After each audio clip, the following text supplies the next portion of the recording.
Welcome to Daily English Audiobooks channel. In this video, we will listen to the book History of Tom Jones, a Foundling by Henry Fielding. Disclaimer: History of Tom Jones, a Foundling by Henry Fielding is in the public domain and available through Project Gutenberg. Founded in 1971, Project Gutenberg is an archive of digitized works that are freely accessible, mostly comprising public domain material in open formats. Henry Fielding, born in 1707 in England, was a playwright, novelist, and magistrate who significantly shaped the early form of the novel. Known for his satirical wit and biting social commentary, Fielding's works often examined the intricacies of human behavior and society. His influence on English literature remains profound, especially through his role in the establishment of the picaresque novel. History of Tom Jones, a Foundling, published in 1749, is Fielding's best-known work. The novel follows the life and adventures of Tom Jones, a foundling raised by the benevolent Squire Allworthy, as he navigates love, betrayal, and numerous mishaps. Set against the backdrop of 18th-century England, the novel is recognized for its rich characterizations, engaging plot, and vivid portrayal of society. Fielding's sharp wit and inventive storytelling make Tom Jones a timeless classic in the realm of English literature. Now let's get started. Book 1. Containing as much of the birth of the Foundling as is necessary or proper to acquaint the reader within the beginning of this history. Chapter 1. The Introduction to the Work, or Bill of Fare to the Feast. An author ought to consider himself, not as a gentleman who gives a private or eleemosynary treat, but rather as one who keeps a public ordinary, at which all persons are welcome for their money. In the former case, it is well known that the entertainer provides what fare he pleases, and though this should be very indifferent, and utterly disagreeable to the taste of his company, they must not find any fault. Nay, on the contrary, good breeding forces them outwardly to approve and to commend whatever is set before them. Now the contrary of this happens to the master of an ordinary.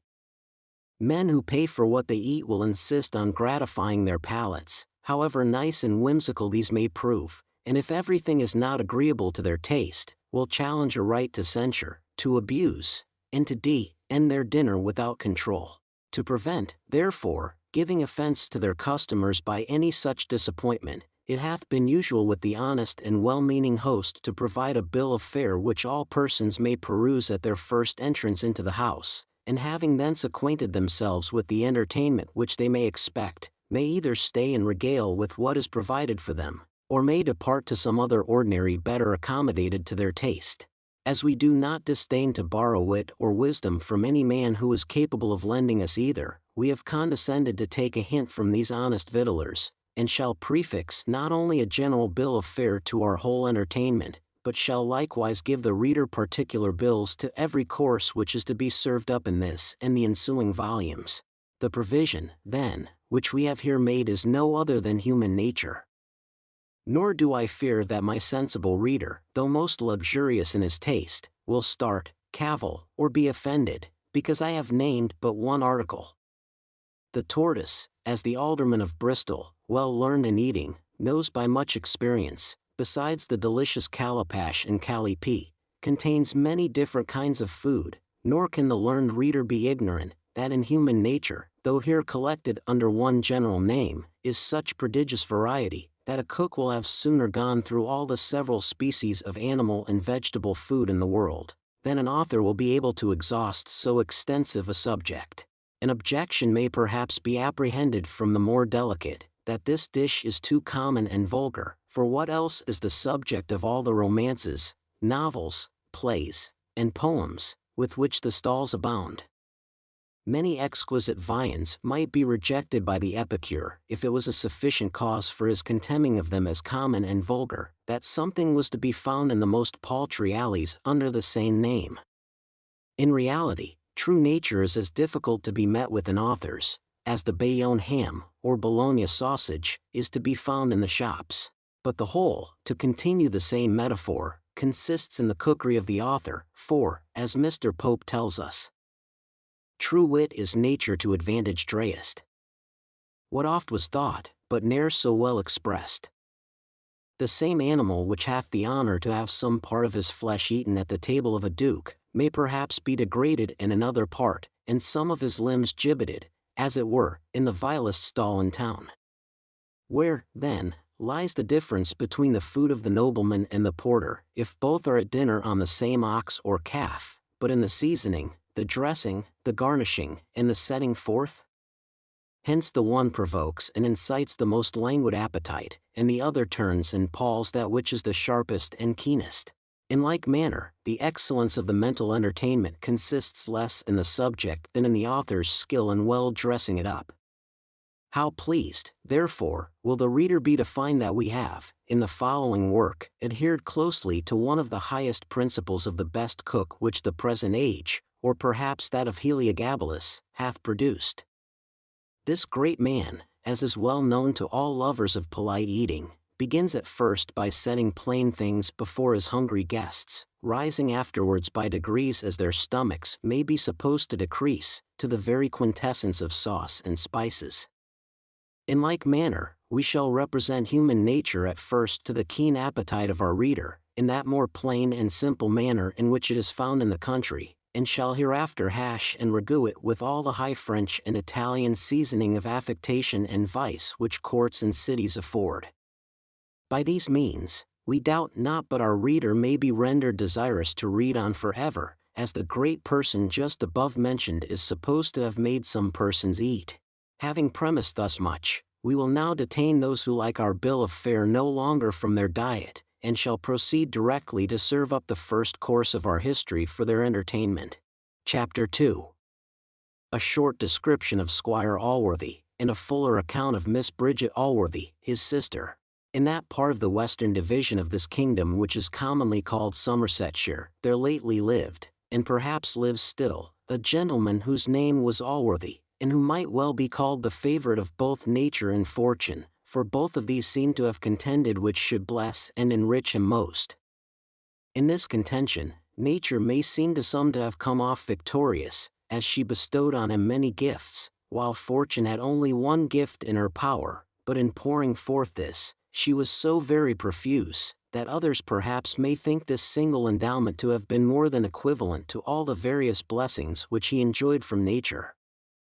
From the former of these, he derived an agreeable person, a sound constitution, a solid understanding, and a benevolent heart. By the latter, he was decreed to the inheritance of one of the largest estates in the county.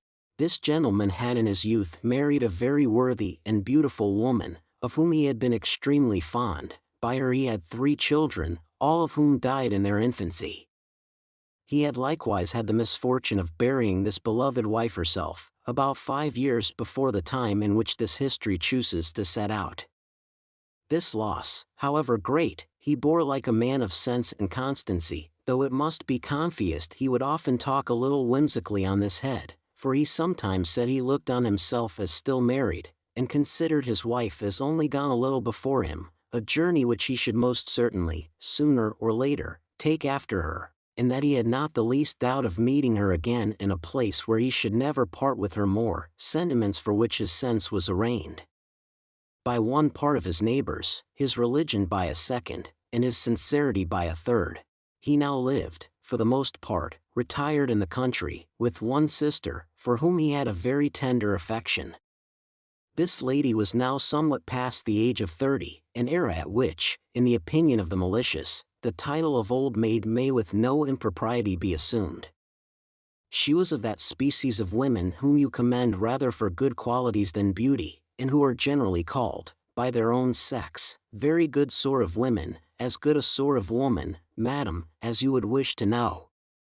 Indeed, she was so far from regretting want of beauty, that she never mentioned that perfection, if it can be called one, without contempt, and would often thank God she was not as handsome as Miss such a one, whom perhaps beauty had led into errors which she might have otherwise avoided. Miss Bridget Allworthy, for that was the name of this lady, very rightly conceived the charms of person in a woman to be no better than snares for herself, as well as for others, and yet so discreet was she in her conduct, that her prudence was as much on the guard as if she had all the snares to apprehend which were ever laid for her whole sex. Indeed, I have observed, though it may seem unaccountable to the reader that this guard of prudence, like the trained bands, is always readiest to go on duty where there is the least danger.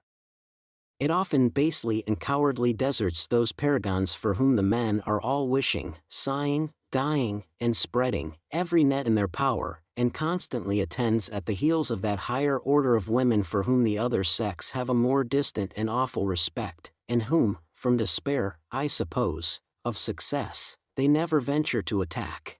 Reader, I think proper, before we proceed any farther together, to acquaint thee that I intend to digress, through this whole history, as often as I see occasion, of which I am myself a better judge than any pitiful critic whatever, and here I must desire all those critics to mind their own business, and not to intermeddle with affairs or works which no ways concern them, for till they produce the authority by which they are constituted judges, I shall not plead to their jurisdiction. Chapter 3. An odd accident which befell Mr. Allworthy at his return home. The decent behavior of Mrs. Deborah Wilkins, with some proper animadversions on bastards. I have told my reader, in the preceding chapter, that Mr. Allworthy inherited a large fortune, that he had a good heart, and no family. Hence, doubtless, it will be concluded by many that he lived like an honest man, owed no one a shilling, took nothing but what was his own, kept a good house, entertained his neighbors with a hearty welcome at his table, and was charitable to the poor, i.e. to those who had rather beg than work, by giving them the offals from it, that he died immensely rich and built an hospital. And true it is that he did many of these things, but had he done nothing more I should have left him to have recorded his own merit on some fair freestone over the door of that hospital. Matters of a much more extraordinary kind are to be the subject of this history, or I should grossly misspend my time in writing so voluminous a work, and you, my sagacious friend, might with equal profit and pleasure travel through some pages which certain droll authors have been facetiously pleased to call the history of England. Mr. Allworthy had been absent a full quarter of a year in London, on some very particular business, though I know not what it was, but judge of its importance by its having detained him so long from home, whence he had not been absent a month at a time during the space of many years. He came to his house very late in the evening, and after a short supper with his sister, retired much fatigued to his chamber. Here, having spent some minutes on his knees, a custom which he never broke through on any account, he was preparing to step into bed, when, upon opening the clothes, to his great surprise he beheld an infant, wrapped up in some coarse linen, in a sweet and profound sleep, between his sheets. He stood some time lost in astonishment at this sight, but, as good nature had always the ascendant in his mind, he soon began to be touched with sentiments of compassion for the little wretch before him. He then rang his bell, and ordered an elderly woman servant to rise immediately, and come to him, and in the meantime was so eager in contemplating the beauty of innocence, appearing in those lively colors with which infancy and sleep always display it, that his thoughts were too much engaged to reflect that he was in his shirt when the matron came in. She had indeed given her master sufficient time to dress himself, for out of respect to him, and regard to decency, she had spent many minutes in adjusting her hair at the looking-glass, notwithstanding all the hurry in which she had been summoned by the servant, and though her master, for aught she knew, lay expiring in an apoplexy, or in some other fit, it will not be wondered at that a creature who had so strict a regard to decency in her own person, should be shocked at the least deviation from it in another. She therefore no sooner opened the door, and saw her master standing by the bedside in his shirt, with a candle in his hand, than she started back in a most terrible fright, and might perhaps have swooned away, had he not now recollected his being undressed, and put an end to her terrors by desiring her to stay without the door till he had thrown some clothes over his back, and was become incapable of shocking the pure eyes of Mrs. Deborah Wilkins, who, though in the 52nd year of her age, vowed she had never beheld a man without his coat. Sneerers and profane wits may perhaps laugh at her first fright, yet my graver reader, when he considers the time of night, the summons from her bed, and the situation in which she found her master, will highly justify and applaud her conduct, unless the prudence which must be supposed to attend maidens at that period of life at which Mrs. Deborah had arrived, should a little lessen his admiration. When Mrs. Deborah returned into the room, and was acquainted by her master with the finding the little infant, her consternation was rather greater than his had been, nor could she refrain from crying out, with great horror of accent as well as look, "My good sir, what's to be done?" Mr. Allworthy answered, she must take care of the child that evening, and in the morning he would give orders to provide it a nurse. "Yes, sir," says she, "and I hope your worship will send out your warrant to take up the hussy its mother, for she must be one of the neighborhood, and I should be glad to see her committed to Bridewell, and whipped at the cart's tail. Indeed, such wicked sluts cannot be too severely punished. I'll warrant 'tis not her first, by her impudence in laying it to your worship." "In laying it to me, Deborah," answered Allworthy, "I can't think she hath any such design. I suppose she hath only taken this method to provide for her child, and truly I am glad she hath not done worse." "I don't know what is worse," cries Deborah, "than for such wicked strumpets to lay their sins at honest men's doors, and though your worship knows your own innocence, yet the world is censorious, and it hath been many an honest man's hap to pass for the father of children he never begot, and if your worship should provide for the child, it may make the people the apter to believe. Besides, why should your worship provide for what the parish is obliged to maintain? For my own part, if it was an honest man's child, indeed, but for my own part, it goes against me to touch these misbegotten wretches, whom I don't look upon as my fellow creatures. Faugh! How it stinks! It doth not smell like a Christian. If I might be so bold to give my advice, I would have it put in a basket, and sent out and laid at the churchwarden's door. It is a good night, only a little rainy and windy, and if it was well wrapped up, and put in a warm basket, it is 2 to 1 but it lives till it is found in the morning. But if it should not, we have discharged our duty in taking proper care of it, and it is, perhaps, better for such creatures to die in a state of innocence, than to grow up and imitate their mothers, for nothing better can be expected of them."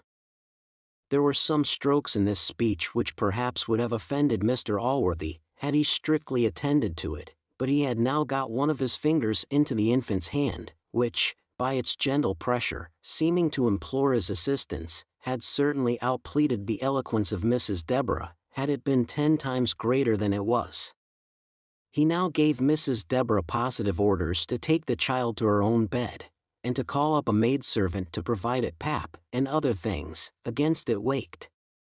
He likewise ordered that proper clothes should be procured for it early in the morning, and that it should be brought to himself as soon as he was stirring. Such was the discernment of Mrs. Wilkins, and such the respect she bore her master, under whom she enjoyed a most excellent place, that her scruples gave way to his peremptory commands, and she took the child under her arms, without any apparent disgust at the illegality of its birth, and declaring it was a sweet little infant, walked off with it to her own chamber. Allworthy here betook himself to those pleasing slumbers which a heart that hungers after goodness is apt to enjoy when thoroughly satisfied. As these are possibly sweeter than what are occasioned by any other hearty meal, I should take more pains to display them to the reader, if I knew any heir to recommend him to for the procuring such an appetite. Chapter 4. The reader's neck brought into danger by a description, his escape, and the great condescension of Miss Bridget Allworthy. The Gothic style of building could produce nothing nobler than Mr. Allworthy's house. There was an air of grandeur in it that struck you with awe, and rivaled the beauties of the best Grecian architecture, and it was as commodious within as venerable without. It stood on the southeast side of a hill, but nearer the bottom than the top of it, so as to be sheltered from the northeast by a grove of old oaks which rose above it in a gradual ascent of near half a mile, and yet high enough to enjoy a most charming prospect of the valley beneath. In the midst of the grove was a fine lawn, sloping down towards the house, near the summit of which rose a plentiful spring, gushing out of a rock covered with firs, and forming a constant cascade of about 30 feet, not carried down a regular flight of steps, but tumbling in a natural fall over the broken and mossy stones till it came to the bottom of the rock, then running off in a pebbly channel, that with many lesser falls winded along, till it fell into a lake at the foot of the hill, about a quarter of a mile below the house on the south side, and which was seen from every room in the front. Out of this lake, which filled the center of a beautiful plain, embellished with groups of beeches and elms, and fed with sheep, issued a river that for several miles was seen to meander through an amazing variety of meadows and woods till it emptied itself into the sea, with a large arm of which, and an island beyond it, the prospect was closed. On the right of this valley opened another of less extent, adorned with several villages, and terminated by one of the towers of an old ruined abbey, grown over with ivy, and part of the front, which remains still entire. The left-hand scene presented the view of a very fine park, composed of very unequal ground, and agreeably varied with all the diversity that hills, lawns, wood, and water, laid out with admirable taste, but owing less to art than to nature, could give. Beyond this, the country gradually rose into a ridge of wild mountains, the tops of which were above the clouds. It was now the middle of May, and the morning was remarkably serene, when Mr. Allworthy walked forth on the terrace, where the dawn opened every minute that lovely prospect we have before described to his eye, and now having sent forth streams of light, which ascended the blue firmament before him, as harbingers preceding his pomp, in the full blaze of his majesty rose the sun, than which one object alone in this lower creation could be more glorious, and that Mr. Allworthy himself presented, a human being replete with benevolence, meditating in what manner he might render himself most acceptable to his Creator, by doing most good to his creatures.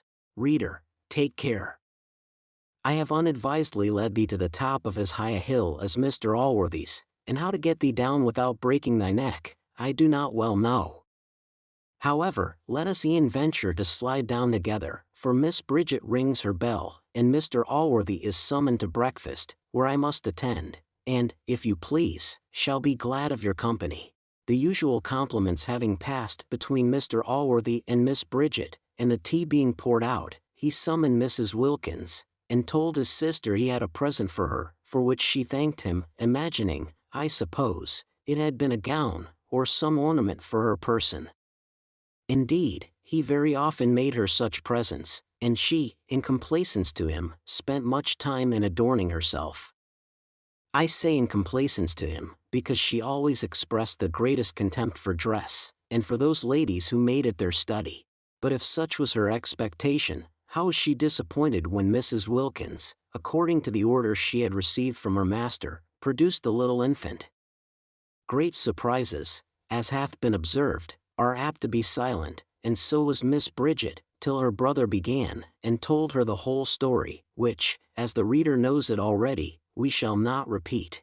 Miss Bridget had always expressed so great a regard for what the ladies are pleased to call virtue, and had herself maintained such a severity of character, that it was expected, especially by Wilkins, that she would have vented much bitterness on this occasion, and would have voted for sending the child, as a kind of noxious animal, immediately out of the house, but, on the contrary, she rather took the good-natured side of the question, intimated some compassion for the helpless little creature, and commended her brother's charity in what he had done.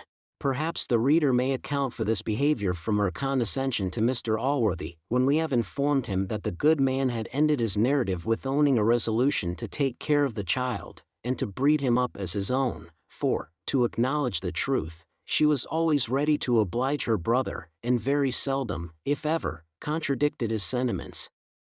She would, indeed, sometimes make a few observations, as that men were headstrong, and must have their own way, and would wish she had been blessed with an independent fortune, but these were always vented in a low voice, and at the most amounted only to what is called muttering.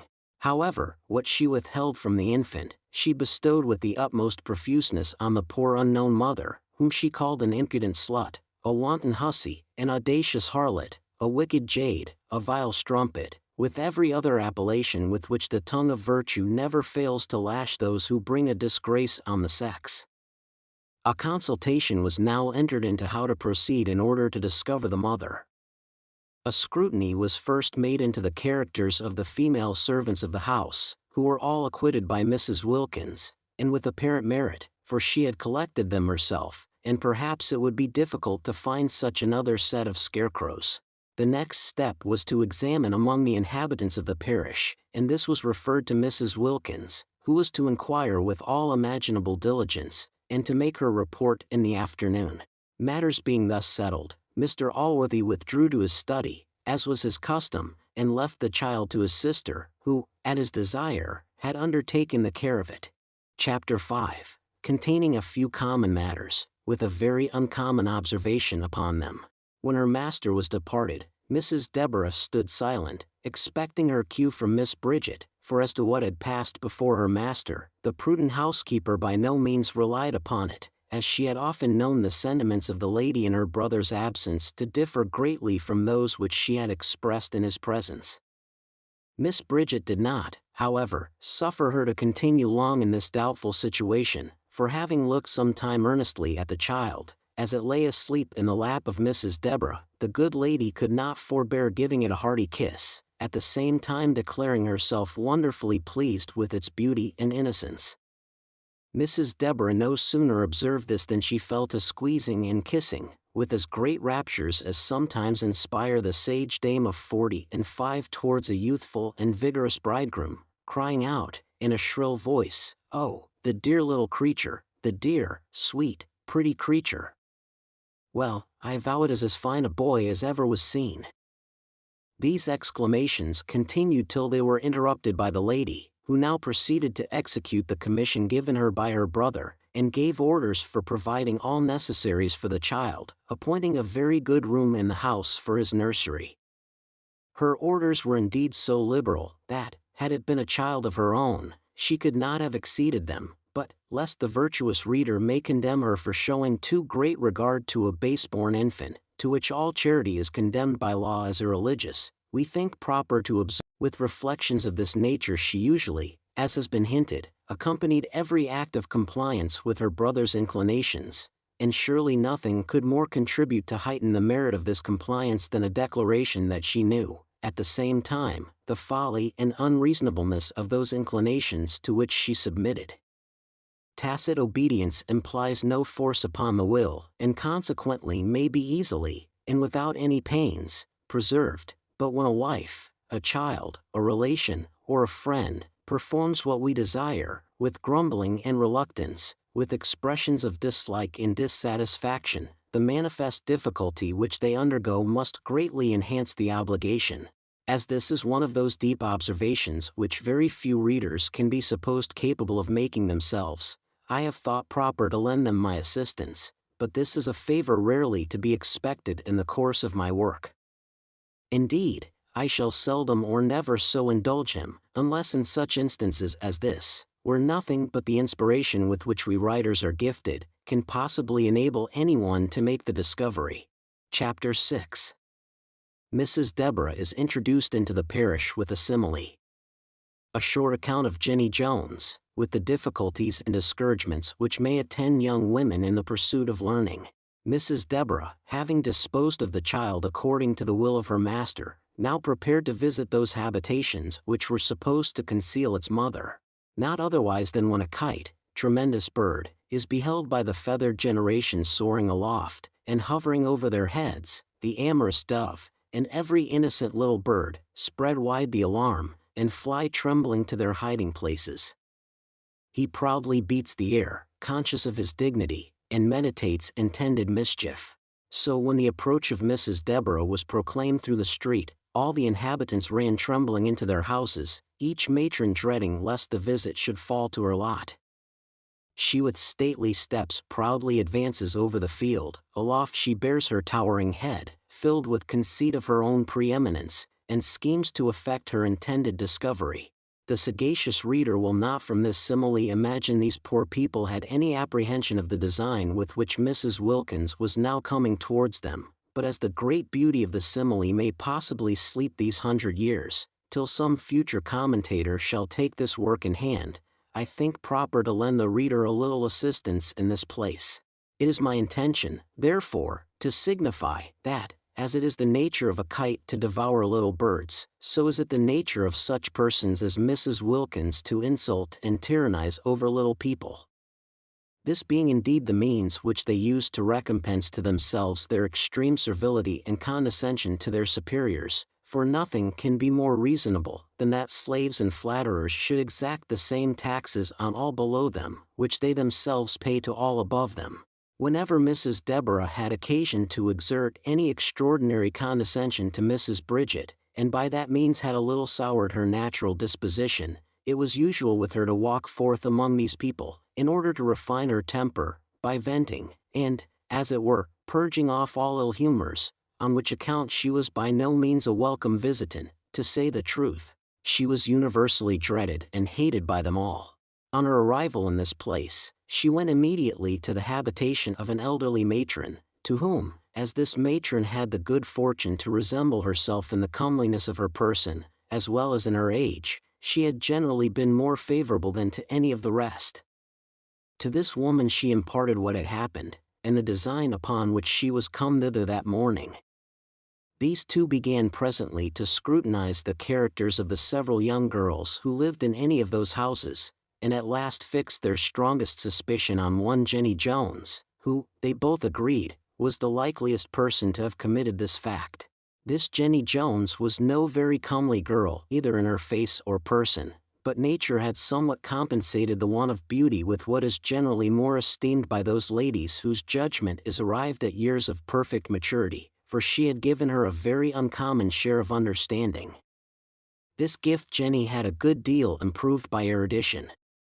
She had lived several years a servant with a schoolmaster, who, discovering a great quickness of parts in the girl, and an extraordinary desire of learning, for every leisure hour she was always found reading in the books of the scholars, had the good nature, or folly, just as the reader pleases to call it, to instruct her so far, that she obtained a competent skill in the Latin language, and was, perhaps, as good a scholar as most of the young men of quality of the age. This advantage, however, like most others of an extraordinary kind, was attended with some small inconveniences, for as it is not to be wondered at, that a young woman so well accomplished should have little relish for the society of those whom fortune had made her equals, but whom education had rendered so much her inferiors, so is it matter of no greater astonishment, that this superiority in Jenny, together with that behavior which is its certain consequence, should produce among the rest some little envy and ill will towards her, and these had, perhaps, secretly burnt in the bosoms of her neighbors ever since her return from her service. Their envy did not, however, display itself openly, till poor Jenny, to the surprise of everybody, and to the vexation of all the young women in these parts, had publicly shone forth on a Sunday in a new silk gown, with a laced cap, and other proper appendages to these. The flame, which had before lain in embryo, now burst forth. Jenny had, by her learning, increased her own pride, which none of her neighbors were kind enough to feed with the honor she seemed to demand, and now, instead of respect and adoration, she gained nothing but hatred and abuse by her finery. The whole parish declared she could not come honestly by such things, and parents, instead of wishing their daughters the same, felicitated themselves that their children had them not. Hence, perhaps, it was, that the good woman first mentioned the name of this poor girl to Mrs. Wilkins, but there was another circumstance that confirmed the latter in her suspicion, for Jenny had lately been often at Mr. Allworthy's house.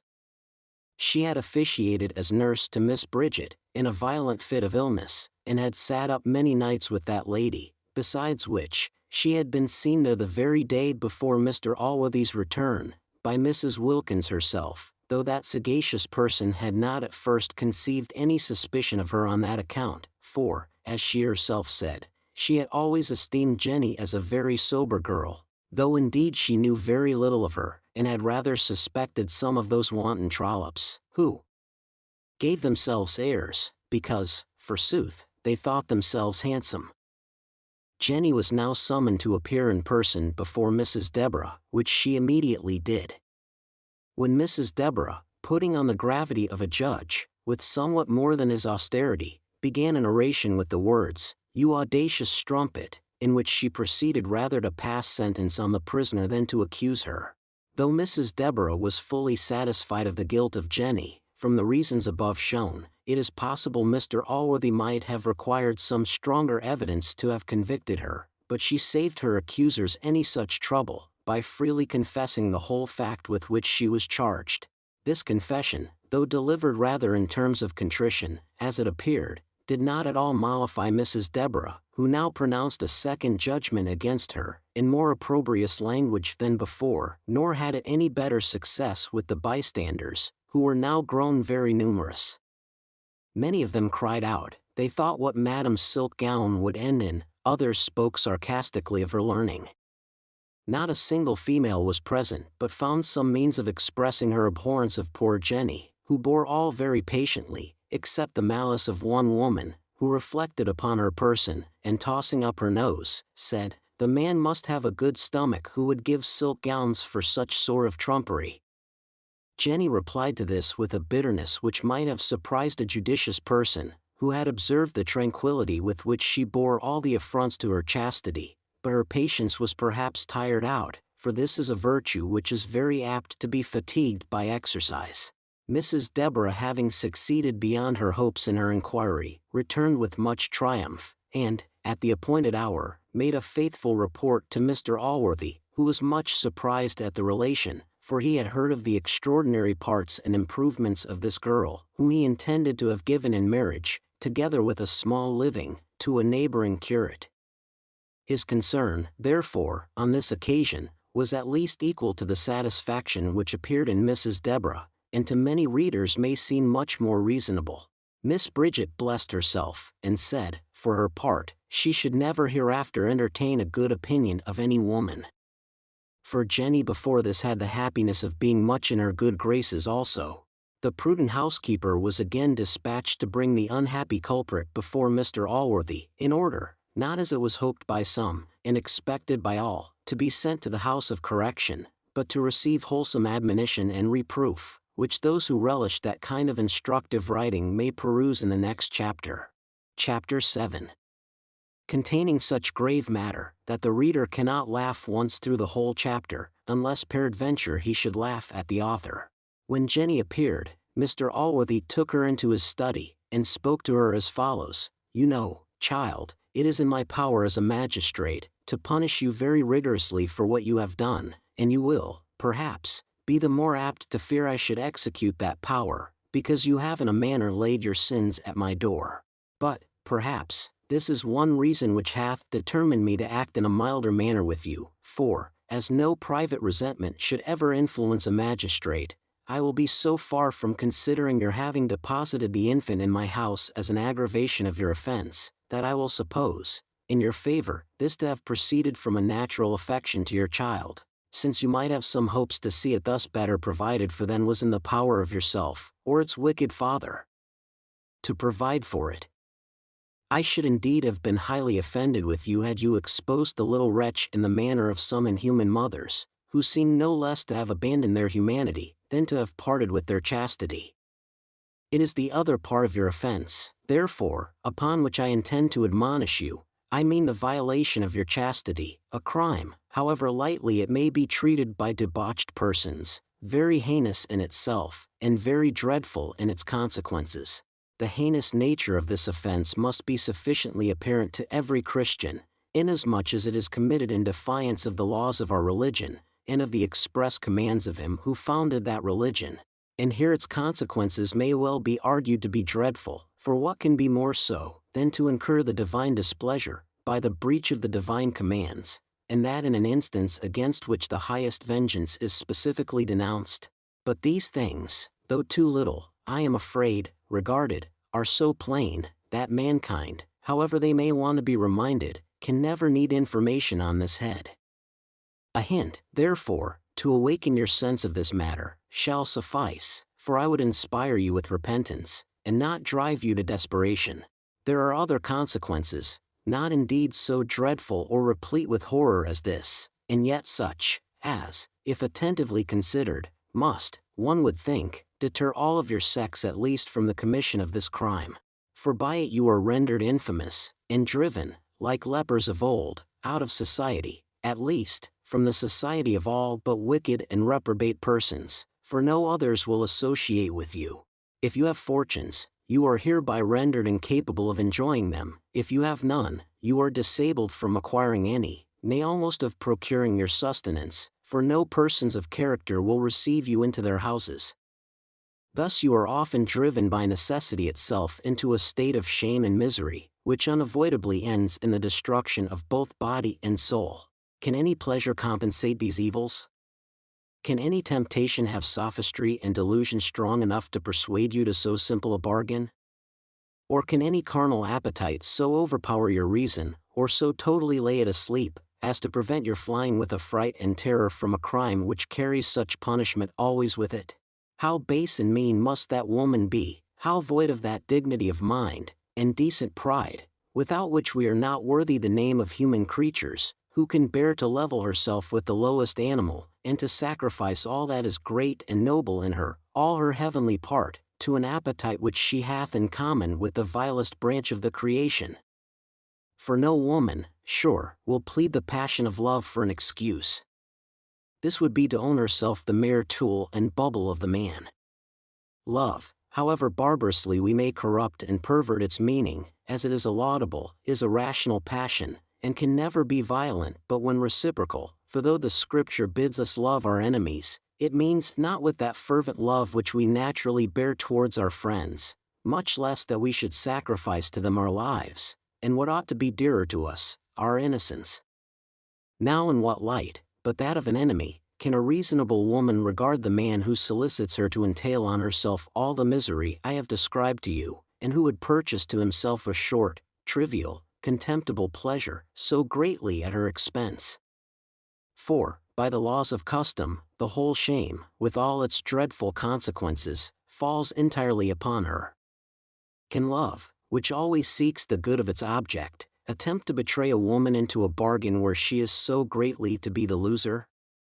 If such corrupter, therefore, should have the impudence to pretend a real affection for her, ought not the woman to regard him not only as an enemy, but as the worst of all enemies, a false, designing, treacherous, pretended friend, who intends not only to debauch her body, but her understanding at the same time? Here Jenny, expressing great concern, Allworthy paused a moment, and then proceeded, I have talked thus to you, child, not to insult you for what is past and irrevocable, but to caution and strengthen you for the future. Nor should I have taken this trouble, but from some opinion of your good sense, notwithstanding the dreadful slip you have made, and from some hopes of your hearty repentance, which are founded on the openness and sincerity of your confession. If these do not deceive me, I will take care to convey you from this scene of your shame, where you shall, by being unknown, avoid the punishment which, as I have said, is allotted to your crime in this world, and I hope, by repentance, you will avoid the much heavier sentence denounced against it in the other. Be a good girl the rest of your days, and want shall be no motive to your going astray, and, believe me, there is more pleasure, even in this world, in an innocent and virtuous life, than in one debauched and vicious. As to your child, let no thoughts concerning it molest you. I will provide for it in a better manner than you can ever hope. And now nothing remains but that you inform me who was the wicked man that seduced you, for my anger against him will be much greater than you have experienced on this occasion. Jenny now lifted her eyes from the ground, and with a modest look and decent voice thus began. To know you, sir, and not love your goodness, would be an argument of total want of sense or goodness in any one. In me it would amount to the highest ingratitude, not to feel, in the most sensible manner, the great degree of goodness you have been pleased to exert on this occasion. As to my concern for what is past, I know you will spare my blushes the repetition. My future conduct will much better declare my sentiments than any professions I can now make. I beg leave to assure you, sir, that I take your advice much kinder than your generous offer with which you concluded it, for, as you are pleased to say, sir, it is an instance of your opinion of my understanding. Here her tears flowing apace, she stopped a few moments, and then proceeded thus, Indeed, sir, your kindness overcomes me, but I will endeavor to deserve this good opinion, for if I have the understanding you are so kindly pleased to allow me, such advice cannot be thrown away upon me. I thank you, sir, heartily, for your intended kindness to my poor helpless child. He is innocent, and I hope will live to be grateful for all the favors you shall show him. But now, sir, I must on my knees entreat you not to persist in asking me to declare the father of my infant. I promise you faithfully you shall one day know, but I am under the most solemn ties and engagements of honor, as well as the most religious vows and protestations, to conceal his name at this time. And I know you too well, to think you would desire I should sacrifice either my honor or my religion.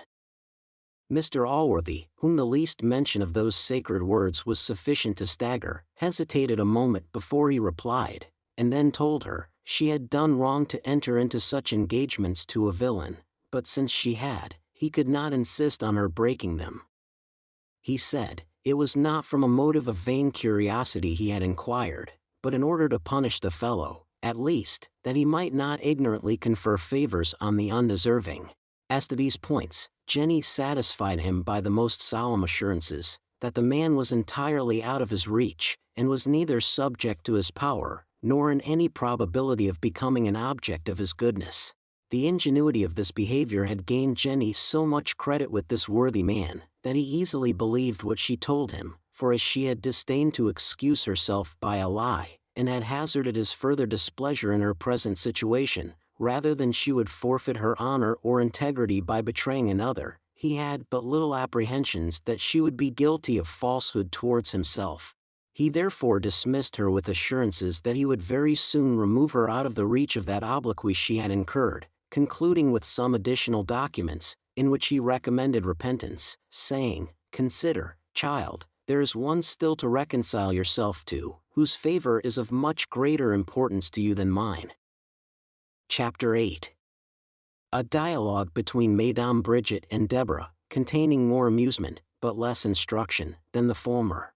When Mr. Allworthy had retired to his study with Jenny Jones, as hath been seen, Mrs. Bridget, with the good housekeeper, had betaken themselves to a post next adjoining to the said study, whence, through the conveyance of a keyhole, they sucked in at their ears the instructive lecture delivered by Mr. Allworthy, together with the answers of Jenny, and indeed every other particular which passed in the last chapter. This hole in her brother's study door was indeed as well known to Mrs. Bridget, and had been as frequently applied to by her, as the famous hole in the wall was by Thisbe of old. This served to many good purposes. For by such means Mrs. Bridget became often acquainted with her brother's inclinations, without giving him the trouble of repeating them to her. It is true, some inconveniences attended this intercourse, and she had sometimes reason to cry out with Thisbe, in Shakespeare, "Oh, wicked, wicked wall!" For as Mr. Allworthy was a justice of peace, certain things occurred in examinations concerning bastards, and such like, which are apt to give great offence to the chaste ears of virgins, especially when they approach the age of 40, as was the case of Mrs. Bridget. However, she had, on such occasions, the advantage of concealing her blushes from the eyes of men, and de non apparentibus, et non existentibus idem est ratio. In English, when a woman is not seen to blush, she doth not blush at all. Both the good women kept strict silence during the whole scene between Mr. Allworthy and the girl, but as soon as it was ended, and that gentleman was out of hearing, Mrs. Deborah could not help exclaiming against the clemency of her master, and especially against his suffering her to conceal the father of the child, which she swore she would have out of her before the sun set. At these words Mrs. Bridget discomposed her features with a smile, a thing very unusual to her. Not that I would have my reader imagine that this was one of those wanton smiles which Homer would have you conceive came from Venus, when he calls her the laughter-loving goddess, nor was it one of those smiles which Lady Seraphina shoots from the stage-box, and which Venus would quit her immortality to be able to equal. No, this was rather one of those smiles which might be supposed to have come from the dimpled cheeks of the august Tisiphone, or from one of the Misses, her sisters. With such a smile then, and with a voice sweet as the evening breeze of Boreas in the pleasant month of November, Mrs. Bridget gently reproved the curiosity of Mrs. Deborah, a vice with which it seems the latter was too much tainted, and which the former inveighed against with great bitterness, adding, that, among all her faults, she thanked heaven her enemies could not accuse her of prying into the affairs of other people. She then proceeded to commend the honor and spirit with which Jenny had acted. She said, She could not help agreeing with her brother that there was some merit in the sincerity of her confession, and in her integrity to her lover, that she had always thought her a very good girl, and doubted not but she had been seduced by some rascal, who had been infinitely more to blame than herself, and very probably had prevailed with her by a promise of marriage, or some other treacherous proceeding. This behavior of Mrs. Bridget greatly surprised Mrs. Deborah, for this well-bred woman seldom opened her lips, either to her master or his sister, till she had first sounded their inclinations, with which her sentiments were always consonant.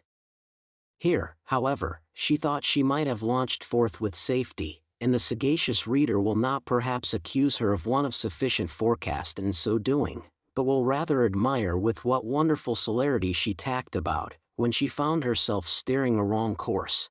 "Nay, madam," said this able woman, and truly great politician, "I must own I cannot help admiring the girl's spirit, as well as your ladyship. And, as your ladyship says, if she was deceived by some wicked man, the poor wretch is to be pitied. And to be sure, as your ladyship says, the girl hath always appeared like a good, honest, plain girl, and not vain of her face, forsooth, as some wanton hussies in the neighborhood are." "You say true, Deborah," said Miss Bridget. "If the girl had been one of those vain trollops, of which we have too many in the parish, I should have condemned my brother for his lenity towards her. I saw 2 farmers' daughters at church, the other day, with bare necks. I protest they shocked me. If wenches will hang out lures for fellows, it is no matter what they suffer. I detest such creatures, and it would be much better for them that their faces had been seamed with the smallpox, but I must confess, I never saw any of this wanton behavior in poor Jenny. Some artful villain, I am convinced, hath betrayed, nay perhaps forced her, and I pity the poor wretch with all my heart." Mrs. Deborah approved all these sentiments, and the dialogue concluded with a general and bitter invective against beauty, and with many compassionate considerations for all honest plain girls who are deluded by the wicked arts of deceitful men. Chapter 9. Containing matters which will surprise the reader. Jenny returned home well pleased with the reception she had met with from Mr. Allworthy, whose indulgence to her she industriously made public, partly perhaps as a sacrifice to her own pride, and partly from the more prudent motive of reconciling her neighbors to her, and silencing their clamors. But though this latter view, if she indeed had it, may appear reasonable enough, yet the event did not answer her expectation, for when she was convened before the justice, and it was universally apprehended that the house of correction would have been her fate, though some of the young women cried out it was good enough for her, and diverted themselves with the thoughts of her beating hemp in a silk gown, yet there were many others who began to pity her condition. But when it was known in what manner Mr. Allworthy had behaved, the tide turned against her. One said, "I'll assure you, Madam hath had good luck." A second cried, "See what it is to be a favorite." A third, "Aye, this comes of her learning." Every person made some malicious comment or other on the occasion, and reflected on the partiality of the justice. The behavior of these people may appear impolitic and ungrateful to the reader, who considers the power and benevolence of Mr. Allworthy. But as to his power, he never used it, and as to his benevolence, he exerted so much, that he had thereby disobliged all his neighbors, for it is a secret well known to great men, that, by conferring an obligation, they do not always procure a friend, but are certain of creating many enemies. Jenny was, however, by the care and goodness of Mr. Allworthy, soon removed out of the reach of reproach, when malice being no longer able to vent its rage on her, began to seek another object of its bitterness, and this was no less than Mr. Allworthy himself, for a whisper soon went abroad, that he himself was the father of the foundling child. This supposition so well reconciled his conduct to the general opinion, that it met with universal assent, and the outcry against his lenity soon began to take another turn, and was changed into an invective against his cruelty to the poor girl. Very grave and good women exclaimed against men who begot children, and then disowned them. Nor were there wanting some, who, after the departure of Jenny, insinuated that she was spirited away with a design too black to be mentioned, and who gave frequent hints that a legal inquiry ought to be made into the whole matter, and that some people should be forced to produce the girl. These calumnies might have probably produced ill consequences, at the least might have occasioned some trouble, to a person of a more doubtful and suspicious character than Mr. Allworthy was blessed with, but in his case they had no such effect, and, being heartily despised by him, they served only to afford an innocent amusement to the good gossips of the neighborhood. But as we cannot possibly divine what complexion our reader may be of, and as it will be some time before he will hear any more of Jenny, we think proper to give him a very early intimation that Mr. Allworthy was, and will hereafter appear to be, absolutely innocent of any criminal intention whatever. He had indeed committed no other than an error in politics, by tempering justice with mercy, and by refusing to gratify the good-natured disposition of the mob, with an object for their compassion to work on in the person of poor Jenny, whom, in order to pity, they desired to have seen sacrificed to ruin and infamy, by a shameful correction in Bridewell. Whenever this word occurs in our writings, it intends persons without virtue or sense, in all stations, and many of the highest rank are often meant by it.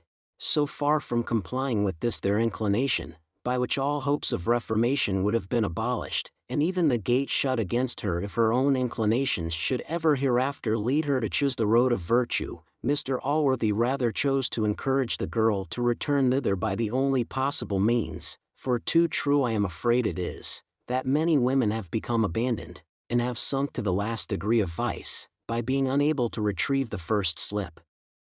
This will be, I am afraid, always the case while they remain among their former acquaintance. It was therefore wisely done by Mr. Allworthy, to remove Jenny to a place where she might enjoy the pleasure of reputation, after having tasted the ill consequences of losing it. To this place therefore, wherever it was, we will wish her a good journey, and for the present take leave of her, and of the little foundling her child, having matters of much higher importance to communicate to the reader. Chapter 10. The Hospitality of Allworthy, with a short sketch of the characters of two brothers, a doctor and a captain, who were entertained by that gentleman. Neither Mr. Allworthy's house, nor his heart, were shut against any part of mankind, but they were both more particularly open to men of merit. To say the truth, this was the only house in the kingdom where you was sure to gain a dinner by deserving it.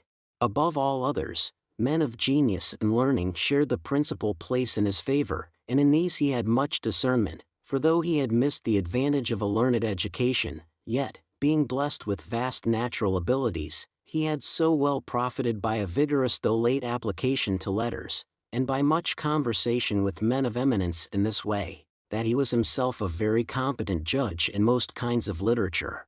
It is no wonder that in an age when this kind of merit is so little in fashion, and so slenderly provided for, persons possessed of it should very eagerly flock to a place where they were sure of being received with great complaisance, indeed, where they might enjoy almost the same advantages of a liberal fortune as if they were entitled to it in their own right. For Mr. Allworthy was not one of those generous persons who are ready most bountifully to bestow meat, drink, and lodging on men of wit and learning, for which they expect no other return but entertainment, instruction, flattery, and subserviency. In a word, that such persons should be enrolled in the number of domestics, without wearing their master's clothes, or receiving wages.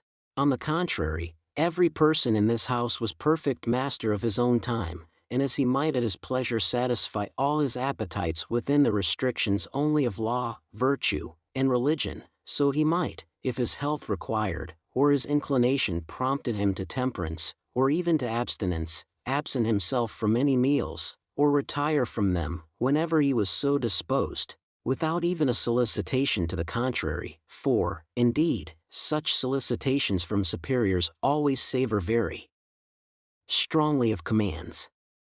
But all here were free from such impertinence, not only those whose company is in all other places esteemed a favor from their equality of fortune, but even those whose indigent circumstances make such an eleemosynary abode convenient to them, and who are therefore less welcome to a great man's table because they stand in need of it. Among others of this kind was Dr. Blifil, a gentleman who had the misfortune of losing the advantage of great talents by the obstinacy of a father, who would breed him to a profession he disliked. In obedience to this obstinacy, the doctor had in his youth been obliged to study physic, or rather to say he studied it, for in reality books of this kind were almost the only ones with which he was unacquainted, and unfortunately for him, the doctor was master of almost every other science but that by which he was to get his bread, the consequence of which was, that the doctor at the age of 40 had no bread to eat. Such a person as this was certain to find a welcome at Mr. Allworthy's table, to whom misfortunes were ever a recommendation, when they were derived from the folly or villainy of others, and not of the unfortunate person himself. Besides this negative merit, the doctor had one positive recommendation. This was a great appearance of religion. Whether his religion was real, or consisted only in appearance, I shall not presume to say, as I am not possessed of any touchstone which can distinguish the true from the false. If this part of his character pleased Mr. Allworthy, it delighted Miss Bridget.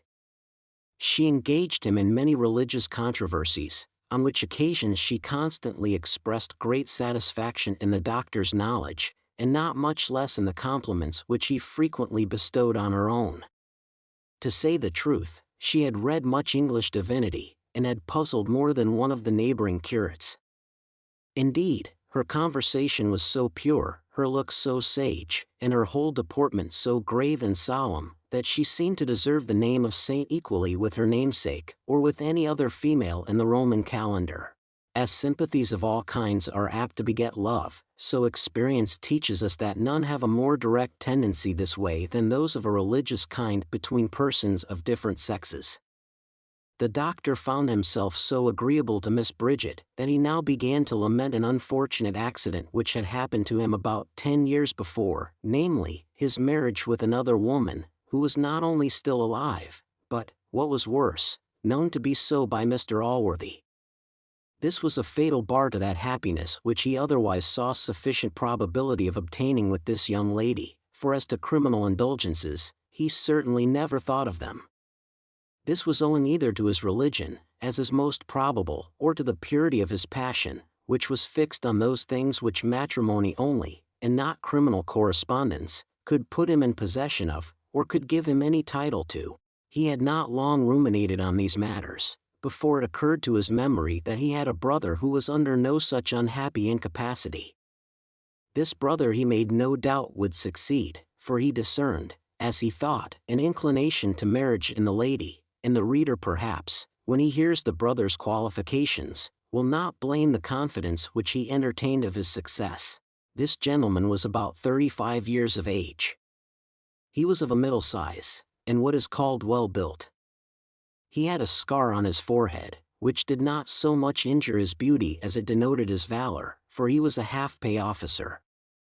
He had good teeth, and something affable, when he pleased, in his smile, though naturally his countenance, as well as his air and voice, had much of roughness in it, yet he could at any time deposit this, and appear all gentleness and good humor. He was not ungenteel, nor entirely devoid of wit, and in his youth had abounded in sprightliness, which, though he had lately put on a more serious character, he could, when he pleased, resume. He had, as well as the doctor, an academic education, for his father had, with the same paternal authority we have mentioned before, decreed him for holy orders, but as the old gentleman died before he was ordained, he chose the church military, and preferred the king's commission to the bishop's. He had purchased the post of lieutenant of dragoons, and afterwards came to be a captain, but having quarreled with his colonel, was by his interest obliged to sell, from which time he had entirely rusticated himself, had betaken himself to studying the scriptures, and was not a little suspected of an inclination to Methodism. It seemed, therefore, not unlikely that such a person should succeed with a lady of so saint-like a disposition, and whose inclinations were no otherwise engaged than to the marriage state in general. But why the doctor, who certainly had no great friendship for his brother, should for his sake think of making so ill a return to the hospitality of Allworthy, is a matter not so easy to be accounted for. Is it that some natures delight in evil, as others are thought to delight in virtue? Or is there a pleasure in being accessory to a theft when we cannot commit it ourselves? Or lastly, which experience seems to make probable, have we a satisfaction in aggrandizing our families, even though we have not the least love or respect for them? Whether any of these motives operated on the doctor, we will not determine, but so the fact was. He sent for his brother, and easily found means to introduce him at Allworthy's as a person who intended only a short visit to himself. The captain had not been in the house a week before the doctor had reason to felicitate himself on his discernment. The captain was indeed as great a master of the art of love as Ovid was formerly. He had besides received proper hints from his brother, which he failed not to improve to the best advantage. Chapter 11. Containing many rules, and some examples, concerning falling in love, descriptions of beauty, and other more prudential inducements to matrimony. It hath been observed, by wise men or women, I forget which, that all persons are doomed to be in love once in their lives. No particular season is, as I remember, assigned for this, but the age at which Miss Bridget was arrived, seems to me as proper a period as any to be fixed on for this purpose. It often, indeed, happens much earlier, but when it doth not, I have observed it seldom or never fails about this time. Moreover, we may remark that at this season love is of a more serious and steady nature than what sometimes shows itself in the younger parts of life. The love of girls is uncertain, capricious, and so foolish that we cannot always discover what the young lady would be at. Nay, it may almost be doubted whether she always knows this herself. Now we are never at a loss to discern this in women about 40, for as such grave, serious, and experienced ladies well know their own meaning, so it is always very easy for a man of the least sagacity to discover it with the utmost certainty. Miss Bridget is an example of all these observations. She had not been many times in the captain's company before she was seized with this passion. Nor did she go pining and moping about the house, like a puny, foolish girl, ignorant of her distemper. She felt, she knew, and she enjoyed, the pleasing sensation, of which, as she was certain it was not only innocent but laudable, she was neither afraid nor ashamed. And to say the truth, there is, in all points, great difference between the reasonable passion which women at this age conceive towards men, and the idle and childish liking of a girl to a boy, which is often fixed on the outside only, and on things of little value and no duration, as on cherry cheeks, small, lily-white hands, slow black eyes, flowing locks, downy chins, dapper shapes, nay, sometimes on charms more worthless than these, unless the party's own. Such are the outward ornaments of the person, for which men are beholden to the tailor, the laceman, the periwig maker, the hatter, and the milliner, and not to nature. Such a passion girls may well be ashamed, as they generally are, to own either to themselves or others. The love of Miss Bridget was of another kind. The captain owed nothing to any of these fop-makers in his dress, nor was his person much more beholden to nature. Both his dress and person were such as, had they appeared in an assembly or a drawing-room, would have been the contempt and ridicule of all the fine ladies there. The former of these was indeed neat, but plain, coarse, ill-fancied, and out of fashion. As for the latter, we have expressly described it above. So far was the skin on his cheeks from being cherry-colored, that you could not discern what the natural color of his cheeks was, they being totally overgrown by a black beard, which ascended to his eyes. His shape and limbs were indeed exactly proportioned, but so large that they denoted the strength rather of a plowman than any other. His shoulders were broad beyond all size, and the calves of his legs larger than those of a common chairman. In short, his whole person wanted all that elegance and beauty which is the very reverse of clumsy strength, and which so agreeably sets off most of our fine gentlemen, being partly owing to the high blood of their ancestors, viz., blood made of rich sauces and generous wines, and partly to an early town education. Though Miss Bridget was a woman of the greatest delicacy of taste, yet such were the charms of the captain's conversation, that she totally overlooked the defects of his person. She imagined, and perhaps very wisely, that she should enjoy more agreeable minutes with the captain than with a much prettier fellow, and forewent the consideration of pleasing her eyes, in order to procure herself much more solid satisfaction. The captain no sooner perceived the passion of Miss Bridget, in which discovery he was very quick-sighted, than he faithfully returned it. The lady, no more than her lover, was remarkable for beauty. I would attempt to draw her picture, but that is done already by a more able master, Mr. Hogarth himself, to whom she sat many years ago, and hath been lately exhibited by that gentleman in his print of A Winter's Morning, of which she was no improper emblem, and may be seen walking, for walk she doth in the print, to Covent Garden Church, with a starved footboy behind carrying her prayer book. The captain likewise very wisely preferred the more solid enjoyments he expected with this lady, to the fleeting charms of person. He was one of those wise men who regard beauty in the other sex as a very worthless and superficial qualification, or, to speak more truly, who rather choose to possess every convenience of life with an ugly woman, than a handsome one without any of those conveniences. And having a very good appetite, and but little nicety, he fancied he should play his part very well at the matrimonial banquet, without the sauce of beauty.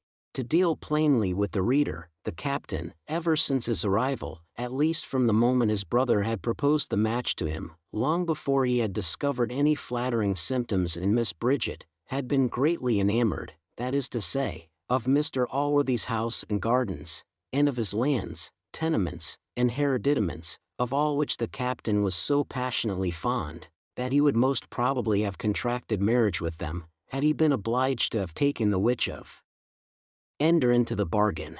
As Mr. Allworthy, therefore, had declared to the doctor that he never intended to take a second wife, as his sister was his nearest relation, and as the doctor had fished out that his intentions were to make any child of hers his heir, which indeed the law, without his interposition, would have done for him, the doctor and his brother thought it an act of benevolence to give being to a human creature, who would be so plentifully provided with the most essential means of happiness.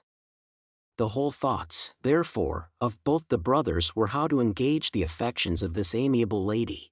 But fortune, who is a tender parent, and often doth more for her favorite offspring than either they deserve or wish, had been so industrious for the captain, that whilst he was laying schemes to execute his purpose, the lady conceived the same desires with himself, and was on her side contriving how to give the captain proper encouragement, without appearing too forward, for she was a strict observer of all rules of decorum.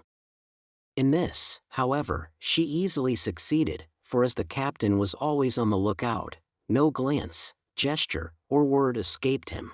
The satisfaction which the captain received from the kind behavior of Miss Bridget was not a little abetted by his apprehensions of Mr. Allworthy, for, notwithstanding his disinterested professions, the captain imagined he would, when he came to act, follow the example of the rest of the world, and refuse his consent to a match so disadvantageous, in point of interest, to his sister.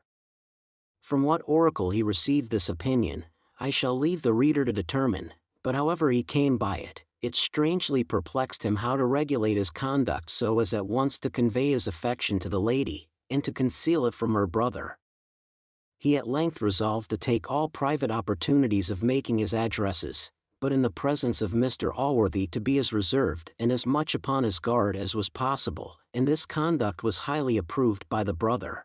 He soon found means to make his addresses, in express terms, to his mistress, from whom he received an answer in the proper form, viz., the answer which was first made some thousands of years ago, and which hath been handed down by tradition from mother to daughter ever since. If I was to translate this into Latin, I should render it by these two words, nolo episcopari, a phrase likewise of immemorial use on another occasion. The captain, however he came by his knowledge, perfectly well understood the lady, and very soon after repeated his application with more warmth and earnestness than before, and was again, according to due form, rejected. But as he had increased in the eagerness of his desires, so the lady, with the same propriety, decreased in the violence of her refusal. Not to tire the reader, by leading him through every scene of this courtship, which, though in the opinion of a certain great author, it is the pleasantest scene of life to the actor, is, perhaps, as dull and tiresome as any whatever to the audience, the captain made his advances in form, the citadel was defended in form, and at length, in proper form, surrendered at discretion. During this whole time, which filled the space of near a month, the captain preserved great distance of behavior to his lady in the presence of the brother, and the more he succeeded with her in private, the more reserved was he in public. And as for the lady, she had no sooner secured her lover than she behaved to him before company with the highest degree of indifference, so that Mr. Allworthy must have had the insight of the devil, or perhaps some of his worst qualities, to have entertained the least suspicion of what was going forward. Chapter 12. Containing what the reader may, perhaps, expect to find in it. In all bargains, whether to fight or to marry, or concerning any other such business, little previous ceremony is required to bring the matter to an issue when both parties are really in earnest. This was the case at present, and in less than a month the captain and his lady were man and wife. The great concern now was to break the matter to Mr. Allworthy, and this was undertaken by the doctor.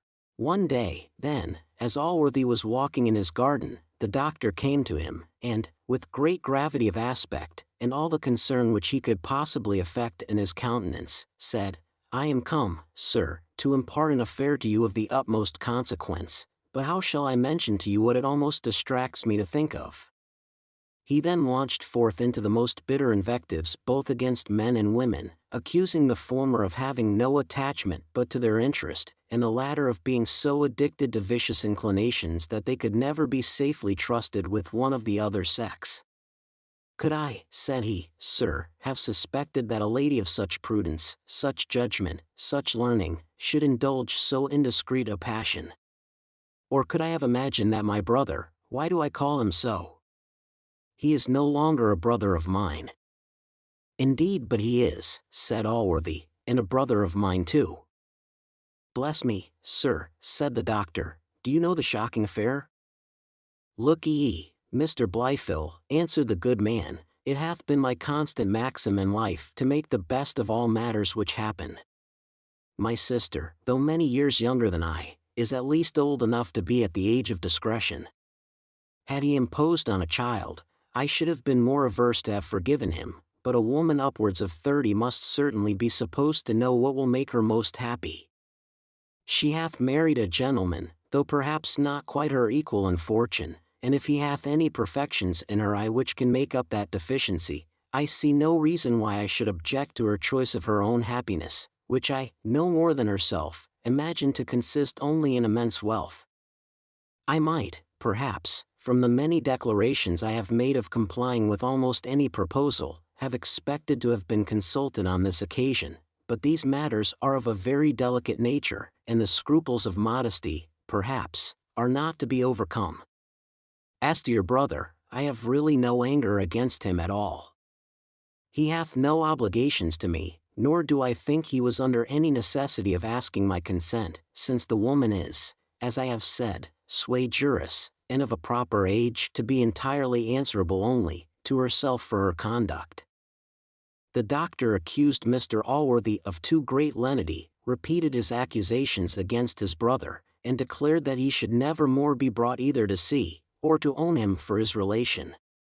He then launched forth into a panegyric on Allworthy's goodness, into the highest encomiums on his friendship, and concluded by saying, he should never forgive his brother for having put the place which he bore in that friendship to a hazard.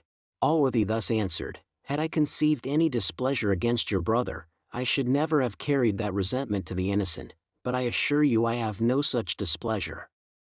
Your brother appears to me to be a man of sense and honor. I do not disapprove the taste of my sister, nor will I doubt but that she is equally the object of his inclinations.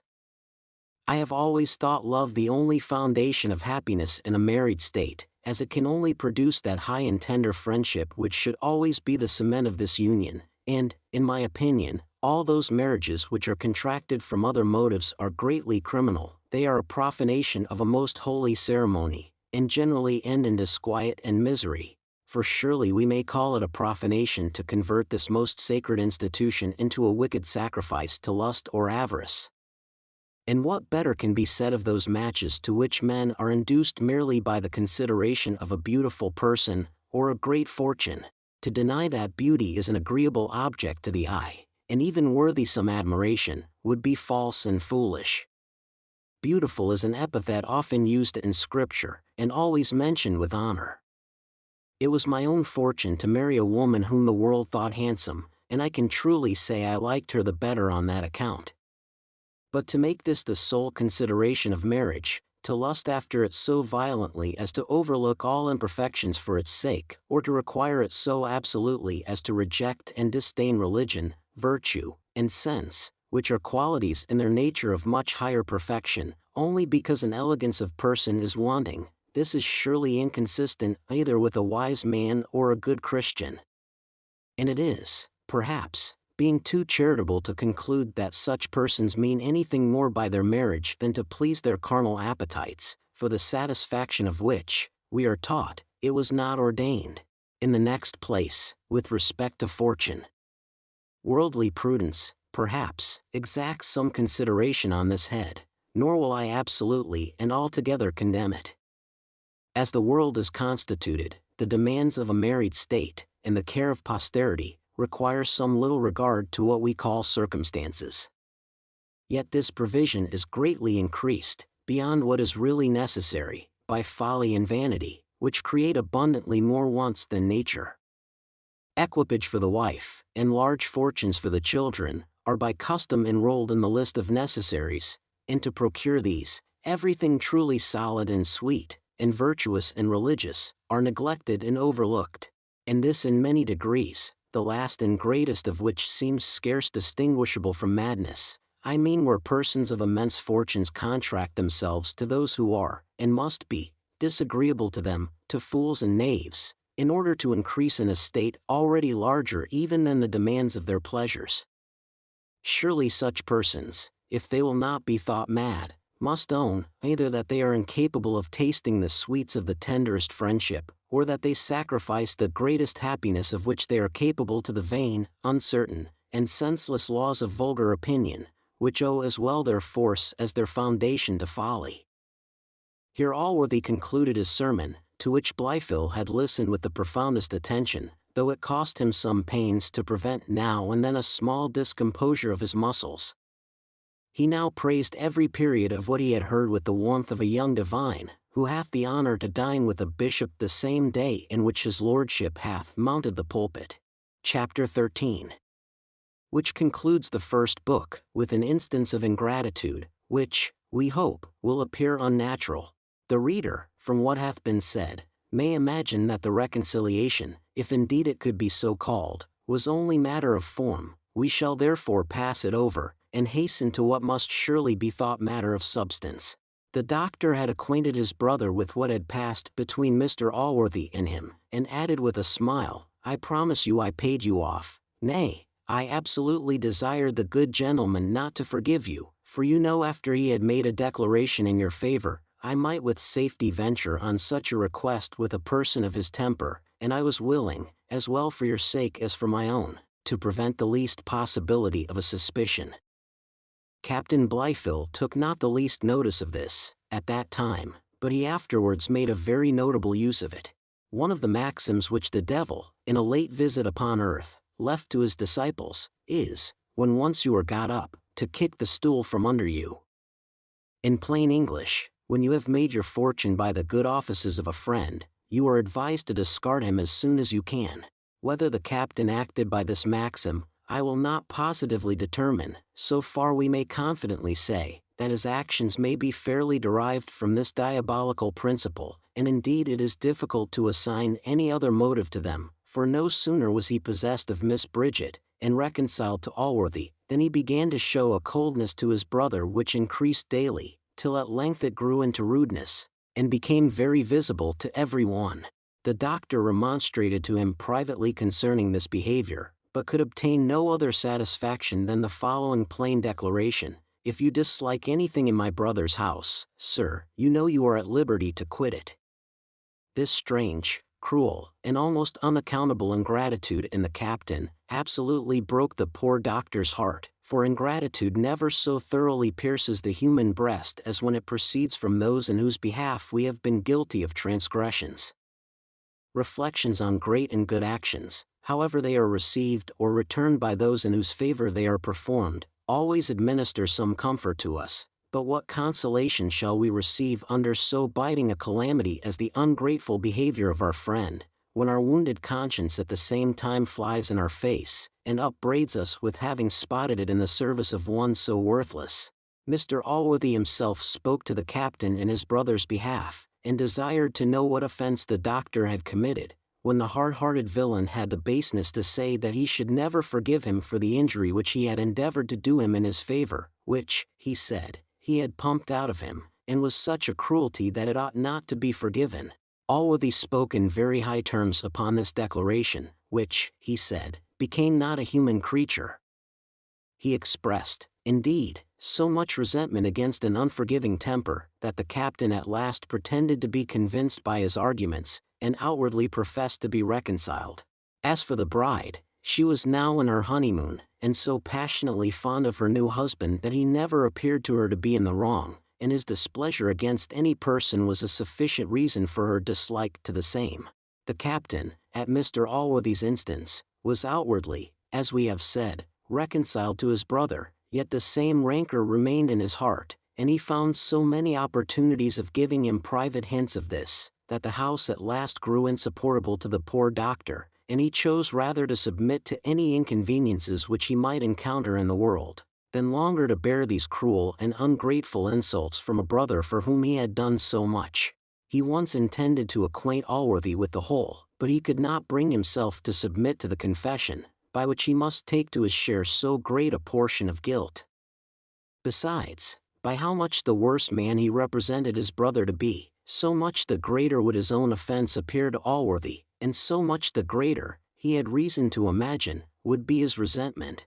He feigned, therefore, some excuse of business for his departure, and promised to return soon again, and took leave of his brother with so well dissembled content, that, as the captain played his part to the same perfection, Allworthy remained well satisfied with the truth of the reconciliation. The doctor went directly to London, where he died soon after of a broken heart, a distemper which kills many more than is generally imagined, and would have a fair title to a place in the bill of mortality, did it not differ in one instance from all other diseases, viz., that no physician can cure it. Now, upon the most diligent inquiry into the former lives of these two brothers, I find, besides the cursed and hellish maxim of policy above mentioned, another reason for the captain's conduct. The captain, besides what we have before said of him, was a man of great pride and fierceness, and had always treated his brother, who was of a different complexion, and greatly deficient in both these qualities, with the utmost air of superiority. The doctor, however, had much the larger share of learning, and was by many reputed to have the better understanding.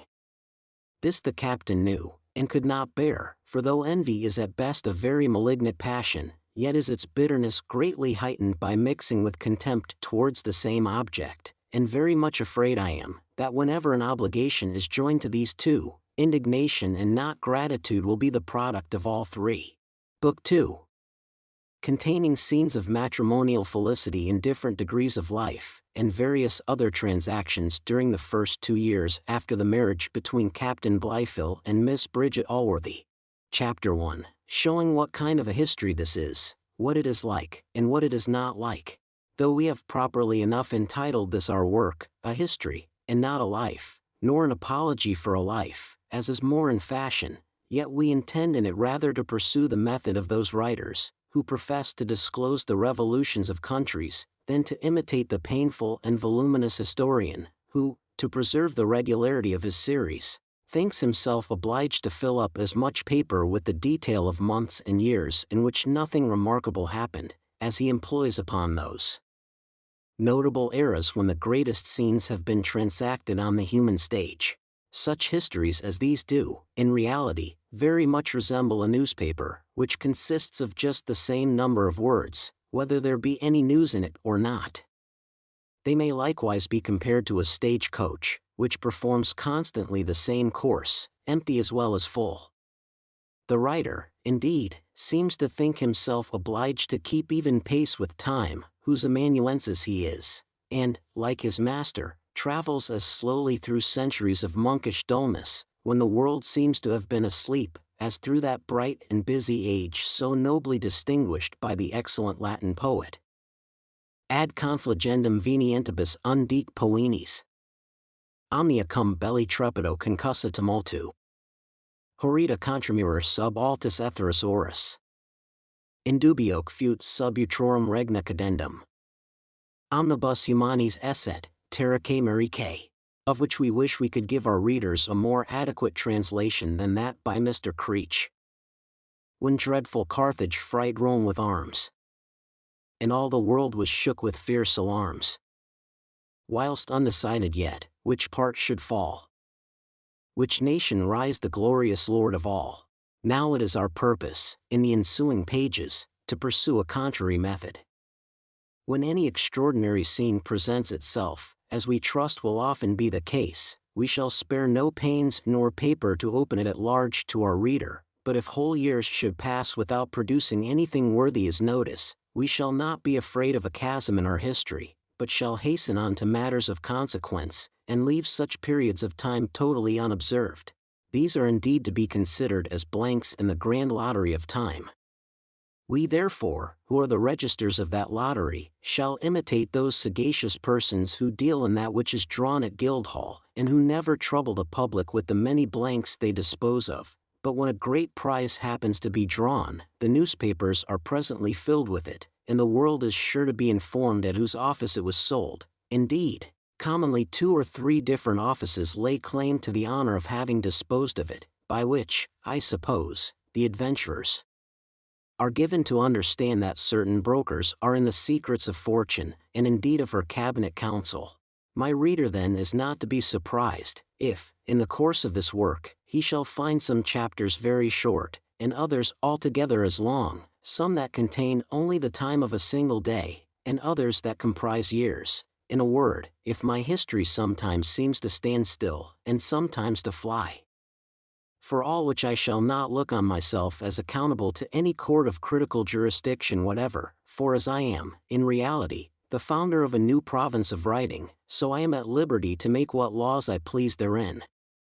And these laws, my readers, whom I consider as my subjects, are bound to believe in and to obey, with which that they may readily and cheerfully comply. I do hereby assure them that I shall principally regard their ease and advantage in all such institutions, for I do not, like a jure divino tyrant, imagine that they are my slaves, or my commodity.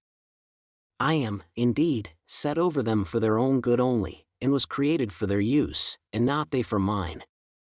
Nor do I doubt, while I make their interest the great rule of my writings, they will unanimously concur in supporting my dignity, and in rendering me all the honor I shall deserve or desire. Chapter 2. Religious cautions against showing too much favor to bastards, and a great discovery made by Mrs. Deborah Wilkins. 8 months after the celebration of the nuptials between Captain Blifil and Miss Bridget Allworthy, a young lady of great beauty, merit, and fortune, was Miss Bridget, by reason of a fright, delivered of a fine boy. The child was indeed to all appearances perfect, but the midwife discovered it was born a month before its full time. Though the birth of an heir by his beloved sister was a circumstance of great joy to Mr. Allworthy, yet it did not alienate his affections from the little foundling, to whom he had been godfather, had given his own name of Thomas, and whom he had hitherto seldom failed of visiting, at least once a day, in his nursery. He told his sister, if she pleased, the newborn infant should be bred up together with little Tommy, to which she consented, though with some little reluctance, for she had truly a great complacence for her brother, and hence she had always behaved towards the foundling with rather more kindness than ladies of rigid virtue can sometimes bring themselves to show to these children, who, however innocent, may be truly called the living monuments of incontinence. The captain could not so easily bring himself to bear what he condemned as a fault in Mr. Allworthy. He gave him frequent hints, that to adopt the fruits of sin, was to give countenance to it. He quoted several texts, for he was well read in Scripture, such as, "He visits the sins of the fathers upon the children, and the fathers have eaten sour grapes, and the children's teeth are set on edge," and c. whence he argued the legality of punishing the crime of the parent on the bastard. He said, though the law did not positively allow the destroying such baseborn children, yet it held them to be the children of nobody, that the Church considered them as the children of nobody, and that at the best, they ought to be brought up to the lowest and vilest offices of the Commonwealth. Mr. Allworthy answered to all this, and much more, which the captain had urged on this subject, that, however guilty the parents might be, the children were certainly innocent, that as to the texts he had quoted, the former of them was a particular denunciation against the Jews, for the sin of idolatry, of relinquishing and hating their heavenly king, and the latter was parabolically spoken, and rather intended to denote the certain and necessary consequences of sin, than any express judgment against it. But to represent the Almighty as avenging the sins of the guilty on the innocent, was indecent, if not blasphemous, as it was to represent him acting against the first principles of natural justice, and against the original notions of right and wrong, which he himself had implanted in our minds, by which we were to judge not only in all matters which were not revealed, but even of the truth of revelation itself. He said he knew many held the same principles with the captain on this head, but he was himself firmly convinced to the contrary, and would provide in the same manner for this poor infant, as if a legitimate child had had fortune to have been found in the same place. While the captain was taking all opportunities to press these and such like arguments, to remove the little foundling from Mr. Allworthy's, of whose fondness for him he began to be jealous, Mrs. Deborah had made a discovery, which, in its event, threatened at least to prove more fatal to poor Tommy than all the reasonings of the captain. Whether the insatiable curiosity of this good woman had carried her on to that business, or whether she did it to confirm herself in the good graces of Mrs. Blythill, who, notwithstanding her outward behavior to the foundling, frequently abused the infant in private, and her brother too, for his fondness to it, I will not determine, but she had now, as she conceived, fully detected the father of the foundling. Now, as this was a discovery of great consequence, it may be necessary to trace it from the fountainhead. We shall therefore very minutely lay open those previous matters by which it was produced, and for that purpose we shall be obliged to reveal all the secrets of a little family with which my reader is at present entirely unacquainted, and of which the economy was so rare and extraordinary, that I fear it will shock the utmost credulity of many married persons. Chapter 3. The description of a domestic government founded upon rules directly contrary to those of Aristotle. My reader may please to remember he hath been informed that Jenny Jones had lived some years with a certain schoolmaster, who had, at her earnest desire, instructed her in Latin, in which, to do justice to her genius, she had so improved herself, that she was become a better scholar than her master. Indeed, though this poor man had undertaken a profession to which learning must be allowed necessary, this was the least of his commendations. He was one of the best-natured fellows in the world, and was, at the same time, master of so much pleasantry and humor, that he was reputed the wit of the country, and all the neighboring gentlemen were so desirous of his company, that as denying was not his talent, he spent much time at their houses, which he might, with more emolument, have spent in his school. It may be imagined that a gentleman so qualified and so disposed, was in no danger of becoming formidable to the learned seminaries of Eton or Westminster. To speak plainly, his scholars were divided into two classes, in the upper of which was a young gentleman, the son of a neighboring squire, who, at the age of 17, was just entered into his syntaxis, and in the lower was a second son of the same gentleman, who, together with 7 parish boys, was learning to read and write. The stipend arising hence would hardly have indulged the schoolmaster in the luxuries of life, had he not added to this office those of clerk and barber, and had not Mr. Allworthy added to the whole an annuity of £10, which the poor man received every Christmas, and with which he was enabled to cheer his heart during that sacred festival. Among his other treasures, the pedagogue had a wife, whom he had married out of Mr. Allworthy's kitchen for her fortune, viz., £20, which she had there amassed. This woman was not very amiable in her person. Whether she sat to my friend Hogarth, or no, I will not determine, but she exactly resembled the young woman who was pouring out her mistress's tea in the third picture of the Harlot's Progress. She was, besides, a professed follower of that noble sect founded by Xantip of old, by means of which she became more formidable in the school than her husband, for, to confess the truth, he was never master there, or anywhere else, in her presence. Though her countenance did not denote much natural sweetness of temper, yet this was, perhaps, somewhat soured by a circumstance which generally poisons matrimonial felicity, for children are rightly called the pledges of love, and her husband, though they had been married 9 years, had given her no such pledges, a default for which he had no excuse either from age or health, being not yet 30 years old, and what they call a jolly brisk young man. Hence arose another evil, which produced no little uneasiness to the poor pedagogue, of whom she maintained so constant a jealousy, that he durst hardly speak to one woman in the parish, for the least degree of civility, or even correspondence, with any female, was sure to bring his wife upon her back, in his own. In order to guard herself against matrimonial injuries in her own house, as she kept one maidservant, she always took care to choose her out of that order of females whose faces are taken as a kind of security for their virtue, of which number Jenny Jones, as the reader hath been before informed, was one.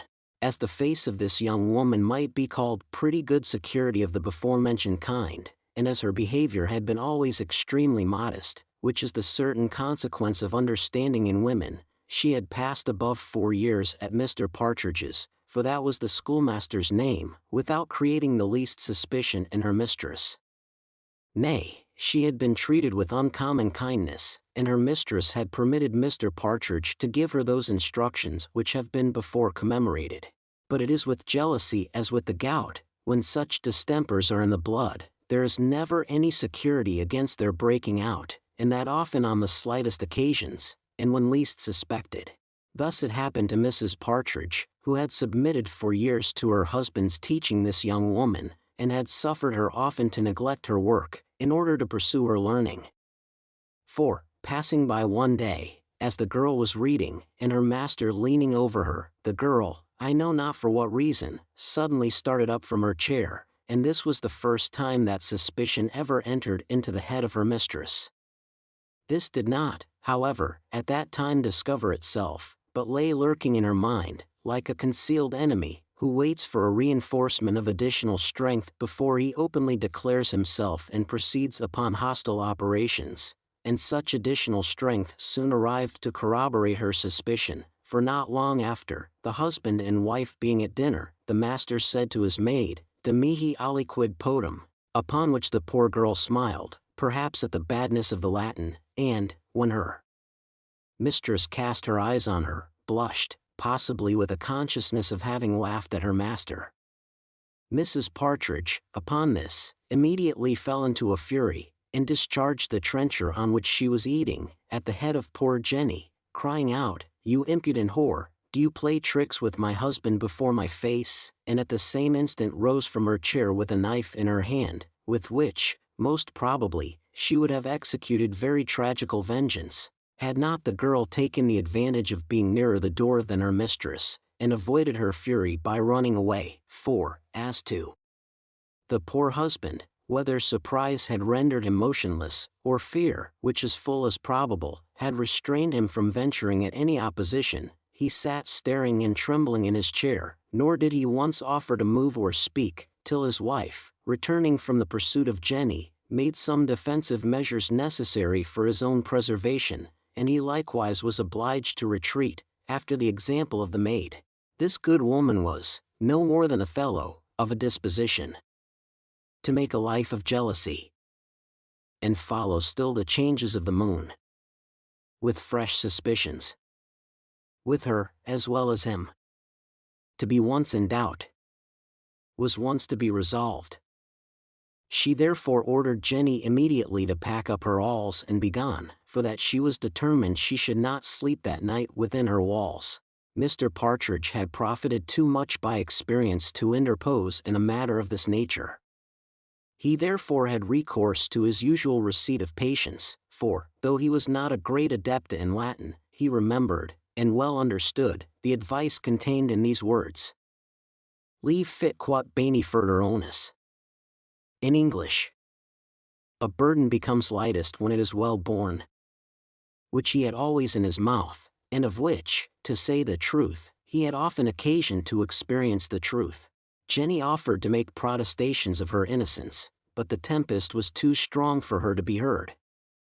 She then betook herself to the business of packing, for which a small quantity of brown paper sufficed, and, having received her small pittance of wages, she returned home.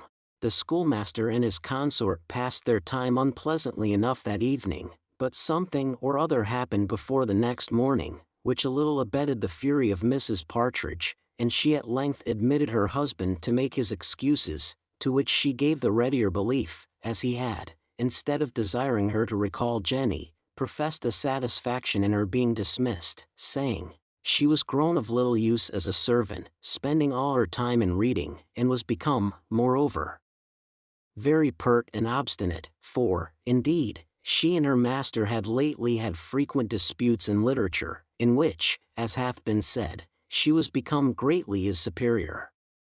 This, however, he would by no means allow, and as he called her persisting in the right, obstinacy, he began to hate her with no small inveteracy. Chapter 4. Containing one of the most bloody battles, or rather duels, that were ever recorded in domestic history. For the reasons mentioned in the preceding chapter, and from some other matrimonial concessions, well known to most husbands, and which, like the secrets of Freemasonry, should be divulged to none who are not members of that honorable fraternity, Mrs. Partridge was pretty well satisfied that she had condemned her husband without cause, and endeavored by acts of kindness to make him amends for her false suspicion.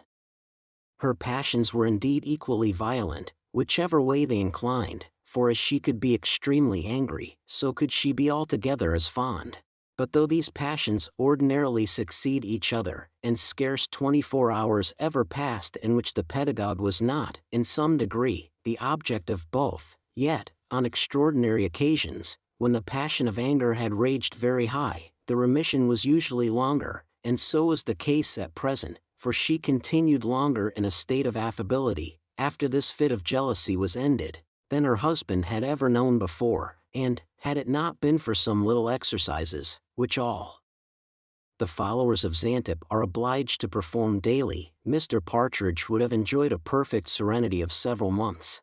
Perfect calms at sea are always suspected by the experienced mariner to be the forerunners of a storm, and I know some persons, who, without being generally the devotees of superstition, are apt to apprehend that great and unusual peace or tranquility will be attended with its opposite. For which reason the ancients used, on such occasions, to sacrifice to the goddess Nemesis, a deity who was thought by them to look with an invidious eye on human felicity, and to have a peculiar delight in overturning it. As we are very far from believing in any such heathen goddess, or from encouraging any superstition, so we wish Mr. John F. R., or some other such philosopher, would bestir himself a little, in order to find out the real cause of this sudden transition from good to bad fortune, which hath been so often remarked, and of which we shall proceed to give an instance, for it is our province to relate facts, and we shall leave causes to persons of much higher genius. Mankind have always taken great delight in knowing and descanting on the actions of others. Hence there have been, in all ages and nations, certain places set apart for public rendezvous, where the curious might meet and satisfy their mutual curiosity. Among these, the barbers' shops have justly borne the preeminence. Among the Greeks, barber's news was a proverbial expression, and Horace, in one of his epistles, makes honorable mention of the Roman barbers in the same light. Those of England are known to be no wise inferior to their Greek or Roman predecessors. You there see foreign affairs discussed in a manner little inferior to that with which they are handled in the coffee houses, and domestic occurrences are much more largely and freely treated in the former than in the latter.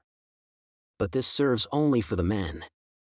Now, whereas the females of this country, especially those of the lower order, do associate themselves much more than those of other nations, our polity would be highly deficient, if they had not some place set apart likewise for the indulgence of their curiosity, seeing they are in this no way inferior to the other half of the species. In enjoying, therefore, such place of rendezvous, the British fair ought to esteem themselves more happy than any of their foreign sisters, as I do not remember either to have read in history, or to have seen in my travels, anything of the like kind. This place then is no other than the chandler's shop, the known seat of all the news, or, as it is vulgarly called, gossiping, in every parish in England. Mrs. Partridge, being one day at this assembly of females, was asked by one of her neighbors if she had heard no news lately of Jenny Jones, to which she answered in the negative. Upon this the other replied, with a smile, that the parish was very much obliged to her for having turned Jenny away as she did.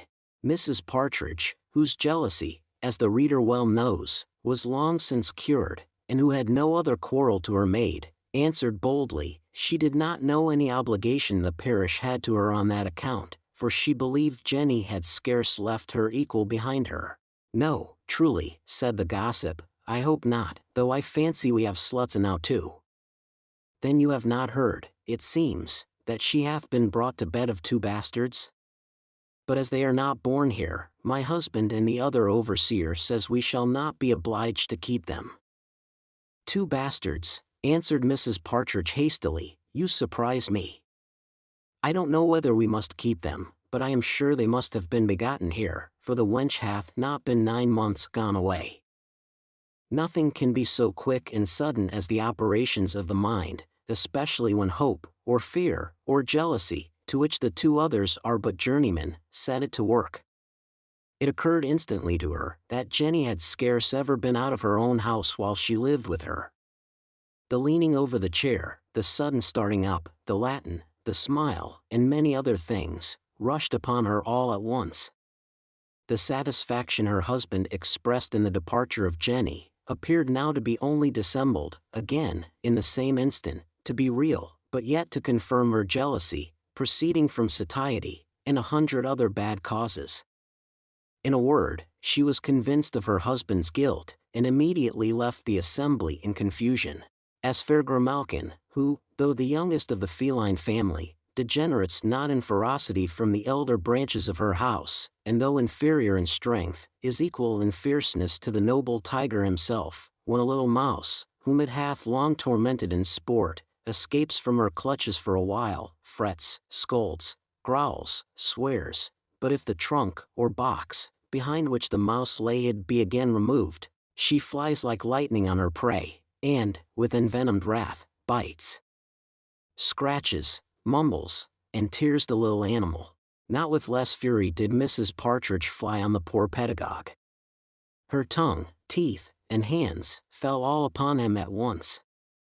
His wig was in an instant torn from his head, his shirt from his back, and from his face descended 5 streams of blood, denoting the number of claws with which nature had unhappily armed the enemy. Mr. Partridge acted for some time on the defensive only, indeed he attempted only to guard his face with his hands, but as he found that his antagonist abated nothing of her rage, he thought he might, at least, endeavor to disarm her, or rather to confine her arms, in doing which her cap fell off in the struggle, and her hair being too short to reach her shoulders, erected itself on her head, her stays likewise, which were laced through one single hole at the bottom, burst open, and her breasts, which were much more redundant than her hair, hung down below her middle. Her face was likewise marked with the blood of her husband, her teeth gnashed with rage, and fire, such as sparkles from a smith's forge, darted from her eyes. So that, altogether, this Amazonian heroine might have been an object of terror to a much bolder man than Mr. Partridge. He had, at length, the good fortune, by getting possession of her arms, to render those weapons which she wore at the ends of her fingers useless, which she no sooner perceived, than the softness of her sex prevailed over her rage, and she presently dissolved in tears, which soon after concluded in a fit. That small share of sense which Mr. Partridge had hitherto preserved through this scene of fury, of the cause of which he was hitherto ignorant, now utterly abandoned him. He ran instantly into the street, howling out that his wife was in the agonies of death, and beseeching the neighbors to fly with the utmost haste to her assistance. Several good women obeyed his summons, who entering his house, and applying the usual remedies on such occasions, Mrs. Partridge was at length, to the great joy of her husband, brought to herself. As soon as she had a little recollected her spirits, and somewhat composed herself with a cordial, she began to inform the company of the manifold injuries she had received from her husband, who, she said, was not contented to injure her in her bed, but, upon her upbraiding him with it, had treated her in the cruelest manner imaginable, had tore her cap and hair from her head, and her stays from her body, giving her, at the same time, several blows, the marks of which she should carry to the grave. The poor man, who bore on his face many more visible marks of the indignation of his wife, stood in silent astonishment at this accusation, which the reader will, I believe, bear witness for him, had greatly exceeded the truth, for indeed he had not struck her once, and this silence being interpreted to be a confession of the charge by the whole court, they all began at once, una voce, to rebuke and revile him, repeating often, that none but a coward ever struck a woman. Mr. Partridge bore all this patiently, but when his wife appealed to the blood on her face, as an evidence of his barbarity, he could not help laying claim to his own blood, for so it really was, as he thought it very unnatural that this should rise up, as we are taught that of a murdered person often doth, in vengeance against him. To this the women made no other answer than that it was a pity it had not come from his heart, instead of his face, all declaring, that, if their husbands should lift their hands against them, they would have their hearts' bloods out of their bodies. After much admonition for what was past, and much good advice to Mr. Partridge for his future behavior, the company at length departed, and left the husband and wife to a personal conference together, in which Mr. Partridge soon learned the cause of all his sufferings. Chapter 5, containing much matter to exercise the judgment and reflection of the reader. I believe it is a true observation, that few secrets are divulged to one person only, but certainly, it would be next to a miracle that a fact of this kind should be known to a whole parish, and not transpire any farther. And, indeed, a very few days had passed, before the country, to use a common phrase, rung of the schoolmaster of Little Baddington, who was said to have beaten his wife in the most cruel manner. Nay, in some places it was reported he had murdered her, in others, that he had broke her arms, in others, her legs. In short, there was scarce an injury which can be done to a human creature, but what Mrs. Partridge was somewhere or other affirmed to have received from her husband. The cause of this quarrel was likewise variously reported, for as some people said that Mrs. Partridge had caught her husband in bed with his maid, so many other reasons, of a very different kind, went abroad. Nay, some transferred the guilt to the wife, and the jealousy to the husband. Mrs. Wilkins had long ago heard of this quarrel, but, as a different cause from the true one had reached her ears, she thought proper to conceal it, and the rather, perhaps, as the blame was universally laid on Mr. Partridge, and his wife, when she was servant to Mr. Allworthy, had in something offended Mrs. Wilkins, who was not of a very forgiving temper.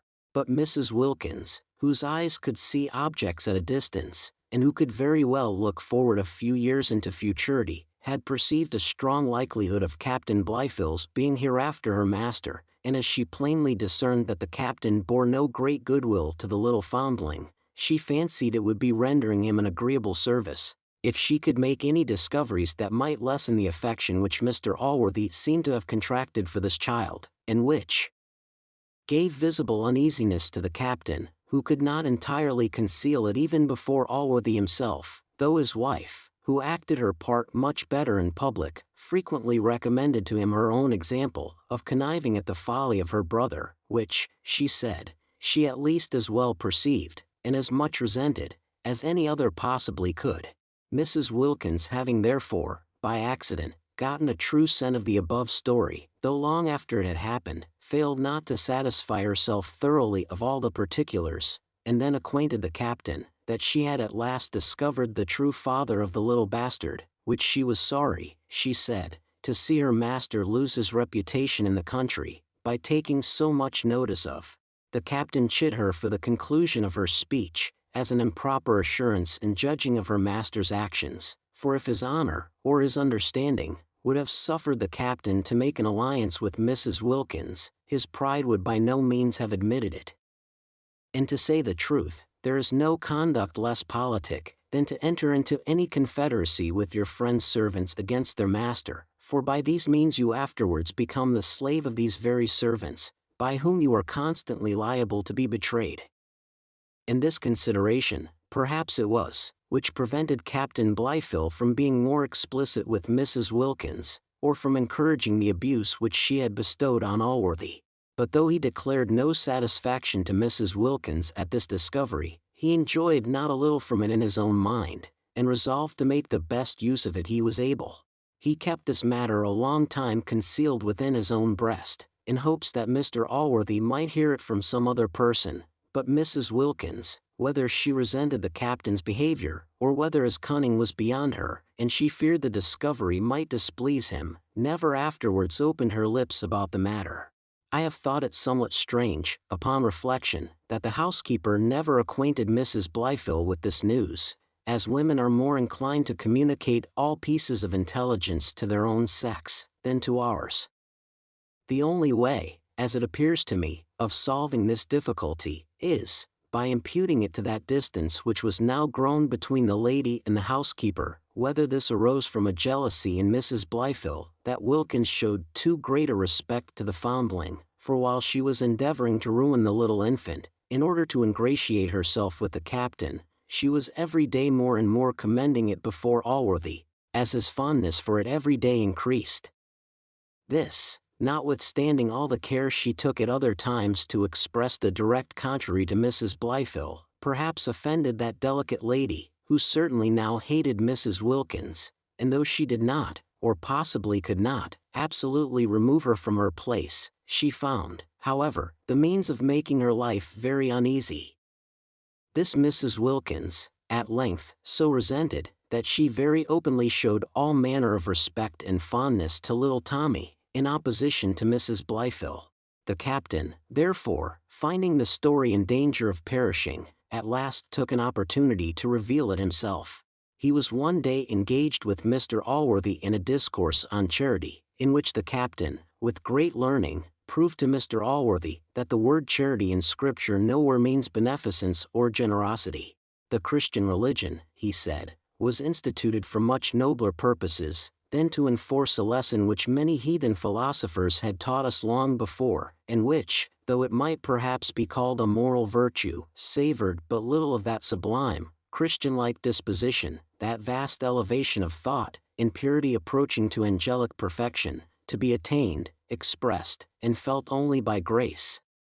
Those, he said, came nearer to the Scripture meaning, who understood by it candor, or the forming of a benevolent opinion of our brethren, and passing a favorable judgment on their actions, a virtue much higher, and more extensive in its nature, than a pitiful distribution of alms, which, though we would never so much prejudice, or even ruin our families, could never reach many, whereas charity, in the other and truer sense, might be extended to all mankind. He said, considering who the disciples were, it would be absurd to conceive the doctrine of generosity, or giving alms, to have been preached to them. And, as we could not well imagine this doctrine should be preached by its divine author to men who could not practice it, much less should we think it understood so by those who can practice it, and do not. But though, continued he, there is, I am afraid, little merit in these benefactions, there would, I must confess, be much pleasure in them to a good mind, if it was not abetted by one consideration.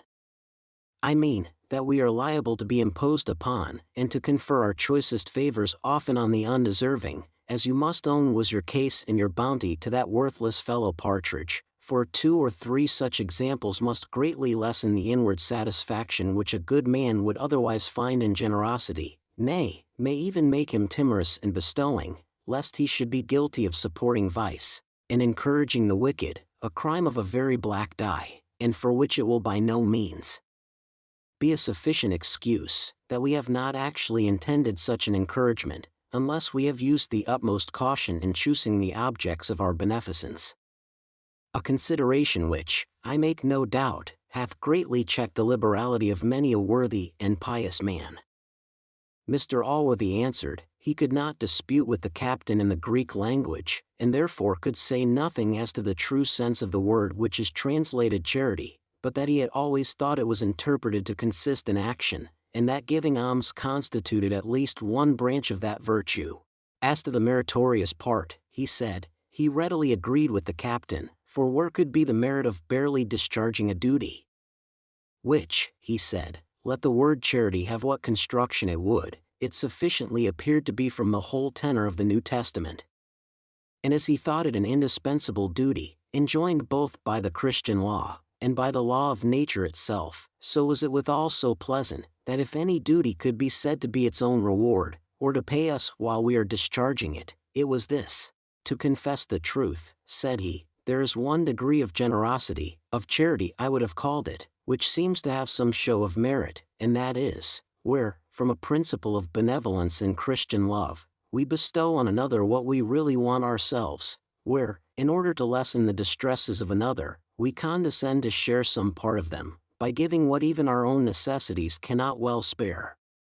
This is, I think, meritorious, but to relieve our brethren only with our superfluities, to be charitable, I must use the word, rather at the expense of our coffers than ourselves, to save several families from misery rather than hang up an extraordinary picture in our houses or gratify any other idle ridiculous vanity, this seems to be only being human creatures.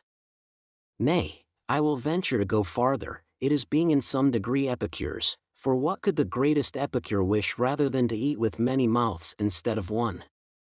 Which I think may be predicated of any one who knows that the bread of many is owing to his own largesses. As to the apprehension of bestowing bounty on such as may hereafter prove unworthy objects, because many have proved such, surely it can never deter a good man from generosity. I do not think a few or many examples of ingratitude can justify a man's hardening his heart against the distresses of his fellow creatures, nor do I believe it can ever have such effect on a truly benevolent mind.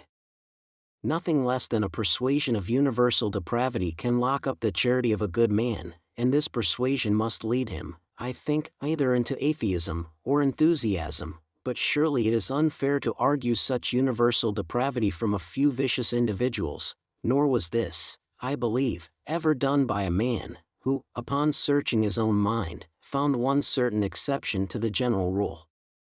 He then concluded by asking, who that Partridge was, whom he had called a worthless fellow. I mean, said the captain, Partridge the barber, the schoolmaster, what do you call him? Partridge, the father of the little child which you found in your bed. Mr. Allworthy expressed great surprise at this account, and the captain as great at his ignorance of it, for he said he had known it above a month, and at length recollected with much difficulty that he was told it by Mrs. Wilkins. Upon this, Wilkins was immediately summoned, who having confirmed what the captain had said, was by Mr. Allworthy, by and with the captain's advice, dispatched to Little Baddington, to inform herself of the truth of the fact, for the captain expressed great dislike at all hasty proceedings in criminal matters, and said he would by no means have Mr. Allworthy take any resolution either to the prejudice of the child or its father, before he was satisfied that the latter was guilty, for though he had privately satisfied himself of this from one of Partridge's neighbors, yet he was too generous to give any such evidence to Mr. Allworthy. Chapter 6. The trial of Partridge, the schoolmaster, for incontinency, the evidence of his wife, a short reflection on the wisdom of our law, with other grave matters, which those will like best who understand them most. It may be wondered that a story so well known, and which had furnished so much matter of conversation, should never have been mentioned to Mr. Allworthy himself, who was perhaps the only person in that country who had never heard of it. To account in some measure for this to the reader, I think proper to inform him that there was no one in the kingdom less interested in opposing that doctrine concerning the meaning of the word charity, which hath been seen in the preceding chapter, than our good man. Indeed, he was equally entitled to this virtue in either sense, for as no man was ever more sensible of the wants, or more ready to relieve the distresses of others, so none could be more tender of their characters, or slower to believe anything to their disadvantage. Scandal, therefore, never found any access to his table, for as it hath been long since observed that you may know a man by his companions, so I will venture to say, that, by attending to the conversation at a great man's table, you may satisfy yourself of his religion, his politics, his taste, and indeed of his entire disposition, for though a few odd fellows will utter their own sentiments in all places, yet much the greater part of mankind have enough of the courtier to accommodate their conversation to the taste and inclination of their superiors. But to return to Mrs. Wilkins, who, having executed her commission with great dispatch, though at 15 miles distance, brought back such a confirmation of the schoolmaster's guilt, that Mr. Allworthy determined to send for the criminal, and examine him viva voce. Mr. Partridge, therefore, was summoned to attend, in order to his defense, if he could make any, against this accusation.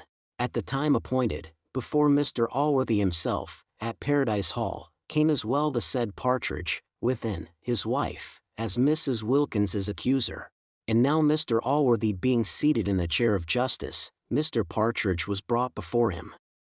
Having heard his accusation from the mouth of Mrs. Wilkins, he pleaded not guilty, making many vehement protestations of his innocence. Mrs. Partridge was then examined, who, after a modest apology for being obliged to speak the truth against her husband, related all the circumstances with which the reader hath already been acquainted, and at last concluded with her husband's confession of his guilt. Whether she had forgiven him or no, I will not venture to determine, but it is certain she was an unwilling witness in this cause, and it is probable from certain other reasons, would never have been brought to depose as she did, had not Mrs. Wilkins, with great art, fished all out of her at her own house, and had she not indeed made promises, in Mr. Allworthy's name, that the punishment of her husband should not be such as might anywise affect his family. Partridge still persisted in asserting his innocence, though he admitted he had made the above-mentioned confession, which he however endeavored to account for, by protesting that he was forced into it by the continued importunity she used, who vowed, that, as she was sure of his guilt, she would never leave tormenting him till he had owned it, and faithfully promised, that, in such case, she would never mention it to him more. Hence, he said, he had been induced falsely to confess himself guilty, though he was innocent, and that he believed he should have confessed a murder from the same motive. Mrs. Partridge could not bear this imputation with patience, and having no other remedy in the present place but tears, she called forth a plentiful assistance from them, and then addressing herself to Mr. Allworthy, she said, or rather cried, "May it please your worship, there never was any poor woman so injured as I am by that base man, for this is not the only instance of his falsehood to me. No, may it please your worship, he hath injured my bed many's the good time and often. I could have put up with his drunkenness and neglect of his business, if he had not broke one of the sacred commandments. Besides, if it had been out of doors I had not mattered it so much, but with my own servant, in my own house, under my own roof, to defile my own chaste bed, which to be sure he hath, with his beastly stinking horse. Yes, you villain, you have defiled my own bed, you have, and then you have charged me with bullocking you into owning the truth. It is very likely, an't please your worship, that I should bullock him. I have marks enow about my body to show of his cruelty to me. If you had been a man, you villain, you would have scorned to injure a woman in that manner. But you ain't half a man, you know it. Nor have you been half a husband to me. You need run after whores, you need, when I'm sure, and since he provokes me, I am ready, an't please your worship, to take my bodily oath that I found them abed together. What, you have forgot, I suppose, when you beat me into a fit, and made the blood run down my forehead, because I only civilly taxed you with adultery. But I can prove it by all my neighbors. You have almost broke my heart, you have, you have." Here Mr. Allworthy interrupted, and begged her to be pacified, promising her that she should have justice, then turning to Partridge, who stood aghast, one half of his wits being hurried away by surprise and the other half by fear, he said he was sorry to see there was so wicked a man in the world. He assured him that his prevaricating and lying backward and forward was a great aggravation of his guilt, for which the only atonement he could make was by confession and repentance. He exhorted him, therefore, to begin by immediately confessing the fact, and not to persist in denying what was so plainly proved against him even by his own wife. Here, reader, I beg your patience a moment, while I make a just compliment to the great wisdom and sagacity of our law, which refuses to admit the evidence of a wife for or against her husband. This, says a certain learned author, who, I believe, was never quoted before in any but a law book, would be the means of creating an eternal dissension between them. It would, indeed, be the means of much perjury, and of much whipping, fining, imprisoning, transporting, and hanging. Partridge stood a while silent, till, being bid to speak, he said he had already spoken the truth, and appealed to heaven for his innocence, and lastly to the girl herself, whom he desired his worship immediately to send for he was ignorant, or at least pretended to be so, that she had left that part of the country. Mr. Allworthy, whose natural love of justice, joined to his coolness of temper, made him always a most patient magistrate, in hearing all the witnesses which an accused person could produce in his defense, agreed to defer his final determination of this matter till the arrival of Jenny, for whom he immediately dispatched a messenger, and then, having recommended peace between Partridge and his wife, though he addressed himself chiefly to the wrong person, he appointed them to attend again the third day, for he had sent Jenny a whole day's journey from his own house.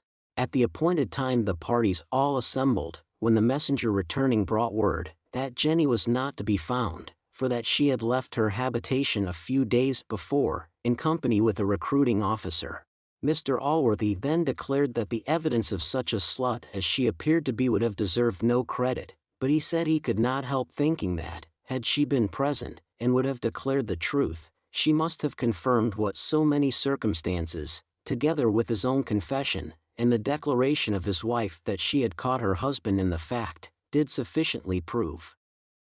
He therefore once more exhorted Partridge to confess, but he still avowing his innocence, Mr. Allworthy declared himself satisfied of his guilt, and that he was too bad a man to receive any encouragement from him. He therefore deprived him of his annuity, and recommended repentance to him on account of another world, and industry to maintain himself and his wife in this.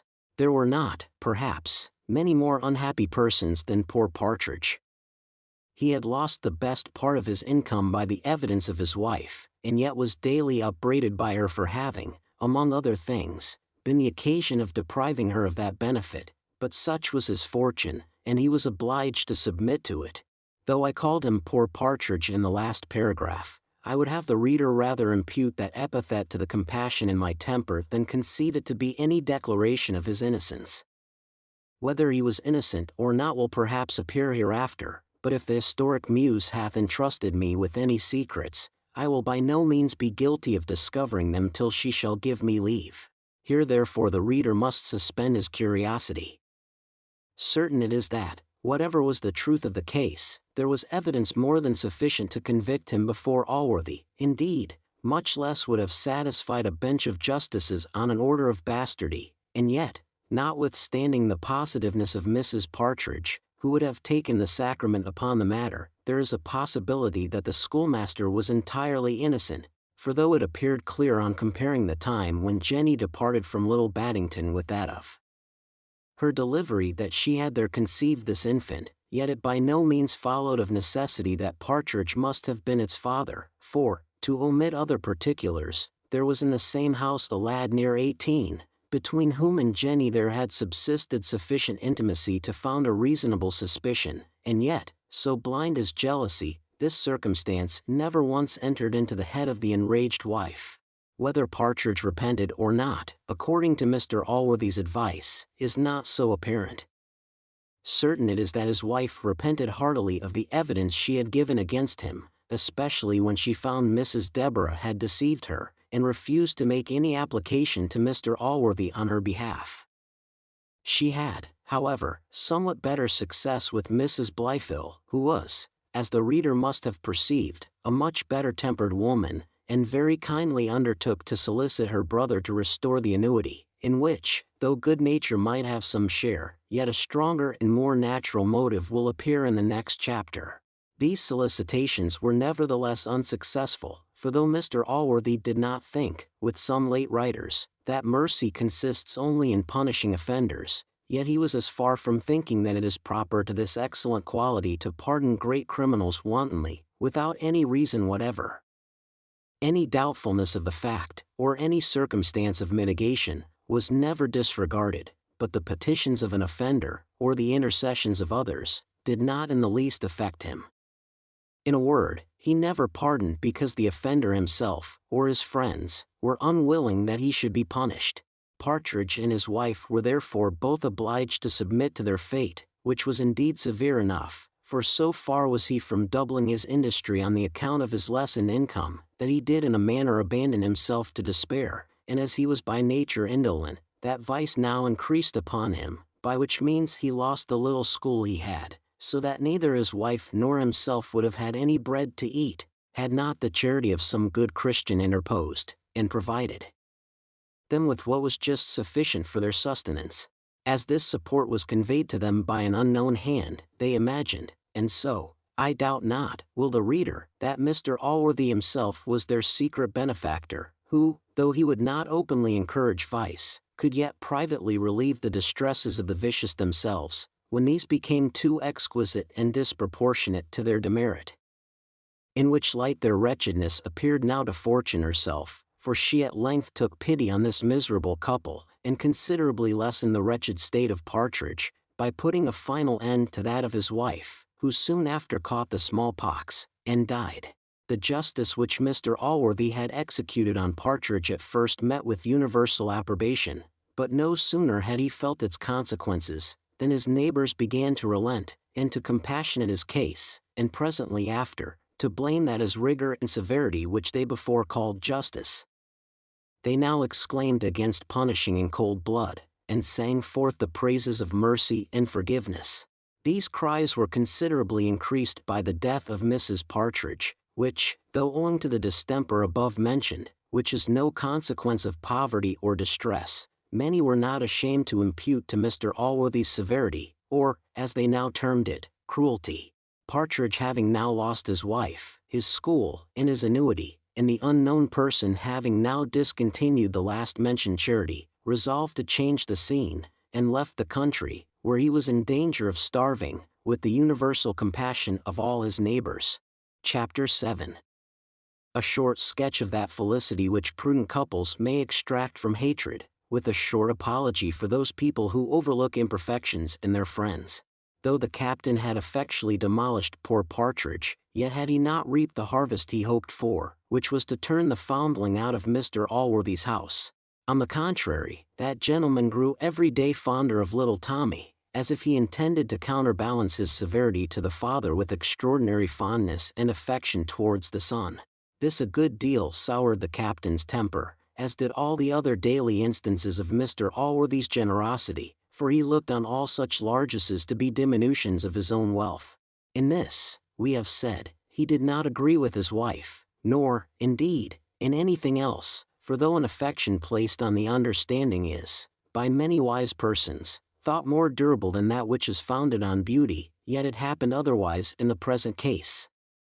Nay, the understandings of this couple were their principal bone of contention, and one great cause of many quarrels, which from time to time arose between them, and which at last ended, on the side of the lady, in a sovereign contempt for her husband, and on the husband's, in an utter abhorrence of his wife. As these had both exercised their talents chiefly in the study of divinity, this was, from their first acquaintance, the most common topic of conversation between them. The captain, like a well-bred man, had, before marriage, always given up his opinion to that of the lady, and this, not in the clumsy awkward manner of a conceited blockhead, who, while he civilly yields to a superior in an argument, is desirous of being still known to think himself in the right. The captain, on the contrary, though one of the proudest fellows in the world, so absolutely yielded the victory to his antagonist, that she, who had not the least doubt of his sincerity, retired always from the dispute with an admiration of her own understanding and a love for his. But though this complaisance to one whom the captain thoroughly despised, was not so uneasy to him as it would have been had any hopes of preferment made it necessary to show the same submission to a Hoadley, or to some other of great reputation in the science, yet even this cost him too much to be endured without some motive. Matrimony, therefore, having removed all such motives, he grew weary of this condescension, and began to treat the opinions of his wife with that haughtiness and insolence, which none but those who deserve some contempt themselves can bestow, and those only who deserve no contempt can bear. When the first torrent of tenderness was over, and when, in the calm and long interval between the fits, reason began to open the eyes of the lady, and she saw this alteration of behavior in the captain, who at length answered all her arguments only with pish and chaw, she was far from enduring the indignity with a tame submission. Indeed, it at first so highly provoked her that it might have produced some tragical event, had it not taken a more harmless turn, by filling her with the utmost contempt for her husband's understanding, which somewhat qualified her hatred towards him, though of this likewise she had a pretty moderate share. The captain's hatred to her was of a purer kind, for as to any imperfections in her knowledge or understanding, he no more despised her for them than for her not being 6 feet high. In his opinion of the female sex, he exceeded the moroseness of Aristotle himself. He looked on a woman as on an animal of domestic use, of somewhat higher consideration than a cat, since her offices were of rather more importance, but the difference between these two was, in his estimation, so small, that, in his marriage contracted with Mr. Allworthy's lands and tenements, it would have been pretty equal which of them he had taken into the bargain. And yet so tender was his pride, that it felt the contempt which his wife now began to express towards him, and this, added to the surfeit he had before taken of her love, created in him a degree of disgust and abhorrence, perhaps hardly to be exceeded. One situation only of the married state is excluded from pleasure, and that is, a state of indifference, but as many of my readers, I hope, know what an exquisite delight there is in conveying pleasure to a beloved object, so some few, I am afraid, may have experienced the satisfaction of tormenting one we hate. It is, I apprehend, to come at this latter pleasure, that we see both sexes often give up that ease in marriage which they might otherwise possess, though their mate was never so disagreeable to them. Hence the wife often puts on fits of love and jealousy, nay, even denies herself any pleasure, to disturb and prevent those of her husband, and he again, in return, puts frequent restraints on himself, and stays at home in company which he dislikes, in order to confine his wife to what she equally detests. Hence, too, must flow those tears which a widow sometimes so plentifully sheds over the ashes of a husband with whom she led a life of constant disquiet and turbulency, and whom now she can never hope to torment any more. But if ever any couple enjoyed this pleasure, it was at present experienced by the captain and his lady. It was always a sufficient reason to either of them to be obstinate in any opinion, that the other had previously asserted the contrary. If the one proposed any amusement, the other constantly objected to it. They never loved or hated, commended or abused, the same person. And for this reason, as the captain looked with an evil eye on the little foundling, his wife began now to caress it almost equally with her own child. The reader will be apt to conceive that this behavior between the husband and wife did not greatly contribute to Mr. Allworthy's repose, as it tended so little to that serene happiness which he had designed for all three from this alliance. But the truth is, though he might be a little disappointed in his sanguine expectations, yet he was far from being acquainted with the whole matter, for, as the captain was, from certain obvious reasons, much on his guard before him, the lady was obliged, for fear of her brother's displeasure, to pursue the same conduct. In fact, it is possible for a third person to be very intimate, nay even to live long in the same house, with a married couple, who have any tolerable discretion, and not even guess at the sour sentiments which they bear to each other, for though the whole day may be sometimes too short for hatred, as well as for love, yet the many hours which they naturally spend together, apart from all observers, furnish people of tolerable moderation with such ample opportunity for the enjoyment of either passion, that, if they love, they can support being a few hours in company without toying, or if they hate, without spitting in each other's faces. It is possible, however, that Mr. Allworthy saw enough to render him a little uneasy, for we are not always to conclude that a wise man is not hurt, because he doth not cry out and lament himself, like those of a childish or effeminate temper. But indeed it is possible he might see some faults in the captain without any uneasiness at all, for men of true wisdom and goodness are contented to take persons and things as they are, without complaining of their imperfections, or attempting to amend them. They can see a fault in a friend, a relation, or an acquaintance, without ever mentioning it to the parties themselves, or to any others, and this often without lessening their affection. Indeed, unless great discernment be tempered with this overlooking disposition, we ought never to contract friendship but with a degree of folly which we can deceive, for I hope my friends will pardon me when I declare, I know none of them without a fault, and I should be sorry if I could imagine I had any friend who could not see mine. Forgiveness of this kind we give and demand in turn.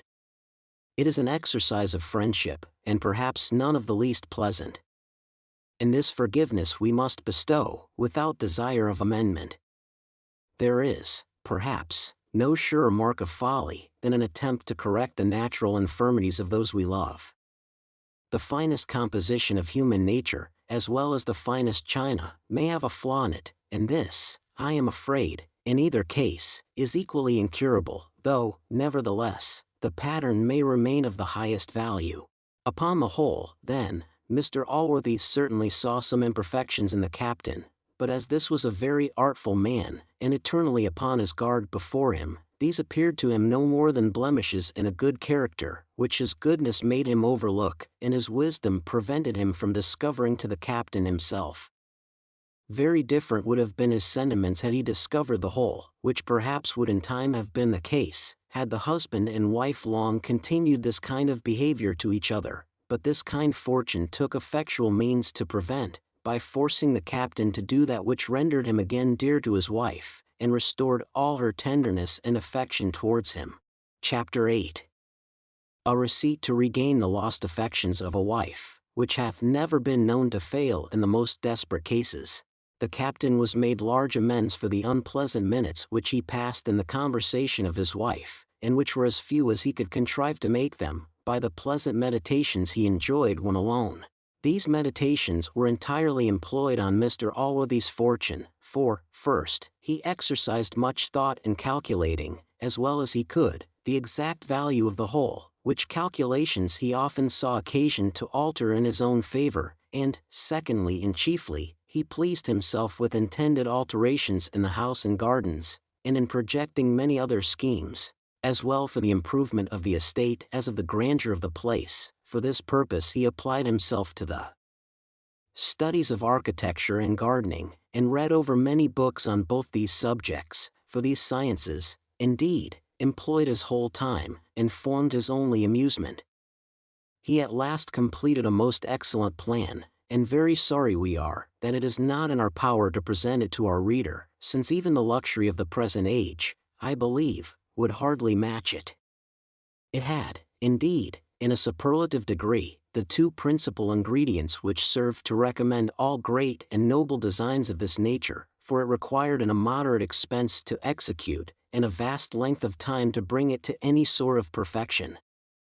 The former of these, the immense wealth of which the captain supposed Mr. Allworthy possessed, and which he thought himself sure of inheriting, promised very effectually to supply, and the latter, the soundness of his own constitution, and his time of life, which was only what is called middle age, removed all apprehension of his not living to accomplish.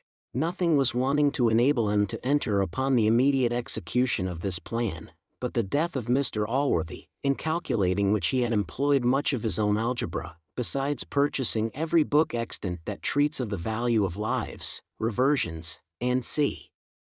From all which he satisfied himself, that as he had every day a chance of this happening, so had he more than an even chance of its happening within a few years. But while the captain was one day busied in deep contemplations of this kind, one of the most unlucky as well as unseasonable accidents happened to him. The utmost malice of fortune could, indeed, have contrived nothing so cruel, so malapropos, so absolutely destructive to all his schemes. In short, not to keep the reader in long suspense, just at the very instant when his heart was exulting in meditations on the happiness which would accrue to him by Mr. Allworthy's death, he himself died of an apoplexy. This unfortunately befell the captain as he was taking his evening walk by himself, so that nobody was present to lend him any assistance, if indeed, any assistance could have preserved him. He took, therefore, measure of that proportion of soil which was now become adequate to all his future purposes, and he lay dead on the ground, a great, though not a living, example of the truth of that observation of Horace. Tu secanda marmora. Locus sub ipsum funis, et sepulchri. Immemor, struis domos. Which sentiment I shall thus give to the English reader, you provide the noblest materials for building, when a pickaxe and a spade are only necessary, and build houses of 500 by 100 feet, forgetting that of 6 by 2. Chapter 9. A proof of the infallibility of the foregoing receipt, in the Lamentations of the Widow, with other suitable decorations of death, such as physicians, and c. in an epitaph in the true style. Mr. Allworthy, his sister, and another lady, were assembled at the accustomed hour in the supper-room, where, having waited a considerable time longer than usual, Mr. Allworthy first declared he began to grow uneasy at the captain's stay, for he was always most punctual at his meals, and gave orders that the bell should be rung without the doors, and especially towards those walks which the captain was wont to use. All these summons proving ineffectual, for the captain had, by perverse accident, betaken himself to a new walk that evening, Mrs. Blifil declared she was seriously frightened. Upon which the other lady, who was one of her most intimate acquaintance, and who well knew the true state of her affections, endeavored all she could to pacify her, telling her, to be sure she could not help being uneasy, but that she should hope the best. That, perhaps the sweetness of the evening had enticed the captain to go farther than his usual walk, or he might be detained at some neighbor's. Mrs. Blifil answered, no, she was sure some accident had befallen him, for that he would never stay out without sending her word, as he must know how uneasy it would make her. The other lady, having no other arguments to use, betook herself to the entreaties usual on such occasions, and begged her not to frighten herself, for it might be of very ill consequence to her own health, and, filling out a very large glass of wine, advised, and at last prevailed with her to drink it. Mr. Allworthy now returned into the parlour, for he had been himself in search after the captain. His countenance sufficiently showed the consternation he was under, which, indeed, had a good deal deprived him of speech, but as grief operates variously on different minds, so the same apprehension which depressed his voice, elevated that of Mrs. Blifil. She now began to bewail herself in very bitter terms, and floods of tears accompanied her lamentations, which the lady, her companion, declared she could not blame, but at the same time dissuaded her from indulging, attempting to moderate the grief of her friend by philosophical observations on the many disappointments to which human life is daily subject, which, she said, was a sufficient consideration to fortify our minds against any accidents, how sudden or terrible soever. She said her brother's example ought to teach her patience, who, though indeed he could not be supposed as much concerned as herself, yet was, doubtless, very uneasy, though his resignation to the divine will had restrained his grief within due bounds.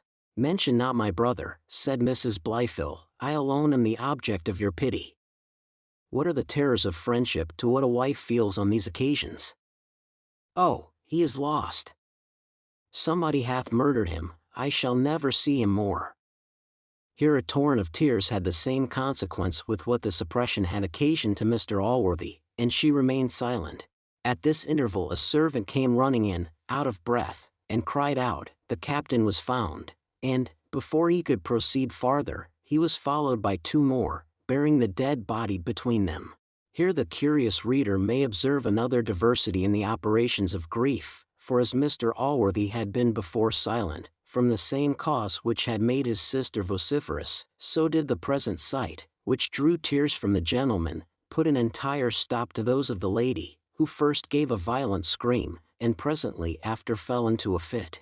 The room was soon full of servants, some of whom, with the lady visitant, were employed in care of the wife, and others, with Mr. Allworthy, assisted in carrying off the captain to a warm bed, where every method was tried, in order to restore him to life.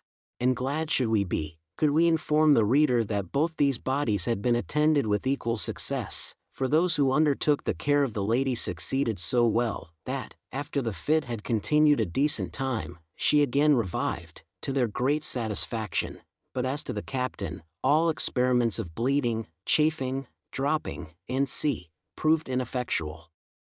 Death, that inexorable judge, had passed sentence on him, and refused to grant him a reprieve, though two doctors who arrived, and were feed at one and the same instant, were his counsel.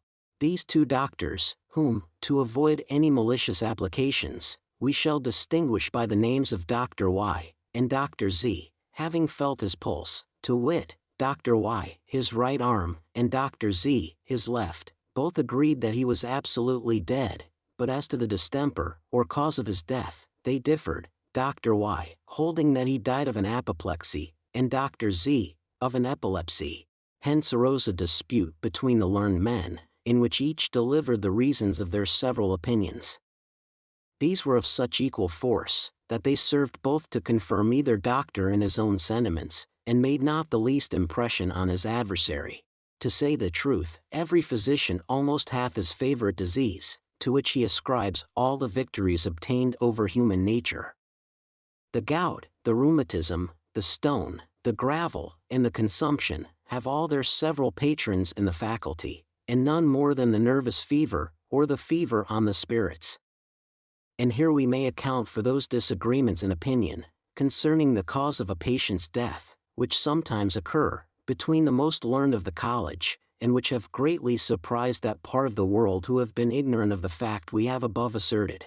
The reader may perhaps be surprised, that, instead of endeavoring to revive the patient, the learned gentleman should fall immediately into a dispute on the occasion of his death, but in reality all such experiments had been made before their arrival, for the captain was put into a warm bed, had his veins scarified, his forehead chafed, and all sorts of strong drops applied to his lips and nostrils. The physicians, therefore, finding themselves anticipated in everything they ordered, were at a loss how to apply that portion of time which it is usual and decent to remain for their fee, and were therefore necessitated to find some subject or other for discourse, and what could more naturally present itself than that before mentioned? Our doctors were about to take their leave, when Mr. Allworthy, having given over the captain, and acquiesced in the divine will, began to inquire after his sister, whom he desired them to visit before their departure.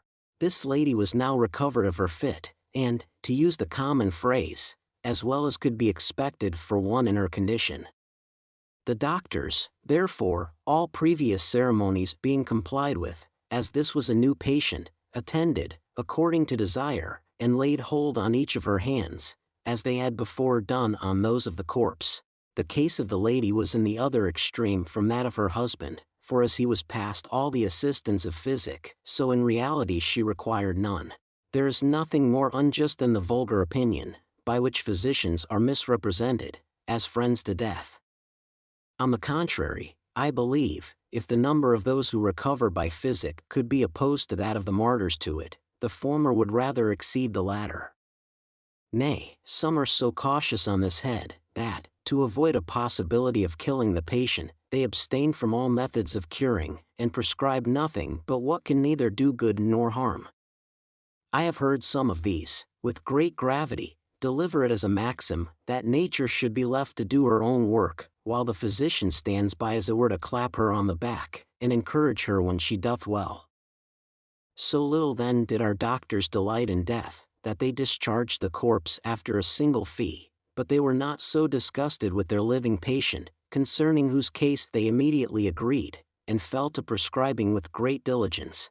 Whether, as the lady had at first persuaded her physicians to believe her ill, they had now, in return, persuaded her to believe herself so, I will not determine, but she continued a whole month with all the decorations of sickness. During this time she was visited by physicians, attended by nurses, and received constant messages from her acquaintance to inquire after her health. At length the decent time for sickness and a moderate grief being expired, the doctors were discharged, and the lady began to see company, being altered only from what she was before, by that color of sadness in which she had dressed her person and countenance.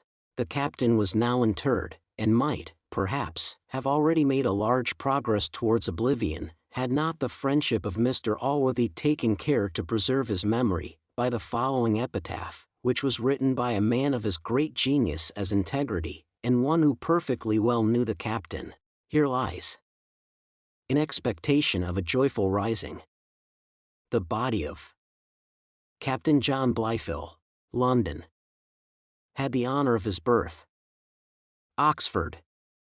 Of his education, his parts were an honor to his profession and to his country.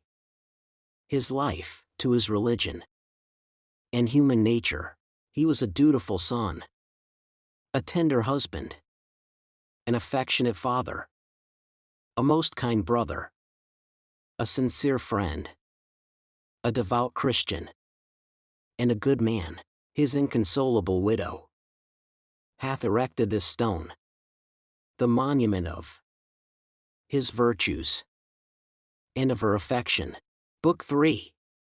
Containing the most memorable transactions which passed in the family of Mr. Allworthy, from the time when Tommy Jones arrived at the age of 14, till he attained the age of 19. In this book, the reader may pick up some hints concerning the education of children. Chapter 1, containing little or nothing. The reader will be pleased to remember that, at the beginning of the second book of this history, we gave him a hint of our intention to pass over several large periods of time, in which nothing happened worthy of being recorded in a chronicle of this kind. In so doing, we do not only consult our own dignity and ease, but the good and advantage of the reader, for besides that by these means we prevent him from throwing away his time, in reading without either pleasure or emolument, we give him, at all such seasons, an opportunity of employing that wonderful sagacity, of which he is master, by filling up these vacant spaces of time with his own conjectures, for which purpose we have taken care to qualify him in the preceding pages.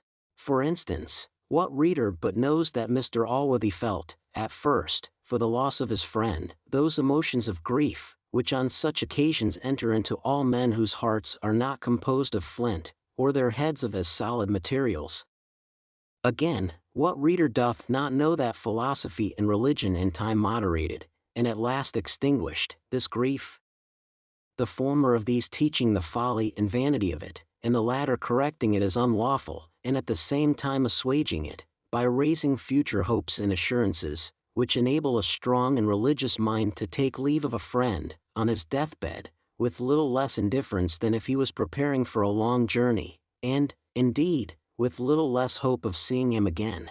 Nor can the judicious reader be at a greater loss on account of Mrs. Bridget Blyfill, who, he may be assured, conducted herself through the whole season in which grief is to make its appearance on the outside of the body, with the strictest regard to all the rules of custom and decency, suiting the alterations of her countenance to the several alterations of her habit, for as this changed from weeds to black, from black to grey, from grey to white, so did her countenance change from dismal to sorrowful, from sorrowful to sad, and from sad to serious, till the day came in which she was allowed to return to her former serenity.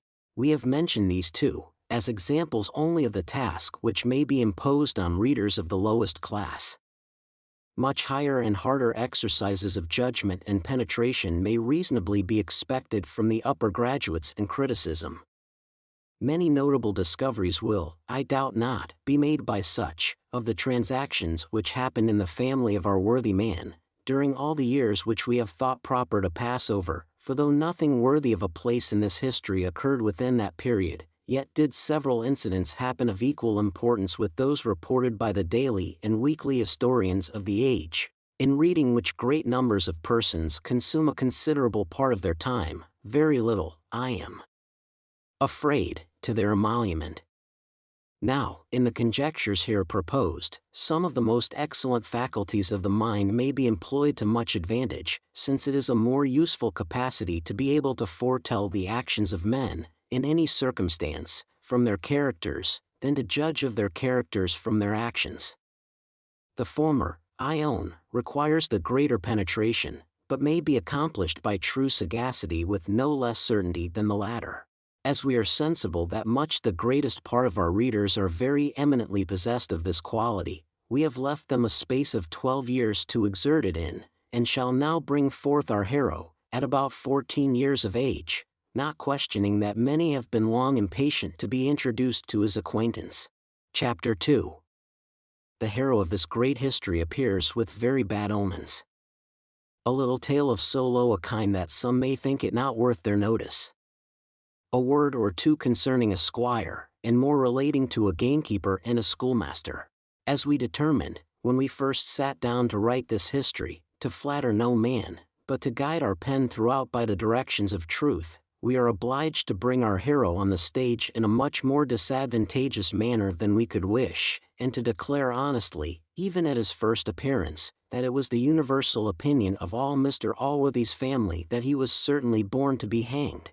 Indeed, I am sorry to say there was too much reason for this conjecture, the lad having from his earliest years discovered a propensity to many vices, and especially to one which hath as direct a tendency as any other to that fate which we have just now observed to have been prophetically denounced against him. He had been already convicted of 3 robberies, viz., of robbing an orchard, of stealing a duck out of a farmer's yard, and of picking Master Blifil's pocket of a ball. The vices of this young man were, moreover, heightened by the disadvantageous light in which they appeared when opposed to the virtues of Master Blifil, his companion, a youth of so different a cast from little Jones, that not only the family but all the neighborhood resounded his praises. He was, indeed, a lad of a remarkable disposition, sober, discreet, and pious beyond his age, qualities which gained him the love of every one who knew him, while Tom Jones was universally disliked, and many expressed their wonder that Mr. Allworthy would suffer such a lad to be educated with his nephew, lest the morals of the latter should be corrupted by his example. An incident which happened about this time will set the characters of these 2 lads more fairly before the discerning reader than is in the power of the longest dissertation. Tom Jones, who, bad as he is, must serve for the hero of this history, had only one friend among all the servants of the family, for as to Mrs. Wilkins, she had long since given him up, and was perfectly reconciled to her mistress. This friend was the gamekeeper, a fellow of a loose kind of disposition, and who was thought not to entertain much stricter notions concerning the difference of meum and tuum than the young gentleman himself.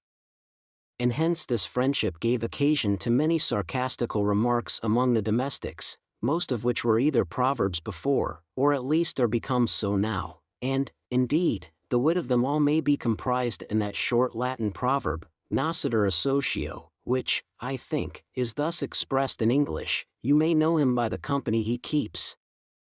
To say the truth, some of that atrocious wickedness in Jones, of which we have just mentioned 3 examples, might perhaps be derived from the encouragement he had received from this fellow, who, in 2 or 3 instances, had been what the law calls an accessory after the fact, for the whole duck, and great part of the apples, were converted to the use of the gamekeeper and his family, though, as Jones alone was discovered, the poor lad bore not only the whole smart, but the whole blame, both. Which fell again to his lot on the following occasion. Contiguous to Mr. Allworthy's estate was the manor of one of those gentlemen who are called preservers of the game.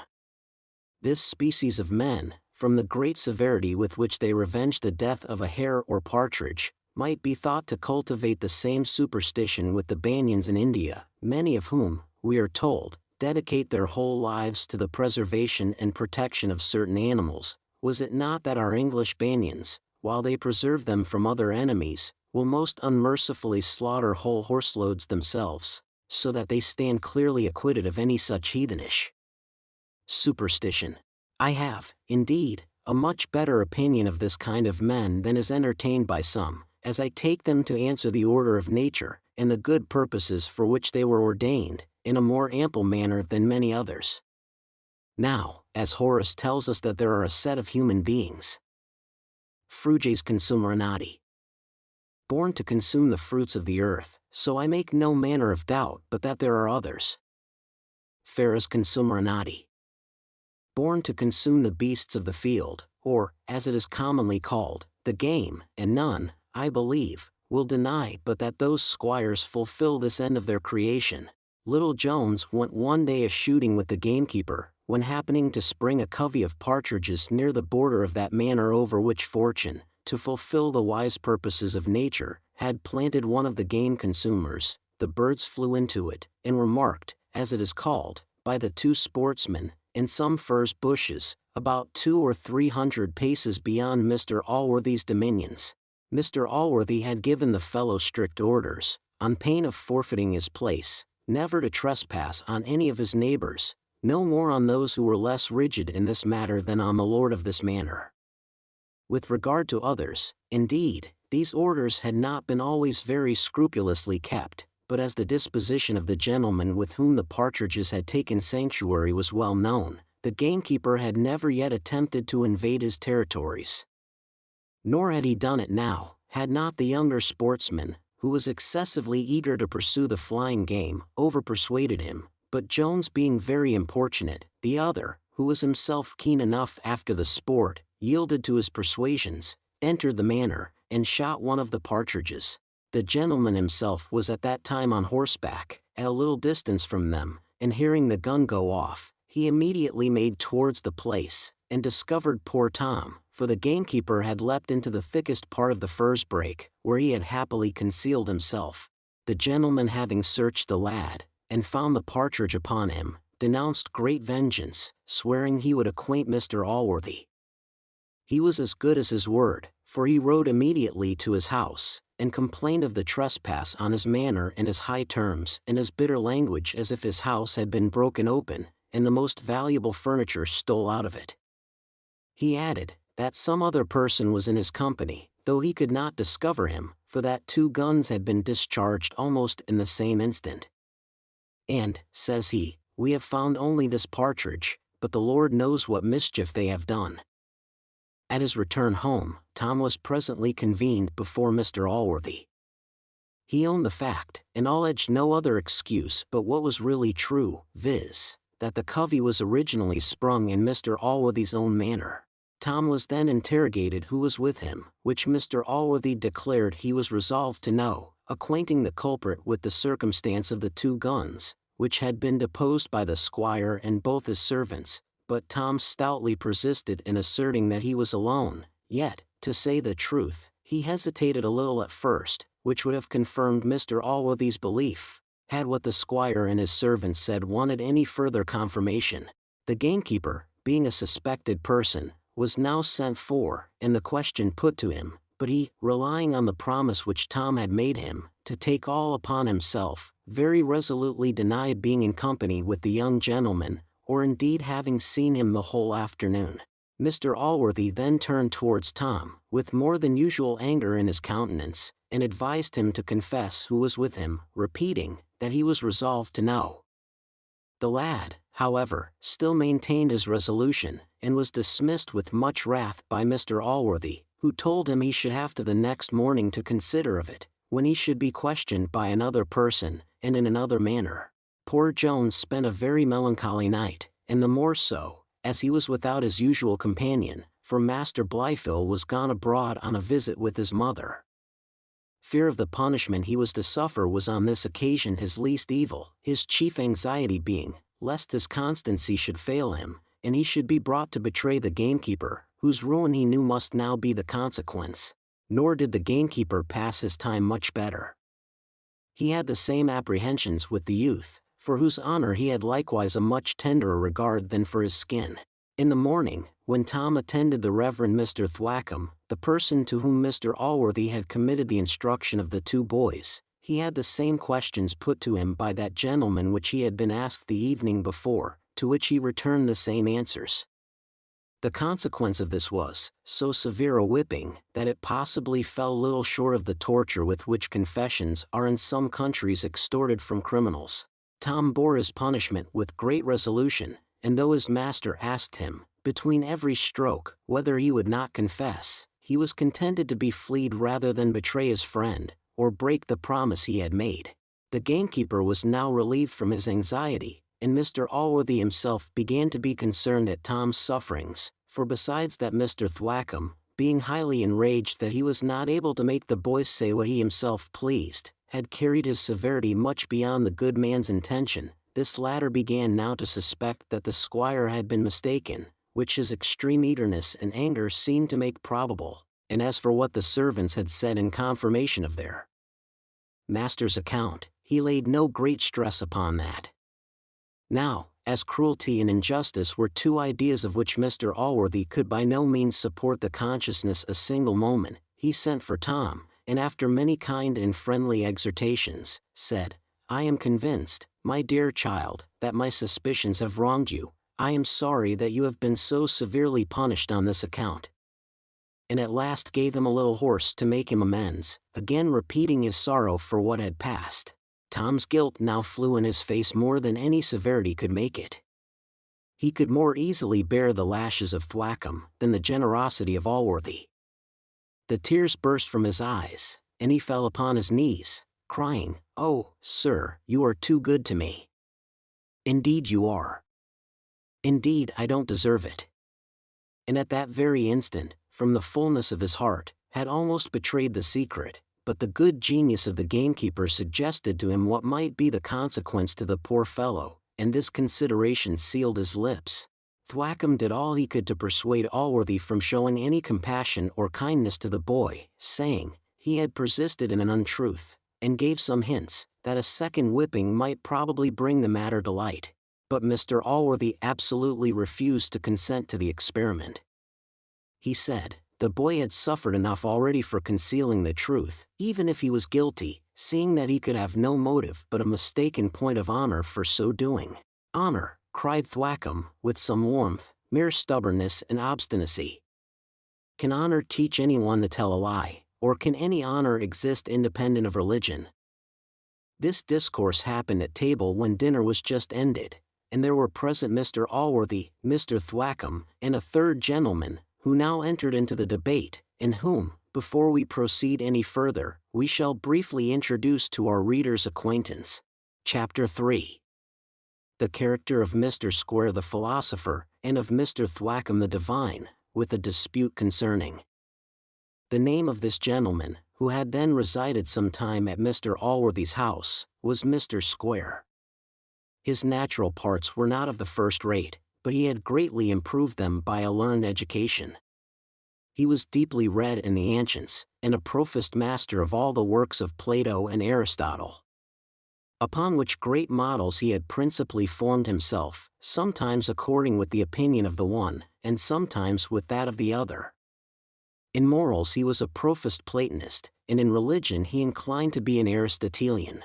But though he had, as we have said, formed his morals on the Platonic model, yet he perfectly agreed with the opinion of Aristotle, in considering that great man rather in the quality of a philosopher or a speculatist, than as a legislator. This sentiment he carried a great way, indeed, so far, as to regard all virtue as matter of theory only. This, it is true, he never affirmed, as I have heard, to any one, and yet upon the least attention to his conduct, I cannot help thinking it was his real opinion, as it will perfectly reconcile some contradictions which might otherwise appear in his character. This gentleman and Mr. Thwackum scarce ever met without a disputation, for their tenets were indeed diametrically opposite to each other. Square held human nature to be the perfection of all virtue, and that vice was a deviation from our nature, in the same manner as deformity of body is. Thwackum, on the contrary, maintained that the human mind, since the fall, was nothing but a sink of iniquity, till purified and redeemed by grace. In one point only they agreed, which was, in all their discourses on morality never to mention the word goodness. The favorite phrase of the former was the natural beauty of virtue, that of the latter was the divine power of grace. The former measured all actions by the unalterable rule of right, and the eternal fitness of things. The latter decided all matters by authority, but in doing this, he always used the scriptures and their commentators, as the lawyer doth his coke upon Littleton, where the comment is of equal authority with the text. After this short introduction, the reader will be pleased to remember that the parson had concluded his speech with a triumphant question, to which he had apprehended no answer, viz., can any honor exist independent on religion? To this Square answered, that it was impossible to discourse philosophically concerning words, till their meaning was first established, that there were scarce any two words of a more vague and uncertain signification than the two he had mentioned, for that there were almost as many different opinions concerning honor as concerning religion. But, says he, if by honor you mean the true natural beauty of virtue, I will maintain it may exist independent of any religion whatever. Nay, added he, you yourself will allow it may exist independent of all but one, so will a Mahometan, a Jew, and all the maintainers of all the different sects in the world. Thwackum replied, this was arguing with the usual malice of all the enemies to the true church. He said, he doubted not but that all the infidels and heretics in the world would, if they could, confine honor to their own absurd errors and damnable deceptions. But honor, says he, is not therefore manifold, because there are many absurd opinions about it, nor is religion manifold, because there are various sects and heresies in the world. When I mention religion, I mean the Christian religion, and not only the Christian religion, but the Protestant religion, and not only the Protestant religion, but the Church of England.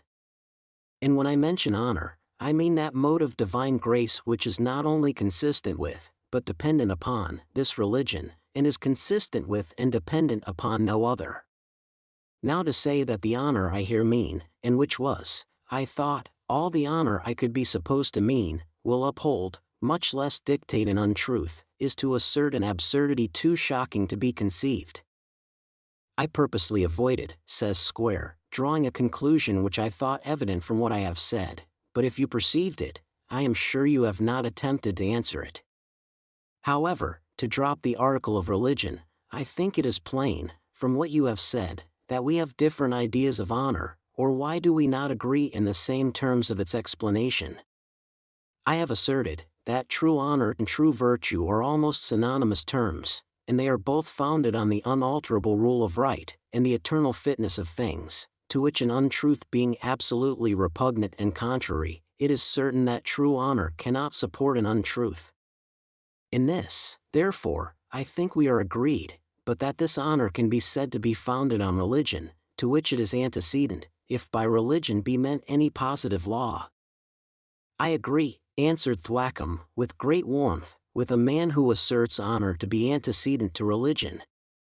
Mr. Allworthy, did I agree? He was proceeding when Mr. Allworthy interposed, telling them very coldly, they had both mistaken his meaning, for that he had said nothing of true honor. It is possible, however, he would not have easily quieted the disputants, who were growing equally warm, had not another matter now fallen out, which put a final end to the conversation at present. Chapter 4. Containing a necessary apology for the author, and a childish incident, which perhaps requires an apology likewise. Before I proceed farther, I shall beg leave to obviate some misconstructions into which the zeal of some few readers may lead them, for I would not willingly give offense to any, especially to men who are warm in the cause of virtue or religion. I hope, therefore, no man will, by the grossest misunderstanding or perversion of my meaning, misrepresent me, as endeavoring to cast any ridicule on the greatest perfections of human nature, and which do, indeed, alone purify and ennoble the heart of man, and raise him above the brute creation. This, reader, I will venture to say, and by how much the better man you are yourself, by so much the more will you be inclined to believe me, that I would rather have buried the sentiments of these two persons in eternal oblivion, than have done any injury to either of these glorious causes. On the contrary, it is with a view to their service, that I have taken upon me to record the lives and actions of two of their false and pretended champions. A treacherous friend is the most dangerous enemy, and I will say boldly, that both religion and virtue have received more real discredit from hypocrites than the wittiest profligates or infidels could ever cast upon them. Nay, farther, as these two, in their purity, are rightly called the bands of civil society, and are indeed the greatest of blessings, so when poisoned and corrupted with fraud, pretense, and affectation, they have become the worst of civil curses, and have enabled men to perpetrate the most cruel mischiefs to their own species. Indeed, I doubt not but this ridicule will in general be allowed. My chief apprehension is, as many true and just sentiments often came from the mouths of these persons, lest the whole should be taken together, and I should be conceived to ridicule all alike. Now the reader will be pleased to consider, that, as neither of these men were fools, they could not be supposed to have holden none but wrong principles, and to have uttered nothing but absurdities. What injustice, therefore, must I have done to their characters, had I selected only what was bad? And how horribly wretched and maimed must their arguments have appeared! Upon the whole, it is not religion or virtue, but the one of them, which is here exposed. Had not Thwackum too much neglected virtue, and Square, religion, in the composition of their several systems, and had not both utterly discarded all natural goodness of heart, they had never been represented as the objects of derision in this history, in which we will now proceed. This matter then, which put an end to the debate mentioned in the last chapter, was no other than a quarrel between Master Blifil and Tom Jones, the consequence of which had been a bloody nose to the former, for though Master Blifil, notwithstanding he was the younger, was in size above the other's match, yet Tom was much his superior at the noble art of boxing. Tom, however, cautiously avoided all engagements with that youth, for besides that Tommy Jones was an inoffensive lad amidst all his roguery, and really loved Blifil, Mr. Thwackum being always the second of the latter, would have been sufficient to deter him. But well says a certain author, no man is wise at all hours. It is therefore no wonder that a boy is not so. A difference arising at play between the two lads, Master Blifil called Tom a beggarly bastard. Upon which the latter, who was somewhat passionate in his disposition, immediately caused that phenomenon in the face of the former, which we have above remembered. Master Blifil now, with his blood running from his nose, and the tears galloping after from his eyes, appeared before his uncle and the tremendous Thwackum. In which court an indictment of assault, battery, and wounding, was instantly preferred against Tom, who in his excuse only pleaded the provocation, which was indeed all the matter that Master Blifil had omitted.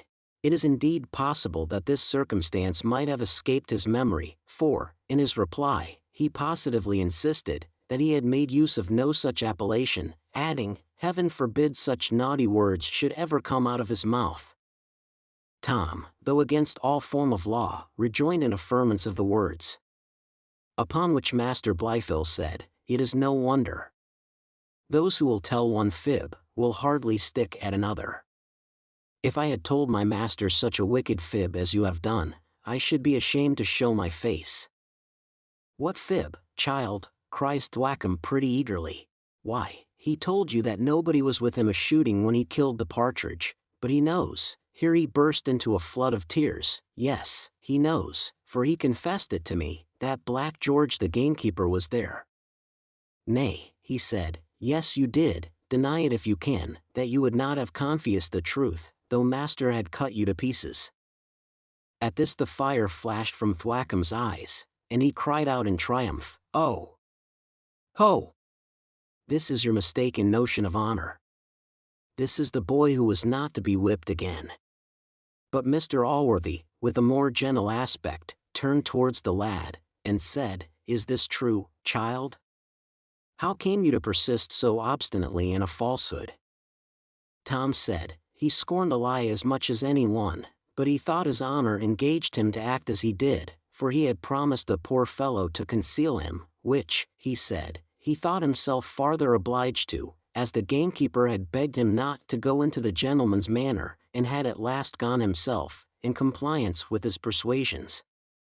He said, this was the whole truth of the matter, and he would take his oath of it, and concluded with very passionately begging Mr. Allworthy to have compassion on the poor fellow's family, especially as he himself only had been guilty, and the other had been very difficultly prevailed on to do what he did.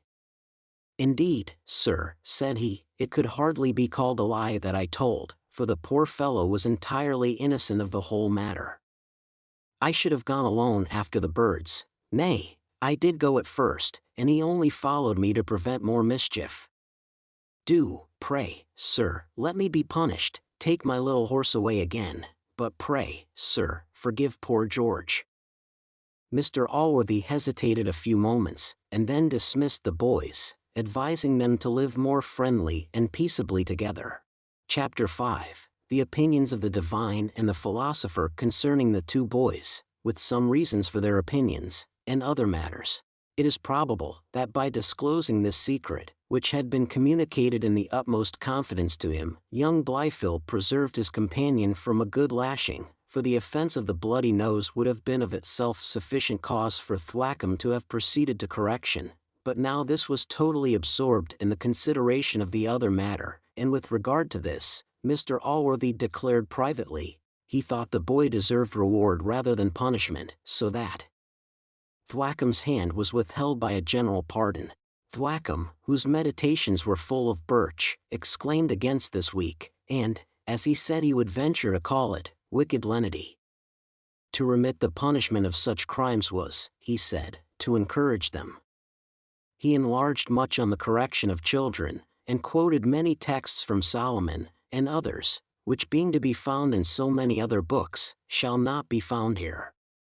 He then applied himself to the vice of lying, on which head he was altogether as learned as he had been on the other.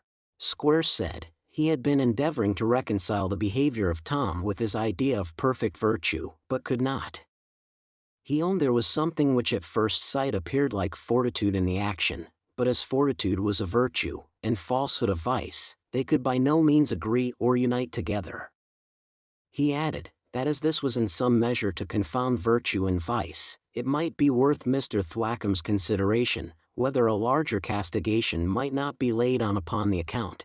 As both these learned men concurred in censuring Jones, so were they no less unanimous in applauding Master Blifil. To bring truth to light, was by the parson asserted to be the duty of every religious man, and by the philosopher this was declared to be highly conformable with the rule of right, and the eternal and unalterable fitness of things. All this, however, weighed very little with Mr. Allworthy. He could not be prevailed on to sign the warrant for the execution of Jones. There was something within his own breast with which the invincible fidelity which that youth had preserved, corresponded much better than it had done with the religion of Thwackum or with the virtue of Square. He therefore strictly ordered the former of these gentlemen to abstain from laying violent hands on Tom for what had passed. The pedagogue was obliged to obey those orders, but not without great reluctance, and frequent mutterings that the boy would be certainly spoiled. Towards the gamekeeper the good man behaved with more severity. He presently summoned that poor fellow before him, and after many bitter remonstrances, paid him his wages, and dismissed him from his service, for Mr. Allworthy rightly observed, that there was a great difference between being guilty of a falsehood to excuse yourself, and to excuse another. He likewise urged, as the principal motive to his inflexible severity against this man, that he had basely suffered Tom Jones to undergo so heavy a punishment for his sake, whereas he ought to have prevented it by making the discovery himself. When this story became public, many people differed from Square and Thwackum in judging the conduct of the two lads on the occasion. Master Blifil was generally called a sneaking rascal, a poor-spirited wretch, with other epithets of the like kind, whilst Tom, had the bare delight in the sport been the only inducement to the pedagogue, it is probable Master Blifil would likewise have had his share, but though Mr. Allworthy had given him frequent orders to make no difference between the lads, yet was Thwackum altogether as kind and gentle to this youth, as he was harsh, nay even barbarous, to the other.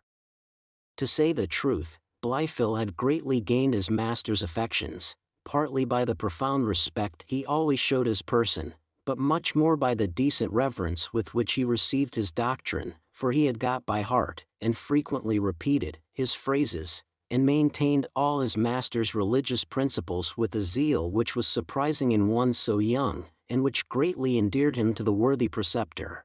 Tom Jones, on the other hand, was not only deficient in outward tokens of respect, often forgetting to pull off his hat, or to bow at his master's approach, but was altogether as unmindful both of his master's precepts and example. He was indeed a thoughtless, giddy youth, with little sobriety in his manners, and less in his countenance, and would often very impudently and indecently laugh at his companion for his serious behavior. Mr. Square had the same reason for his preference of the former lad, for Tom Jones showed no more regard to the learned discourses which this gentleman would sometimes throw away upon him, than to those of Thwackum. He once ventured to make a jest of the rule of right, and at another time said, he believed there was no rule in the world capable of making such a man as his father, for so Mr. Allworthy suffered himself to be called. Master Blifil, on the contrary, had address enough at 16 to recommend himself at one and the same time to both these opposites. With one he was all religion, with the other he was all virtue. And when both were present, he was profoundly silent, which both interpreted in his favor and in their own. Nor was Blifil contented with flattering both these gentlemen to their faces, he took frequent occasions of praising them behind their backs to Allworthy, before whom, when they two were alone, and his uncle commended any religious or virtuous sentiment, for many such came constantly from him, he seldom failed to ascribe it to the good instructions he had received from either Thwackum or Square, for he knew his uncle repeated all such compliments to the persons for whose use they were meant. And he found by experience the great impressions which they made on the philosopher, as well as on the divine, for, to say the truth, there is no kind of flattery so irresistible as this, at second hand.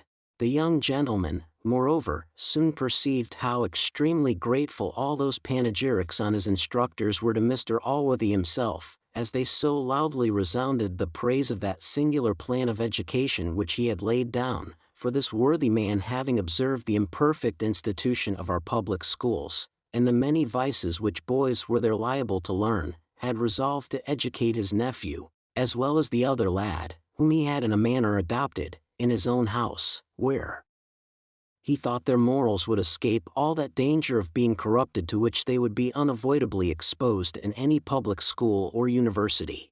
Having, therefore, determined to commit these boys to the tuition of a private tutor, Mr. Thwackum was recommended to him for that office, by a very particular friend, of whose understanding Mr. Allworthy had a great opinion, and in whose integrity he placed much confidence.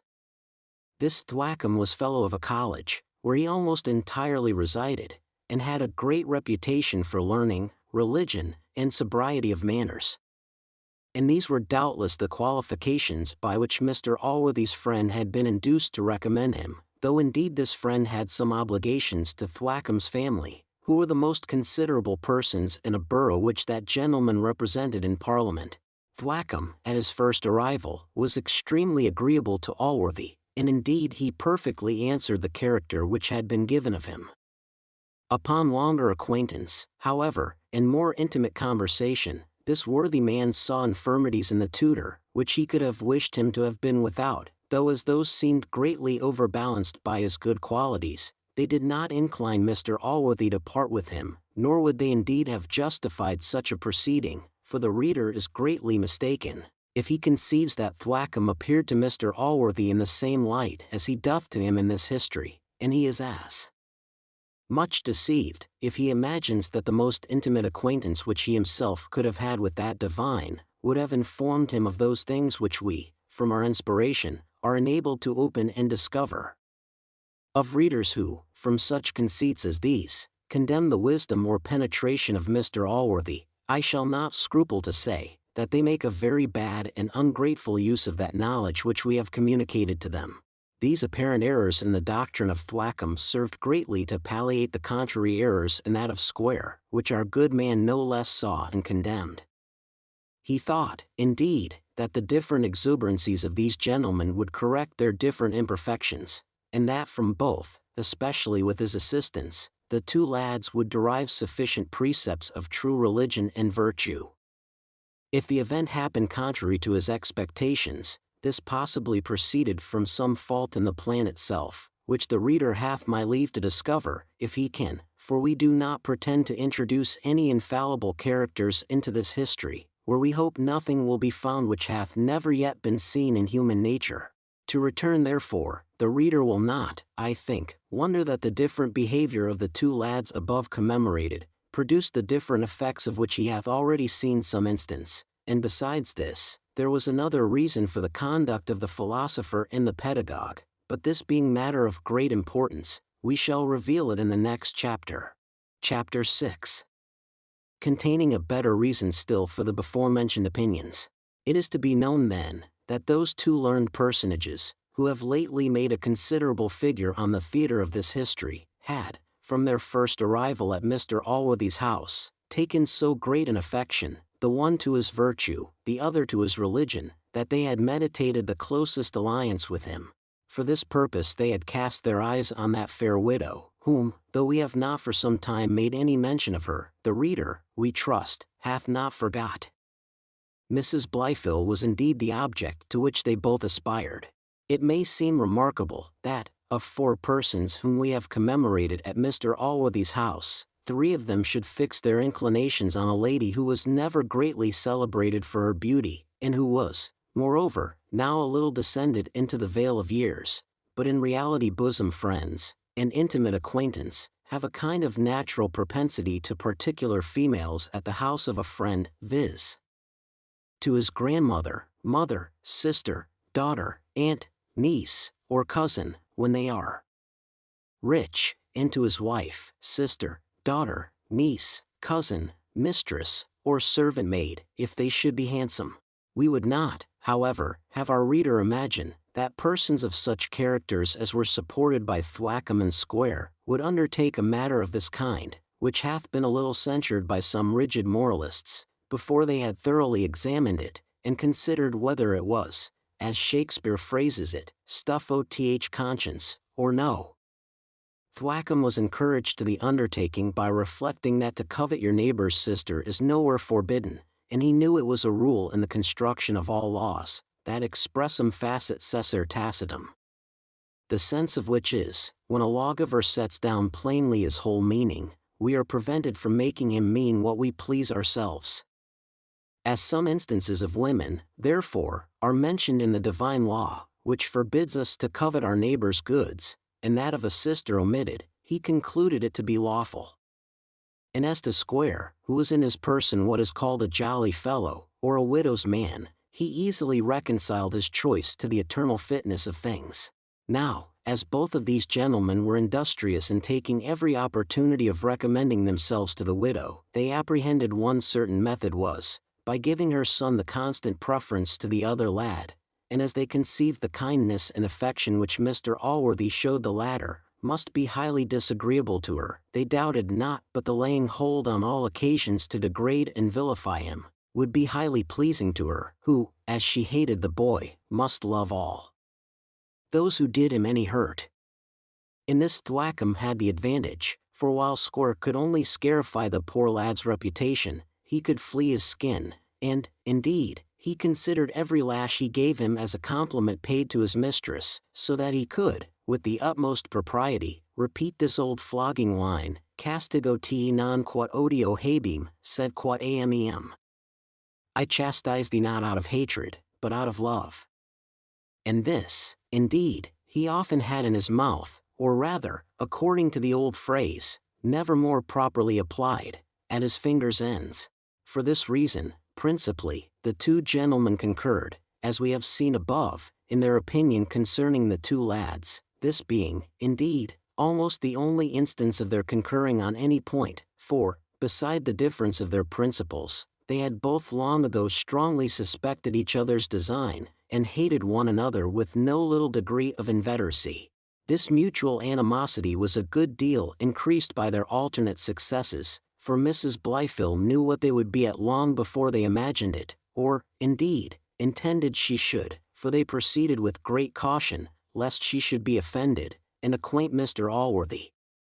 But they had no reason for any such fear. She was well enough pleased with a passion, of which she intended none should have any fruits but herself. And the only fruits she designed for herself were flattery and courtship, for which purpose she soothed them by turns, and a long time equally. She was, indeed, rather inclined to favor the parson's principles, but Square's person was more agreeable to her eye, for he was a comely man, whereas the pedagogue did in countenance very nearly resemble that gentleman, who, in the Harlot's Progress, is seen correcting the ladies in Bridewell. Whether Mrs. Blyfill had been surfeited with the sweets of marriage, or disgusted by its bitters, or from what other cause it proceeded, I will not determine, but she could never be brought to listen to any second proposals. However, she at last conversed with Square with such a degree of intimacy that malicious tongues began to whisper things of her, to which, as well for the sake of the lady, as that they were highly disagreeable to the rule of right and the fitness of things, we will give no credit, and therefore shall not blot our paper with them. The pedagogue, 'tis certain, whipped on, without getting a step nearer to his journey's end. Indeed, he had committed a great error, and that Square discovered much sooner than himself. Mrs. Blyfill, as, perhaps, the reader may have formerly guessed, was not over and above pleased with the behavior of her husband. Nay, to be honest, she absolutely hated him, till his death at last a little reconciled him to her affections. It will not be therefore greatly wondered at, if she had not the most violent regard to the offspring she had by him. And, in fact, she had so little of this regard, that in his infancy she seldom saw her son, or took any notice of him, and hence she acquiesced, after a little reluctance, in all the favors which Mr. Allworthy showered on the foundling, whom the good man called his own boy, and in all things put on an entire equality with Master Blifil. This acquiescence in Mrs. Blifil was considered by the neighbors, and by the family, as a mark of her condescension to her brother's humor, and she was imagined by all others, as well as Thwackum and Square, to hate the foundling in her heart. Nay, the more civility she showed him, the more they conceived she detested him, and the surer schemes she was laying for his ruin, for as they thought it her interest to hate him, it was very difficult for her to persuade them she did not. Thwackum was the more confirmed in his opinion, as she had more than once slyly caused him to whip Tom Jones, when Mr. Allworthy, who was an enemy to this exercise, was abroad, whereas she had never given any such orders concerning young Blifil. And this had likewise imposed upon Square. In reality, though she certainly hated her own son, of which, however monstrous it appears, I am assured she is not a singular instance, she appeared, notwithstanding all her outward compliance, to be in her heart sufficiently displeased with all the favor shown by Mr. Allworthy to the foundling. She frequently complained of this behind her brother's back, and very sharply censured him for it, both to Thwackum and Square. Nay, she would throw it in the teeth of Allworthy himself, when a little quarrel, or miff, as it is vulgarly called, arose between them.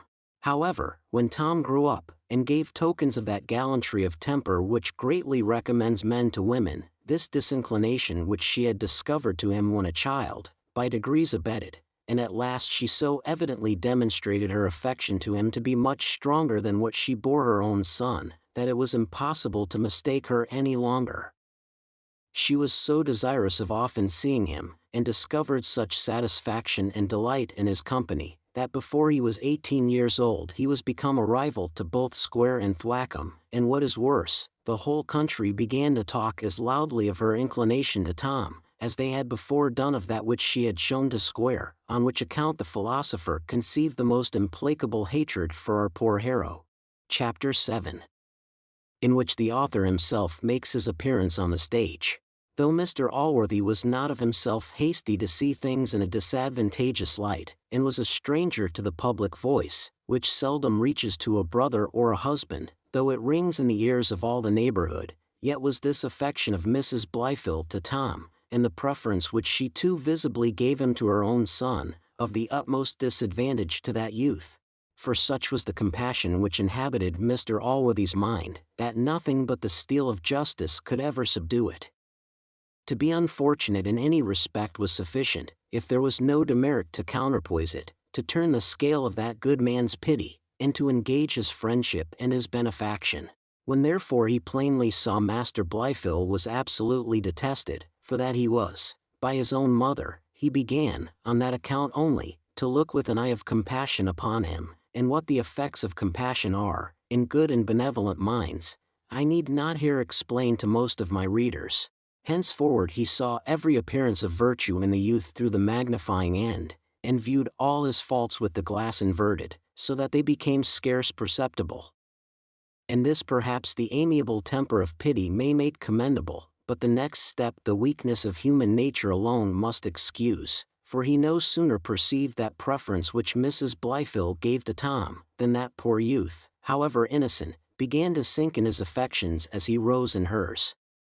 This, it is true, would of itself alone never have been able to eradicate Jones from his bosom, but it was greatly injurious to him, and prepared Mr. Allworthy's mind for those impressions which afterwards produced the mighty events that will be contained hereafter in this history, and to which, it must be confessed, the unfortunate lad, by his own wantonness, wildness, and want of caution, too much contributed.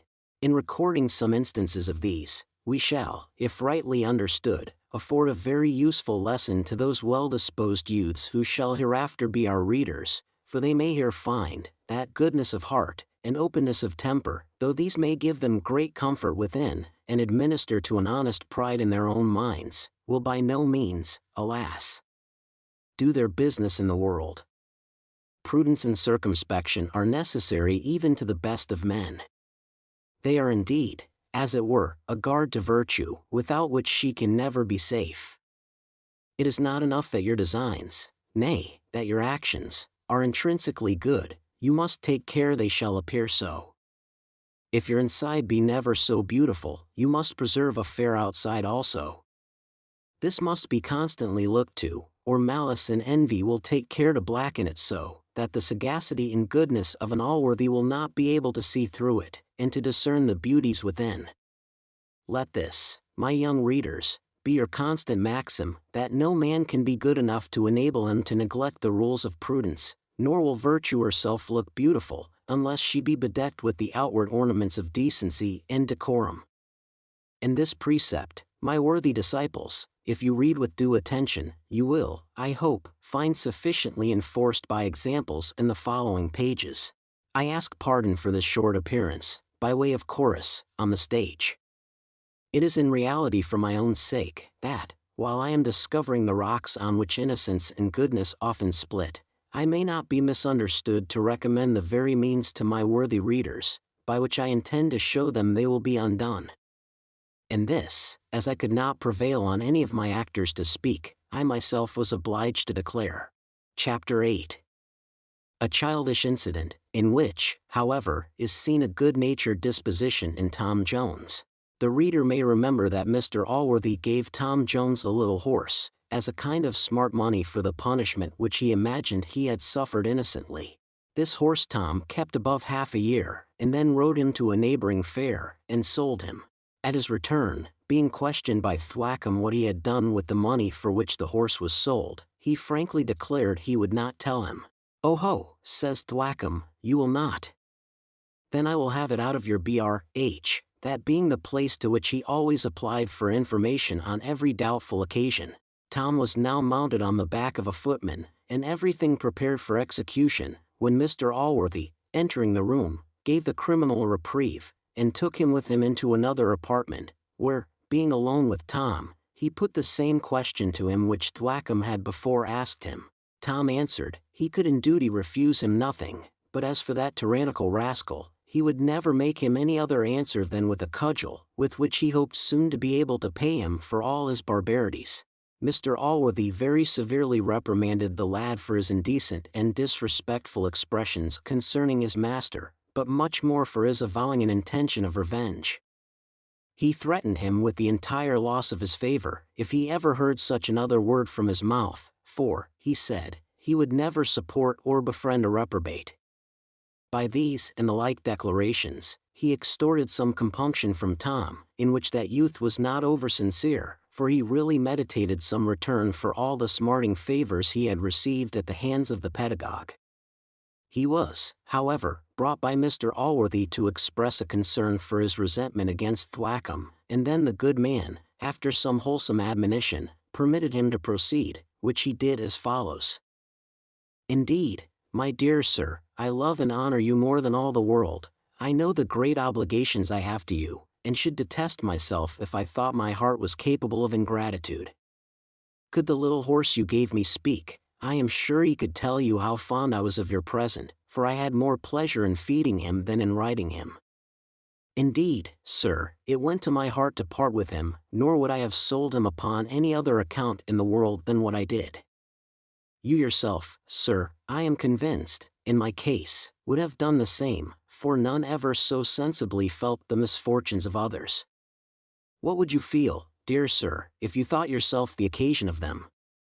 Indeed, sir, there never was any misery like theirs. Like whose, child, says Allworthy, what do you mean?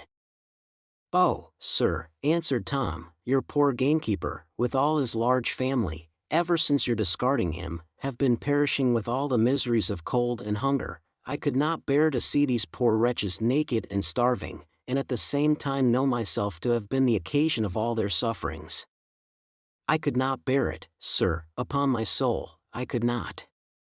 Here the tears ran down his cheeks, and he thus proceeded. It was to save them from absolute destruction I parted with your dear present, notwithstanding all the value I had for it. I sold the horse for them, and they have every farthing of the money. Mr. Allworthy now stood silent for some moments, and before he spoke the tears started from his eyes. He at length dismissed Tom with a gentle rebuke, advising him for the future to apply to him in cases of distress, rather than to use extraordinary means of relieving them himself. This affair was afterwards the subject of much debate between Thwackum and Square. Thwackum held that this was flying in Mr. Allworthy's face, who had intended to punish the fellow for his disobedience.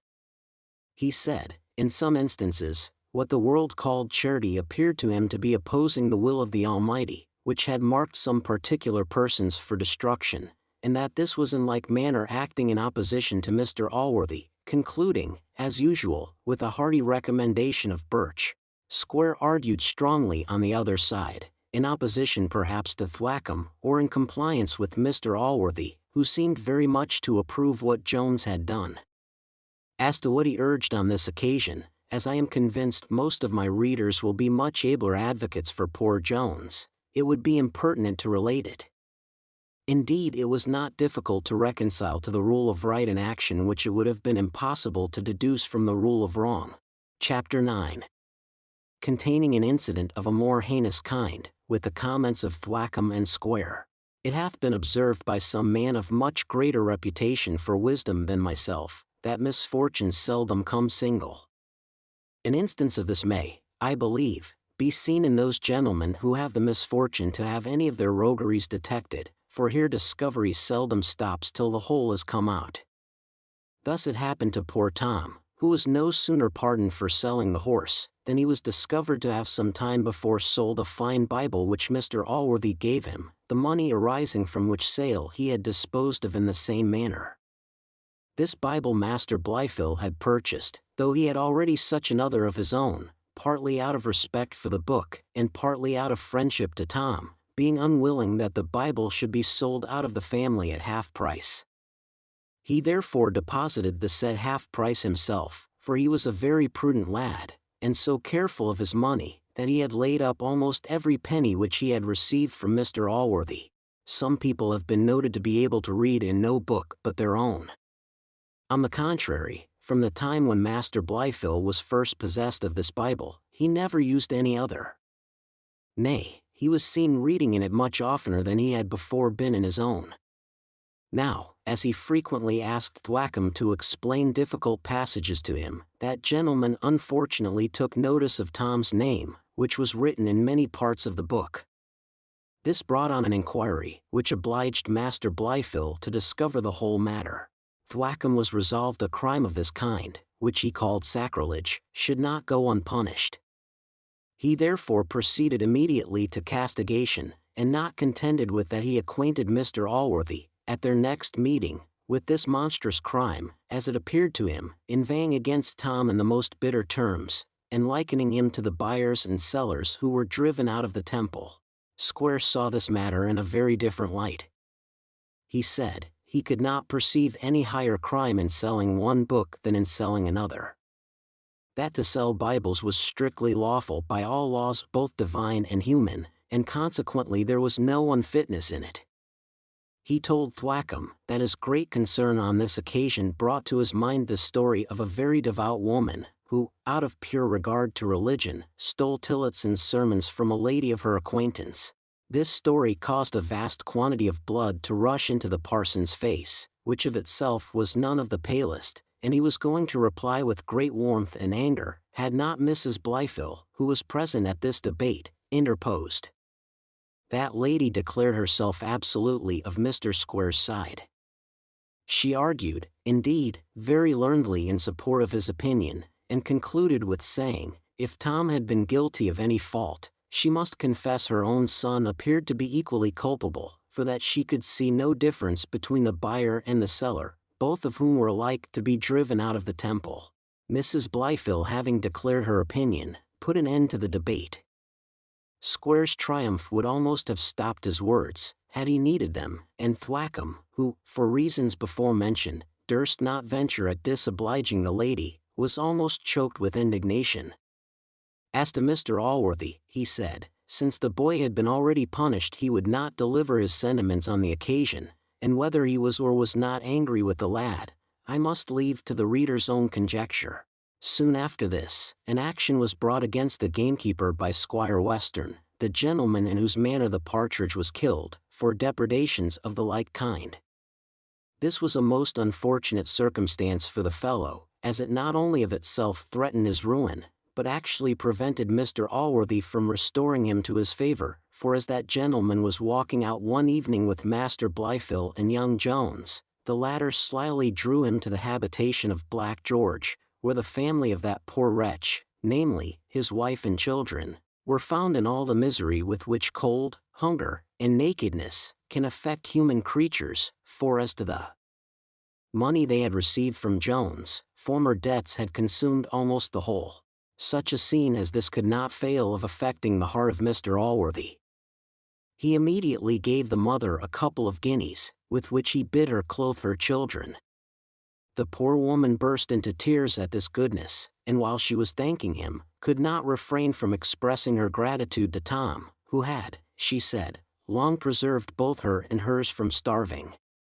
"We have not," says she, "had a morsel to eat, nor have these poor children had a rag to put on, but what his goodness hath bestowed on us." For, indeed, besides the horse and the Bible, Tom had sacrificed a nightgown, and other things, to the use of this distressed family. On their return home, Tom made use of all his eloquence to display the wretchedness of these people, and the penitence of Black George himself, and in this he succeeded so well, that Mr. Allworthy said, he thought the man had suffered enough for what was past, that he would forgive him, and think of some means of providing for him and his family. Jones was so delighted with this news, that, though it was dark when they returned home, he could not help going back a mile, in a shower of rain, to acquaint the poor woman with the glad tidings, but, like other hasty divulgers of news, he only brought on himself the trouble of contradicting it, for the ill fortune of Black George made use of the very opportunity of his friend's absence to overturn all again. Chapter 10, in which Master Blifil and Jones appear in different lights.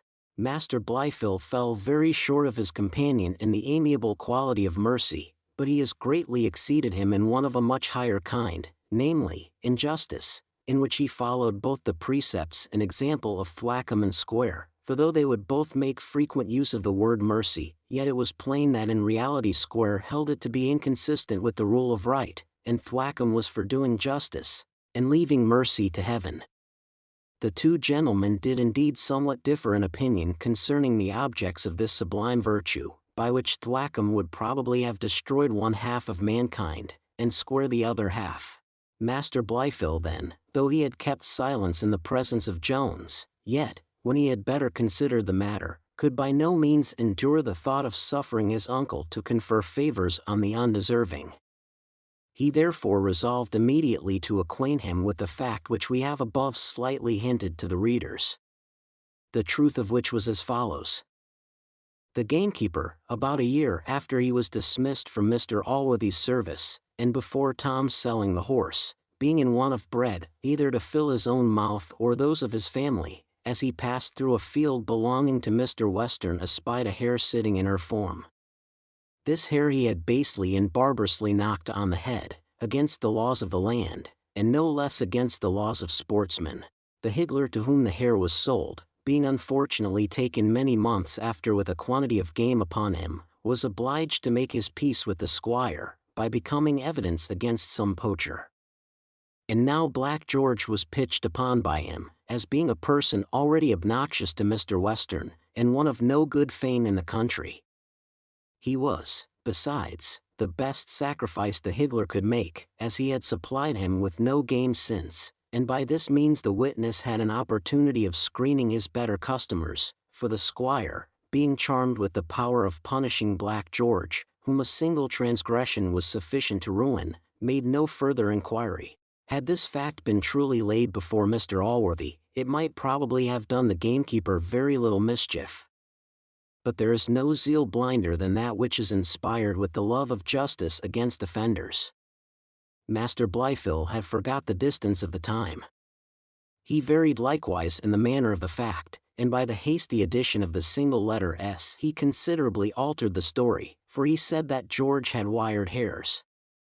These alterations might probably have been set right, had not Master Blythe unluckily insisted on a promise of secrecy from Mr. Allworthy before he revealed the matter to him, but by that means the poor gamekeeper was condemned without having an opportunity to defend himself, for as the fact of killing the hare, and of the action brought, were certainly true, Mr. Allworthy had no doubt concerning the rest. Short-lived then was the joy of these poor people, for Mr. Allworthy the next morning declared he had fresh reason, without assigning it, for his anger, and strictly forbade Tom to mention George any more, though as for his family, he said he would endeavor to keep them from starving, but as to the fellow himself, he would leave him to the laws, which nothing could keep him from breaking. Tom could by no means divine what had incensed Mr. Allworthy, for of Master Blythe he had not the least suspicion. However, as his friendship was to be tired out by no disappointments, he now determined to try another method of preserving the poor gamekeeper from ruin. Jones was lately grown very intimate with Mr. Western. He had so greatly recommended himself to that gentleman, by leaping over 5 barred gates, and by other acts of sportsmanship, that the squire had declared Tom would certainly make a great man if he had but sufficient encouragement. He often wished he had himself a son with such parts, and one day very solemnly asserted at a drinking bout, that Tom should hunt a pack of hounds for £1,000 of his money, with any huntsman in the whole country. By such kind of talents he had so ingratiated himself with the squire, that he was a most welcome guest at his table, and a favourite companion in his sport. Everything which the squire held most dear, to wit, his guns, dogs, and horses, were now as much at the command of Jones, as if they had been his own. He resolved therefore to make use of this favour on behalf of his friend Black George, whom he hoped to introduce into Mr. Western's family, in the same capacity in which he had before served Mr. Allworthy. The reader, if he considers that this fellow was already obnoxious to Mr. Western, and if he considers farther the weighty business by which that gentleman's displeasure had been incurred, will perhaps condemn this as a foolish and desperate undertaking, but if he should totally condemn young Jones on that account, he will greatly applaud him for strengthening himself with all imaginable interest on so arduous an occasion. For this purpose, then, Tom applied to Mr. Western's daughter, a young lady of about 17 years of age, whom her father, next after those necessary implements of sport just before mentioned, loved and esteemed above all the world. Now, as she had some influence on the squire, so Tom had some little influence on her. But this being the intended heroine of this work, a lady with whom we ourselves are greatly in love, and with whom many of our readers will probably be in love too, before we part, it is by no means proper she should make her appearance at the end of a book. Book 4. Containing the time of a year. Chapter 1. Containing 5 pages of paper. As truth distinguishes our writings from those idle romances which are filled with monsters, the productions, not of nature, but of distempered brains, and which have been therefore recommended by an eminent critic to the sole use of the pastry cook, so, on the other hand, we would avoid any resemblance to that kind of history which a celebrated poet seems to think is no less calculated for the emolument of the brewer, as the reading it should be always attended with a tankard of good ale. While history with her comrade ale soothes the sad series of her serious tale. For as this is the liquor of modern historians, nay, perhaps their muse, if we may believe the opinion of Butler, who attributes inspiration to ale, it ought likewise to be the potation of their readers, since every book ought to be read with the same spirit and in the same manner as it is writ. Thus the famous author of Hurlothrumbo told a learned bishop, that the reason his lordship could not taste the excellence of his piece was, that he did not read it with a fiddle in his hand, which instrument he himself had always had in his own, when he composed it. That our work, therefore, might be in no danger of being likened to the labors of these historians, we have taken every occasion of interspersing through the whole sundry similes, descriptions, and other kind of poetical embellishments. These are, indeed, designed to supply the place of the said ale, and to refresh the mind, whenever those slumbers, which in a long work are apt to invade the reader as well as the writer, shall begin to creep upon him. Without interruptions of this kind, the best narrative of plain matter of fact must overpower every reader, for nothing but the everlasting watchfulness, which Homer has ascribed only to Jove himself, can be proof against a newspaper of many volumes. We shall leave to the reader to determine with what judgment we have chosen the several occasions for inserting those ornamental parts of our work. Surely it will be allowed that none could be more proper than the present, where we are about to introduce a considerable character on the scene, no less, indeed, than the heroine of this heroic, historical, prosaic poem. Here, therefore, we have thought proper to prepare the mind of the reader for her reception, by filling it with every pleasing image which we can draw from the face of nature. And for this method we plead many precedents. First, this is an art well known to, and much practiced by, our tragic poets, who seldom fail to prepare their audience for the reception of their principal characters. Thus the hero is always introduced with a flourish of drums and trumpets, in order to rouse a martial spirit in the audience, and to accommodate their ears to bombast and fustian, which Mr. Locke's blind man would not have grossly erred in likening to the sound of a trumpet. Again, when lovers are coming forth, soft music often conducts them on the stage, either to soothe the audience with the softness of the tender passion, or to lull and prepare them for that gentle slumber in which they will most probably be composed by the ensuing scene. And not only the poets, but the masters of these poets, the managers of playhouses, seem to be in this secret, for, besides the aforesaid kettle drums, and which denote the hero's approach, he is generally ushered on the stage by a large troop of half a dozen scene-shifters, and how necessary these are imagined to his appearance, may be concluded from the following theatrical story. King Pyrrhus was at dinner at an alehouse bordering on the theatre, when he was summoned to go on the stage. The hero, being unwilling to quit his shoulder of mutton, and as unwilling to draw on himself the indignation of Mr. Wilkes, his brother manager, for making the audience wait, had bribed these his harbingers to be out of the way. While Mr. Wilkes, therefore, was thundering out, "Where are the carpenters to walk on before King Pyrrhus?" that monarch very quietly eat his mutton, and the audience, however impatient, were obliged to entertain themselves with music in his absence. To be plain, I much question whether the politician, who hath generally a good nose, hath not scented out somewhat of the utility of this practice. I am convinced that awful magistrate my Lord Mayor contracts a good deal of that reverence which attends him through the year, by the several pageants which precede his pomp. Nay, I must confess, that even I myself, who am not remarkably liable to be captivated with show, have yielded not a little to the impressions of much preceding state. When I have seen a man strutting in a procession, after others whose business was only to walk before him, I have conceived a higher notion of his dignity than I have felt on seeing him in a common situation. But there is one instance, which comes exactly up to my purpose. This is the custom of sending on a basket woman, who is to precede the pomp at a coronation, and to strew the stage with flowers, before the great personages begin their procession. The ancients would certainly have invoked the goddess Flora for this purpose, and it would have been no difficulty for their priests, or politicians to have persuaded the people of the real presence of the deity, though a plain mortal had personated her and performed her office. But we have no such design of imposing on our reader, and therefore those who object to the heathen theology, may, if they please, change our goddess into the above-mentioned basket woman. Our intention, in short, is to introduce our heroine with the utmost solemnity in our power, with an elevation of style, and all other circumstances proper to raise the veneration of our reader. Indeed we would, for certain causes, advise those of our male readers who have any hearts, to read no farther, were we not well assured, that how amiable soever the picture of our heroine will appear, as it is really a copy from nature, many of our fair countrywomen will be found worthy to satisfy any passion, and to answer any idea of female perfection which our pencil will be able to raise.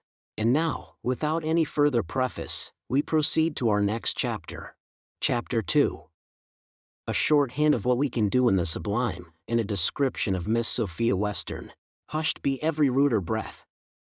May the heathen ruler of the winds confine in iron chains the boisterous limbs of noisy Boreas, and the sharp-pointed nose of bitter-biting Eurus.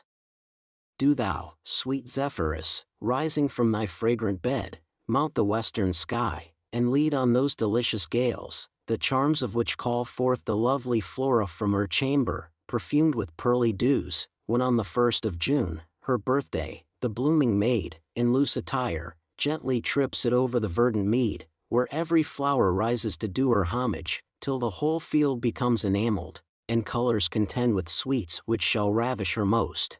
So charming may she now appear. And you, the feathered choristers of nature, whose sweetest notes not even Handel can excel, tune your melodious throats to celebrate her appearance. From love proceeds your music, and to love it returns. Awaken therefore that gentle passion in every swain, for lo! Adorned with all the charms in which nature can array her, bedecked with beauty, youth, sprightliness, innocence, modesty, and tenderness, breathing sweetness from her rosy lips, and darting brightness from her sparkling eyes, the lovely Sophia comes. Reader, perhaps thou hast seen the statue of the Venus de Medicis. Perhaps, too, thou hast seen the gallery of beauties at Hampton Court. Thou mayst remember each bright Churchill of the galaxy, and all the toasts of the Kit Kat. Or, if their reign was before thy times, at least thou hast seen their daughters, the no less dazzling beauties of the present age, whose names, should we here insert, we apprehend they would fill the whole volume.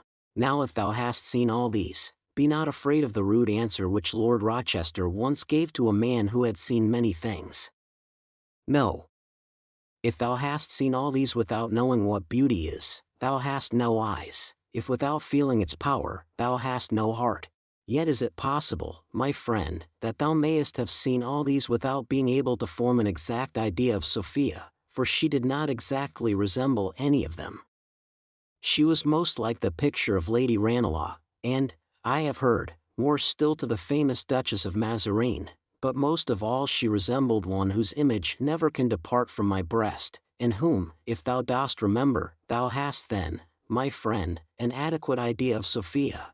But lest this should not have been thy fortune, we will endeavor with our utmost skill to describe this paragon, though we are sensible that our highest abilities are very inadequate to the task. Sophia, then, the only daughter of Mr. Western, was a middle-sized woman, but rather inclining to tall. Her shape was not only exact, but extremely delicate, and the nice proportion of her arms promised the truest symmetry in her limbs.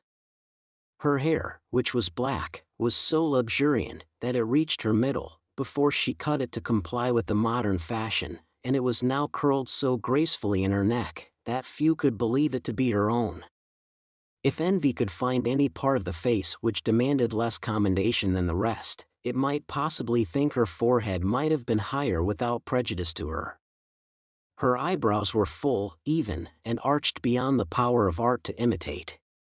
Her black eyes had a luster in them, which all her softness could not extinguish. Her nose was exactly regular, and her mouth, in which were 2 rows of ivory, exactly answered Sir John Suckling's description in those lines. Her lips were red, and one was thin. Compared to that was next her chin. Somebody had stung it newly. Her cheeks were of the oval kind, and in her right she had a dimple, which the least smile discovered. Her chin had certainly its share in forming the beauty of her face, but it was difficult to say it was either large or small, though perhaps it was rather of the former kind. Her complexion had rather more of the lily than of the rose, but when exercise or modesty increased her natural color, no vermilion could equal it.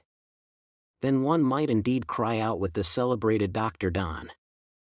Her pure and eloquent blood spoke in her cheeks, and so distinctly wrought, that one might almost say her body thought.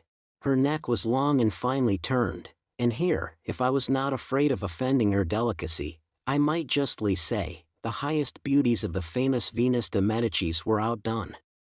Here was whiteness which no lilies, ivory, nor alabaster could match. The finest cambric might indeed be supposed from envy to cover that bosom which was much whiter than itself. It was indeed Nitor splendens pario marmor purius, a gloss shining beyond the purest brightness of Parian marble.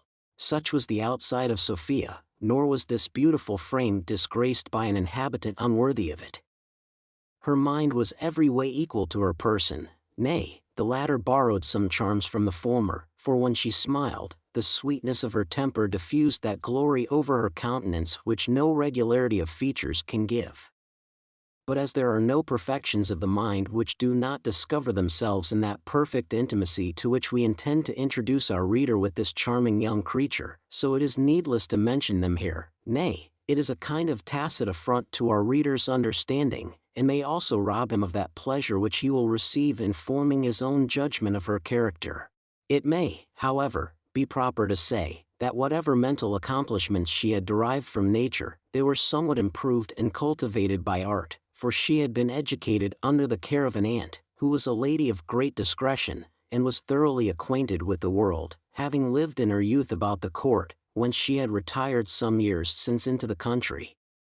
By her conversation and instructions, Sophia was perfectly well bred, though perhaps she wanted a little of that ease in her behavior which is to be acquired only by habit, and living within what is called the polite circle.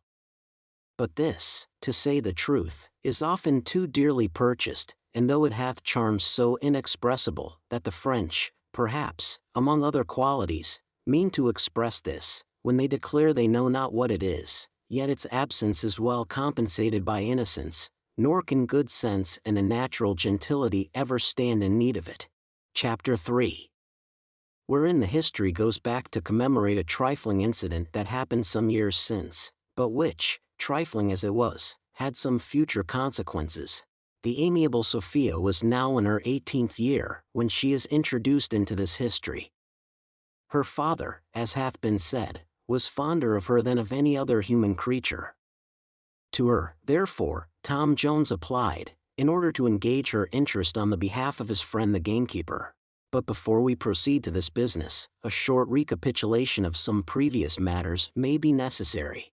Though the different tempers of Mr. Allworthy and of Mr. Western did not admit of a very intimate correspondence, yet they lived upon what is called a decent footing together, by which means the young people of both families had been acquainted from their infancy, and as they were all near of the same age, had been frequent playmates together. The gaiety of Tom's temper suited better with Sophia than the grave and sober disposition of Master Blifil. And the preference which she gave the former of these would often appear so plainly that a lad of a more passionate turn than Master Blifil was, might have shown some displeasure at it. As he did not, however, outwardly express any such disgust, it would be an ill office in us to pay a visit to the inmost recesses of his mind, as some scandalous people search into the most secret affairs of their friends, and often pry into their closets and cupboards, only to discover their poverty and meanness to the world. However, as persons who suspect they have given others cause of offense, are apt to conclude they are offended, so Sophia imputed an action of Master Blifil to his anger, which the superior sagacity of Thwackum and Square discerned to have arisen from a much better principle. Tom Jones, when very young, had presented Sophia with a little bird, which he had taken from the nest, had nursed up, and taught to sing. Of this bird, Sophia, then about 13 years old, was so extremely fond, that her chief business was to feed and tend it, and her chief pleasure to play with it. By these means little Tommy, for so the bird was called, was become so tame, that it would feed out of the hand of its mistress, would perch upon the finger, and lie contented in her bosom, where it seemed almost sensible of its own happiness, though she always kept a small string about its leg, nor would ever trust it with the liberty of flying away.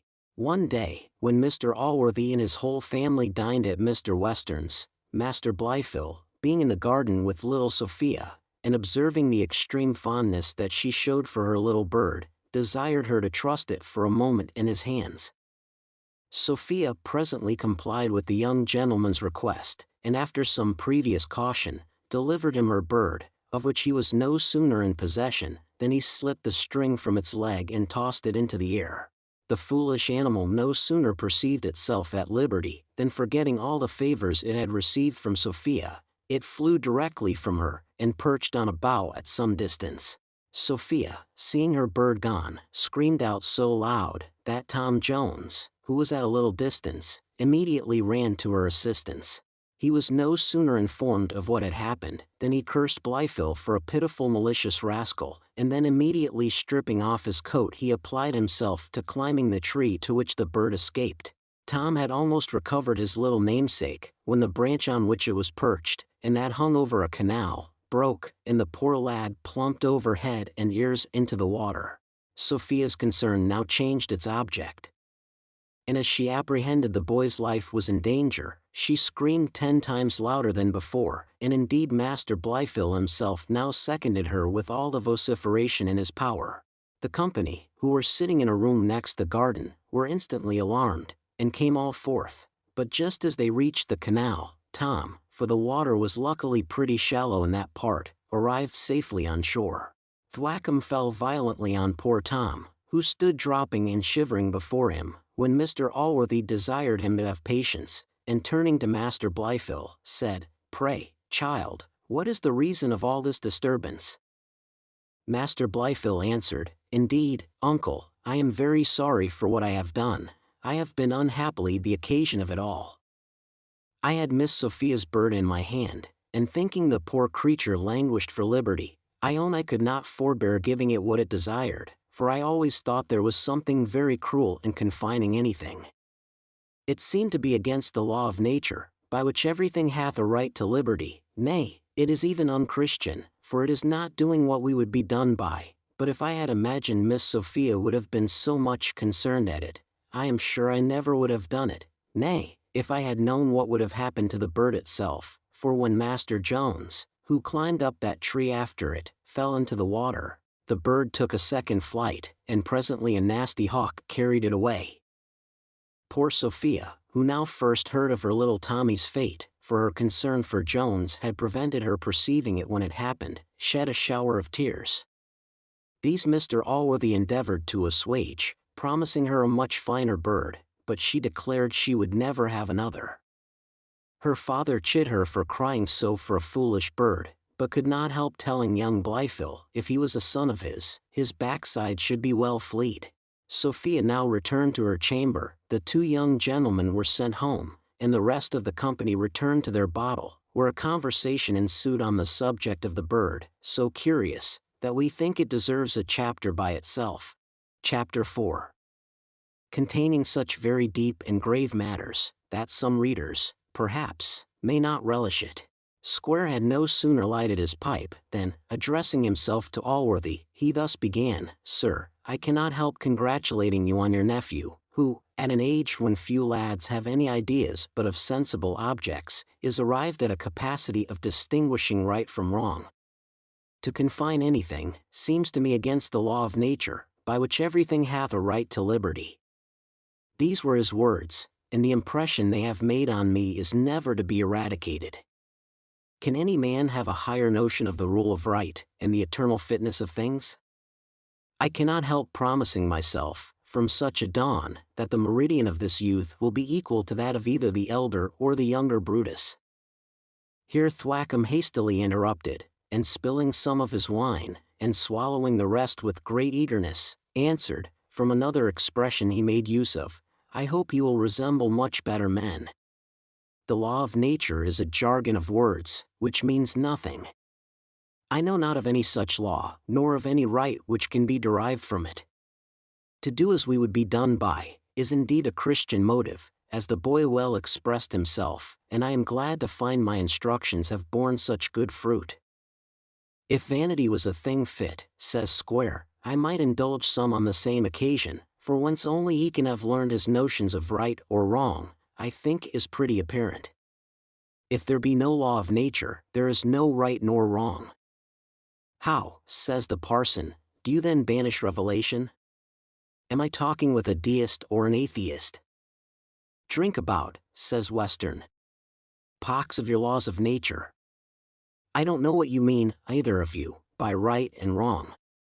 To take away my girl's bird was wrong, in my opinion, and my neighbor Allworthy may do as he pleases, but to encourage boys in such practices, is to breed them up to the gallows.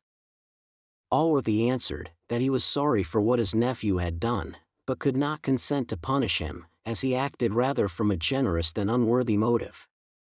He said, If the boy had stolen the bird, none would have been more ready to vote for a severe chastisement than himself, but it was plain that was not his design, and, indeed, it was as apparent to him that he could have no other view but what he had himself avowed. For as to that malicious purpose which Sophia suspected, it never once entered into the head of Mr. Allworthy. He at length concluded with again blaming the action as inconsiderate, and which, he said, was pardonable only in a child. Square had delivered his opinion so openly, that if he was now silent, he must submit to have his judgment censured. He said, therefore, with some warmth, that Mr. Allworthy had too much respect to the dirty consideration of property. That in passing our judgments on great and mighty actions, all private regards should be laid aside, for by adhering to those narrow rules, the younger Brutus had been condemned of ingratitude, and the elder of parricide. And if they had been hanged too for those crimes, cried Thwackum, they would have had no more than their deserts. A couple of heathenish villains. Heaven be praised we have no Brutuses nowadays. I wish, Mr. Square, you would desist from filling the minds of my pupils with such anti-Christian stuff, for the consequence must be, while they are under my care, it's being well scourged out of them again. There's your disciple Tom almost spoiled already. I overheard him the other day disputing with Master Blifil that there was no merit in faith without works. I know that is one of your tenets, and I suppose he had it from you. Don't accuse me of spoiling him, says Square. Who taught him to laugh at whatever is virtuous and decent, and fit and right in the nature of things? He is your own scholar, and I disclaim him. No, Master Blifil is my boy. Young as he is, that lad's notions of moral rectitude I defy you ever to eradicate. Thwackum put on a contemptuous sneer at this, and replied, I will venture him with you. He is too well grounded for all your philosophical cant to hurt. No, I have taken care to instill such principles into him. And I have instilled principles into him too, cries Square. What but the sublime idea of virtue could inspire a human mind with the generous thought of giving liberty? And I repeat to you again, if it was a fit thing to be proud, I might claim the honor of having infused that idea. And if pride was not forbidden, said Thwackum, I might boast of having taught him that duty which he himself assigned as his motive. So between you both, says the squire, the young gentleman hath been taught to rob my daughter of her bird. I find I must take care of my partridge mew. I shall have some virtuous religious man or other set all my partridges at liberty. Then slapping a gentleman of the law, who was present, on the back, he cried out, What say you to this, Mr. Counselor? Is not this against law? The lawyer with great gravity delivered himself as follows. If the case be put of a partridge, there can be no doubt but an action would lie, for though this be ferae naturae, yet being reclaimed, property vests. But being the case of a singing bird, though reclaimed, as it is a thing of base nature, it must be considered as nullius in bonus. In this case, therefore, I conceive the plaintiff must be non-suited, and I should disadvise the bringing any such action. Well, says the squire, if it be nullus bonus, let us drink about, and talk a little of the state of the nation, or some such discourse that we all understand, for I am sure I don't understand a word of this. It may be learning and sense for aught I know, but you shall never persuade me into it. Pox! You have neither of you mentioned a word of that poor lad who deserves to be commended. To venture breaking his neck to oblige my girl was a generous-spirited action. I have learning enough to see that. D.N.me, here's Tom's health. I shall love the boy for it the longest day I have to live. Thus was the debate interrupted, but it would probably have been soon resumed, had not Mr. Allworthy presently called for his coach, and carried off the two combatants. Such was the conclusion of this adventure of the bird, and of the dialogue occasioned by it, which we could not help recounting to our reader, though it happened some years before that stage or period of time at which our history is now arrived. Chapter 5, containing matter accommodated to every taste. Parva leaves capient animos, small things affect light minds, was the sentiment of a great master of the passion of love. And certain it is, that from this day Sophia began to have some little kindness for Tom Jones, and no little aversion for his companion.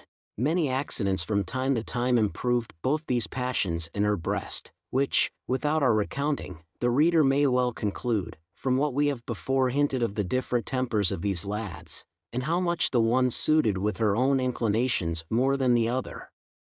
To say the truth, Sophia, when very young, discerned that Tom, though an idle, thoughtless, rattling rascal, was nobody's enemy but his own, and that Master Blifil, though a prudent, discreet, sober young gentleman, was at the same time strongly attached to the interest only of one single person, and who that single person was the reader will be able to divine without any assistance of ours. These two characters are not always received in the world with the different regard which seems severally due to either, and which one would imagine mankind, from self-interest, should show towards them. But perhaps there may be a political reason for it. In finding one of a truly benevolent disposition, men may very reasonably suppose they have found a treasure, and be desirous of keeping it, like all other good things, to themselves. Hence they may imagine, that to trumpet forth the praises of such a person, would, in the vulgar phrase, be crying roast meat, and calling in partakers of what they intend to apply solely to their own use. If this reason does not satisfy the reader, I know no other means of accounting for the little respect which I have commonly seen paid to a character which really does great honor to human nature, and is productive of the highest good to society.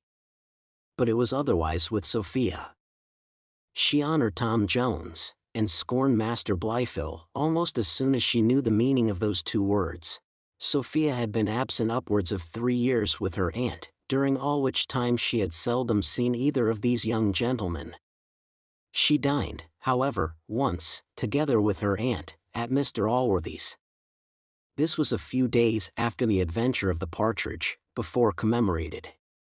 Sophia heard the whole story at table, where she said nothing, nor indeed could her aunt get many words from her as she returned home, but her maid, when undressing her, happening to say, "Well, miss, I suppose you have seen young Master Blifil today," she answered with much passion, "I hate the name of Master Blifil, as I do whatever is base and treacherous, and I wonder Mr. Allworthy would suffer that old barbarous schoolmaster to punish a poor boy so cruelly for what was only the effect of his good nature." She then recounted the story to her maid, and concluded with saying, "Don't you think he is a boy of noble spirit?" This young lady was now returned to her father, who gave her the command of his house, and placed her at the upper end of his table, where Tom, who for his great love of hunting was become a great favorite of the squire, often dined. Young men of open, generous dispositions are naturally inclined to gallantry, which, if they have good understandings, as was in reality Tom's case, exerts itself in an obliging complacent behavior to all women in general. This greatly distinguished Tom from the boisterous brutality of mere country squires on the one hand, and from the solemn and somewhat sullen deportment of Master Blifil on the other, and he began now, at 20, to have the name of a pretty fellow among all the women in the neighborhood. Tom behaved to Sophia with no particularity, unless perhaps by showing her a higher respect than he paid to any other.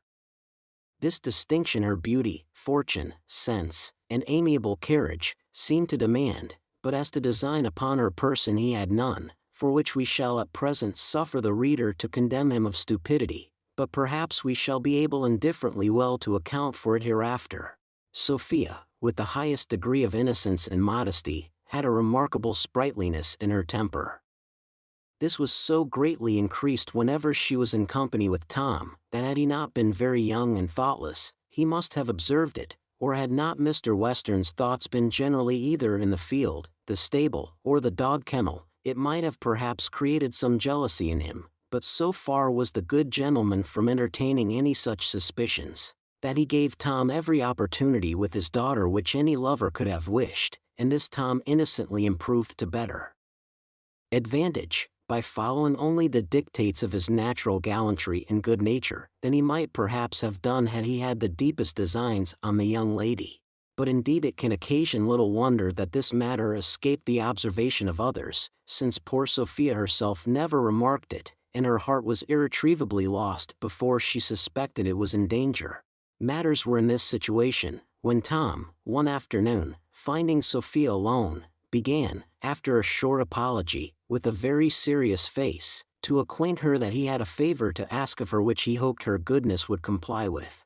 Though neither the young man's behavior, nor indeed his manner of opening this business, were such as could give her any just cause of suspecting he intended to make love to her, yet whether nature whispered something into her ear, or from what cause it arose I will not determine. Certain it is, some idea of that kind must have intruded itself, for her color forsook her cheeks, her limbs trembled, and her tongue would have faltered, had Tom stopped for an answer, but he soon relieved her from her perplexity, by proceeding to inform her of his request, which was to solicit her interest on behalf of the gamekeeper, whose own ruin, and that of a large family, must be, he said, the consequence of Mr. Western's pursuing his action against him. Sophia presently recovered her confusion, and, with a smile full of sweetness, said, "Is this the mighty favor you asked with so much gravity? I will do it with all my heart. I really pity the poor fellow, and no longer ago than yesterday sent a small matter to his wife. This small matter was one of her gowns, some linen, and 10 shillings in money, of which Tom had heard, and it had, in reality, put this solicitation into his head. Our youth, now, emboldened with his success, resolved to push the matter farther, and ventured even to beg her recommendation of him to her father's service, protesting that he thought him one of the honestest fellows in the country, and extremely well qualified for the place of a gamekeeper, which luckily then happened to be vacant. Sophia answered, "Well, I will undertake this too, but I cannot promise you as much success as in the former part, which I assure you I will not quit my father without obtaining. However, I will do what I can for the poor fellow, for I sincerely look upon him and his family as objects of great compassion. And now, Mr. Jones, I must ask you a favor." "A favor, madam," cries Tom. "If you knew the pleasure you have given me in the hopes of receiving a command from you, you would think by mentioning it you did confer the greatest favor on me, for by this dear hand I would sacrifice my life to oblige you." He then snatched her hand, and eagerly kissed it, which was the first time his lips had ever touched her. The blood, which before had forsaken her cheeks, now made her sufficient amends, by rushing all over her face and neck with such violence, that they became all of a scarlet color. She now first felt a sensation to which she had been before a stranger, and which, when she had leisure to reflect on it, began to acquaint her with some secrets, which the reader, if he doth not already guess them, will know in due time. Sophia, as soon as she could speak, which was not instantly, informed him that the favor she had to desire of him was, not to lead her father through so many dangers in hunting, for that, from what she had heard, she was terribly frightened every time they went out together, and expected some day or other to see her father brought home with broken limbs. She therefore begged him, for her sake, to be more cautious, and as he well knew Mr. Western would follow him, not to ride so madly, nor to take those dangerous leaps for the future. Tom promised faithfully to obey her commands, and after thanking her for her kind compliance with his request, took his leave, and departed highly charmed with his success. Poor Sophia was charmed too, but in a very different way. Her sensations, however, the reader's heart, if he or she have any, will better represent than I can. If I had as many mouths as ever poet wished for, to eat, I suppose, those many dainties with which he was so plentifully provided. It was Mr. Western's custom every afternoon, as soon as he was drunk, to hear his daughter play on the harpsichord, for he was a great lover of music, and perhaps, had he lived in town, might have passed for a connoisseur, for he always accepted against the finest compositions of Mr. Handel. He never relished any music but what was light and airy, and indeed his most favorite tunes were old Sir Simon the King, St. George he was for England, Bobbing Joan, and some others. His daughter, though she was a perfect mistress of music, and would never willingly have played any but Handel's, was so devoted to her father's pleasure, that she learnt all those tunes to oblige him. However, she would now and then endeavor to lead him into her own taste, and when he required the repetition of his ballads, would answer with a nay, dear sir, and would often beg him to suffer her to play something else.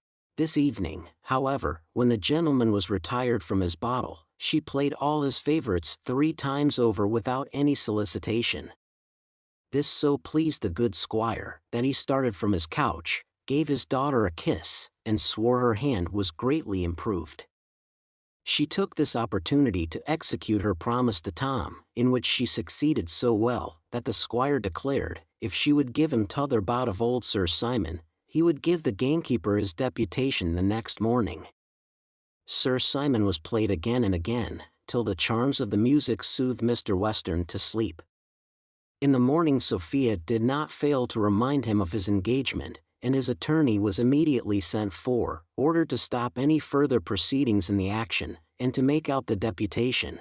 Tom's success in this affair soon began to ring over the country, and various were the censures passed upon it, some greatly applauding it as an act of good nature, others sneering, and saying, no wonder that one idle fellow should love another.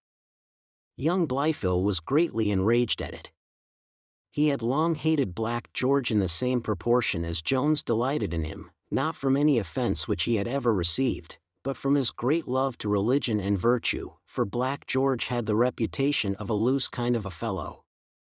Blifil therefore represented this as flying in Mr. Allworthy's face, and declared, with great concern, that it was impossible to find any other motive for doing good to such a wretch. Thwackum and Square likewise sung to the same tune. They were now, especially the latter, become greatly jealous of young Jones with the widow, for he now approached the age of 20, was really a fine young fellow, and that lady, by her encouragements to him, seemed daily more and more to think him so. Allworthy was not, however, moved with their malice. He declared himself very well satisfied with what Jones had done.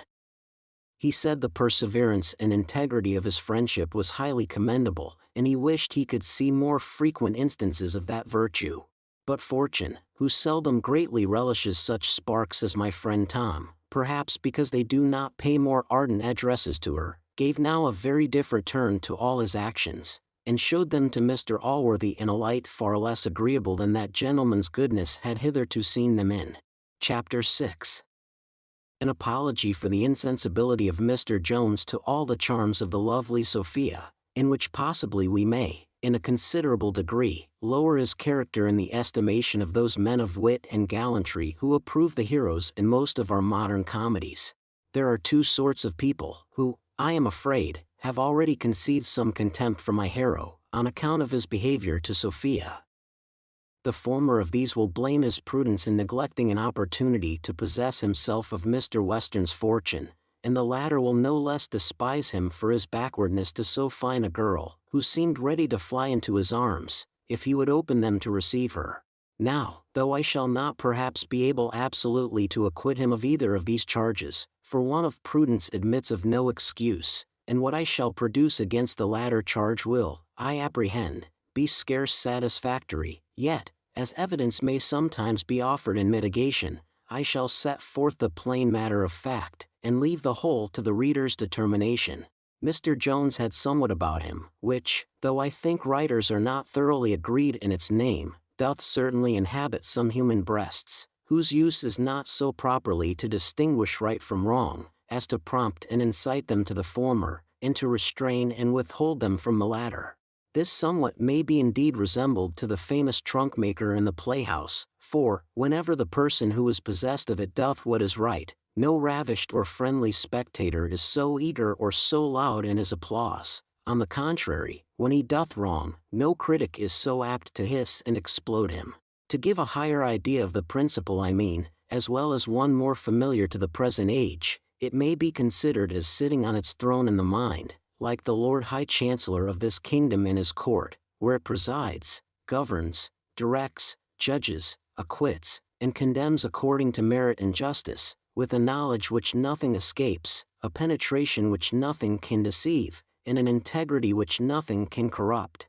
This active principle may perhaps be said to constitute the most essential barrier between us and our neighbors the brutes, for if there be some in the human shape who are not under any such dominion, I choose rather to consider them as deserters from us to our neighbors, among whom they will have the fate of deserters, and not be placed in the first rank.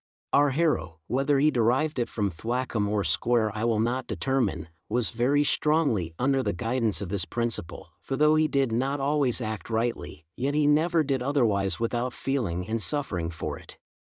It was this which taught him that to repay the civilities and little friendships of hospitality by robbing the house where you have received them, is to be the basest and meanest of thieves. He did not think the baseness of this offense lessened by the height of the injury committed. On the contrary, if to steal another's plate deserved death and infamy, it seemed to him difficult to assign a punishment adequate to the robbing a man of his whole fortune, and of his child into the bargain. This principle, therefore, prevented him from any thought of making his fortune by such means, for this, as I have said, is an active principle, and doth not content itself with knowledge or belief only. Had he been greatly enamored of Sophia, he possibly might have thought otherwise, but give me leave to say, there is great difference between running away with a man's daughter from the motive of love, and doing the same thing from the motive of theft. Now, though this young gentleman was not insensible of the charms of Sophia, though he greatly liked her beauty, and esteemed all her other qualifications, she had made, however, no deep impression on his heart, for which, as it renders him liable to the charge of stupidity, or at least of want of taste, we shall now proceed to account. The truth then is, his heart was in the possession of another woman. Here I question not, but the reader will be surprised at our long taciturnity as to this matter, and quite at a loss to divine who this woman was, since we have hitherto not dropped a hint of any one likely to be a rival to Sophia, for as to Mrs. Blythill, though we have been obliged to mention some suspicions of her affection for Tom, we have not hitherto given the least latitude for imagining that he had any for her, and, indeed, I am sorry to say it, but the youth of both sexes are too apt to be deficient in their gratitude for that regard with which persons more advanced in years are sometimes so kind to honor them. That the reader may be no longer in suspense, he will be pleased to remember that we have often mentioned the family of George Seagrim, commonly called Black George, the gamekeeper, which consisted at present of a wife and 5 children. The second of these children was a daughter, whose name was Molly, and who was esteemed one of the handsomest girls in the whole country. Congreve well says there is in true beauty something which vulgar souls cannot admire, so can no dirt or rags hide this something from those souls which are not of the vulgar stamp. The beauty of this girl made, however, no impression on Tom, till she grew towards the age of 16, when Tom, who was near 3 years older, began first to cast the eyes of affection upon her. And this affection he had fixed on the girl long before he could bring himself to attempt the possession of her person, for though his constitution urged him greatly to this, his principles no less forcibly restrained him. To debauch a young woman, however low her condition was, appeared to him a very heinous crime, and the goodwill he bore the father, with the compassion he had for his family, very strongly corroborated all such sober reflections, so that he once resolved to get the better of his inclinations, and he actually abstained 3 whole months without ever going to Seagrim's house, or seeing his daughter. Now, though Molly was, as we have said, generally thought a very fine girl, and in reality she was so, yet her beauty was not of the most amiable kind. It had, indeed, very little of feminine in it, and would have become a man at least as well as a woman, for, to say the truth, youth and florid health had a very considerable share in the composition, nor was her mind more effeminate than her person. As this was tall and robust, so was that bold and forward. So little had she of modesty, that Jones had more regard for her virtue than she herself. And as most probably she liked Tom as well as he liked her, so when she perceived his backwardness she herself grew proportionably forward, and when she saw he had entirely deserted the house, she found means of throwing herself in his way, and behaved in such a manner that the youth must have had very much or very little of the hero if her endeavors had proved unsuccessful. In a word, she soon triumphed over all the virtuous resolutions of Jones, for though she behaved at last with all decent reluctance, yet I rather choose to attribute the triumph to her, since, in fact, it was her design which succeeded. In the conduct of this matter, I say, Molly so well played her part, that Jones attributed the conquest entirely to himself, and considered the young woman as one who had yielded to the violent attacks of his passion. He likewise imputed her yielding to the ungovernable force of her love towards him, and this the reader will allow to have been a very natural and probable supposition, as we have more than once mentioned the uncommon comeliness of his person, and, indeed, he was one of the handsomest young fellows in the world.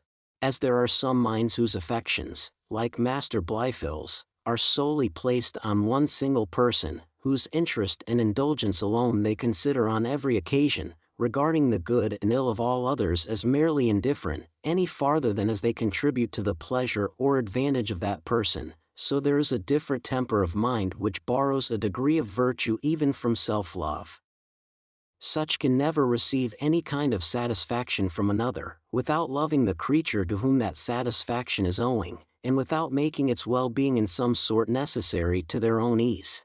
Of this latter species was our hero. He considered this poor girl as one whose happiness or misery he had caused to be dependent on himself. Her beauty was still the object of desire, though greater beauty, or a fresher object, might have been more so, but the little abatement which fruition had occasioned to this was highly overbalanced by the considerations of the affection which she visibly bore him, and of the situation into which he had brought her. The former of these created gratitude, the latter compassion, and both, together with his desire for her person, raised in him a passion which might, without any great violence to the word, be called love, though, perhaps, it was at first not very judiciously placed. This, then, was the true reason of that insensibility which he had shown to the charms of Sophia, and that behavior in her which might have been reasonably enough interpreted as an encouragement to his addresses, for as he could not think of abandoning his Molly, poor and destitute as she was, so no more could he entertain a notion of betraying such a creature as Sophia. And surely, had he given the least encouragement to any passion for that young lady, he must have been absolutely guilty of one or other of those crimes, either of which would, in my opinion, have very justly subjected him to that fate, which, at his first introduction into this history, I mentioned to have been generally predicted as his certain destiny. Chapter 7.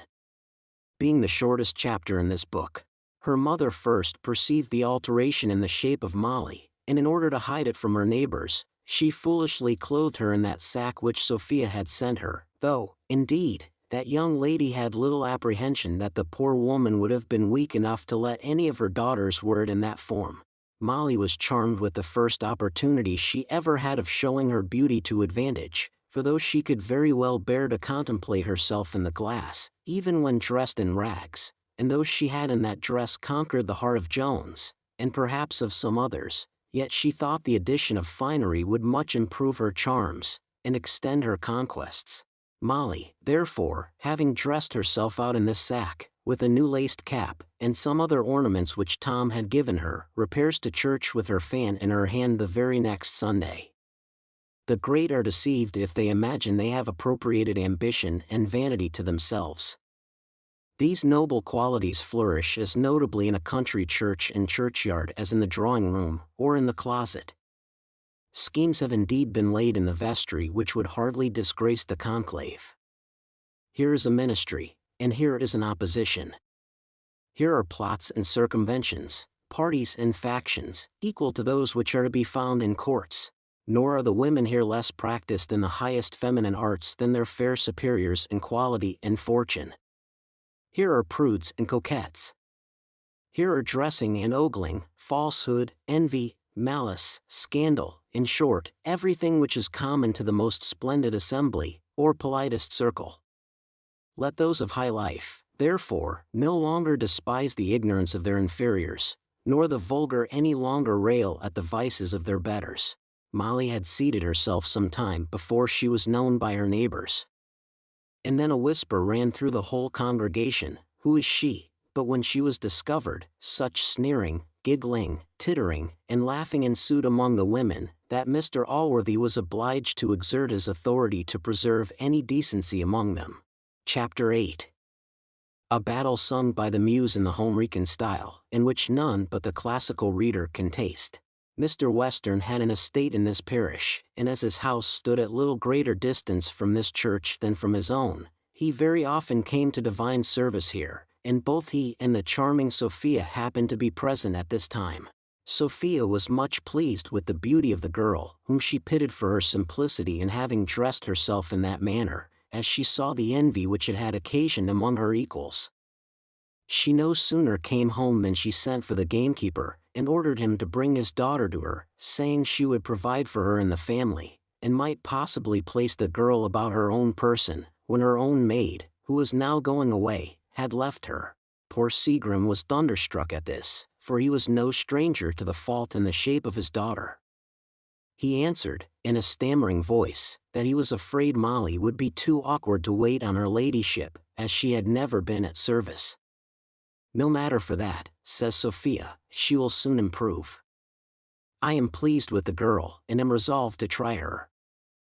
Black George now repaired to his wife, on whose prudent counsel he depended to extricate him out of this dilemma, but when he came thither he found his house in some confusion. So great envy had this sack occasion, that when Mr. Allworthy and the other gentry were gone from church, the rage, which had hitherto been confined, burst into an uproar, and, having vented itself at first in opprobrious words, laughs, hisses, and gestures, betook itself at last to certain missile weapons, which, though from their plastic nature they threatened neither the loss of life or of limb, were however sufficiently dreadful to a well-dressed lady. Molly had too much spirit to bear this treatment tamely.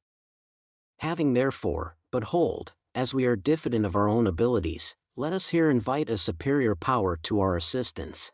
Ye muses, then, whoever ye are, who love to sing battles, and principally thou who whilom didst recount the slaughter in those fields where Hudibras and Trulla fought, if thou wert not starved with thy friend Butler, assist me on this great occasion. All things are not in the power of all. As a vast herd of cows in a rich farmer's yard, if, while they are milked, they hear their calves at a distance, lamenting the robbery which is then committing, roar and bellow, so roared forth the Somersetshire mob and hallelujah, made up of almost as many squalls, screams, and other different sounds as there were persons, or indeed passions among them. Some were inspired by rage, others alarmed by fear, and others had nothing in their heads but the love of fun, but chiefly envy, the sister of Satan, and his constant companion, rushed among the crowd, and blew up the fury of the women, who no sooner came up to Molly than they pelted her with dirt and rubbish. Molly, having endeavored in vain to make a handsome retreat, faced about, and laying hold of Ragged Bess, who advanced in the front of the enemy, she at one blow felled her to the ground. The whole army of the enemy, though near 100 in number, seeing the fate of their general, gave back many paces, and retired behind a new-dug grave, for the churchyard was the field of battle, where there was to be a funeral that very evening. Molly pursued her victory, and catching up a skull which lay on the side of the grave, discharged it with such fury, that having hit a tailor on the head, the two skulls sent equally forth a hollow sound at their meeting, and the tailor took presently measure of his length on the ground, where the skulls lay side by side, and it was doubtful which was the more valuable of the two. Molly then taking a thigh bone in her hand, fell in among the flying ranks, and dealing her blows with great liberality on either side, overthrew the carcass of many a mighty hero and heroine. Recount, O Muse, the names of those who fell on this fatal day. First, Jemmy Tweedle felt on his hinder head the direful bone. Him the pleasant banks of sweetly winding Stour had nourished, where he first learnt the vocal art, with which, wandering up and down at wakes and fairs, he cheered the rural nymphs and swains, when upon the green they interweaved the sprightly dance, while he himself stood fiddling and jumping to his own music. How little now avails his fiddle! He thumps the verdant floor with his carcass. Next, old Ecapole, the sowgelder, received a blow in his forehead from our Amazonian heroine, and immediately fell to the ground. He was a swinging fat fellow, and fell with almost as much noise as a house. His tobacco box dropped at the same time from his pocket, which Molly took up as lawful spoils. Then Kate of the Mill tumbled unfortunately over a tombstone, which catching hold of her ungartered stocking inverted the order of nature, and gave her heels the superiority to her head. Betty Pippin, with young Roger her lover, fell both to the ground, where, O perverse fate! She salutes the earth, and he the sky. Tom Freckle, the smith's son, was the next victim to her rage. He was an ingenious workman, and made excellent patents. Nay, the very patent with which he was knocked down was his own workmanship. Had he been at that time singing psalms in the church, he would have avoided a broken head. Miss Crow, the daughter of a farmer, John Giddish, himself a farmer, Nan Slouch, Esther Codling, Will Spray, Tom Bennett, the three Mrs. Potter, whose father keeps the sign of the Red Lion, Betty Chambermaid, Jack Ostler, and many others of inferior note, lay rolling among the graves. Not that the strenuous arm of Molly reached all these, for many of them in their flight overthrew each other. But now fortune, fearing she had acted out of character, and had inclined too long to the same side, especially as it was the right side, hastily turned about, for now Goody Brown, whom Ezekiel Brown caressed in his arms, nor he alone, but half the parish besides, so famous was she in the fields of Venus, nor indeed less in those of Mars. The trophies of both these her husband always bore about on his head and face, for if ever human head did by its horns display the amorous glories of a wife, Ezekiel's did, nor did his well-scratched face less denote her talents, or rather talons, of a different kind. No longer bore this Amazon the shameful flight of her party. She stopped short, and, calling aloud to all who fled, spoke as follows: Ye Somersetshire men, or rather ye Somersetshire women, are ye not ashamed thus to fly from a single woman? But if no other will oppose her, I myself and Joan Top here will have the honor of the victory. Having thus said, she flew at Molly Seagrim, and easily wrenched the thigh-bone from her hand, at the same time clawing off her cap from her head. Then laying hold of the hair of Molly with her left hand, she attacked her so furiously in the face with the right, that the blood soon began to trickle from her nose. Molly was not idle this while. She soon removed the clout from the head of Goody Brown, and then fastening on her hair with one hand, with the other she caused another bloody stream to issue forth from the nostrils of the enemy. When each of the combatants had borne off sufficient spoils of hair from the head of her antagonist, the next rage was against the garments. In this attack they exerted so much violence, that in a very few minutes they were both naked to the middle. It is lucky for the women that the seat of fisticuff war is not the same with them as among men, but though they may seem a little to deviate from their sex, when they go forth to battle, yet I have observed, they never so far forget, as to assail the bosoms of each other, where a few blows would be fatal to most of them. This, I know, some derive from their being of a more bloody inclination than the males. On which account they apply to the nose, as to the part whence blood may most easily be drawn, but this seems a far-fetched as well as ill-natured supposition. Goody Brown had great advantage of Molly in this particular, for the former had indeed no breasts, her bosom, if it may be so called, as well in color as in many other properties, exactly resembling an anti-ant piece of parchment, upon which any one might have drummed a considerable while without doing her any great damage. Molly, beside her present unhappy condition, was differently formed in those parts, and might, perhaps, have tempted the envy of Brown to give her a fatal blow, had not the lucky arrival of Tom Jones at this instant put an immediate end to the bloody scene. This accident was luckily owing to Mr. Square, for he, Master Blyfill, and Jones, had mounted their horses, after church, to take the air, and had ridden about a quarter of a mile, when Square, changing his mind, not idly, but for a reason which we shall unfold as soon as we have leisure, desired the young gentleman to ride with him another way than they had at first purposed. This motion being complied with, brought them of necessity back again to the churchyard. Master Blyfill, who rode first, seeing such a mob assembled, and two women in the posture in which we left the combatants, stopped his horse to inquire what was the matter. A country fellow, scratching his head, answered him, I don't know, meester, an't please your honor, here hath been a fight, I think, between Goody Brown and Moll Seagrim. Who, cries Tom, But without waiting for an answer, having discovered the features of his Molly through all the discomposure in which they now were, he hastily alighted, turned his horse loose, and, leaping over the wall, ran to her. She now, first bursting into tears, told him how barbarously she had been treated. Upon which, forgetting the sex of Goody Brown, or perhaps not knowing it in his rage, for, in reality, she had no feminine appearance but a petticoat, which he might not observe, he gave her a lash or two with his horsewhip, and then flying at the mob, who were all accused by Moll, he dealt his blows so profusely on all sides, that unless I would again invoke the muse, which the good-natured reader may think a little too hard upon her, as she hath so lately been violently sweated, it would be impossible for me to recount the horsewhipping of that day. Having scoured the whole coast of the enemy, as well as any of Homer's heroes ever did, or as Don Quixote or any knight-errant in the world could have done, he returned to Molly, whom he found in a condition which must give both me and my reader pain, was it to be described here.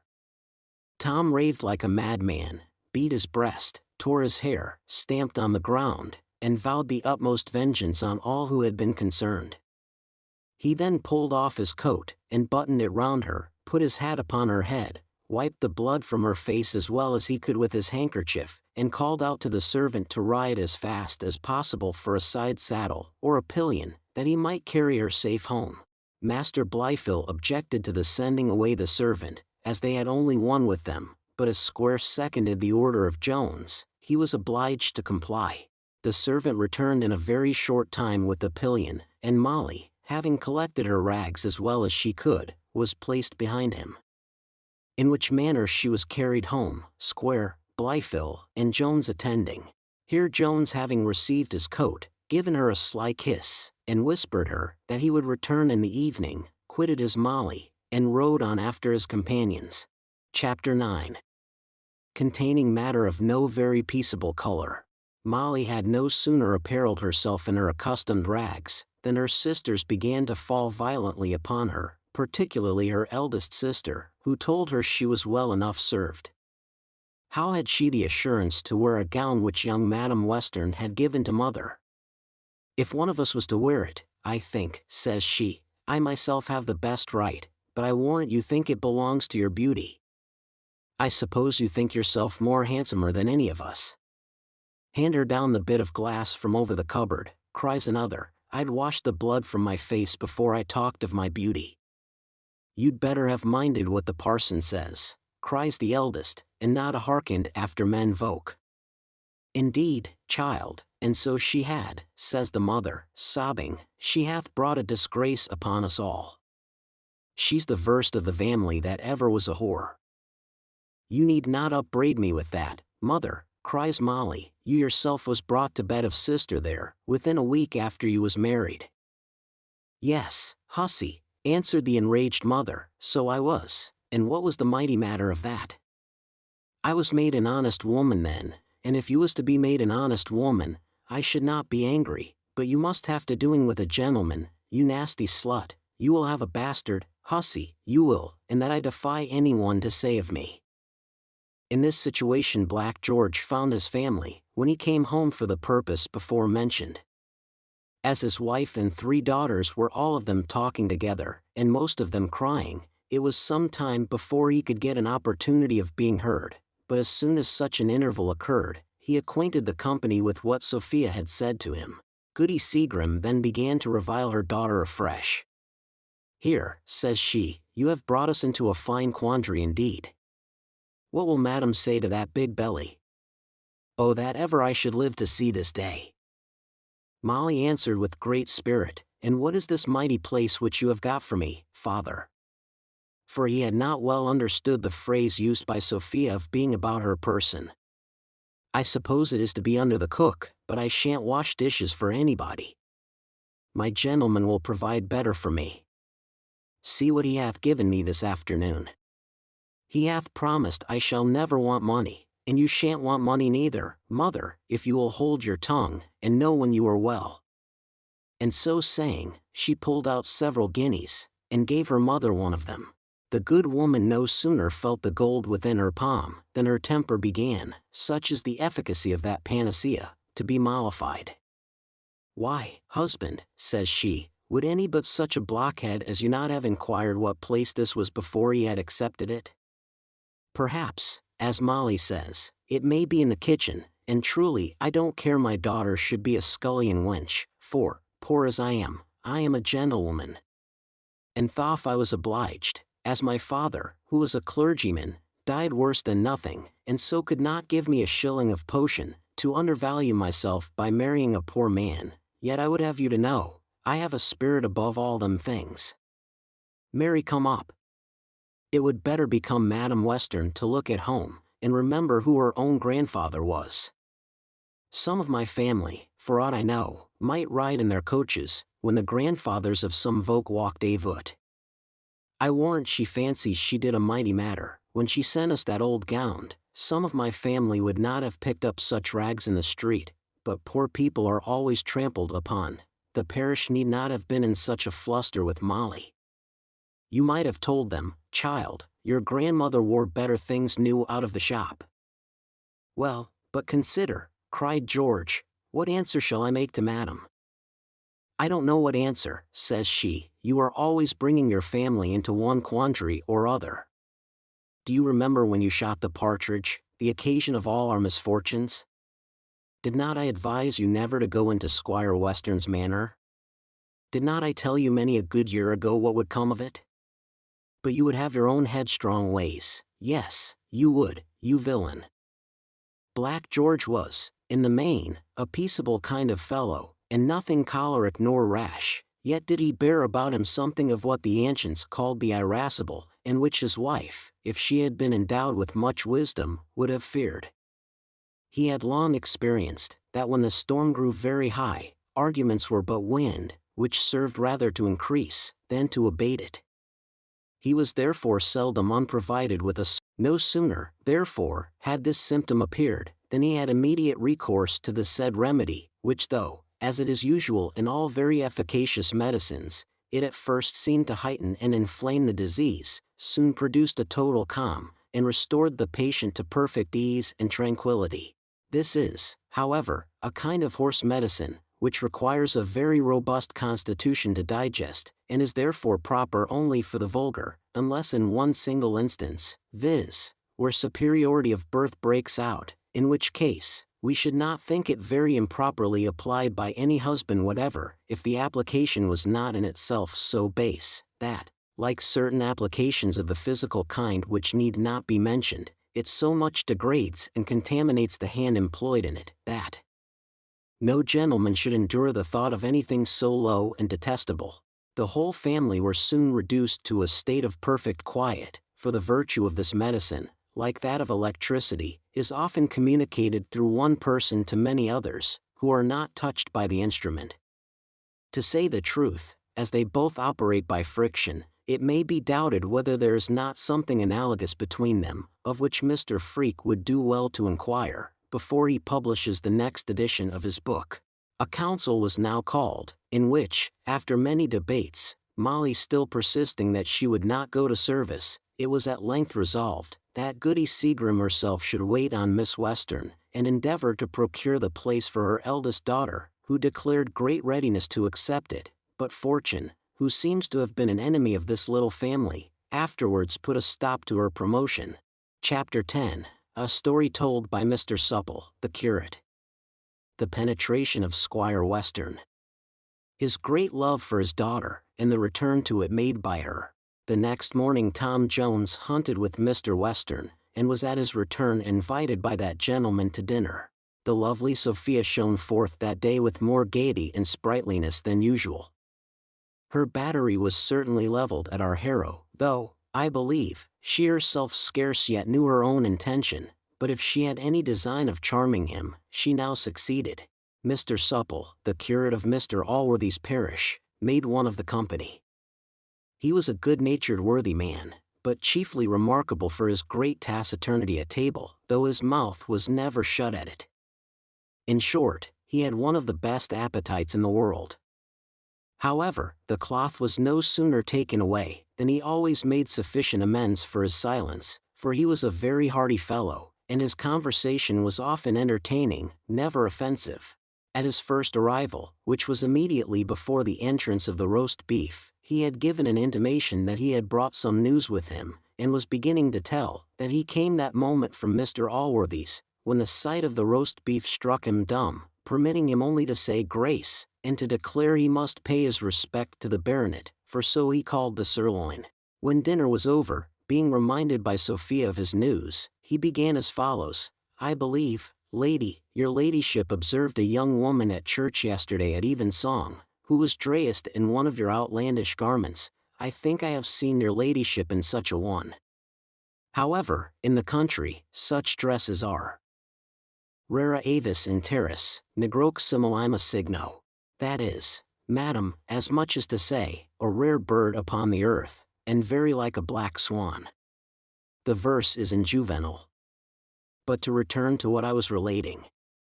I was saying such garments are rare sights in the country, and perchance, too, it was thought the more rare, respect being had to the person who wore it, who, they tell me, is the daughter of Black George, your worship's gamekeeper, whose sufferings, I should have opined, might have taught him more wit than to dress forth his wenches in such gaudy apparel. She created so much confusion in the congregation, that if Squire Allworthy had not silenced it, it would have interrupted the service, for I was once about to stop in the middle of the first lesson. Howbeit, nevertheless, after prayer was over, and I was departed home, this occasioned a battle in the churchyard, where, amongst other mischief, the head of a travelling fiddler was very much broken. This morning the fiddler came to Squire Allworthy for a warrant, and the wench was brought before him. The squire was inclined to have compounded matters, when, lo! On a sudden the wench appeared. "I ask your ladyship's pardon, to be, as it were, at the eve of bringing forth a bastard." The squire demanded of her who was the father. But she pertinaciously refused to make any response. So that he was about to make her Imus to Bridewell when I departed. "And is a wench having a bastard all your news, doctor?" cries Western. "I thought it might have been some public matter, something about the nation." "I am afraid it is too common, indeed," answered the parson, "but I thought the whole story altogether deserved commemorating. As to national matters, your worship knows them best. My concerns extend no farther than my own parish." "Why, says the squire, "I believe I do know a little of that matter, as you say. But, come, Tommy, drink about, the bottle stands with you." Tom begged to be excused, for that he had particular business, and getting up from table, escaped the clutches of the squire, who was rising to stop him, and went off with very little ceremony. The squire gave him a good curse at his departure, and then turning to the parson, he cried out, "I smoke it, I smoke it. Tom is certainly the father of this bastard. Zooks, parson, you remember how he recommended the vether o' her to me. D.N. what a sly ch 'tis. Aye, as sure as twopence, Tom is the vether of the bastard." "I should be very sorry for that," says the parson. "Why sorry?" cries the squire. "Where's the mighty matter o't? What, I suppose dost pretend that thee hast never got a bastard? Pox! More good luck's thine. For I warrant hast a done a therefore many's the good time and often." "Your worship is pleased to be jocular," answered the parson, "but I do not only animadvert on the sinfulness of the action, though that surely is to be greatly deprecated, but I fear his unrighteousness may injure him with Mr. Allworthy. And truly I must say, though he hath the character of being a little wild, I never saw any harm in the young man, nor can I say I have heard any, save what your worship now mentions. I wish, indeed, he was a little more regular in his responses at church, but altogether he seems ingenui vultus puer ingenuique pudoris. That is a classical line, young lady, and, being rendered into English, is, a lad of an ingenuous countenance, and of an ingenuous modesty, for this was a virtue in great repute both among the Latins and Greeks. I must say, the young gentleman, for so I think I may call him, notwithstanding his birth, appears to me a very modest, civil lad, and I should be sorry that he should do himself any injury in Squire Allworthy's opinion. Pooh, says the squire, injury, with Allworthy. Why, Allworthy loves a wench himself. Doth not all the country know whose son Tom is? You must talk to another person in that manner. I remember Allworthy at college. I thought, said the parson, he had never been at the university. Yes, yes, he was, says the squire, and many a wench have we two had together. As Aaron a whoremaster as any within 5 miles on. No, no. It will do and no harm with he, assure yourself, nor with anybody else. Ask Sophie there, you have not the worse opinion of a young fellow for getting a bastard, have you, girl?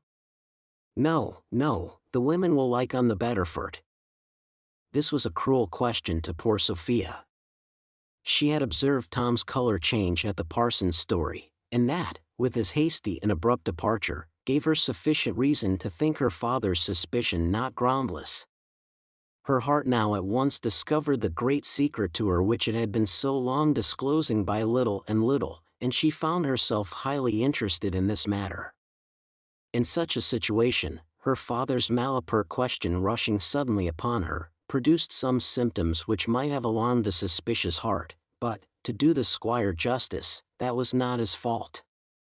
When she rose therefore from her chair, and told him a hint from him was always sufficient to make her withdraw, he suffered her to leave the room, and then with great gravity of countenance remarked, that it was better to see a daughter over-modest than over-forward, a sentiment which was highly applauded by the parson.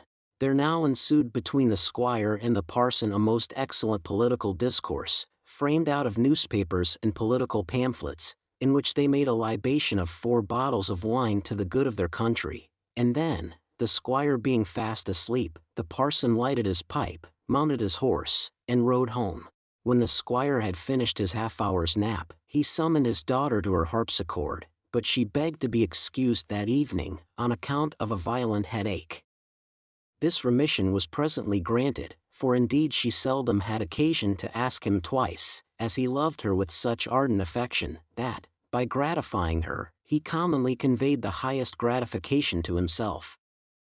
She was really, what he frequently called her, his little darling, and she well deserved to be so, for she returned all his affection in the most ample manner.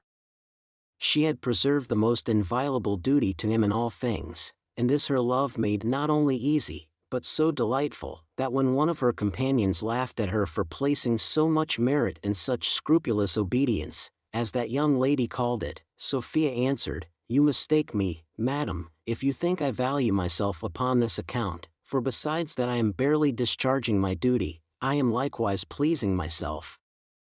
I can truly say I have no delight equal to that of contributing to my father's happiness, and if I value myself, my dear, it is on having this power, and not on executing it." This was a satisfaction, however, which poor Sophia was incapable of tasting this evening. She therefore not only desired to be excused from her attendance at the harpsichord, but likewise begged that he would suffer her to absent herself from supper. To this request likewise the squire agreed, though not without some reluctance, for he scarce ever permitted her to be out of his sight, unless when he was engaged with his horses, dogs, or bottle. Nevertheless he yielded to the desire of his daughter, though the poor man was at the same time obliged to avoid his own company, if I may so express myself, by sending for a neighboring farmer to sit with him. Chapter 11. The narrow escape of Molly Seagrim, with some observations for which we have been forced to dive pretty deep into nature. Tom Jones had ridden one of Mr. Western's horses that morning in the chase, so that having no horse of his own in the squire's stable, he was obliged to go home on foot. This he did so expeditiously that he ran upwards of 3 miles within the half-hour. Just as he arrived at Mr. Allworthy's outward gate, he met the constable and company with Molly in their possession, whom they were conducting to that house where the inferior sort of people may learn one good lesson, viz., respect and deference to their superiors, since it must show them the wide distinction fortune intends between those persons who are to be corrected for their faults, and those who are not, which lesson if they do not learn, I am afraid they very rarely learn any other good lesson, or improve their morals, at the House of Correction. A lawyer may perhaps think Mr. Allworthy exceeded his authority a little in this instance. And, to say the truth, I question, as here was no regular information before him, whether his conduct was strictly regular. However, as his intention was truly upright, he ought to be excused in foro conscientia, since so many arbitrary acts are daily committed by magistrates who have not this excuse to plead for themselves. Tom was no sooner informed by the constable whither they were proceeding, indeed he pretty well guessed it of himself, than he caught Molly in his arms, and embracing her tenderly before them all, swore he would murder the first man who offered to lay hold of her. He bid her dry her eyes and be comforted, for, wherever she went, he would accompany her. Then turning to the constable, who stood trembling with his hat off, he desired him, in a very mild voice, to return with him for a moment only to his father, for so he now called Allworthy, for he durst, he said, be assured, that, when he had all edged what he had to say in her favor, the girl would be discharged. The constable, who, I make no doubt, would have surrendered his prisoner had Tom demanded her, very readily consented to this request. So back they all went into Mr. Allworthy's hall, where Tom desired them to stay till his return, and then went himself in pursuit of the good man. As soon as he was found, Tom threw himself at his feet, and having begged a patient hearing, confessed himself to be the father of the child of which Molly was then big. He entreated him to have compassion on the poor girl, and to consider, if there was any guilt in the case, it lay principally at his door. If there is any guilt in the case, answered Allworthy warmly, are you then so profligate and abandoned a libertine to doubt whether the breaking the laws of God and man, the corrupting and ruining a poor girl be guilt? I own, indeed, it doth lie principally upon you, and so heavy it is, that you ought to expect it should crush you. Whatever may be my fate, says Tom, let me succeed in my intercessions for the poor girl. I confess I have corrupted her. But whether she shall be ruined, depends on you. For heaven's sake, sir, revoke your warrant, and do not send her to a place which must unavoidably prove her destruction. Allworthy bid him immediately call a servant. Tom answered there was no occasion, for he had luckily met them at the gate, and relying upon his goodness, had brought them all back into his hall, where they now waited his final resolution, which upon his knees he besought him might be in favor of the girl, that she might be permitted to go home to her parents, and not be exposed to a greater degree of shame and scorn than must necessarily fall upon her. I know, said he, that is too much. I know I am the wicked occasion of it. I will endeavor to make amends, if possible, and if you shall have hereafter the goodness to forgive me, I hope I shall deserve it. Allworthy hesitated some time, and at last said, well, I will discharge my medimest. You may send the constable to me. He was instantly called, discharged, and so was the girl.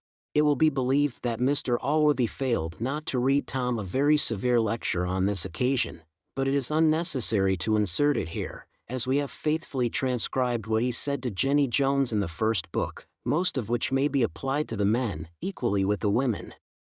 So sensible an effect had these reproofs on the young man, who was no hardened sinner, that he retired to his own room, where he passed the evening alone, in much melancholy contemplation. Allworthy was sufficiently offended by this transgression of Jones, for notwithstanding the assertions of Mr. Western, it is certain this worthy man had never indulged himself in any loose pleasures with women, and greatly condemned the vice of incontinence in others. Indeed, there is much reason to imagine that there was not the least truth in what Mr. Western affirmed, especially as he laid the scene of those impurities at the university, where Mr. Allworthy had never been.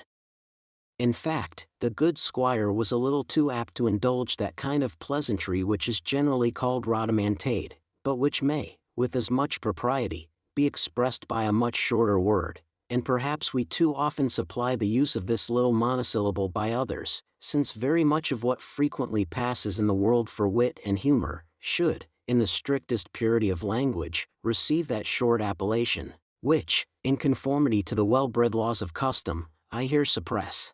But whatever detestation Mr. Allworthy had to this or to any other vice, he was not so blinded by it but that he could discern any virtue in the guilty person, as clearly indeed as if there had been no mixture of vice in the same character. While he was angry therefore with the incontinence of Jones, he was no less pleased with the honor and honesty of his self-accusation. He began now to form in his mind the same opinion of this young fellow, which, we hope, our reader may have conceived. And in balancing his faults with his perfections, the latter seemed rather to preponderate. It was to no purpose, therefore, that Thwackum, who was immediately charged by Mr. Blifil with the story, unbended all his rancor against poor Tom. Allworthy gave a patient hearing to their invectives, and then answered coldly, that young men of Tom's complexion were too generally addicted to this vice, but he believed that youth was sincerely affected with what he had said to him on the occasion, and he hoped he would not transgress again. So that, as the days of whipping were at an end, the tutor had no other vent but his own mouth for his gall, the usual poor resource of impotent revenge. But Square, who was a less violent, was a much more artful man, and as he hated Jones more perhaps than Thwackum himself did, so he contrived to do him more mischief in the mind of Mr. Allworthy. The reader must remember the several little incidents of the partridge, the horse, and the Bible, which were recounted in the second book. By all which Jones had rather improved than injured the affection which Mr. Allworthy was inclined to entertain for him. The same, I believe, must have happened to him with every other person who hath any idea of friendship, generosity, and greatness of spirit, that is to say, who hath any traces of goodness in his mind. Square himself was not unacquainted with the true impression which those several instances of goodness had made on the excellent heart of Allworthy, for the philosopher very well knew what virtue was, though he was not always perhaps steady in its pursuit. But as for Thwackum, from what reason I will not determine, no such thoughts ever entered into his head. He saw Jones in a bad light, and he imagined Allworthy saw him in the same, but that he was resolved, from pride and stubbornness of spirit, not to give up the boy whom he had once cherished, since by so doing, he must tacitly acknowledge that his former opinion of him had been wrong. Square therefore embraced this opportunity of injuring Jones in the tenderest part, by giving a very bad turn to all these before-mentioned occurrences. I am sorry, sir, said he, to own I have been deceived as well as yourself. I could not, I confess, help being pleased with what I ascribed to the motive of friendship, though it was carried to an excess, and all excess is faulty and vicious, but in this I made allowance for youth. Little did I suspect that the sacrifice of truth, which we both imagined to have been made to friendship, was in reality a prostitution of it to a depraved and debauched appetite. You now plainly see whence all the seeming generosity of this young man to the family of the gamekeeper proceeded. He supported the father in order to corrupt the daughter, and preserve the family from starving, to bring one of them to shame and ruin. This is friendship. This is generosity. As Sir Richard Steele says, gluttons who give high prices for delicacies are very worthy to be called generous. In short, I am resolved, from this instance, never to give way to the weakness of human nature more, nor to think anything virtue which doth not exactly quadrate with the unerring rule of right. The goodness of Allworthy had prevented those considerations from occurring to himself, yet were they too plausible to be absolutely and hastily rejected, when laid before his eyes by another. Indeed, what Square had said sunk very deeply into his mind, and the uneasiness which it there created was very visible to the other, though the good man would not acknowledge this, but made a very slight answer, and forcibly drove off the discourse to some other subject. It was well perhaps for poor Tom, that no such suggestions had been made before he was pardoned, for they certainly stamped in the mind of Allworthy the first bad impression concerning Jones. Chapter 12. Containing much clearer matters, but which flowed from the same fountain with those in the preceding chapter. The reader will be pleased, I believe, to return with me to Sophia. She passed the night, after we saw her last, in no very agreeable manner. Sleep befriended her but little, and dreams less. In the morning, when Mrs. Honor, her maid, attended her at the usual hour, she was found already up and dressed. Persons who live 2 or 3 miles distance in the country are considered as next-door neighbors, and transactions at the one house fly with incredible celerity to the other. Mrs. Honor, therefore, had heard the whole story of Molly's shame, which she, being of a very communicative temper, had no sooner entered the apartment of her mistress, than she began to relate in the following manner. "La, ma'am, what doth your la'ship think? The girl that your la'ship saw at church on Sunday, whom you thought so handsome, though you would not have thought her so handsome neither, if you had seen her nearer, but to be sure she hath been carried before the justice for being big with child. She seemed to me to look like a confident slut, and to be sure she hath laid the child to young Mr. Jones. And all the parish says Mr. Allworthy is so angry with young Mr. Jones, that he won't see him. To be sure, one can't help pitying the poor young man, and yet he doth not deserve much pity neither, for demeaning himself with such kind of trumpery. Yet he is so pretty a gentleman, I should be sorry to have him turned out of doors. I dares to swear the wench was as willing as he, for she was always a forward kind of body. And when wenches are so coming, young men are not so much to be blamed neither, for to be sure they do no more than what is natural. Indeed, it is beneath them to meddle with such dirty draggle-tails, and whatever happens to them, it is good enough for them. And yet, to be sure, the vile baggages are most in fault. I wishes, with all my heart, they were well to be whipped at the cart's tail, for it is pity they should be the ruin of a pretty young gentleman, and nobody can deny but that Mr. Jones is one of the most handsomest young men that ever." She was running on thus, when Sophia, with a more peevish voice than she had ever spoken to her in before, cried, "Prithee, why dost thou trouble me with all this stuff? What concern have I in what Mr. Jones doth? I suppose you are all alike. And you seem to me to be angry it was not your own case." "Ma'am," answered Mrs. Honor, "I am sorry your ladyship should have such an opinion of me. I am sure nobody can say any such thing of me. All the young fellows in the world may go to the divil for me. Because I said he was a handsome man? Everybody says it as well as I. To be sure, I never thought as it was any harm to say a young man was handsome, but to be sure I shall never think him so any more now, for handsome as that handsome does. A beggar wench." "Stop thy torrent of impertinence," cries Sophia, "and see whether my father wants me at breakfast."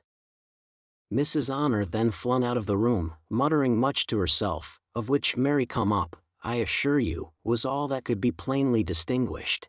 Whether Mrs. Honor really deserved that suspicion, of which her mistress gave her a hint, is a matter which we cannot indulge our reader's curiosity by resolving. We will, however, make him amends in disclosing what passed in the mind of Sophia.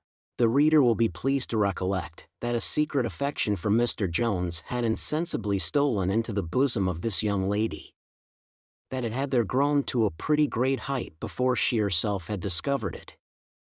When she first began to perceive its symptoms, the sensations were so sweet and pleasing that she had not resolution sufficient to check or repel them, and thus she went on cherishing a passion of which she never once considered the consequences.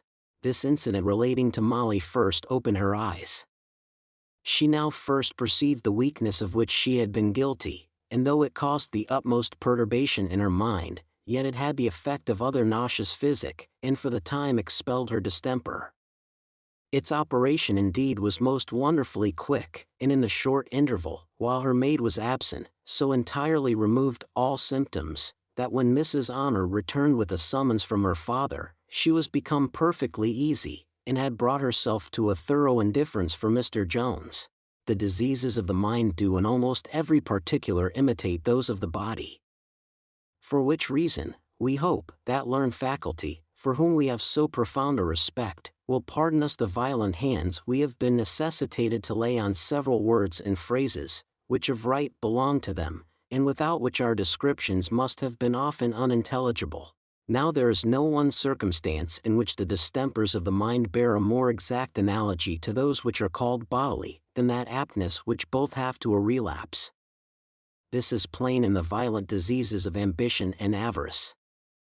I have known ambition, when cured at court by frequent disappointments, which are the only physic for it, to break out again in a contest for foreman of the grand jury at an assizes, and have heard of a man who had so far conquered avarice, as to give away many a sixpence, that comforted himself, at last, on his deathbed, by making a crafty and advantageous bargain concerning his ensuing funeral, with an undertaker who had married his only child.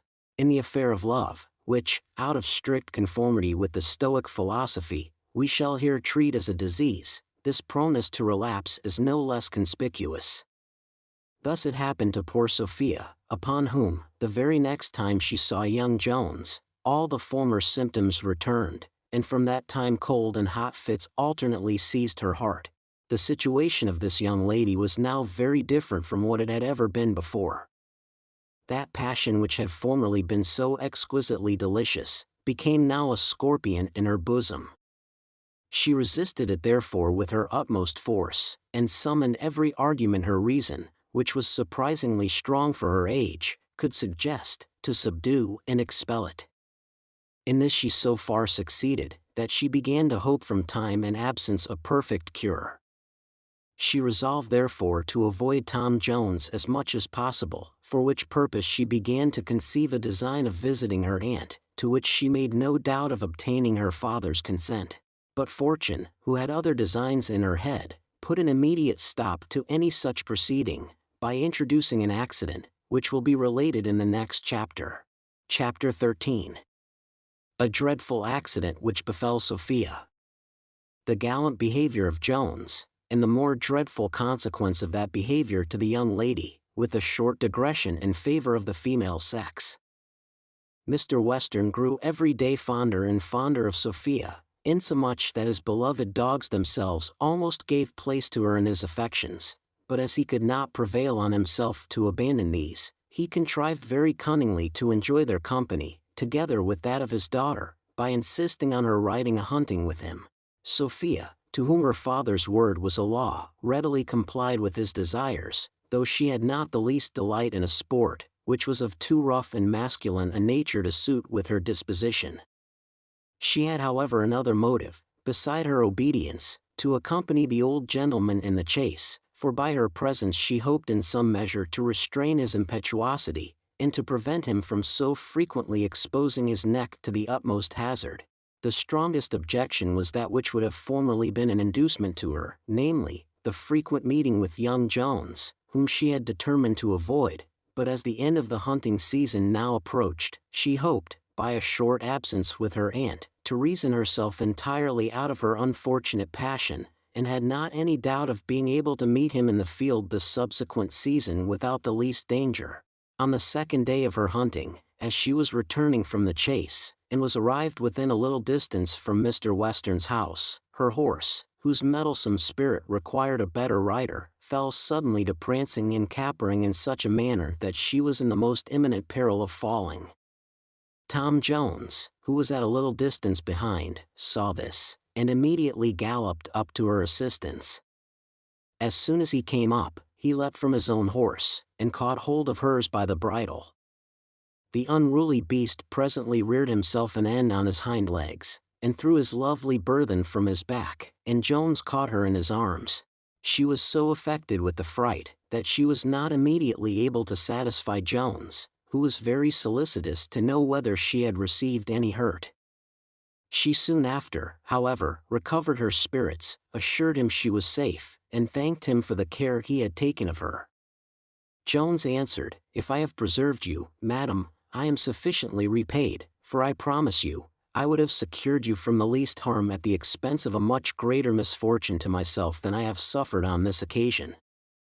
"What misfortune?" replied Sophia eagerly. "I hope you have come to no mischief." "Be not concerned, madam," answered Jones. "Heaven be praised you have escaped so well, considering the danger you was in. If I have broke my arm, I consider it as a trifle, in comparison of what I feared upon your account." Sophia then screamed out, "Broke your arm? Heaven forbid!" "I am afraid I have, madam," says Jones, "but I beg you will suffer me first to take care of you. I have a right hand yet at your service, to help you into the next field, whence we have but a very little walk to your father's house." Sophia, seeing his left arm dangling by his side, while he was using the other to lead her, no longer doubted of the truth. She now grew much paler than her fears for herself had made her before. All her limbs were seized with a trembling, insomuch that Jones could scarce support her, and as her thoughts were in no less agitation, she could not refrain from giving Jones a look so full of tenderness, that it almost argued a stronger sensation in her mind than even gratitude and pity united can raise in the gentlest female bosom, without the assistance of a third more powerful passion. Mr. Western, who was advanced at some distance when this accident happened, was now returned, as were the rest of the horsemen. Sophia immediately acquainted them with what had befallen Jones, and begged them to take care of him. Upon which Western, who had been much alarmed by meeting his daughter's horse without its rider, and was now overjoyed to find her unhurt, cried out, "I am glad it is no worse. If Tom hath broken his arm, we will get a joiner to mend on again." The squire alighted from his horse, and proceeded to his house on foot, with his daughter and Jones. An impartial spectator, who had met them on the way, would, on viewing their several countenances, have concluded Sophia alone to have been the object of compassion, for as to Jones, he exulted in having probably saved the life of the young lady, at the price only of a broken bone, and Mr. Western, though he was not unconcerned at the accident which had befallen Jones, was, however, delighted in a much higher degree with the fortunate escape of his daughter.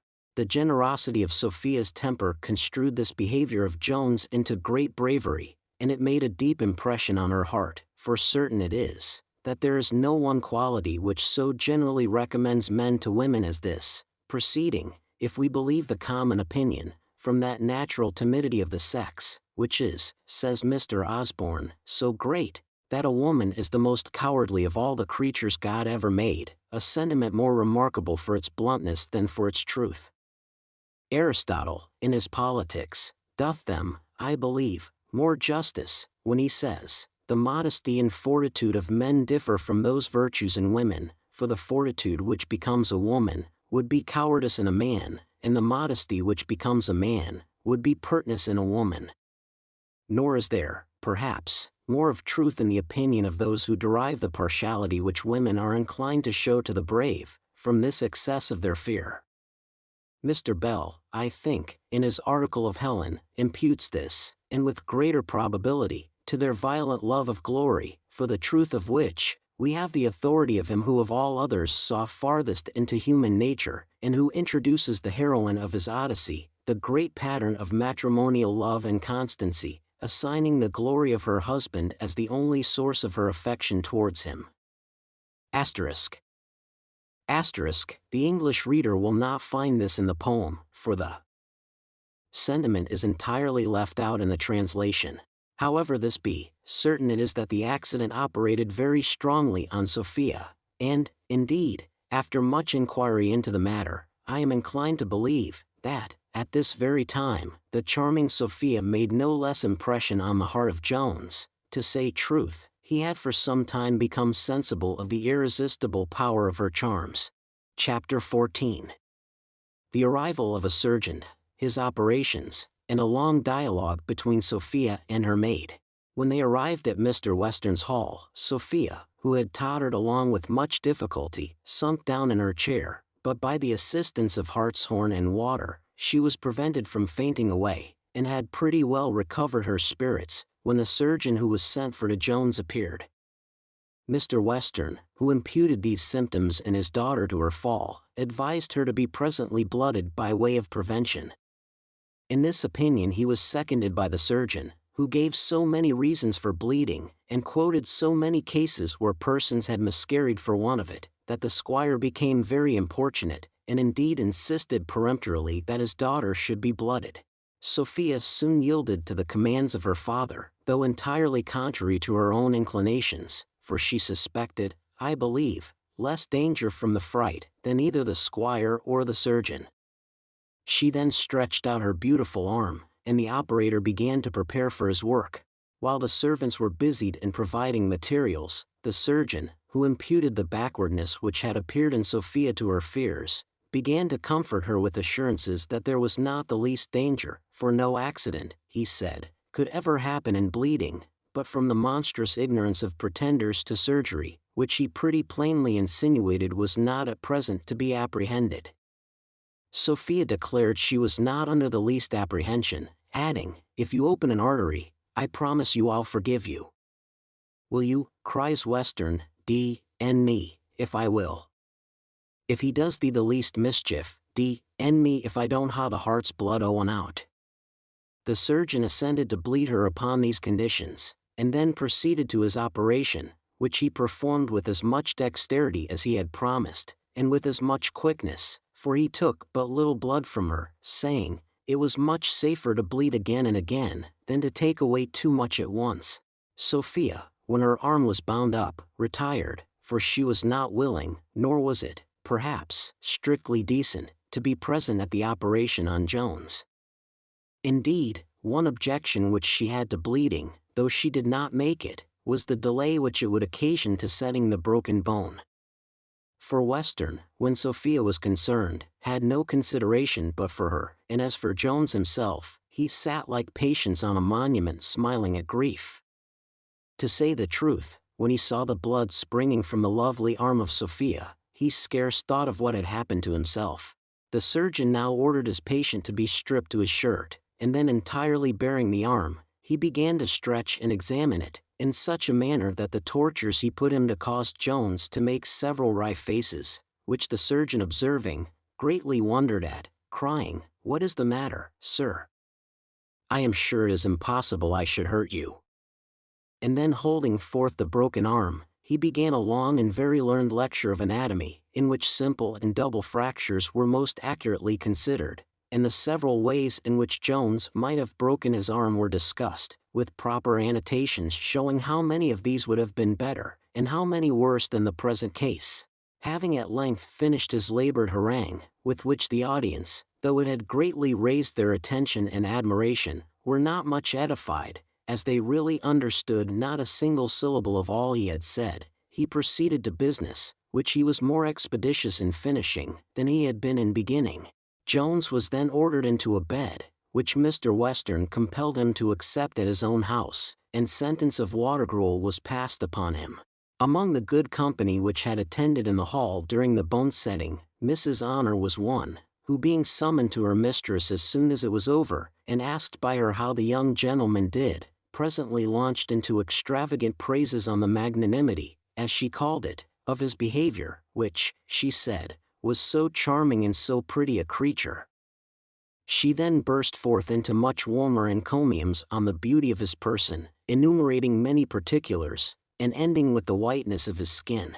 This discourse had an effect on Sophia's countenance, which would not perhaps have escaped the observance of the sagacious waiting woman, had she once looked her mistress in the face, all the time she was speaking, but as a looking-glass, which was most commodiously placed opposite to her, gave her an opportunity of surveying those features, in which, of all others, she took most delight, so she had not once removed her eyes from that amiable object during her whole speech. Mrs. Honor was so entirely wrapped up in the subject on which she exercised her tongue, and the object before her eyes, that she gave her mistress time to conquer her confusion, which having done, she smiled on her maid, and told her, she was certainly in love with this young fellow. "I in love, madam," answers she, "upon my word, ma'am, I assure you, ma'am, upon my soul, ma'am, I am not." "Why, if you was," cries her mistress, "I see no reason that you should be ashamed of it, for he is certainly a pretty fellow." "Yes, ma'am," answered the other, "that he is, the most handsomest man I ever saw in my life." "Yes, to be sure, that he is, and, as your ladyship says, I don't know why I should be ashamed of loving him, though he is my betters. To be sure, gentlefolks are but flesh and blood no more than a servant's. Besides, as for Mr. Jones, though Squire Allworthy hath made a gentleman of him, he was not so good as myself by birth, for though I am a poor body, I am an honest person's child, and my father and mother were married, which is more than some people can say, as high as they hold their heads. Mary, come up. I assure you, my dirty cousin, though his skin be so white, and to be sure it is the most whitest that ever was seen, I am a Christian as well as he, and nobody can say that I am base-born. My grandfather was a clergyman, and would have been very angry, I believe, to have thought any of his family should have taken up with Molly Seagram's dirty leavings. This is the second person of low condition whom we have recorded in this history to have sprung from the clergy. It is to be hoped such instances will, in future ages, when some provision is made for the families of the inferior clergy, appear stranger than they can be thought at present. Perhaps Sophia might have suffered her maid to run on in this manner, from wanting sufficient spirits to stop her tongue, which the reader may probably conjecture was no very easy task, for certainly there were some passages in her speech which were far from being agreeable to the lady. However, she now checked the torrent, as there seemed no end of its flowing. I wonder, says she, at your assurance in daring to talk thus of one of my father's friends. As to the wench, I order you never to mention her name to me. And with regard to the young gentleman's birth, those who can say nothing more to his disadvantage, may as well be silent on that head, as I desire you will be for the future. I am sorry I have offended your ladyship, answered Mrs. Honor.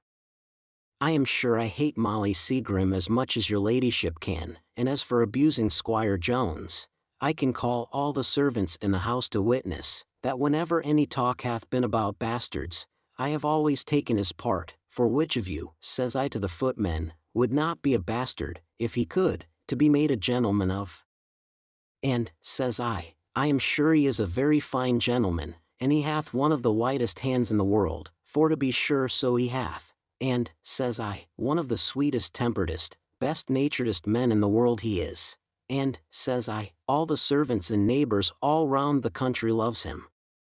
And, to be sure, I could tell your ladyship something, but that I am afraid it would offend you. What could you tell me, Honor, says Sophia. Nay, ma'am, to be sure he meant nothing by it, therefore I would not have your ladyship be offended.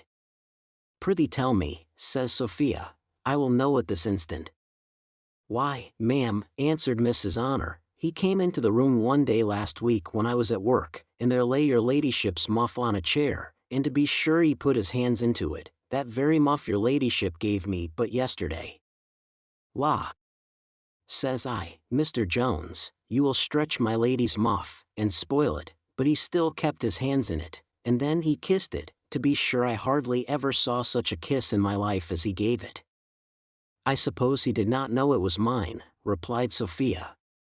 Your ladyship shall hear, ma'am. He kissed it again and again, and said it was the prettiest muff in the world. La! Sir, says I, you have seen it 100 times. Yes, Mrs. Honor, cried he, but who can see anything beautiful in the presence of your lady but herself? Nay, that's not all neither, but I hope your ladyship won't be offended, for to be sure he meant nothing. One day, as your ladyship was playing on the harpsichord to my master, Mr. Jones was sitting in the next room, and methought he looked melancholy. La! Says I, Mr. Jones, what's the matter? A penny for your thoughts, says I. Why, hussy, says he, starting up from a dream, what can I be thinking of, when that angel your mistress is playing? And then squeezing me by the hand, oh! Mrs. Honor, says he, how happy will that man be, and then he sighed. Upon my troth, his breath is as sweet as a nosegay, but to be sure he meant no harm by it. So I hope your ladyship will not mention a word, for he gave me a crown never to mention it, and made me swear upon a book, but I believe, indeed, it was not the Bible. Till something of a more beautiful red than vermilion be found out, I shall say nothing of Sophia's color on this occasion. Ho, nor, says she, if you will not mention this any more to me, nor to anybody else, I will not betray you, I will not be angry, but I am afraid of your tongue. Why, my girl, will you give it such liberties? Nay, ma'am, answered she, to be sure, I would sooner cut out my tongue than offend your ladyship. To be sure I shall never mention a word that your ladyship would not have me. Why, I would not have you mention this any more, said Sophia, for it may come to my father's ears, and he would be angry with Mr. Jones, though I really believe, as you say, he meant nothing. I should be very angry myself, if I imagined, nay, ma'am, says Honor, I protest I believe he meant nothing. I thought he talked as if he was out of his senses, nay, he said he believed he was beside himself when he had spoken the words. Aye, sir, says I believe so too. Yes, says he, honored, but I ask your ladyship's pardon, I could tear my tongue out for offending you. Go on, says Sophia, you may mention anything you have not told me before. Yes, Honor, says he, this was some time afterwards, when he gave me the crown. I am neither such a coxcomb, or such a villain, as to think of her in any other delight but as my goddess, as such I will always worship and adore her while I have breath. This was all, ma'am, I will be sworn, to the best of my remembrance.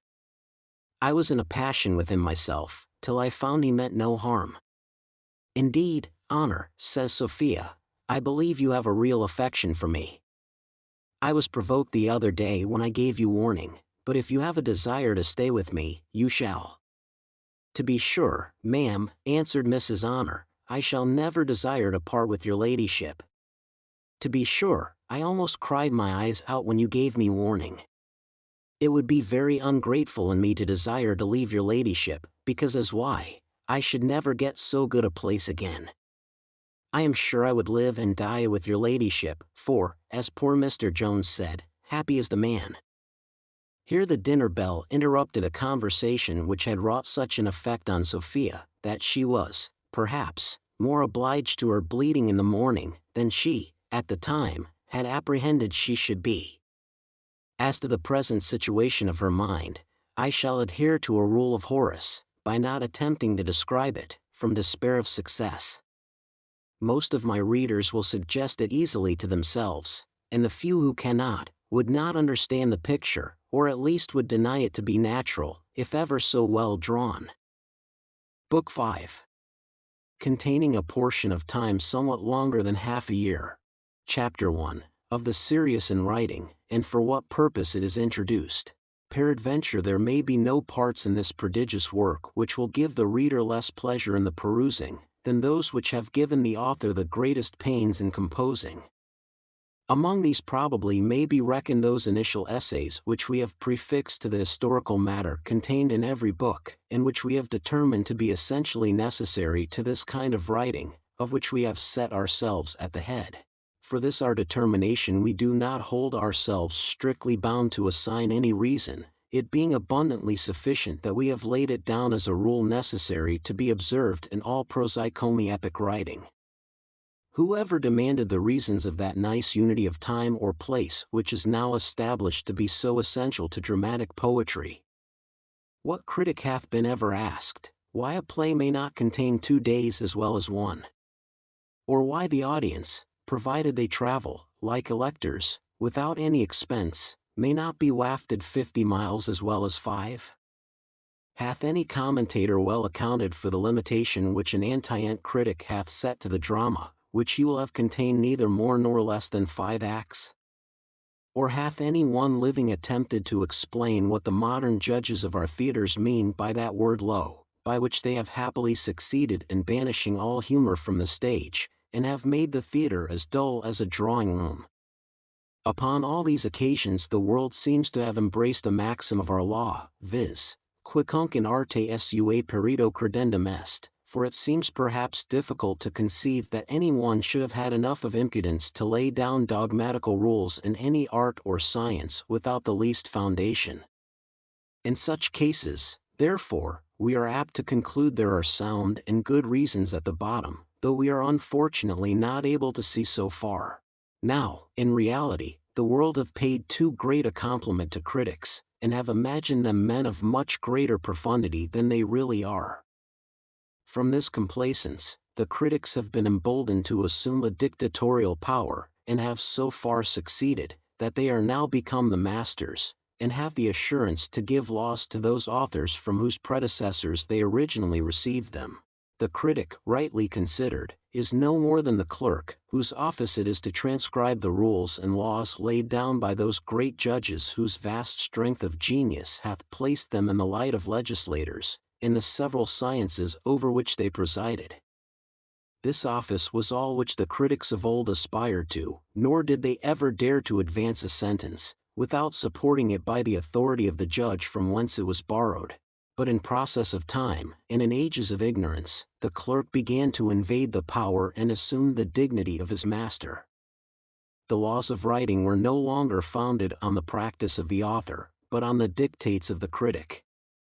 The clerk became the legislator, and those very peremptorily gave laws whose business it was, at first, only to transcribe them.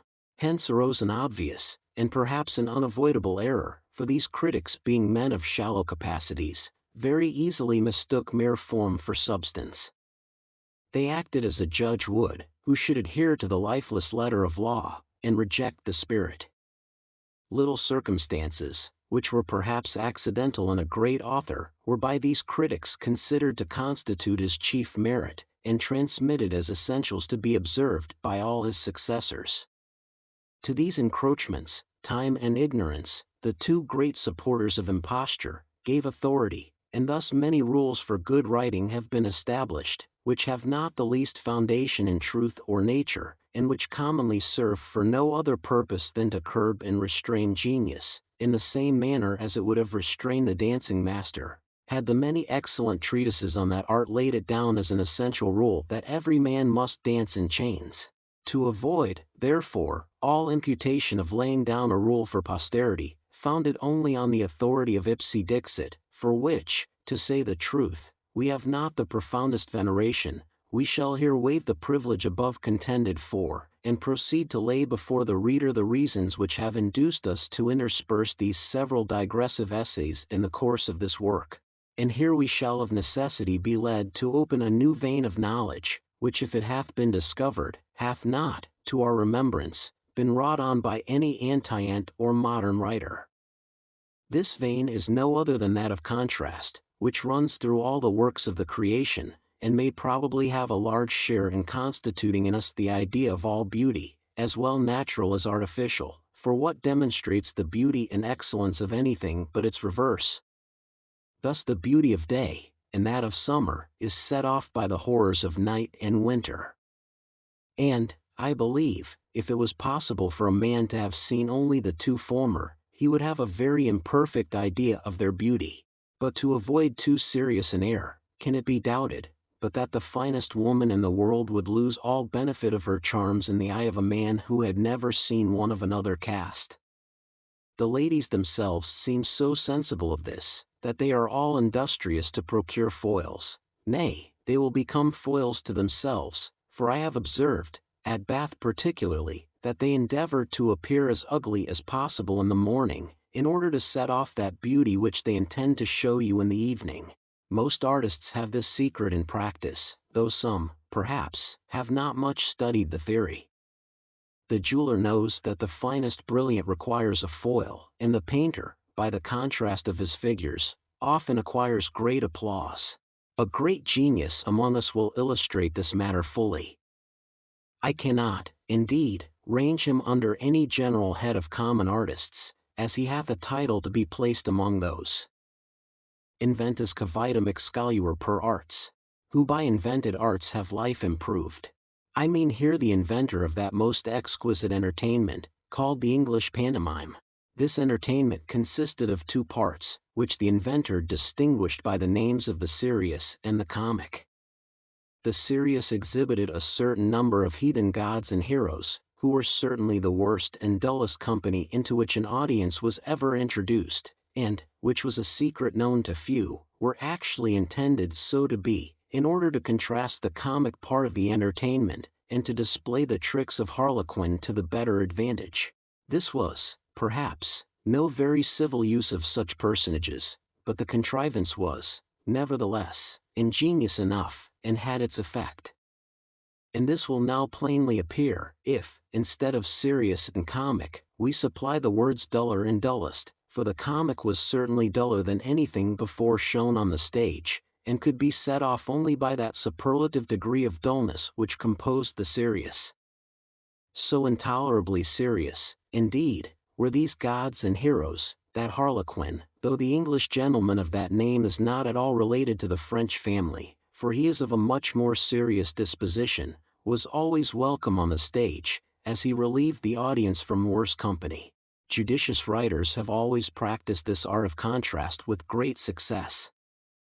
I have been surprised that Horace should cavil at this art in Homer, but indeed he contradicts himself in the very next line. Indignor quando bonus dormitat Homerus. Verum opere in longo fas est aberpere somnum. I grieve if e'er great Homer chanced to sleep. Yet slumbers on long works have right to creep, for we are not here to understand, as perhaps some have, that an author actually falls asleep while he is writing.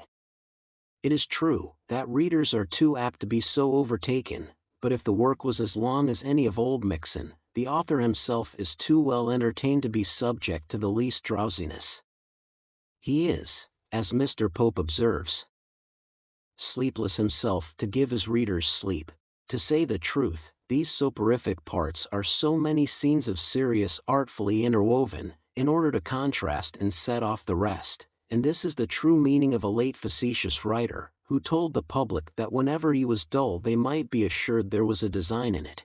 In this light, then, or rather in this darkness, I would have the reader to consider these initial essays. And after this warning, if he shall be of opinion that he can find enough of serious in other parts of this history, he may pass over these, in which we profess to be laboriously dull, and begin the following books at the second chapter. Chapter 2. In which Mr. Jones receives many friendly visits during his confinement, with some fine touches of the passion of love, scarce visible to the naked eye. Tom Jones had many visitors during his confinement, though some, perhaps, were not very agreeable to him. Mr. Allworthy saw him almost every day, but though he pitied Tom's sufferings, and greatly approved the gallant behavior which had occasioned them, yet he thought this was a favorable opportunity to bring him to a sober sense of his indiscreet conduct, and that wholesome advice for that purpose could never be applied at a more proper season than at the present, when the mind was softened by pain and sickness, and alarmed by danger, and when its attention was unembarrassed with those turbulent passions which engage us in the pursuit of pleasure. At all seasons, therefore, when the good man was alone with the youth, especially when the latter was totally at ease, he took occasion to remind him of his former miscarriages, but in the mildest and tenderest manner, and only in order to introduce the caution which he prescribed for his future behavior, on which alone, he assured him, would depend his own felicity, and the kindness which he might yet promise himself to receive at the hands of his father by adoption, unless he should hereafter forfeit his good opinion, for as to what had passed, he said, it should be all forgiven and forgotten. He therefore advised him to make a good use of this accident, that so in the end it might prove a visitation for his own good. Thwackum was likewise pretty assiduous in his visits, and he too considered a sick bed to be a convenient scene for lectures. His style, however, was more severe than Mr. Allworthy's. He told his pupil that he ought to look on his broken limb as a judgment from heaven on his sins. That it would become him to be daily on his knees, pouring forth thanksgivings that he had broken his arm only, and not his neck, which latter, he said, was very probably reserved for some future occasion, and that, perhaps, not very remote. For his part, he said, he had often wondered some judgment had not overtaken him before, but it might be perceived by this, that divine punishments, though slow, are always sure. Hence likewise he advised him to foresee, with equal certainty, the greater evils which were yet behind, and which were as sure as this of overtaking him in his state of reprobacy. These are, said he, to be averted only by such a thorough and sincere repentance as is not to be expected or hoped for from one so abandoned in his youth, and whose mind, I am afraid, is totally corrupted. It is my duty, however, to exhort you to this repentance, though I too well know all exhortations will be vain and fruitless. But liberavi animum meum. I can accuse my own conscience of no neglect, though it is at the same time with the utmost concern I see you traveling on to certain misery in this world, and to a certain damnation in the next. Square talked in a very different strain. He said, such accidents as a broken bone were below the consideration of a wise man. That it was abundantly sufficient to reconcile the mind to any of these mischances, to reflect that they are liable to befall the wisest of mankind, and are undoubtedly for the good of the whole.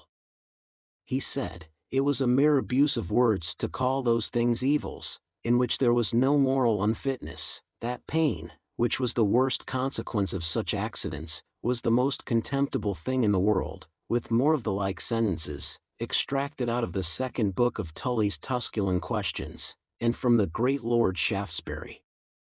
In pronouncing these he was one day so eager, that he unfortunately bit his tongue, and in such a manner, that it not only put an end to his discourse, but created much emotion in him, and caused him to mutter an oath or two. But what was worst of all, this accident gave Thwackum, who was present, and who held all such doctrine to be heathenish and atheistical, an opportunity to clap a judgment on his back.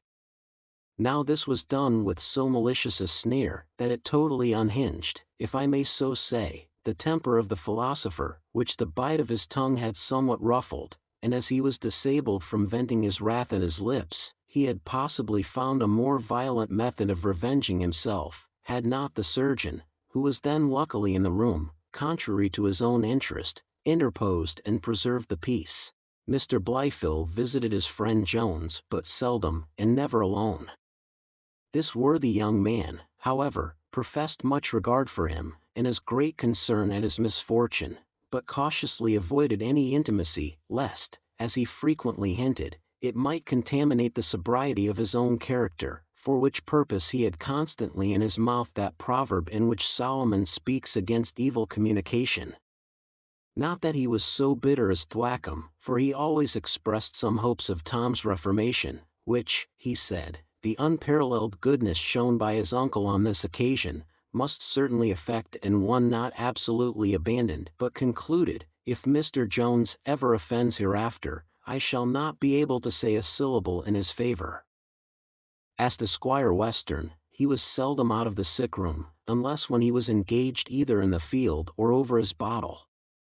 Nay, he would sometimes retire hither to take his beer, and it was not without difficulty that he was prevented from forcing Jones to take his beer too, for no quack ever held his nostrum to be a more general panacea than he did this, which, he said, had more virtue in it than was in all the physic in an apothecary's shop. He was, however, by much entreaty, prevailed on to forbear the application of this medicine, but from serenading his patient every hunting morning with the horn under his window, it was impossible to withhold him, nor did he ever lay aside that hallow, with which he entered into all companies, when he visited Jones, without any regard to the sick person's being at that time either awake or asleep. This boisterous behavior, as it meant no harm, so happily it affected none, and was abundantly compensated to Jones, as soon as he was able to sit up, by the company of Sophia, whom the squire then brought to visit him, nor was it, indeed, long before Jones was able to attend her to the harpsichord, where she would kindly condescend, for hours together, to charm him with the most delicious music, unless when the squire thought proper to interrupt her, by insisting on old Sir Simon, or some other of his favorite pieces. Notwithstanding the nicest guard which Sophia endeavored to set on her behavior, she could not avoid letting some appearances now and then slip forth, for love may again be likened to a disease in this, that when it is denied a vent in one part, it will certainly break out in another. What her lips, therefore, concealed, her eyes, her blushes, and many little involuntary actions, betrayed. One day, when Sophia was playing on the harpsichord, and Jones was attending, the squire came into the room, crying, "There, Tom, I have had a battle for thee below stairs with thick Parson Thwackum. He hath been a-telling Allworthy, before my face, that the broken bone was a judgment upon thee." "D—n it," says I, "how can that be? Did he not come by it in defense of a young woman? A judgment indeed!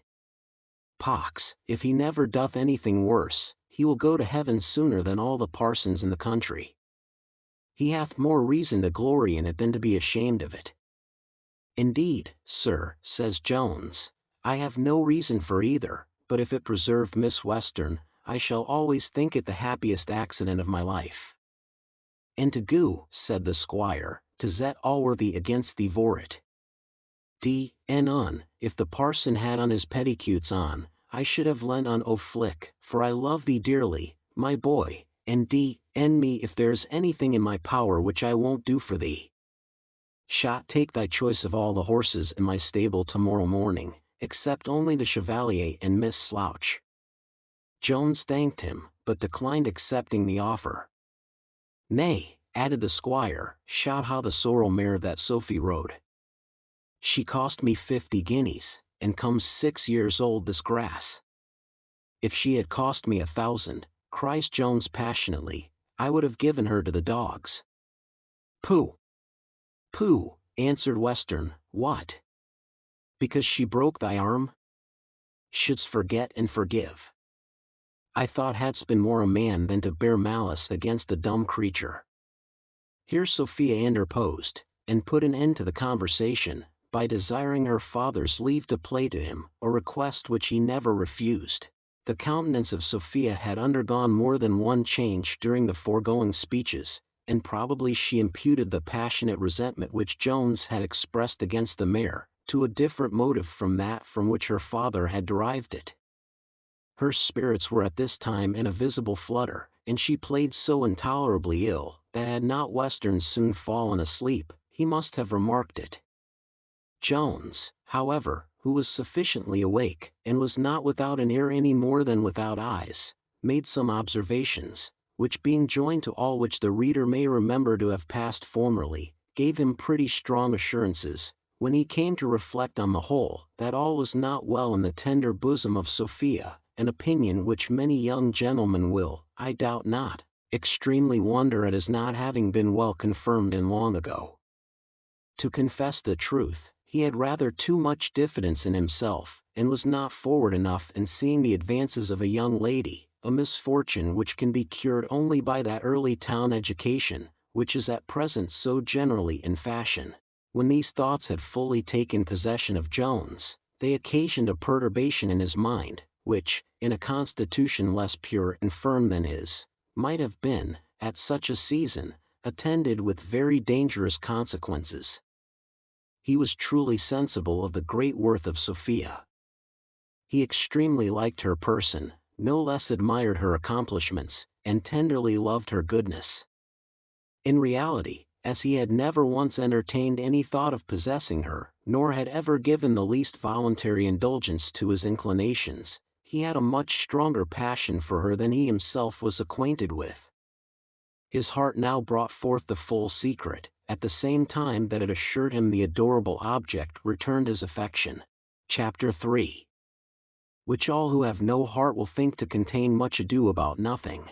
The reader will perhaps imagine the sensations which now arose in Jones to have been so sweet and delicious, that they would rather tend to produce a cheerful serenity in the mind, than any of those dangerous effects which we have mentioned. But in fact, sensations of this kind, however delicious, are, at their first recognition, of a very tumultuous nature, and have very little of the opiate in them.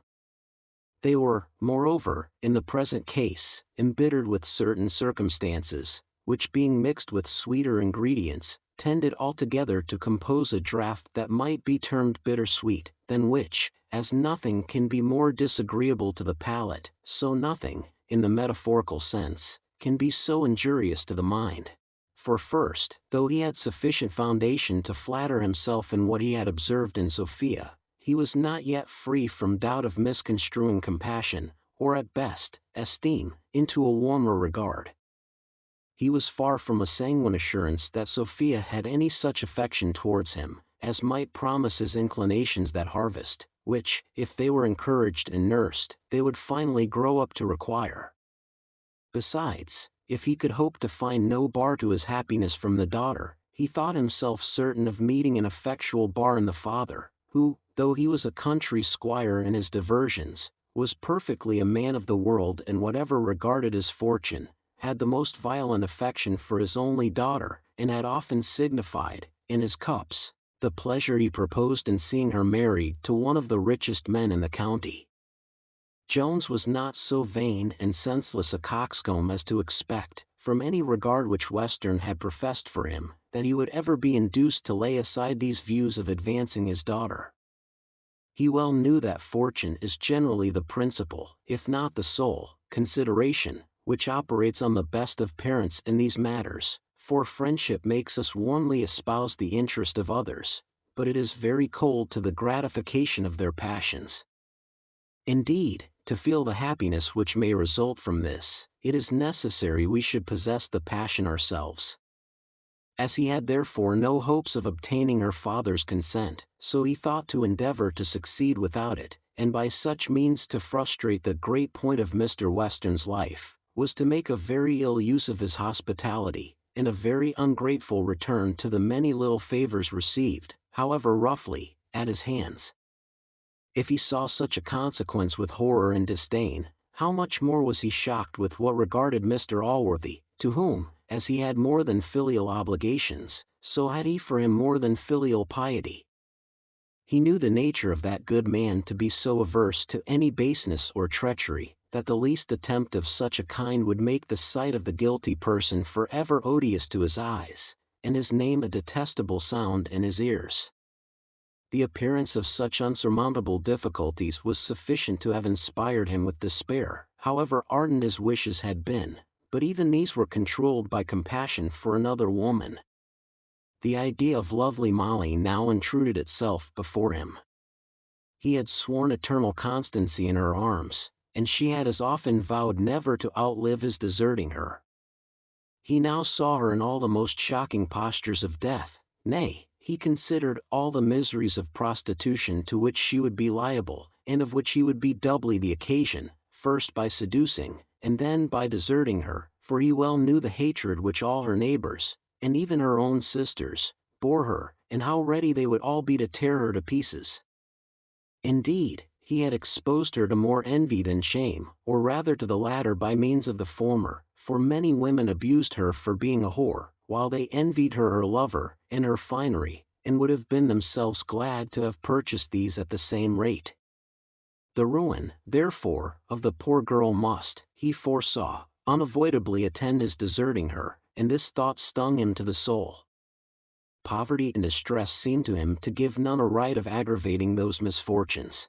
The meanness of her condition did not represent her misery as of little consequence in his eyes, nor did it appear to justify, or even to palliate, his guilt, in bringing that misery upon her.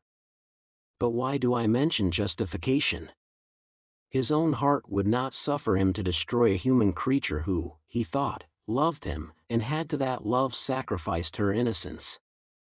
His own good heart pleaded her cause, not as a cold venal advocate, but as one interested in the event, and which must itself deeply share in all the agonies its owner brought on another.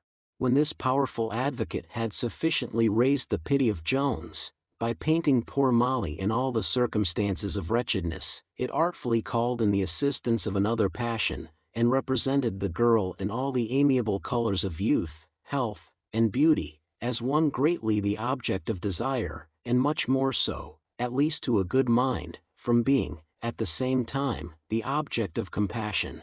Amidst these thoughts, poor Jones passed a long sleepless night, and in the morning the result of the whole was to abide by Molly, and to think no more of Sophia. In this virtuous resolution he continued all the next day till the evening, cherishing the idea of Molly, and driving Sophia from his thoughts, but in the fatal evening, a very trifling accident set all his passions again on float, and worked so total a change in his mind, that we think it decent to communicate it in a fresh chapter. Chapter 4. A little chapter, in which is contained a little incident. Among other visitants, who paid their compliments to the young gentleman in his confinement, Mrs. Honor was one. The reader, perhaps, when he reflects on some expressions which have formerly dropped from her, may conceive that she herself had a very particular affection for Mr. Jones, but, in reality, it was no such thing.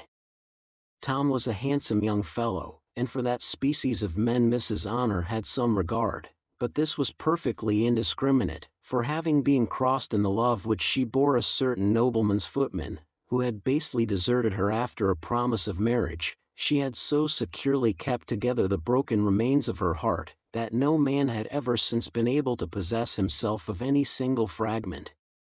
She viewed all handsome men with that equal regard and benevolence which a sober and virtuous mind bears to all the good. She might indeed be called a lover of men, as Socrates was a lover of mankind, preferring one to another for corporeal, as he for mental qualifications, but never carrying this preference so far as to cause any perturbation in the philosophical serenity of her temper. The day after Mr. Jones had that conflict with himself which we have seen in the preceding chapter, Mrs. Honor came into his room, and finding him alone, began in the following manner: "La, sir, where do you think I have been? I warrant you, you would not guess in 50 years, but if you did guess, to be sure I must not tell you neither." "Nay, if it be something which you must not tell me," said Jones, "I shall have the curiosity to inquire, and I know you will not be so barbarous to refuse me."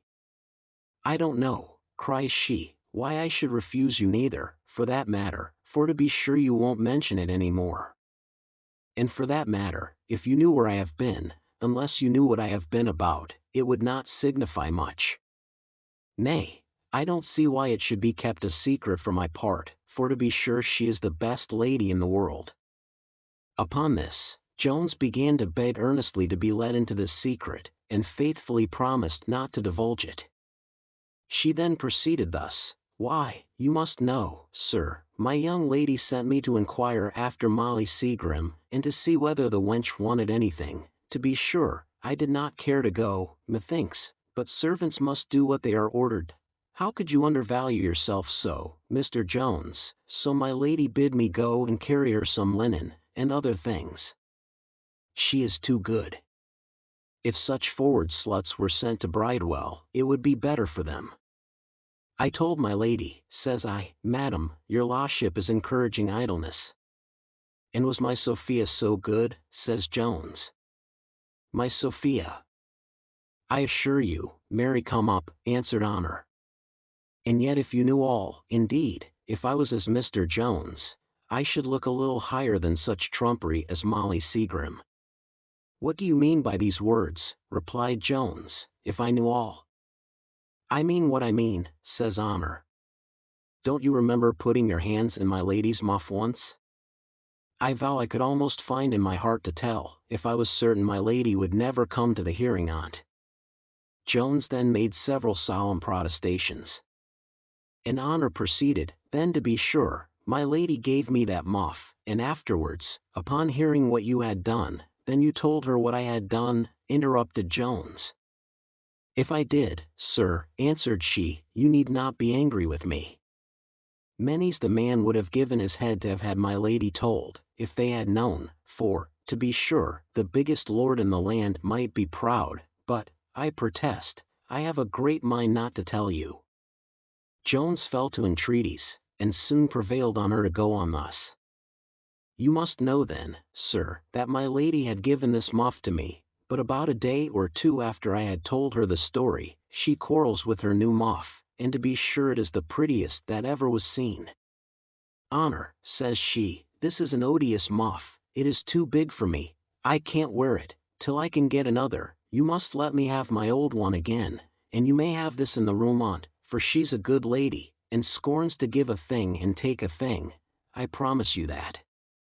So to be sure I fetched it her back again, and, I believe, she hath worn it upon her arm almost ever since, and I warrants hath given it many a kiss when nobody hath seen her.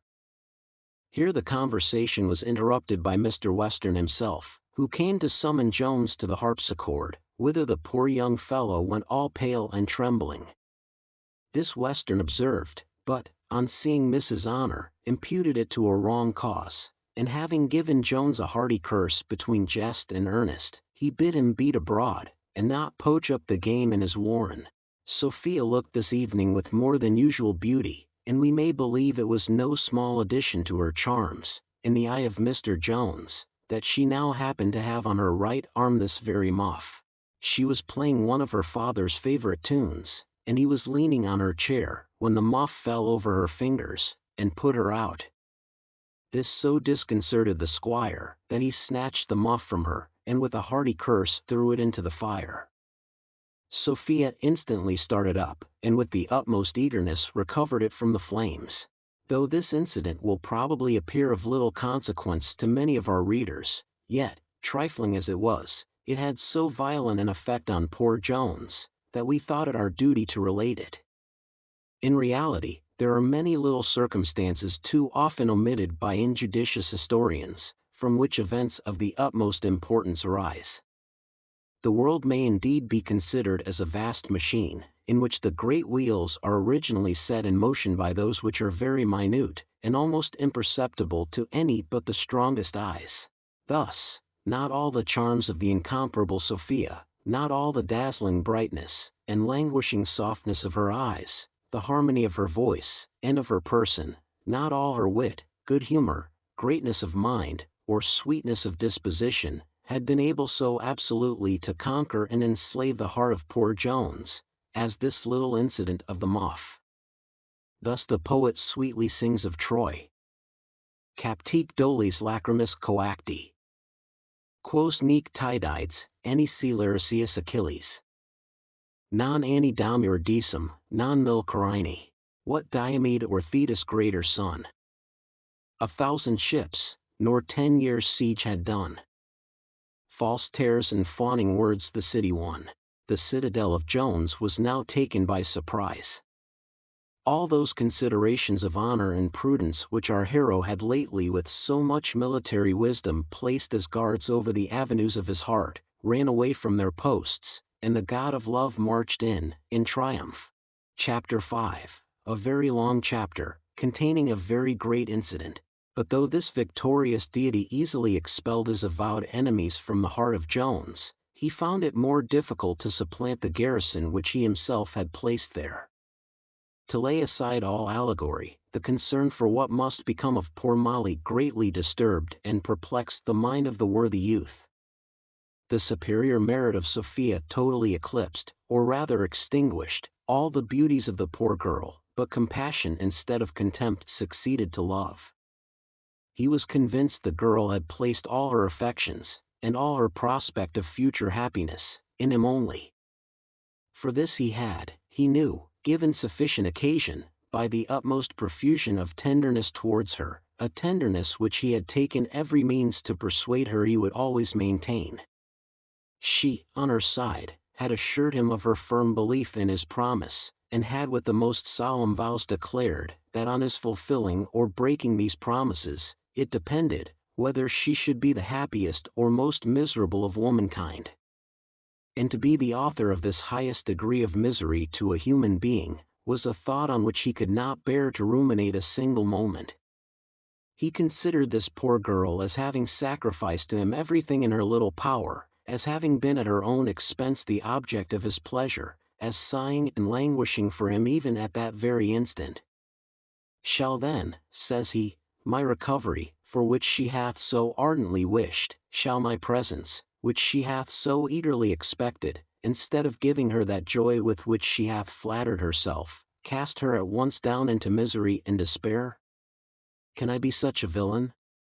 Here, when the genius of poor Molly seemed triumphant, the love of Sophia towards him, which now appeared no longer dubious, rushed upon his mind, and bore away every obstacle before it. At length it occurred to him that he might possibly be able to make Molly amends another way, namely, by giving her a sum of money. This, nevertheless, he almost despaired of her accepting, when he recollected the frequent and vehement assurances he had received from her, that the world put in balance with him would make her no amends for his loss.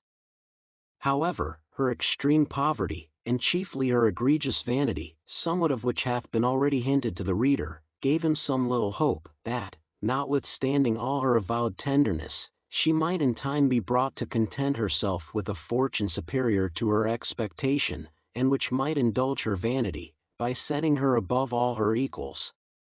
He resolved therefore to take the first opportunity of making a proposal of this kind. One day, accordingly, when his arm was so well recovered that he could walk easily with it slung in a sash, he stole forth, at a season when the squire was engaged in his field exercises, and visited his fair one. Her mother and sisters, whom he found taking their tea, informed him first that Molly was not at home, but afterwards the eldest sister acquainted him, with a malicious smile, that she was above stairs abed. Tom had no objection to this situation of his mistress, and immediately ascended the ladder which led towards her bed-chamber, but when he came to the top, he, to his great surprise, found the door fast, nor could he for some time obtain any answer from within, for Molly, as she herself afterwards informed him, was fast asleep. The extremes of grief and joy have been remarked to produce very similar effects, and when either of these rushes on us by surprise, it is apt to create such a total perturbation and confusion, that we are often thereby deprived of the use of all our faculties. It cannot therefore be wondered at, that the unexpected sight of Mr. Jones should so strongly operate on the mind of Molly, and should overwhelm her with such confusion, that for some minutes she was unable to express the great raptures, with which the reader will suppose she was affected on this occasion. As for Jones, he was so entirely possessed, and as it were enchanted, by the presence of his beloved object, that he for a while forgot Sophia, and consequently the principal purpose of his visit.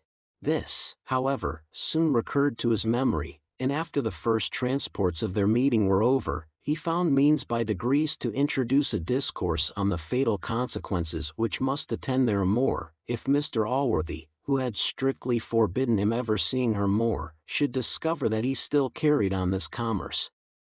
Such a discovery, which his enemies gave him reason to think would be unavoidable, must, he said, end in his ruin, and consequently in hers.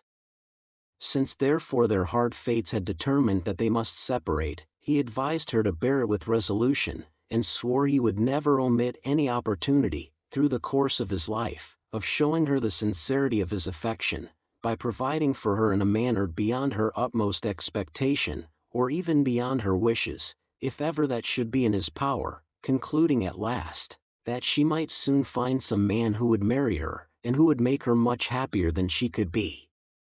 By leading a disreputable life with him, Molly remained a few moments in silence, and then bursting into a flood of tears, she began to upbraid him in the following words: "And this is your love for me, to forsake me in this manner, now you have ruined me. How often, when I have told you that all men are false and perjury alike, and grow tired of us as soon as ever they have had their wicked wills of us, how often have you sworn you would never forsake me? And can you be such a perjury man after all? What signifies all the riches in the world to me without you? Now you have gained my heart, so you have. Why do you mention another man to me?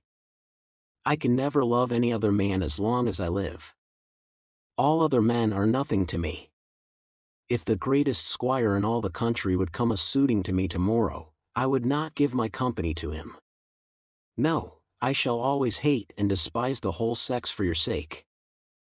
She was proceeding thus, when an accident put a stop to her tongue, before it had run out half its career. The room, or rather garret, in which Molly lay, being up one pair of stairs, that is to say, at the top of the house, was of a sloping figure, resembling the great delta of the Greeks. The English reader may perhaps form a better idea of it, by being told that it was impossible to stand upright anywhere but in the middle. Now, as this room wanted the conveniency of a closet, Molly had, to supply that defect, nailed up an old rug against the rafters of the house, which enclosed a little hole where her best apparel, such as the remains of that sack which we have formerly mentioned, some caps, and other things with which she had lately provided herself, were hung up and secured from the dust.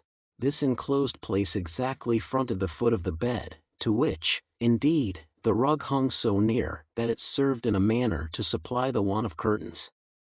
Now, whether Molly, in the agonies of her rage, pushed this rug with her feet, or Jones might touch it, or whether the pin or nail gave way of its own accord, I am not certain, but as Molly pronounced those last words, which are recorded above, the wicked rug got loose from its fastening, and discovered everything hid behind it, where among other female utensils appeared, with shame I write it, and with sorrow will it be read, the philosopher square, in a posture, for the place would not near admit his standing upright, as ridiculous as can possibly be conceived.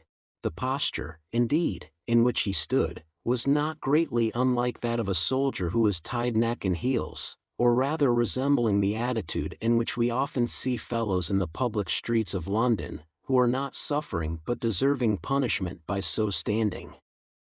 He had a nightcap belonging to Molly on his head, and his two large eyes, the moment the rug fell, stared directly at Jones, so that when the idea of philosophy was added to the figure now discovered, it would have been very difficult for any spectator to have refrained from a moderate laughter.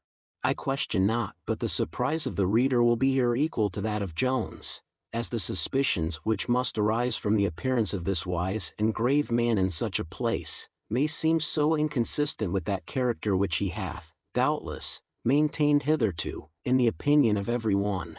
But to confess the truth, this inconsistency is rather imaginary than real. Philosophers are composed of flesh and blood as well as other human creatures, and however sublimated and refined the theory of these may be, a little practical frailty is as incident to them as to other mortals. It is, indeed, in theory only, and not in practice, as we have before hinted, that consists the difference, for though such great beings think much better and more wisely, they always act exactly like other men. They know very well how to subdue all appetites and passions, and to despise both pain and pleasure, and this knowledge affords much delightful contemplation, and is easily acquired, but the practice would be vexatious and troublesome, and, therefore, the same wisdom which teaches them to know this, teaches them to avoid carrying it into execution. Mr. Square happened to be at church on that Sunday, when, as the reader may be pleased to remember, the appearance of Molly in her sack had caused all that disturbance. Here he first observed her, and was so pleased with her beauty, that he prevailed with the young gentleman to change their intended ride that evening, that he might pass by the habitation of Molly, and by that means might obtain a second chance of seeing her. This reason, however, as he did not at that time mention to any, so neither did we think proper to communicate it then to the reader. Among other particulars which constituted the unfitness of things in Mr. Square's opinion, danger and difficulty were two. The difficulty therefore which he apprehended there might be in corrupting this young wench, and the danger which would accrue to his character on the discovery, were such strong dissuasives, that it is probable he at first intended to have contented himself with the pleasing ideas which the sight of beauty furnishes us with. These the gravest men, after a full meal of serious meditation, often allow themselves by way of dessert, for which purpose, certain books and pictures find their way into the most private recesses of their study, and a certain liquorish part of natural philosophy is often the principal subject of their conversation. But when the philosopher heard, a day or two afterwards, that the fortress of virtue had already been subdued, he began to give a larger scope to his desires. His appetite was not of that squeamish kind which cannot feed on a dainty because another hath tasted it. In short, he liked the girl the better for the want of that chastity, which, if she had possessed it, must have been a bar to his pleasures. He pursued and obtained her. The reader will be mistaken if he thinks Molly gave Square the preference to her younger lover. On the contrary, had she been confined to the choice of one only, Tom Jones would undoubtedly have been, of the two, the victorious person. Nor was it solely the consideration that two are better than one, though this had its proper weight, to which Mr. Square owed his success. The absence of Jones during his confinement was an unlucky circumstance, and in that interval some well-chosen presents from the philosopher so softened and unguarded the girl's heart, that a favorable opportunity became irresistible, and Square triumphed over the poor remains of virtue which subsisted in the bosom of Molly. It was now about a fortnight since this conquest, when Jones paid the above-mentioned visit to his mistress, at a time when she and Square were in bed together. This was the true reason why the mother denied her, as we have seen, for as the old woman shared in the profits arising from the iniquity of her daughter, she encouraged and protected her in it to the utmost of her power, but such was the envy and hatred which the elder sister bore towards Molly, that, notwithstanding she had some part of the booty, she would willingly have parted with this to ruin her sister and spoil her trade. Hence she had acquainted Jones with her being above stairs in bed, in hopes that he might have caught her in Square's arms. This, however, Molly found means to prevent, as the door was fastened, which gave her an opportunity of conveying her lover behind that rug or blanket where he now was unhappily discovered. Square no sooner made his appearance than Molly flung herself back in her bed, cried out she was undone, and abandoned herself to despair. This poor girl, who was yet but a novice in her business, had not arrived to that perfection of assurance which helps off a town lady in any extremity, and either prompts her with an excuse, or else inspires her to brazen out the matter with her husband, who, from love of quiet, or out of fear of his reputation, and sometimes, perhaps, from fear of the gallant, who, like Mr. Constant in the play, wears a sword, is glad to shut his eyes, and content to put his horns in his pocket. Molly, on the contrary, was silenced by this evidence, and very fairly gave up a cause which she had hitherto maintained with so many tears, and with such solemn and vehement protestations of the purest love and constancy. As to the gentleman behind the heiress, he was not in much less consternation. He stood for a while motionless, and seemed equally at a loss what to say, or whither to direct his eyes. Jones, though perhaps the most astonished of the three, first found his tongue, and being immediately recovered from those uneasy sensations which Molly by her upbraidings had occasioned, he burst into a loud laughter, and then saluting Mr. Square, advanced to take him by the hand, and to relieve him from his place of confinement. Square being now arrived in the middle of the room, in which part only he could stand upright, looked at Jones with a very grave countenance, and said to him, "Well, sir, I see you enjoy this mighty discovery, and, I dare swear, take great delight in the thoughts of exposing me, but if you will consider the matter fairly, you will find you are yourself only to blame. I am not guilty of corrupting innocence. I have done nothing for which that part of the world which judges of matters by the rule of right, will condemn me. Fitness is governed by the nature of things, and not by customs, forms, or municipal laws. Nothing is indeed unfit which is not unnatural." "Well reasoned, old boy," answered Jones, "but why dost thou think that I should desire to expose thee?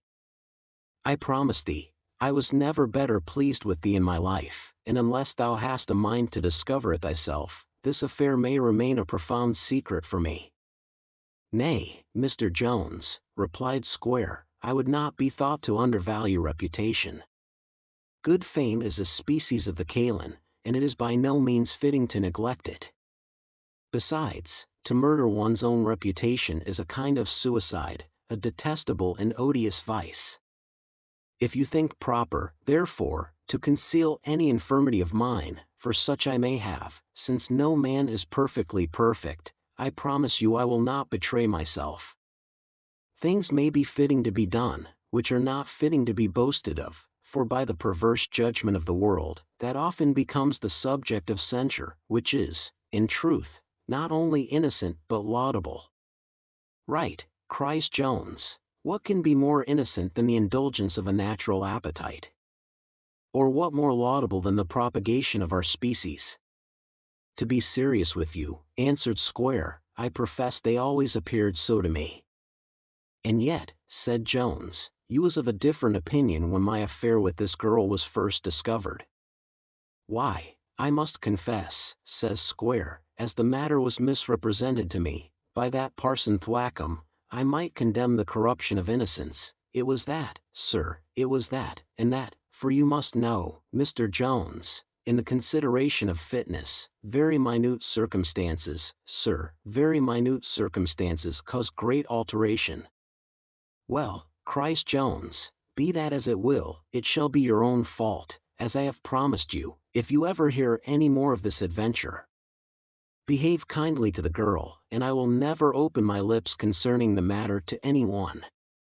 And, Molly, do you be faithful to your friend, and I will not only forgive your infidelity to me, but will do you all the service I can." So saying, he took a hasty leave, and, slipping down the ladder, retired with much expedition. Square was rejoiced to find this adventure was likely to have no worse conclusion, and as for Molly, being recovered from her confusion, she began at first to upbraid Square with having been the occasion of her loss of Jones, but that gentleman soon found the means of mitigating her anger, partly by caresses, and partly by a small nostrum from his purse, of wonderful and approved efficacy in purging off the ill humors of the mind, and in restoring it to a good temper. She then poured forth a vast profusion of tenderness towards her new lover, turned all she had said to Jones, and Jones himself, into ridicule, and vowed, though he once had the possession of her person, that none but Square had ever been master of her heart. Chapter 6. By comparing which with the former, the reader may possibly correct some abuse which he hath formerly been guilty of in the application of the word love. The infidelity of Molly, which Jones had now discovered, would, perhaps, have vindicated a much greater degree of resentment than he expressed on the occasion, and if he had abandoned her directly from that moment, very few, I believe, would have blamed him. Certain, however, it is, that he saw her in the light of compassion, and though his love to her was not of that kind which could give him any great uneasiness at her inconstancy, yet was he not a little shocked on reflecting that he had himself originally corrupted her innocence, for to this corruption he imputed all the vice into which she appeared now so likely to plunge herself. This consideration gave him no little uneasiness, till Betty, the elder sister, was so kind, some time afterwards, entirely to cure him by a hint, that one Will Barnes, and not himself, had been the first seducer of Molly, and that the little child, which he had hitherto so certainly concluded to be his own, might very probably have an equal title, at least, to claim Barnes for its father. Jones eagerly pursued this scent when he had first received it, and in a very short time was sufficiently assured that the girl had told him truth, not only by the confession of the fellow, but at last by that of Molly herself. This Will Barnes was a country gallant, and had acquired as many trophies of this kind as any ensign or attorney's clerk in the kingdom. He had, indeed, reduced several women to a state of utter profligacy, had broke the hearts of some, and had the honor of occasioning the violent death of one poor girl, who had either drowned herself, or, what was rather more probable, had been drowned by him. Among other of his conquests, this fellow had triumphed over the heart of Betty Seagrim. He had made love to her long before Molly was grown to be a fit object of that pastime, but had afterwards deserted her, and applied to her sister, with whom he had almost immediate success. Now Will had, in reality, the sole possession of Molly's affection, while Jones and Square were almost equally sacrifices to her interest and to her pride. Hence had grown that implacable hatred which we have before seen raging in the mind of Betty, though we did not think it necessary to assign this cause sooner, as envy itself alone was adequate to all the effects we have mentioned. Jones was become perfectly easy by possession of this secret with regard to Molly, but as to Sophia, he was far from being in a state of tranquillity. Nay, indeed, he was under the most violent perturbation. His heart was now, if I may use the metaphor, entirely evacuated, and Sophia took absolute possession of it. He loved her with an unbounded passion, and plainly saw the tender sentiments she had for him, yet could not this assurance lessen his despair of obtaining the consent of her father, nor the horrors which attended his pursuit of her by any base or treacherous method. The injury which he must thus do to Mr. Western, and the concern which would accrue to Mr. Allworthy, were circumstances that tormented him all day, and haunted him on his pillow at night. His life was a constant struggle between honor and inclination, which alternately triumphed over each other in his mind. He often resolved, in the absence of Sophia, to leave her father's house, and to see her no more, and as often, in her presence, forgot all those resolutions, and determined to pursue her at the hazard of his life, and at the forfeiture of what was much dearer to him. This conflict began soon to produce very strong and visible effects, for he lost all his usual sprightliness and gaiety of temper, and became not only melancholy when alone, but dejected and absent in company. Nay, if ever he put on a forced mirth, to comply with Mr. Western's humor, the constraint appeared so plain, that he seemed to have been giving the strongest evidence of what he endeavored to conceal by such ostentation. It may, perhaps, be a question, whether the art which he used to conceal his passion, or the means which honest nature employed to reveal it, betrayed him most, for while art made him more than ever reserved to Sophia, and forbade him to address any of his discourse to her, nay, to avoid meeting her eyes, with the utmost caution, nature was no less busy in counterplotting him. Hence, at the approach of the young lady, he grew pale, and if this was sudden, started. If his eyes accidentally met hers, the blood rushed into his cheeks, and his countenance became all over scarlet. If common civility ever obliged him to speak to her, as to drink her health at table, his tongue was sure to falter. If he touched her, his hand, nay his whole frame, trembled. And if any discourse tended, however remotely, to raise the idea of love, an involuntary sigh seldom failed to steal from his bosom. Most of which accidents nature was wonderfully industrious to throw daily in his way. All these symptoms escaped the notice of the squire, but not so of Sophia.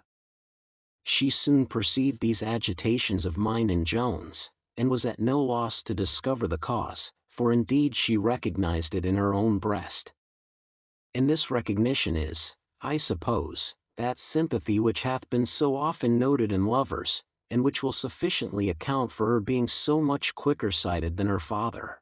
But, to say the truth, there is a more simple and plain method of accounting for that prodigious superiority of penetration which we must observe in some men over the rest of the human species, and one which will serve not only in the case of lovers, but of all others.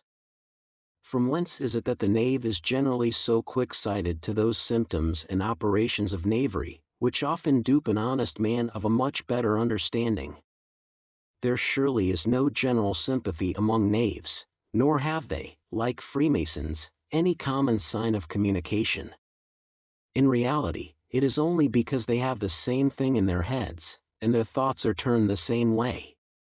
Thus, that Sophia saw, and that Western did not see, the plain symptoms of love in Jones can be no wonder, when we consider that the idea of love never entered into the head of the father, whereas the daughter, at present, thought of nothing else.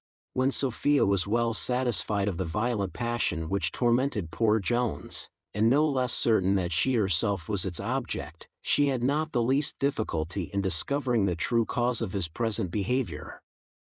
This highly endeared him to her, and raised in her mind two of the best affections which any lover can wish to raise in a mistress. These were esteem and pity. For sure the most outrageously rigid among her sex will excuse her pitying a man whom she saw miserable on her own account, nor can they blame her for esteeming one who visibly, from the most honorable motives, endeavored to smother a flame in his own bosom, which, like the famous Spartan theft, was preying upon and consuming his very vitals. Thus his backwardness, his shunning her, his coldness, and his silence, were the forwardest, the most diligent, the warmest, and most eloquent advocates, and wrought so violently on her sensible and tender heart, that she soon felt for him all those gentle sensations which are consistent with a virtuous and elevated female mind. In short, all which esteem, gratitude, and pity can inspire in such towards an agreeable man, indeed, all which the nicest delicacy can allow. In a word, she was in love with him to distraction. One day this young couple accidentally met in the garden, at the end of the two walks which were both bounded by that canal in which Jones had formerly risked drowning to retrieve the little bird that Sophia had there lost. This place had been of late much frequented by Sophia. Here she used to ruminate, with a mixture of pain and pleasure, on an incident which, however trifling in itself, had possibly sown the first seeds of that affection which was now arrived to such maturity in her heart. Here then this young couple met. They were almost close together before either of them knew anything of the other's approach. A bystander would have discovered sufficient marks of confusion in the countenance of each, but they felt too much themselves to make any observation. As soon as Jones had a little recovered his first surprise, he accosted the young lady with some of the ordinary forms of salutation, which she in the same manner returned, and their conversation began, as usual, on the delicious beauty of the morning. Hence they passed to the beauty of the place, on which Jones launched forth very high encomiums. When they came to the tree whence he had formerly tumbled into the canal, Sophia could not help reminding him of that accident, and said, "I fancy, Mr. Jones, you have some little shuddering when you see that water." "I assure you, madam," answered Jones, "the concern you felt at the loss of your little bird will always appear to me the highest circumstance in that adventure. Poor little Tommy! There is the branch he stood upon. How could the little wretch have the folly to fly away from that state of happiness in which I had the honor to place him? His fate was a just punishment for his ingratitude." "Upon my word, Mr. Jones," said she, "your gallantry very narrowly escaped as severe a fate. Sure the remembrance must affect you." "Indeed, madam," answered he, "if I have any reason to reflect with sorrow on it, it is, perhaps, that the water had not been a little deeper, by which I might have escaped many bitter heartaches that fortune seems to have in store for me." "Fie, Mr. Jones," replied Sophia, "I am sure you cannot be in earnest now. This affected contempt of life is only an excess of your complaisance to me. You would endeavor to lessen the obligation of having twice ventured it for my sake. Beware the third time." She spoke these last words with a smile and a softness inexpressible. Jones answered with a sigh, he feared it was already too late for caution, and then looking tenderly and steadfastly on her, he cried, "Oh, Miss Western! Can you desire me to live? Can you wish me so ill?" Sophia, looking down on the ground, answered with some hesitation, "Indeed, Mr. Jones, I do not wish you ill." "Oh, I know too well that heavenly temper," cries Jones, "that divine goodness, which is beyond every other charm." "Nay, now," answered she, "I understand you not. I can stay no longer." I would not be understood," cries he, "nay, I can't be understood. I know not what I say. Meeting you here so unexpectedly, I have been unguarded. For heaven's sake pardon me, if I have said anything to offend you. I did not mean it. Indeed, I would rather have died, nay, the very thought would kill me." "You surprise me," answered she. "How can you possibly think you have offended me?" "Fear, madam," says he, "easily runs into madness, and there is no degree of fear like that which I feel of offending you." "How can I speak then?" "Nay, don't look angrily at me, one frown will destroy me. I mean nothing. Blame my eyes, or blame those beauties. What am I saying? Pardon me if I have said too much. My heart overflowed. I have struggled with my love to the utmost, and have endeavored to conceal a fever which preys on my vitals, and will, I hope, soon make it impossible for me ever to offend you more." Mr. Jones now fell a trembling as if he had been shaken with the fit of an ague. Sophia, who was in a situation not very different from his, answered in these words, "Mr. Jones, I will not affect to misunderstand you. Indeed, I understand you too well, but, for heaven's sake, if you have any affection for me, let me make the best of my way into the house. I wish I may be able to support myself thither." Jones, who was hardly able to support himself, offered her his arm, which she condescended to accept, but begged he would not mention a word more to her of this nature at present. He promised he would not, insisting only on her forgiveness of what love, without the leave of his will, had forced from him. This, she told him, he knew how to obtain by his future behavior, and thus this young pair tottered and trembled along, the lover not once daring to squeeze the hand of his mistress, though it was locked in his. Sophia immediately retired to her chamber, where Mrs. Honor and the hartshorn were summoned to her assistance. As to poor Jones, the only relief to his distempered mind was an unwelcome piece of news, which, as it opens a scene of different nature from those in which the reader hath lately been conversant, will be communicated to him in the next chapter. Chapter 7. In which Mr. Allworthy appears on a sick bed. Mr. Western was become so fond of Jones that he was unwilling to part with him, though his arm had been long since cured, and Jones, either from the love of sport, or from some other reason, was easily persuaded to continue at his house, which he did sometimes for a fortnight together without paying a single visit at Mr. Allworthy's, nay, without ever hearing from thence. Mr. Allworthy had been for some days indisposed with a cold, which had been attended with a little fever. This he had, however, neglected, as it was usual with him to do all manner of disorders which did not confine him to his bed, or prevent his several faculties from performing their ordinary functions, a conduct which we would by no means be thought to approve or recommend to imitation, for surely the gentlemen of the Aesculapian art are in the right in advising, that the moment the disease has entered at one door, the physician should be introduced at the other. What else is meant by that old adage, venientia currite morbo? Oppose a distemper at its first approach.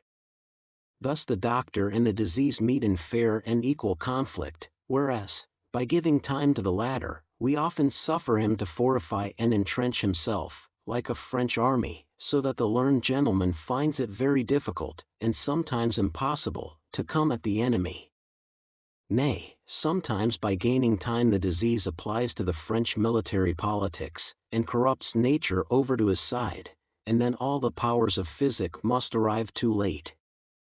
Agreeable to these observations was, I remember, the complaint of the great Dr. Masaubin, who used very pathetically to lament the late applications which were made to his skill, saying, "By gar, me believe my pat ion take me for de undertaker, for dey never send for me till de physician have killed dem." Mr. Allworthy's distemper, by means of this neglect, gained such ground, that, when the increase of his fever obliged him to send for assistance, the doctor at his first arrival shook his head, wished he had been sent for sooner, and intimated that he thought him in very imminent danger. Mr. Allworthy, who had settled all his affairs in this world, and was as well prepared as it is possible for human nature to be for the other, received this information with the utmost calmness and unconcern. He could, indeed, whenever he laid himself down to rest, say with Cato in the tragical poem, "Let guilt or fear disturb man's rest, Cato knows neither of them. Indifferent in his choice to sleep or die." In reality, he could say this with 10 times more reason and confidence than Cato, or any other proud fellow among the anti-ant or modern heroes, for he was not only devoid of fear, but might be considered as a faithful laborer, when at the end of harvest he is summoned to receive his reward at the hands of a bountiful master. The good man gave immediate orders for all his family to be summoned round him. None of these were then abroad, but Mrs. Blifil, who had been some time in London, and Mr. Jones, whom the reader hath just parted from at Mr. Western's, and who received this summons just as Sophia had left him. The news of Mr. Allworthy's danger, for the servant told him he was dying, drove all thoughts of love out of his head. He hurried instantly into the chariot which was sent for him, and ordered the coachman to drive with all imaginable haste, nor did the idea of Sophia, I believe, once occur to him on the way. And now the whole family, namely, Mr. Blifil, Mr. Jones, Mr. Thwackum, Mr. Square, and some of the servants, for such were Mr. Allworthy's orders, being all assembled round his bed, the good man sat up in it, and was beginning to speak, when Blifil fell to blubbering, and began to express very loud and bitter lamentations. Upon this Mr. Allworthy shook him by the hand, and said, "Do not sorrow thus, my dear nephew, at the most ordinary of all human occurrences. When misfortunes befall our friends we are justly grieved, for those are accidents which might often have been avoided, and which may seem to render the lot of one man more peculiarly unhappy than that of others, but death is certainly unavoidable, and is that common lot in which alone the fortunes of all men agree, nor is the time when this happens to us very material. If the wisest of men hath compared life to a span, surely we may be allowed to consider it as a day. It is my fate to leave it in the evening, but those who are taken away earlier have only lost a few hours, at the best little worth lamenting, and much oftener hours of labor and fatigue, of pain and sorrow. One of the Roman poets, I remember, likens our leaving life to our departure from a feast, a thought which hath often occurred to me when I have seen men struggling to protract an entertainment, and to enjoy the company of their friends a few moments longer. Alas! How short is the most protracted of such enjoyments! How immaterial the difference between him who retires the soonest, and him who stays the latest! This is seeing life in the best view, and this unwillingness to quit our friends is the most amiable motive from which we can derive the fear of death, and yet the longest enjoyment which we can hope for of this kind is of so trivial a duration, that it is to a wise man truly contemptible. Few men, I own, think in this manner, for, indeed, few men think of death till they are in its jaws. However gigantic and terrible an object this may appear when it approaches them, they are nevertheless incapable of seeing it at any distance, nay, though they have been ever so much alarmed and frightened when they have apprehended themselves in danger of dying, they are no sooner cleared from this apprehension than even the fears of it are erased from their minds. But, alas! He who escapes from death is not pardoned, he is only reprieved, and reprieved to a short day. Grieve, therefore, no more, my dear child, on this occasion, an event which may happen every hour, which every element, nay, almost every particle of matter that surrounds us is capable of producing, and which must and will most unavoidably reach us all at last, ought neither to occasion our surprise nor our lamentation. My physician having acquainted me, which I take very kindly of him, that I am in danger of leaving you all very shortly, I have determined to say a few words to you at this our parting, before my distemper, which I find grows very fast upon me, puts it out of my power. But I shall waste my strength too much. I intended to speak concerning my will, which, though I have settled long ago, I think proper to mention such heads of it as concern any of you, that I may have the comfort of perceiving you are all satisfied with the provision I have there made for you. Nephew Blifil, I leave you the heir to my whole estate, except only £500 a year, which is to revert to you after the death of your mother, and except one other estate of £500 a year, and the sum of £6,000, which I have bestowed in the following manner. The estate of £500 a year I have given to you, Mr. Jones, and as I know the inconvenience which attends the want of ready money, I have added £1,000 in specie. In this I know not whether I have exceeded or fallen short of your expectation. Perhaps you will think I have given you too little, and the world will be as ready to condemn me for giving you too much, but the latter censure I despise, and as to the former, unless you should entertain that common error which I have often heard in my life pleaded as an excuse for a total want of charity, namely, that instead of raising gratitude by voluntary acts of bounty, we are apt to raise demands, which of all others are the most boundless and most difficult to satisfy. Pardon me the bare mention of this, I will not suspect any such thing. Jones flung himself at his benefactor's feet, and taking eagerly hold of his hand, assured him his goodness to him, both now and all other times, had so infinitely exceeded not only his merit but his hopes, that no words could express his sense of it. And I assure you, sir, said he, your present generosity hath left me no other concern than for the present melancholy occasion. Oh, my friend, my father! Here his words choked him, and he turned away to hide a tear which was starting from his eyes. Allworthy then gently squeezed his hand, and proceeded thus: I am convinced, my child, that you have much goodness, generosity, and honor, in your temper. If you will add prudence and religion to these, you must be happy, for the three former qualities, I admit, make you worthy of happiness, but they are the latter only which will put you in possession of it. £1,000 I have given to you, Mr. Thwackum, a sum I am convinced which greatly exceeds your desires, as well as your wants. However, you will receive it as a memorial of my friendship, and whatever superfluities may redound to you, that piety which you so rigidly maintain will instruct you how to dispose of them. A like sum, Mr. Square, I have bequeathed to you.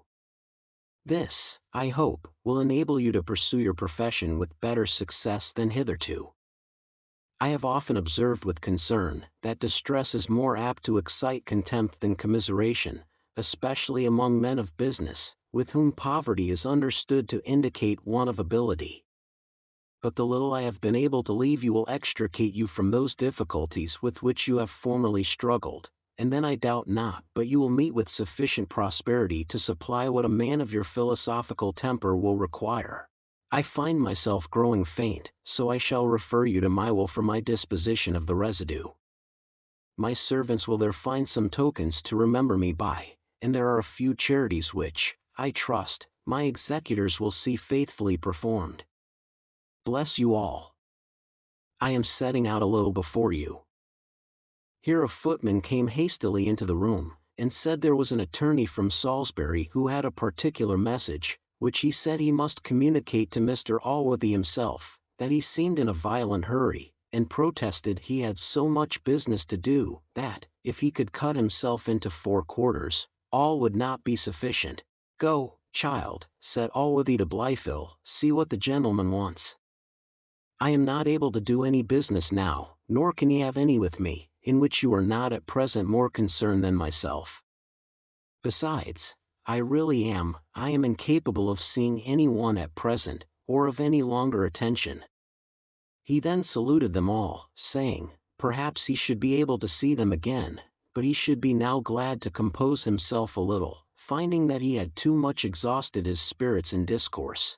Some of the company shed tears at their parting, and even the philosopher Square wiped his eyes, albeit unused to the melting mood. As to Mrs. Wilkins, she dropped her pearls as fast as the Arabian trees their medicinal gums, for this was a ceremonial which that gentlewoman never omitted on a proper occasion. After this Mr. Allworthy again laid himself down on his pillow, and endeavored to compose himself to rest. Chapter 8. Containing matter rather natural than pleasing. Besides grief for her master, there was another source for that briny stream which so plentifully rose above the 2 mountainous cheekbones of the housekeeper. She was no sooner retired, than she began to mutter to herself in the following pleasant strain, sure master might have made some difference, methinks, between me and the other servants. I suppose he hath left me mourning, but, I fackins. If that be all, the devil shall wear it for him, for me. I'd have his worship know I am no beggar. I have saved £500 in his service, and after all to be used in this manner, it is a fine encouragement to servants to be honest, and to be sure, if I have taken a little something now and then, others have taken 10 times as much, and now we are all put in a lump together. If so be that it be so, the legacy may go to the devil with him that gave it. No, I won't give it up neither, because that will please some folks. No, I'll buy the gayest gown I can get, and dance over the old curmudgeon's grave in it. This is my reward for taking his part so often, when all the country have cried shame of him, for breeding up his bastard in that manner, but he is going now where he must pay for all. It would have become him better to have repented of his sins on his deathbed, than to glory in them, and give away his estate out of his own family to a misbegotten child. Found in his bed, forsooth. A pretty story. Aye, those that hide know where to find. Lord forgive him. I warn he hath many more bastards to answer for, if the truth was known. One comfort is, they will all be known where he is a-going now, the servants will find some token to remember me by. Those were the very words, I shall never forget them, if I was to live 1,000 years. I shall remember you for huddling me among the servants. One would have thought he might have mentioned my name as well as that of Square, but he is a gentleman forsooth, though he had not cloths on his back when he came hither first. Marry come up with such gentlemen. Though he hath lived here this many years, I don't believe there is a servant in the house ever saw the color of his money. The devil shall wait upon such a gentleman for me. Much more of the like kind she muttered to herself, but this taste shall suffice to the reader. Neither Thwackum nor Square were much better satisfied with their legacies. Though they breathed not their resentment so loud, yet from the discontent which appeared in their countenances, as well as from the following dialogue, we collect that no great pleasure reigned in their minds. About an hour after they had left the sick room, Square met Thwackum in the hall and accosted him thus: "Well, sir, have you heard any news of your friend since we parted from him?" "If you mean Mr. Allworthy," answered Thwackum, "I think you might rather give him the appellation of your friend, for he seems to me to have deserved that title." "The title is as good on your side," replied Square, "for his bounty, such as it is, hath been equal to both." "I should not have mentioned it first," cries Thwackum, "but since you begin, I must inform you I am of a different opinion. There is a wide distinction between voluntary favors and rewards. The duty I have done in his family, and the care I have taken in the education of his 2 boys, are services for which some men might have expected a greater return. I would not have you imagine I am therefore dissatisfied, for St. Paul hath taught me to be content with the little I have. Had the modicum been less, I should have known my duty. But though the Scriptures obliges me to remain contented, it doth not enjoin me to shut my eyes to my own merit, nor restrain me from seeing when I am injured by an unjust comparison."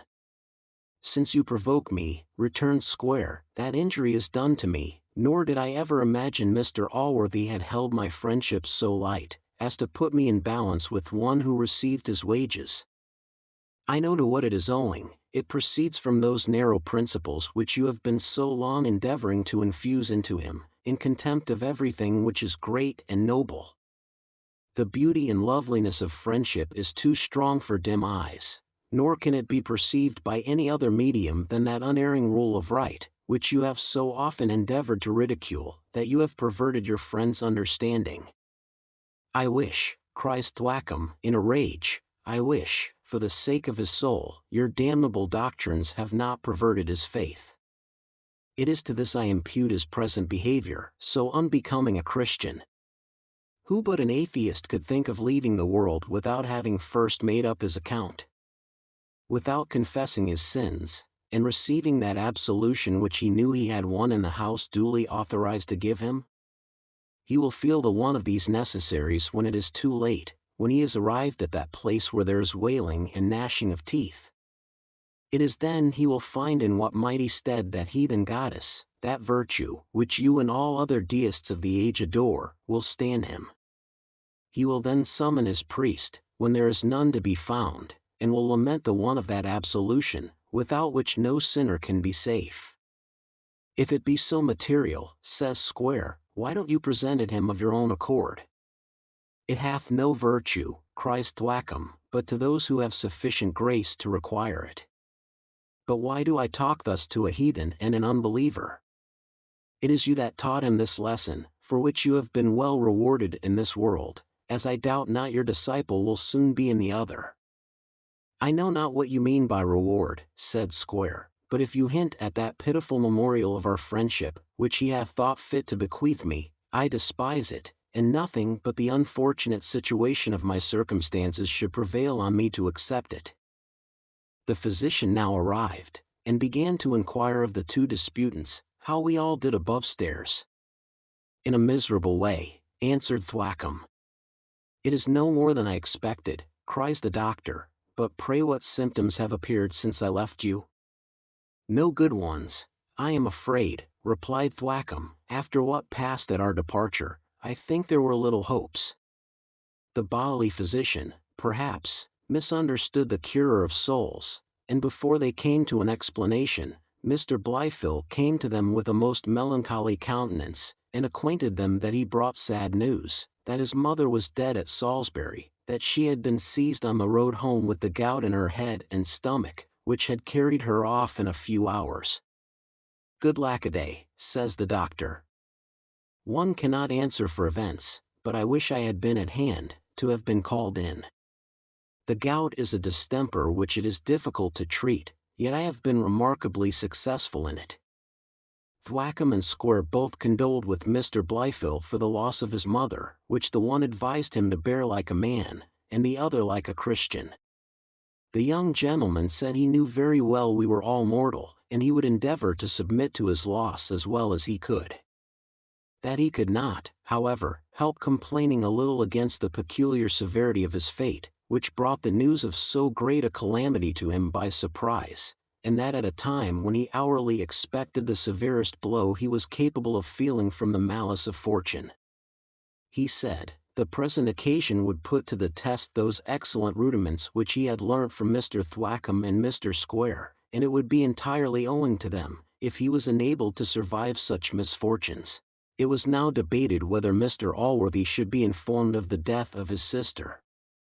This the doctor violently opposed, in which, I believe, the whole college would agree with him, but Mr. Blyfill said, he had received such positive and repeated orders from his uncle, never to keep any secret from him for fear of the disquietude which it might give him, that he durst not think of disobedience, whatever might be the consequence. He said, for his part, considering the religious and philosophic temper of his uncle, he could not agree with the doctor in his apprehensions.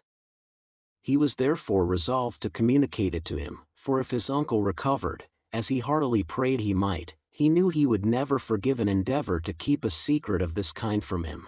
The physician was forced to submit to these resolutions, which the two other learned gentlemen very highly commended. So together moved Mr. Blyfill and the doctor toward the sick room, where the physician first entered, and approached the bed, in order to feel his patient's pulse, which he had no sooner done, than he declared he was much better, that the last application had succeeded to a miracle, and had brought the fever to intermit, so that, he said, there appeared now to be as little danger as he had before apprehended there were hopes. To say the truth, Mr. Allworthy's situation had never been so bad as the great caution of the doctor had represented it, but as a wise general never despises his enemy, however inferior that enemy's force may be, so neither doth a wise physician ever despise a distemper, however inconsiderable. As the former preserves the same strict discipline, places the same guards, and employs the same scouts, though the enemy be never so weak, so the latter maintains the same gravity of countenance, and shakes his head with the same significant air, let the distemper be never so trifling. And both, among many other good ones, may assign this solid reason for their conduct, that by these means the greater glory redounds to them if they gain the victory, and the less disgrace if by any unlucky accident they should happen to be conquered. Mr. Allworthy had no sooner lifted up his eyes, and thanked heaven for these hopes of his recovery, than Mr. Blyfill drew near, with a very dejected aspect, and having applied his handkerchief to his eye, either to wipe away his tears, or to do as Ovid somewhere expresses himself on another occasion. Si nullus erit, tamen excut nullum. If there be none, then wipe away that none. He communicated to his uncle what the reader hath been just before acquainted with. Allworthy received the news with concern, with patience, and with resignation. He dropped a tender tear, then composed his countenance, and at last cried, "The Lord's will be done in everything." He now inquired for the messenger, but Blyfill told him it had been impossible to detain him a moment, for he appeared by the great hurry he was in to have some business of importance on his hands, that he complained of being hurried and driven and torn out of his life, and repeated many times, that if he could divide himself into 4 quarters, he knew how to dispose of every one. Allworthy then desired Blyfill to take care of the funeral. He said, he would have his sister deposited in his own chapel, and as to the particulars, he left them to his own discretion, only mentioning the person whom he would have employed on this occasion. Chapter 9. Which, among other things, may serve as a comment on that saying of Aeschines, that drunkenness shows the mind of a man, as a mirror reflects his person. The reader may perhaps wonder at hearing nothing of Mr. Jones in the last chapter. In fact, his behavior was so different from that of the persons there mentioned, that we chose not to confound his name with theirs. When the good man had ended his speech, Jones was the last who deserted the room. Thence he retired to his own apartment, to give vent to his concern, but the restlessness of his mind would not suffer him to remain long there. He slipped softly therefore to Allworthy's chamber door, where he listened a considerable time without hearing any kind of motion within, unless a violent snoring, which at last his fears misrepresented as groans. This so alarmed him, that he could not forbear entering the room, where he found the good man in the bed, in a sweet composed sleep, and his nurse snoring in the above-mentioned hearty manner, at the bed's feet.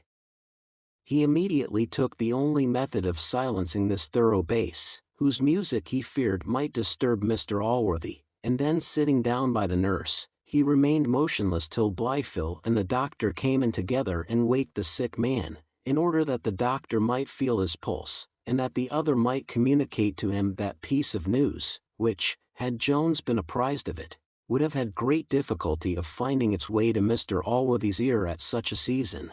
When he first heard Blifil tell his uncle this story, Jones could hardly contain the wrath which kindled in him at the other's indiscretion, especially as the doctor shook his head, and declared his unwillingness to have the matter mentioned to his patient.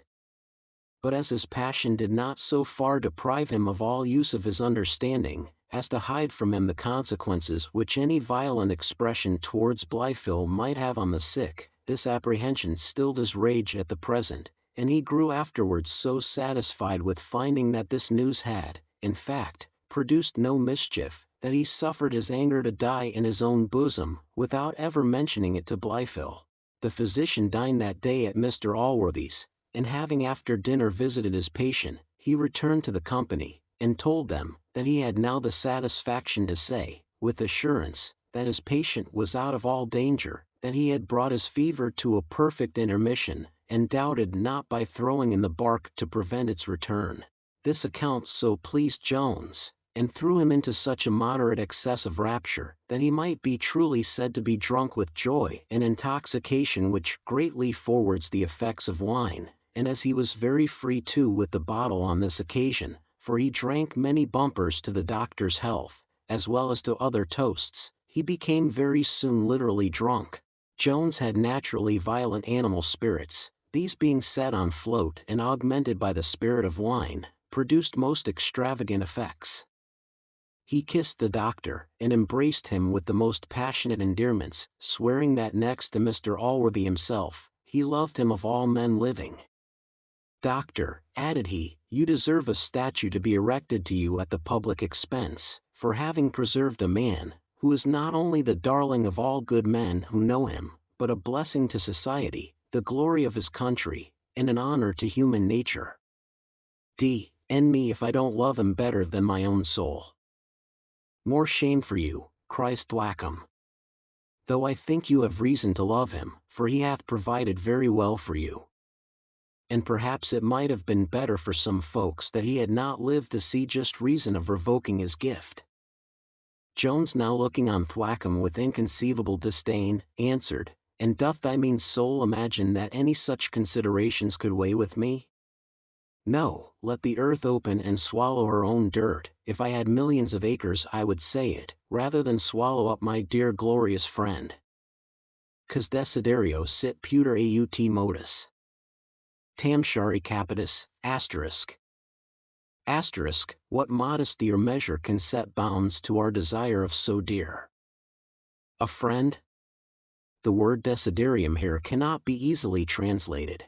It includes our desire of enjoying our friend again, and the grief which attends that desire. The doctor now interposed, and prevented the effects of a wrath which was kindling between Jones and Thwackum, after which the former gave a loose to mirth, sang 2 or 3 amorous songs, and fell into every frantic disorder which unbridled joy is apt to inspire. But so far was he from any disposition to quarrel, that he was 10 times better humored, if possible, than when he was sober. To say truth, nothing is more erroneous than the common observation, that men who are ill-natured and quarrelsome when they are drunk, are very worthy persons when they are sober, for drink, in reality, doth not reverse nature, or create passions in men which did not exist in them before. It takes away the guard of reason, and consequently forces us to produce those symptoms, which many, when sober, have art enough to conceal. It heightens and inflames our passions, generally indeed that passion which is uppermost in our mind, so that the angry temper, the amorous, the generous, the good-humored, the avaricious, and all other dispositions of men, are in their cups heightened and exposed. And yet as no nation produces so many drunken quarrels, especially among the lower people, as England, for indeed, with them, to drink and to fight together are almost synonymous terms, I would not, methinks, have it thence concluded, that the English are the worst-natured people alive. Perhaps the love of glory only is at the bottom of this, so that the fair conclusion seems to be, that our countrymen have more of that love, and more of bravery, than any other plebeians. And this the rather, as there is seldom anything ungenerous, unfair, or ill-natured, exercised on these occasions. Nay, it is common for the combatants to express goodwill for each other even at the time of the conflict, and as their drunken mirth generally ends in a battle, so do most of their battles end in friendship. But to return to our history. Though Jones had shown no design of giving offense, yet Mr. Blifil was highly offended at a behavior which was so inconsistent with the sober and prudent reserve of his own temper. He bore it too with the greater impatience, as it appeared to him very indecent at this season, when, as he said, the house was a house of mourning, on the account of his dear mother, and if it had pleased Heaven to give him some prospect of Mr. Allworthy's recovery, it would become them better to express the exultations of their hearts in thanksgiving, than in drunkenness and riots, which were proper methods to increase the divine wrath, than to avert it. Thwackum, who had swallowed more liquor than Jones, but without any ill effect on his brain, seconded the pious harangue of Blifil, but Square, for reasons which the reader may probably guess, was totally silent. Wine had not so totally overpowered Jones, as to prevent his recollecting Mr. Blifil's loss, the moment it was mentioned. As no person, therefore, was more ready to confess and condemn his own errors, he offered to shake Mr. Blifil by the hand, and begged his pardon, saying, his excessive joy for Mr. Allworthy's recovery had driven every other thought out of his mind. Blifil scornfully rejected his hand, and with much indignation answered, it was little to be wondered at, if tragical spectacles made no impression on the blind, but, for his part, he had the misfortune to know who his parents were, and consequently must be affected with their loss. Jones, who, notwithstanding his good humor, had some mixture of the irascible in his constitution, leaped hastily from his chair, and catching hold of Blifil's collar, cried out, "D—n you for a rascal, do you insult me with the misfortune of my birth?" He accompanied these words with such rough actions, that they soon got the better of Mr. Blifil's peaceful temper, and a scuffle immediately ensued, which might have produced mischief, had it not been prevented by the interposition of Thwackum and the physician, for the philosophy of Square rendered him superior to all emotions, and he very calmly smoked his pipe, as was his custom in all broils, unless when he apprehended some danger of having it broke in his mouth. The combatants being now prevented from executing present vengeance on each other, betook themselves to the common resources of disappointed rage, and vented their wrath in threats and defiance. In this kind of conflict, fortune, which, in the personal attack, seemed to incline to Jones, was now altogether as favorable to his enemy. A truce, nevertheless, was at length agreed on, by the mediation of the neutral parties, and the whole company again sat down at the table, where Jones being prevailed on to ask pardon, and Blifil to give it, peace was restored, and everything seemed in statu quo. But though the quarrel was, in all appearance, perfectly reconciled, the good humor which had been interrupted by it, was by no means restored. All merriment was now at an end, and the subsequent discourse consisted only of grave relations of matters of fact, and of his grave observations upon them, a species of conversation, in which, though there is much of dignity and instruction, there is but little entertainment. As we presume therefore to convey only this last to the reader, we shall pass by whatever was said, till the rest of the company having by degrees dropped off, left only Square and the physician together, at which time the conversation was a little heightened by some comments on what had happened between the two young gentlemen, both of whom the doctor declared to be no better than scoundrels, to which appellation the philosopher, very sagaciously shaking his head, agreed. Chapter 10. Showing the truth of many observations of Ovid, and of other more grave writers, who have proved beyond contradiction, that wine is often the forerunner of incontinency. Jones retired from the company, in which we have seen him engaged, into the fields, where he intended to cool himself by a walk in the open air before he attended Mr. Allworthy. There, whilst he renewed those meditations on his dear Sophia, which the dangerous illness of his friend and benefactor had for some time interrupted, an accident happened, which with sorrow we relate, and with sorrow doubtless will it be read. However, that historic truth to which we profess so inviolable an attachment, obliges us to communicate it to posterity. It was now a pleasant evening in the latter end of June, when our hero was walking in a most delicious grove, where the gentle breezes fanning the leaves, together with the sweet trilling of a murmuring stream, and the melodious notes of nightingales, formed altogether the most enchanting harmony. In this scene, so sweetly accommodated to love, he meditated on his dear Sophia. While his wanton fancy roamed unbounded over all her beauties, and his lively imagination painted the charming maid in various ravishing forms, his warm heart melted with tenderness, and at length, throwing himself on the ground, by the side of a gently murmuring brook, he broke forth into the following ejaculation. "O Sophia, would heaven give thee to my arms, how blessed would be my condition! Cursed be that fortune which sets a distance between us. Was I but possessed of thee, one only suit of rags thy whole estate, is there a man on earth whom I would envy? How contemptible would the brightest Circassian beauty, drayest in all the jewels of the Indies, appear to my eyes? But why do I mention another woman? Could I think my eyes capable of looking at any other with tenderness, these hands should tear them from my head. No, my Sophia, if cruel fortune separates us forever, my soul shall dote on thee alone. The chastest constancy will I ever preserve to thy image. Though I should never have possession of thy charming person, still shalt thou alone have possession of my thoughts, my love, my soul. Oh! My fond heart is so wrapped in that tender bosom, that the brightest beauties would for me have no charms, nor would a hermit be colder in their embraces. Sophia, Sophia alone shall be mine. What raptures are in that name! I will engrave it on every tree." At these words he started up, and beheld, not his Sophia, no, nor a Circassian maid richly and elegantly attired for the Grand Signior's seraglio.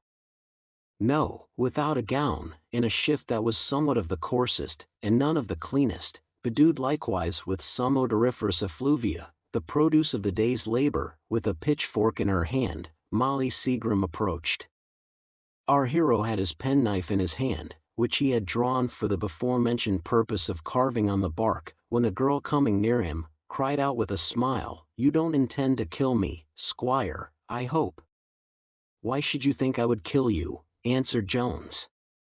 "Nay," replied she, "after your cruel usage of me when I saw you last, killing me would, perhaps, be too great kindness for me to expect." Here ensued a parley, which, as I do not think myself obliged to relate it, I shall omit. It is sufficient that it lasted a full quarter of an hour, at the conclusion of which they retired into the thickest part of the grove. Some of my readers may be inclined to think this event unnatural. However, the fact is true, and perhaps may be sufficiently accounted for by suggesting that Jones probably thought one woman better than none, and Molly as probably imagined two men to be better than one. Besides the before-mentioned motive assigned to the present behavior of Jones, the reader will be likewise pleased to recollect in his favor that he was not at this time perfect master of that wonderful power of reason, which so well enables grave and wise men to subdue their unruly passions, and to decline any of these prohibited amusements.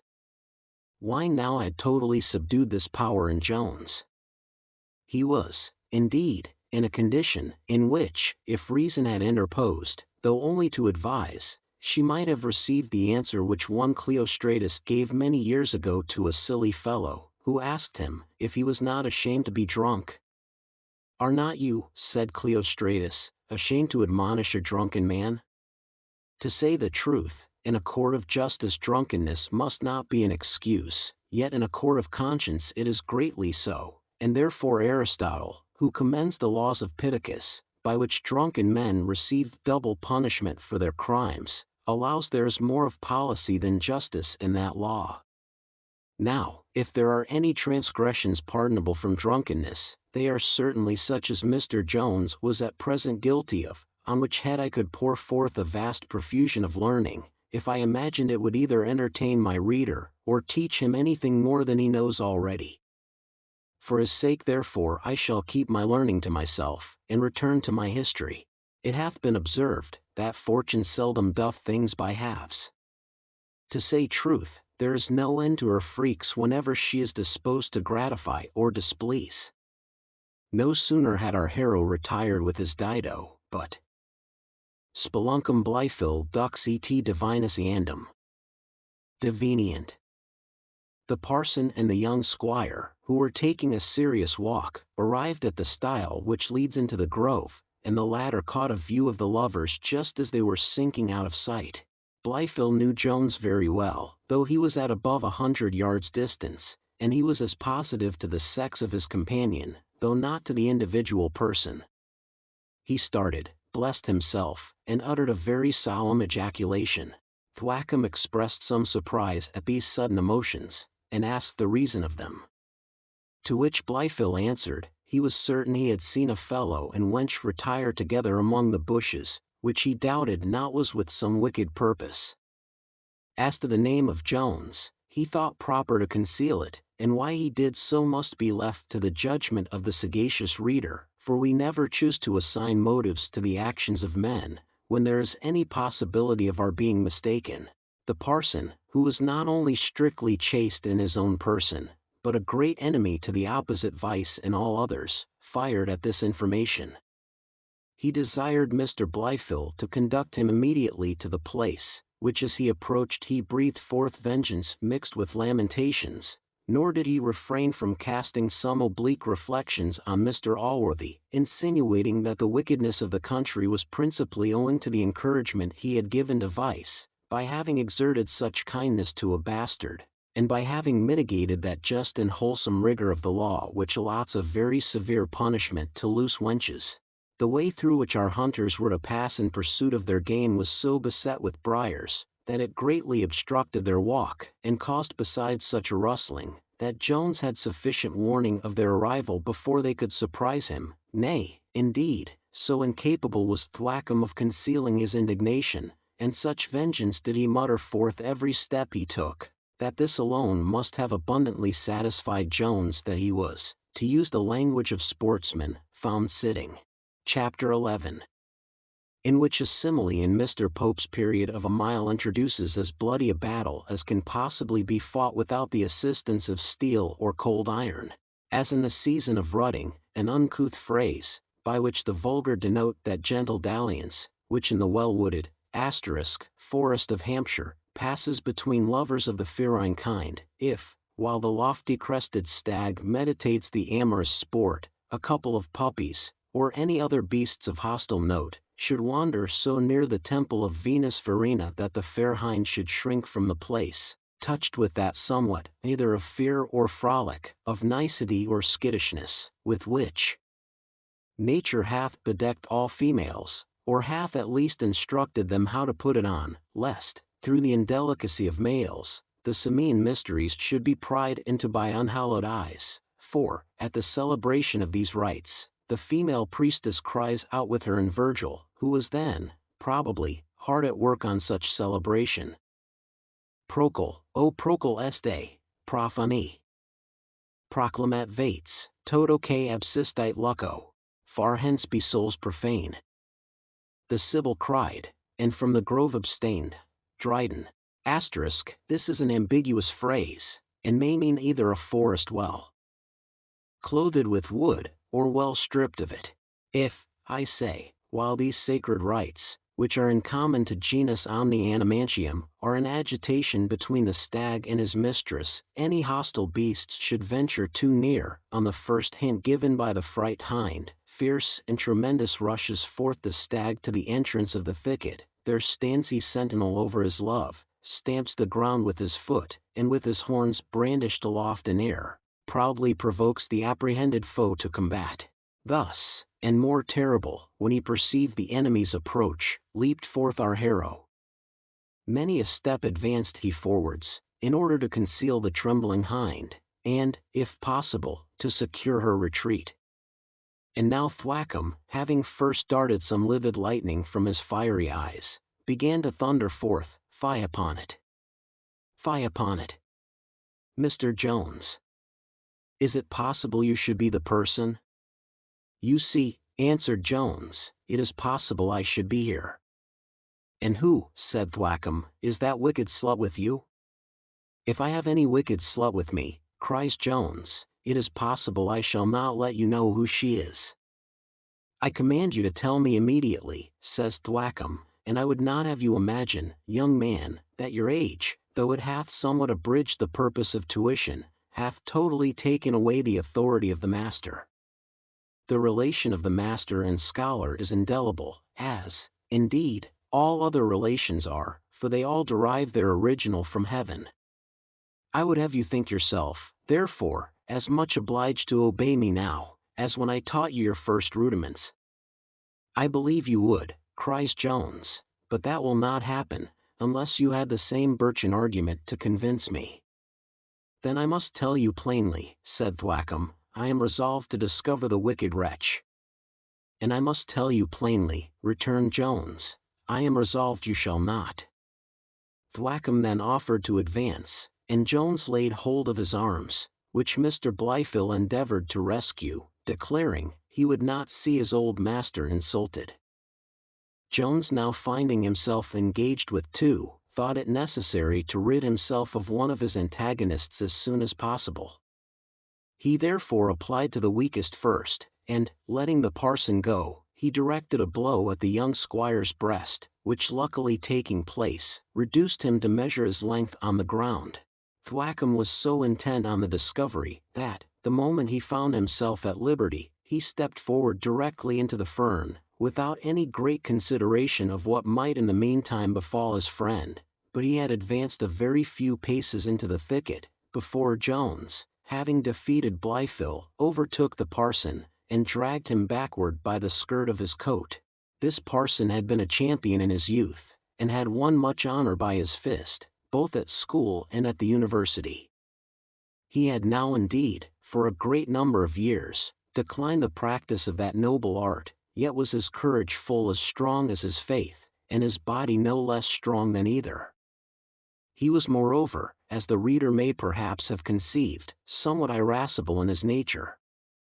When he looked back, therefore, and saw his friend stretched out on the ground, and found himself at the same time so roughly handled by one who had formerly been only passive in all conflicts between them, a circumstance which highly aggravated the whole, his patience at length gave way. He threw himself into a posture of offense, and collecting all his force, attacked Jones in the front with as much impetuosity as he had formerly attacked him in the rear. Our hero received the enemy's attack with the most undaunted intrepidity, and his bosom resounded with the blow. This he presently returned with no less violence, aiming likewise at the parson's breast, but he dexterously drove down the fist of Jones, so that it reached only his belly, where 2 pounds of beef and as many of pudding were then deposited, and whence consequently no hollow sound could proceed. Many lusty blows, much more pleasant as well as easy to have seen, than to read or describe, were given on both sides. At last a violent fall, in which Jones had thrown his knees into Thwackum's breast, so weakened the latter, that victory had been no longer dubious, had not Blifil, who had now recovered his strength, again renewed the fight, and by engaging with Jones, given the parson a moment's time to shake his ears, and to regain his breath. And now both together attacked our hero, whose blows did not retain that force with which they had fallen at first, so weakened was he by his combat with Thwackum, for though the pedagogue chose rather to play solos on the human instrument, and had been lately used to those only, yet he still retained enough of his antient knowledge to perform his part very well in a duet. The victory, according to modern custom, was like to be decided by numbers, when, on a sudden, a fourth pair of fists appeared in the battle, and immediately paid their compliments to the parson, and the owner of them at the same time crying out, "Are not you ashamed, NBD to you, to fall two of you upon one? The battle, which was of the kind that for distinction's sake is called royal, now raged with the utmost violence during a few minutes, till Blifil being a second time laid sprawling by Jones, Thwackum condescended to apply for quarter to his new antagonist, who was now found to be Mr. Western himself, for in the heat of the action none of the combatants had recognized him.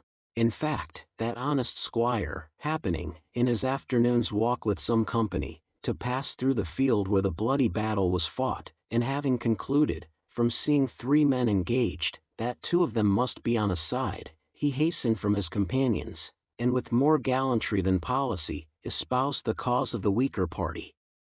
By which generous proceeding he very probably prevented Mr. Jones from becoming a victim to the wrath of Thwackum, and to the pious friendship which Blifil bore his old master, for, besides the disadvantage of such odds, Jones had not yet sufficiently recovered the former strength of his broken arm. This reinforcement, however, soon put an end to the action, and Jones with his ally obtained the victory. Chapter 12. In which is seen a more moving spectacle than all the blood in the bodies of Thwackum and Blifil, and of 20 others such, is capable of producing. The rest of Mr. Western's company were now come up, being just at the instant when the action was over. These were the honest clergymen, whom we have formerly seen at Mr. Western's table, Mrs. Western, the Aunt of Sophia, and lastly, the lovely Sophia herself. At this time, the following was the aspect of the bloody field. In one place lay on the ground, all pale and almost breathless, the vanquished Blifil. Near him stood the conqueror Jones, almost covered with blood, part of which was naturally his own, and part had been lately the property of the Reverend Mr. Thwackum. In a third place stood the said Thwackum, like King Porus, sullenly submitting to the conqueror. The last figure in the piece was Western the Great, most gloriously forbearing the vanquished foe. Blifil, in whom there was little sign of life, was at first the principal object of the concern of every one, and particularly of Mrs. Western, who had drawn from her pocket a bottle of hartshorn, and was herself about to apply it to his nostrils, when on a sudden the attention of the whole company was diverted from poor Blifil, whose spirit, if it had any such design, might have now taken an opportunity of stealing off to the other world, without any ceremony. For now a more melancholy and a more lovely object lay motionless before them. This was no other than the charming Sophia herself, who, from the sight of blood, or from fear for her father, or from some other reason, had fallen down in a swoon, before any one could get to her assistance. Mrs. Western first saw her and screamed. Immediately 2 or 3 voices cried out, "Miss Western is dead." Hartshorn, water, every remedy was called for, almost at one and the same instant. The reader may remember that in our description of this grove we mentioned a murmuring brook, which brook did not come there, as such gentle streams flow through vulgar romances, with no other purpose than to murmur. No! Fortune had decreed to ennoble this little brook with a higher honor than any of those which washed the plains of Arcadia ever deserved. Jones was rubbing Blifil's temples, for he began to fear he had given him a blow too much, when the words, "Miss Western and dead," rushed at once on his ear. He started up, left Blifil to his fate, and flew to Sophia, whom, while all the rest were running against each other, backward and forward, looking for water in the dry paths, he caught up in his arms, and then ran away with her over the field to the rivulet above mentioned, where, plunging himself into the water, he contrived to besprinkle her face, head, and neck very plentifully. Happy was it for Sophia that the same confusion which prevented her other friends from serving her, prevented them likewise from obstructing Jones. He had carried her half-ways before they knew what he was doing, and he had actually restored her to life before they reached the waterside. She stretched out her arms, opened her eyes, and cried, "Oh, heavens!" just as her father, aunt, and the parson came up. Jones, who had hitherto held this lovely burthen in his arms, now relinquished his hold, but gave her at the same instant a tender caress, which, had her senses been then perfectly restored, could not have escaped her observation. as she expressed, therefore, no displeasure at this freedom. We suppose she was not sufficiently recovered from her swoon at the time. This tragical scene was now converted into a sudden scene of joy. In this our hero was certainly the principal character, for as he probably felt more ecstatic delight in having saved Sophia than she herself received from being saved, so neither were the congratulations paid to her equal to what were conferred on Jones, especially by Mr. Western himself, who, after having once or twice embraced his daughter, fell to hugging and kissing Jones. He called him the preserver of Sophia, and declared there was nothing, except her, or his estate, which he would not give him, but upon recollection, he afterwards accepted his foxhounds, the Chevalier, and Miss Slouch, for so he called his favorite mare. All fears for Sophia being now removed, Jones became the object of the squire's consideration. "Come, my lad," says Western, "dee off thy coat and wash thy feace, for att in a devilish pickle, I promise thee. Come, come, wash thyself, and shat go home with me, and we'll see to vin thee another quote." Jones immediately complied, threw off his coat, went down to the water, and washed both his face and bosom, for the latter was as much exposed and as bloody as the former. But though the water could clear off the blood, it could not remove the black and blue marks which Thwackum had imprinted on both his face and breast, and which, being discerned by Sophia, drew from her a sigh and a look full of inexpressible tenderness. Jones received this full in his eyes, and it had infinitely a stronger effect on him than all the contusions which he had received before. An effect, however, widely different, for so soft and balmy was it, that, had all his former blows been stabs, it would for some minutes have prevented his feeling their smart. The company now moved backwards, and soon arrived where Thwackum had got Mr. Blifil again on his legs. Here we cannot suppress a pious wish, that all quarrels were to be decided by those weapons only with which nature, knowing what is proper for us, hath supplied us, and that cold iron was to be used in digging no bowels but those of the earth. Then would war, the pastime of monarchs, be almost inoffensive, and battles between great armies might be fought at the particular desire of several ladies of quality, who, together with the kings themselves, might be actual spectators of the conflict. Then might the field be this moment well strewed with human carcasses, and the next, the dead men, or infinitely the greatest part of them, might get up, like Mr. Base's troops, and march off either at the sound of a drum or fiddle, as should be previously agreed on. I would avoid, if possible, treating this matter ludicrously, lest grave men and politicians, whom I know to be offended at a jest, may cry pish at it, but, in reality, might not a battle be as well decided by the greater number of broken heads, bloody noses, and black eyes, as by the greater heaps of mangled and murdered human bodies? Might not towns be contended for in the same manner? Indeed, this may be thought too detrimental a scheme to the French interest, since they would thus lose the advantage they have over other nations in the superiority of their engineers. But when I consider the gallantry and generosity of that people, I am persuaded they would never decline putting themselves upon a par with their adversary, or, as the phrase is, making themselves his match. But such reformations are rather to be wished than hoped for. I shall content myself, therefore, with this short hint, and return to my narrative. Western began now to inquire into the original rise of this quarrel, to which neither Blifil nor Jones gave any answer, but Thwackum said surlily, "I believe the cause is not far off. If you beat the bushes well you may find her." "Find her," replied Western, "what? Have you been fighting for a wench?" "Ask the gentleman in his waistcoat there," said Thwackum, "he best knows."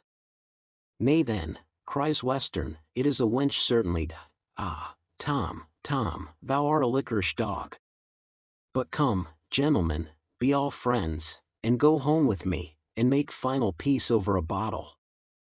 "I ask your pardon, sir," says Thwackum, "it is no such slight matter for a man of my character to be thus injuriously treated, and buffeted by a boy, only because I would have done my duty, in endeavoring to detect and bring to justice a wanton harlot, but, indeed, the principal fault lies in Mr. Allworthy and yourself, for if you put the laws in execution, as you ought to do, you will soon rid the country of these vermin." "I would as soon rid the country of foxes," cries Western. "I think we ought to encourage the recruiting those numbers which we are every day losing in the ward. But where is she? Prithee, Tom, show me." He then began to beat about, in the same language and in the same manner as if he had been beating for a hare, and at last cried out, "Soho! Puss is not far off. Here's her form, upon my soul, I believe I may cry stole away."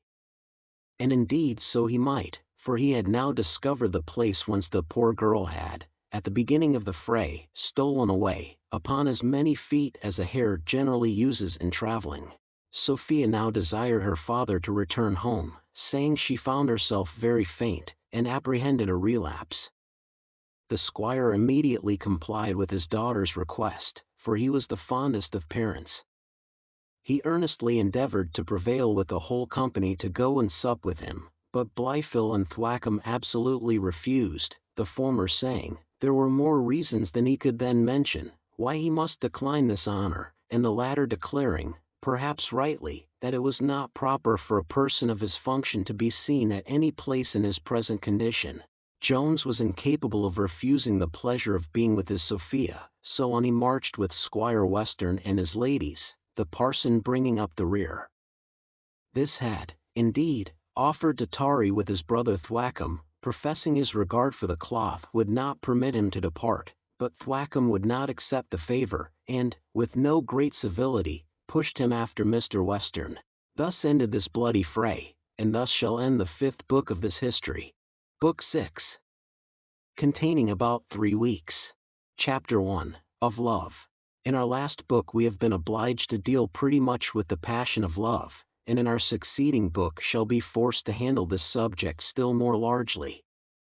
It may not therefore in this place be improper to apply ourselves to the examination of that modern doctrine, by which certain philosophers, among many other wonderful discoveries, pretend to have found out that there is no such passion in the human breast.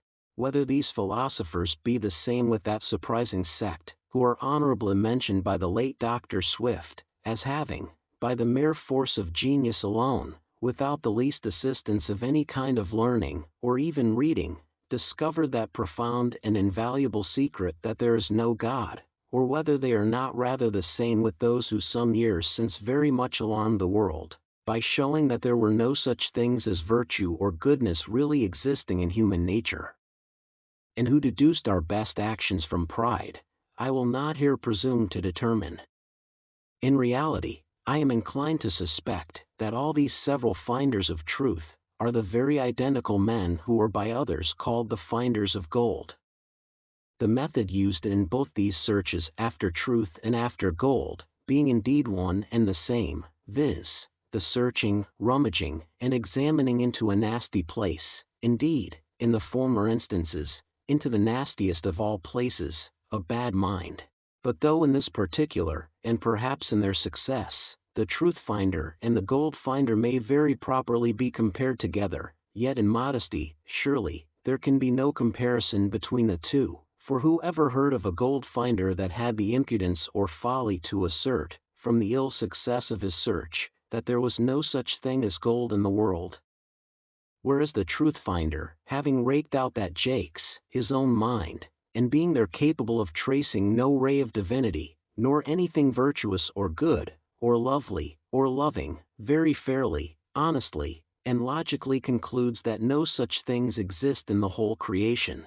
To avoid, however, all contention, if possible, with these philosophers, if they will be called so, and to show our own disposition to accommodate matters peaceably between us, we shall here make them some concessions, which may possibly put an end to the dispute.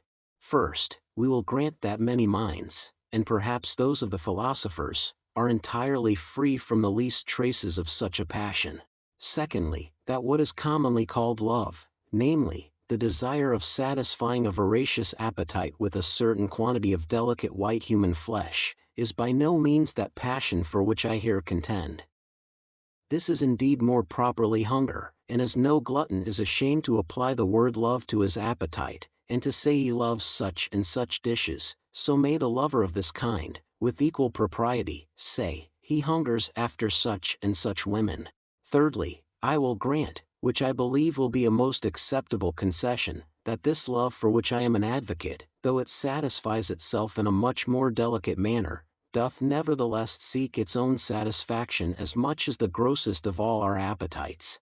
And, lastly, that this love, when it operates towards one of a different sex, is very apt, towards its complete gratification, to call in the aid of that hunger which I have mentioned above, in which it is so far from abating, that it heightens all its delights to a degree scarce imaginable by those who have never been susceptible of any other emotions than what have proceeded from appetite alone. In return to all these concessions, I desire of the philosophers to grant, that there is in some, I believe in many, human breasts a kind and benevolent disposition, which is gratified by contributing to the happiness of others. That in this gratification alone, as in friendship, in parental and filial affection, as indeed in general philanthropy, there is a great and exquisite delight. That if we will not call such disposition love, we have no name for it. That though the pleasures arising from such pure love may be heightened and sweetened by the assistance of amorous desires, yet the former can subsist alone, nor are they destroyed by the intervention of the latter. Lastly, that esteem and gratitude are the proper motives to love, as youth and beauty are to desire, and, therefore, though such desire may naturally cease, when age or sickness overtakes its object, yet these can have no effect on love, nor ever shake or remove, from a good mind, that sensation or passion which hath gratitude and esteem for its basis. To deny the existence of a passion of which we often see manifest instances, seems to be very strange and absurd, and can indeed proceed only from that self-admonition which we have mentioned above. But how unfair is this? Doth the man who recognizes in his own heart no traces of avarice or ambition, conclude, therefore, that there are no such passions in human nature? Why will we not modestly observe the same rule in judging of the good, as well as the evil of others? Or why, in any case, will we, as Shakespeare phrases it, put the world in our own person? Predominant vanity is, I am afraid, too much concerned here. This is one instance of that adulation which we bestow on our own minds, and this almost universally. For there is scarce any man, how much soever he may despise the character of a flatterer, but will condescend in the meanest manner to flatter himself. To those therefore I apply for the truth of the above observations, whose own minds can bear testimony to what I have advanced. Examine your heart, my good reader, and resolve whether you do believe these matters with me. If you do, you may now proceed to their exemplification in the following pages. If you do not, you have, I assure you, already read more than you have understood, and it would be wiser to pursue your business, or your pleasures, such as they are, than to throw away any more of your time in reading what you can neither taste nor comprehend. To treat of the effects of love to you, must be as absurd as to discourse on colors to a man born blind, since possibly your idea of love may be as absurd as that which we are told such blind man once entertained of the color scarlet. That color seemed to him to be very much like the sound of a trumpet, and love probably may, in your opinion, very greatly resemble a dish of soup, or a sirloin of roast beef. Chapter 2. The character of Mrs. Western. Her great learning and knowledge of the world, and an instance of the deep penetration which she derived from those advantages. The reader hath seen Mr. Western, his sister, and daughter, with young Jones, and the parson, going together to Mr. Western's house, where the greater part of the company spent the evening with much joy and festivity. Sophia was indeed the only grave person, for as to Jones, though love had now gotten entire possession of his heart, yet the pleasing reflection on Mr. Allworthy's recovery, and the presence of his mistress, joined to some tender looks which she now and then could not refrain from giving him, so elevated our hero, that he joined the mirth of the other three, who were perhaps as good-humored people as any in the world. Sophia retained the same gravity of countenance the next morning at breakfast, whence she retired likewise earlier than usual, leaving her father and aunt together. The squire took no notice of this change in his daughter's disposition. To say the truth, though he was somewhat of a politician, and had been twice a candidate in the country interest at an election, he was a man of no great observation. His sister was a lady of a different turn. She had lived about the court, and had seen the world. Hence she had acquired all that knowledge which the said world usually communicates, and was a perfect mistress of manners, customs, ceremonies, and fashions. Nor did her erudition stop here. She had considerably improved her mind by study. She had not only read all the modern plays, operas, oratorios, poems, and romances, in all which she was a critic, but had gone through Rapin's History of England, Eachard's Roman History, and many French memoirs pour servir à l'histoire. To these she had added most of the political pamphlets and journals published within the last 20 years, from which she had attained a very competent skill in politics, and could discourse very learnedly on the affairs of Europe. She was, moreover, excellently well skilled in the doctrine of amour, and knew better than anybody who and who were together, a knowledge which she the more easily attained, as her pursuit of it was never diverted by any affairs of her own, for either she had no inclinations, or they had never been solicited, which last is indeed very probable, for her masculine person, which was near 6 foot high, added to her manner and learning, possibly prevented the other sex from regarding her, notwithstanding her petticoats, in the light of a woman. However, as she had considered the matter scientifically, she perfectly well knew, though she had never practiced them, all the arts which fine ladies use when they desire to give encouragement, or to conceal liking, with all the long appendage of smiles, ogles, glances, and as they are at present practiced in the beau monde. To sum the whole, no species of disguise or affectation had escaped her notice, but as to the plain simple workings of honest nature, as she had never seen any such, she could know but little of them. By means of this wonderful sagacity, Mrs. Western had now, as she thought, made a discovery of something in the mind of Sophia. The first hint of this she took from the behavior of the young lady in the field of battle, and the suspicion which she then conceived, was greatly corroborated by some observations which she had made that evening and the next morning.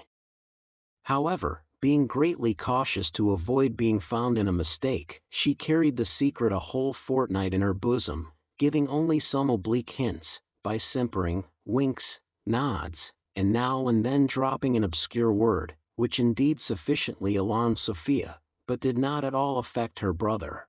Being at length, however, thoroughly satisfied of the truth of her observation, she took an opportunity, one morning, when she was alone with her brother, to interrupt one of his whistles in the following manner. "Pray, brother, have you not observed something very extraordinary in my niece lately?"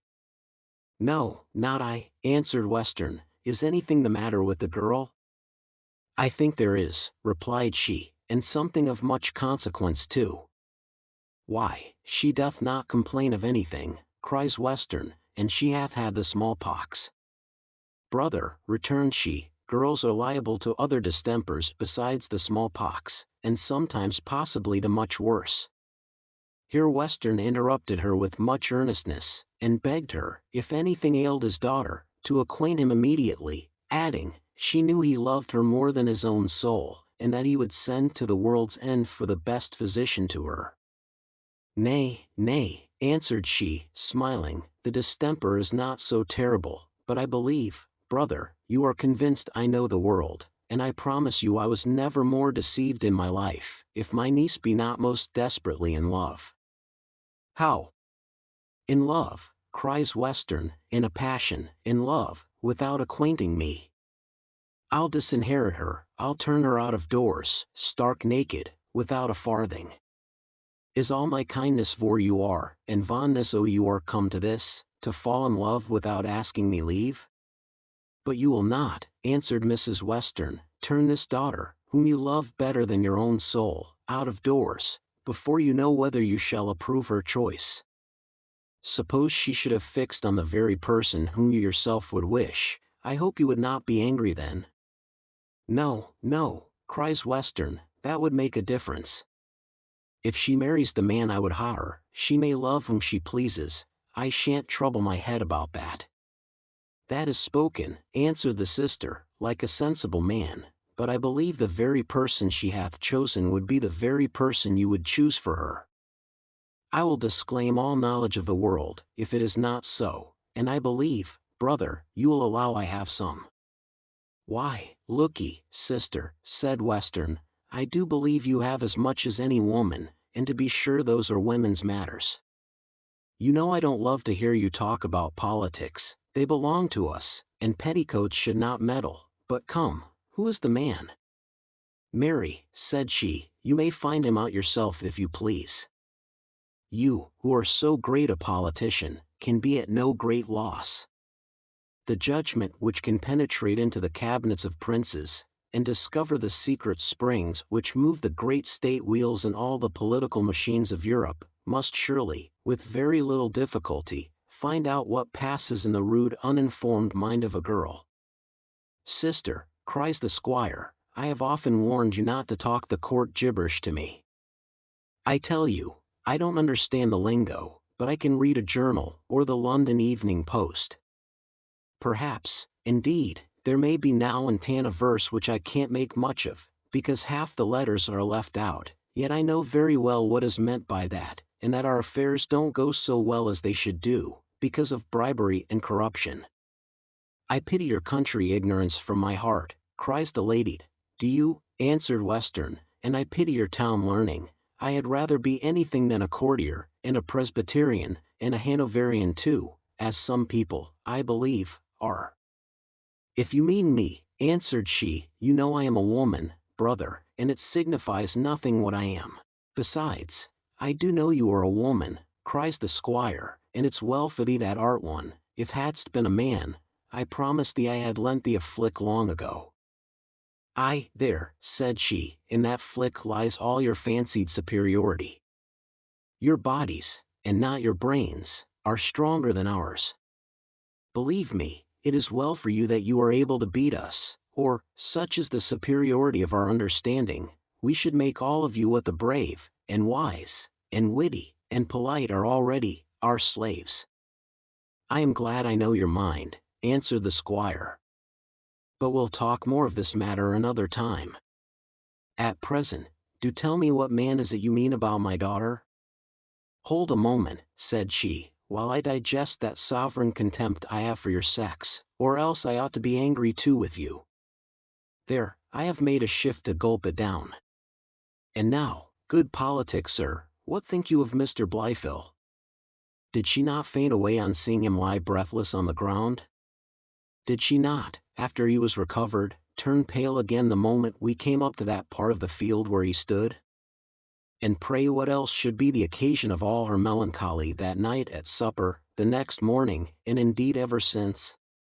For George, cries the squire, now you mind me on't, I remember it all. It is certainly so, and I am glad on't with all my heart. I knew Sophie was a good girl, and would not fall in love to make me angry. I was never more rejoiced in my life, for nothing can lie so handy together as our two estates.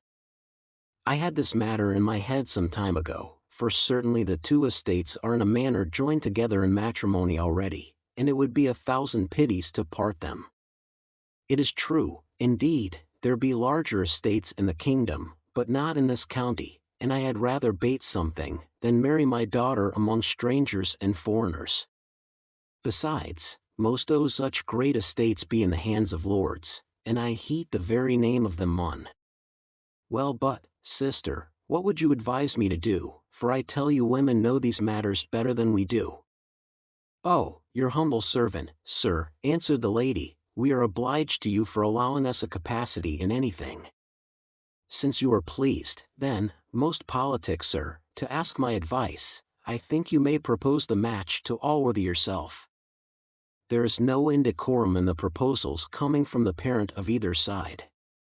King Alcinous, in Mr. Pope's Odyssey, offers his daughter to Ulysses. I need not caution so politic a person not to say that your daughter is in love, that would indeed be against all rules. "Well," said the squire, "I will propose it, but I shall certainly lend on a flick, if he should refuse me." "Fear not," cries Mrs. Western, "the match is too advantageous to be refused." "I don't know that," answered the squire, "Allworthy is a queer b.ch, and money hath no effect on." "Brother," said the lady, "your politics astonish me. Are you really to be imposed on by professions? Do you think Mr. Allworthy hath more contempt for money than other men because he professes more? Such credulity would better become one of us weak women, than that wise sex which heaven hath formed for politicians. Indeed, brother, you would make a fine plenipote to negotiate with the French. They would soon persuade you that they take towns out of mere defensive principles." "Sister," answered the squire, with much scorn, "let your friends at court answer for the towns taken. As you are a woman, I shall lay no blame upon you, for I suppose they are wiser than to trust women with secrets." He accompanied this with so sarcastical a laugh, that Mrs. Western could bear no longer. She had been all this time fretted in a tender part, for she was indeed very deeply skilled in these matters, and very violent in them, and therefore burst forth in a rage, declared her brother to be both a clown and a blockhead, and that she would stay no longer in his house. The squire, though perhaps he had never read Machiavel, was, however, in many points, a perfect politician. He strongly held all those wise tenets, which are so well inculcated in that politico-peripatetic school of Exchange Alley. He knew the just value and only use of money, viz., to lay it up. He was likewise well skilled in the exact value of reversions, expectations, and had often considered the amount of his sister's fortune, and the chance which he or his posterity had of inheriting it. This he was infinitely too wise to sacrifice to a trifling resentment. When he found, therefore, he had carried matters too far, he began to think of reconciling them, which was no very difficult task, as the lady had great affection for her brother, and still greater for her niece, and though too susceptible of an affront offered to her skill in politics, on which she much valued herself, was a woman of a very extraordinary good and sweet disposition. Having first, therefore, laid violent hands on the horses, for whose escape from the stable no place but the window was left open, he next applied himself to his sister, softened and soothed her, by unsaying all he had said, and by assertions directly contrary to those which had incensed her. Lastly, he summoned the eloquence of Sophia to his assistance, who, besides a most graceful and winning address, had the advantage of being heard with great favor and partiality by her aunt. The result of the whole was a kind smile from Mrs. Western, who said, "Brother, you are absolutely a perfect Croat, but as those have their use in the army of the Empress Queen, so you likewise have some good in you. I will therefore once more sign a treaty of peace with you, and see that you do not infringe it on your side. At least, as you are so excellent a politician, I may expect you will keep your leagues, like the French, till your interest calls upon you to break them." Chapter 3. Containing two defiances to the critics. The squire, having settled matters with his sister, as we have seen in the last chapter, was so greatly impatient to communicate the proposal to Allworthy, that Mrs. Western had the utmost difficulty to prevent him from visiting that gentleman in his sickness. For this purpose, Mr. Allworthy had been engaged to dine with Mr. Western at the time when he was taken ill. He was therefore no sooner discharged out of the custody of physic, but he thought, as was usual with him on all occasions, both the highest and the lowest, of fulfilling his engagement. In the interval between the time of the dialogue in the last chapter, and this day of public entertainment, Sophia had, from certain obscure hints thrown out by her aunt, collected some apprehension that the sagacious lady suspected her passion for Jones. She now resolved to take this opportunity of wiping out all such suspicion, and for that purpose to put an entire constraint on her behavior. First, she endeavored to conceal a throbbing melancholy heart with the utmost sprightliness in her countenance, and the highest gaiety in her manner. Secondly, she addressed her whole discourse to Mr. Blifil, and took not the least notice of poor Jones the whole day. The squire was so delighted with this conduct of his daughter, that he scarce eat any dinner, and spent almost his whole time in watching opportunities of conveying signs of his approbation by winks and nods to his sister, who was not at first altogether so pleased with what she saw as was her brother. In short, Sophia so greatly overacted her part, that her aunt was at first staggered, and began to suspect some affectation in her niece, but as she was herself a woman of great art, so she soon attributed this to extreme art in Sophia. She remembered the many hints she had given her niece concerning her being in love, and imagined the young lady had taken this way to rally her out of her opinion, by an overacted civility, a notion that was greatly corroborated by the excessive gaiety with which the whole was accompanied. We cannot here avoid remarking that this conjecture would have been better founded had Sophia lived 10 years in the air of Grosvenor Square, where young ladies do learn a wonderful knack of rallying and playing with that passion, which is a mighty serious thing in woods and grows 100 miles distant from London. To say the truth, in discovering the deceit of others, it matters much that our own art be wound up, if I may use the expression, in the same key with theirs, for very artful men sometimes masquerade by fancying others wiser, or, in other words, greater knaves, than they really are. As this observation is pretty deep, I will illustrate it by the following short story. 3 countrymen were pursuing a Wiltshire thief through Brentford. The simplest of them, seeing the Wiltshire house, written under a sign, advised his companions to enter it, for there most probably they would find their countryman. The second, who was wiser, laughed at this simplicity, but the third, who was wiser still, answered, "Let us go in, however, for he may think we should not suspect him of going amongst his own countrymen." They accordingly went in and searched the house, and by that means missed overtaking the thief, who was at that time but a little way before them, and who, as they all knew, but had never once reflected, could not read. The reader will pardon a digression in which so invaluable a secret is communicated, since every gamester will agree how necessary it is to know exactly the play of another, in order to countermine him. This will, moreover, afford a reason why the wiser man, as is often seen, is the bubble of the weaker, and why many simple and innocent characters are so generally misunderstood and misrepresented. But what is most material, this will account for the deceit which Sophia put on her politic aunt. Dinner being ended, and the company retired into the garden, Mr. Western, who was thoroughly convinced of the certainty of what his sister had told him, took Mr. Allworthy aside, and very bluntly proposed a match between Sophia and young Mr. Blifil. Mr. Allworthy was not one of those men whose hearts flutter at any unexpected and sudden tidings of worldly profit. His mind was, indeed, tempered with that philosophy which becomes a man and a Christian.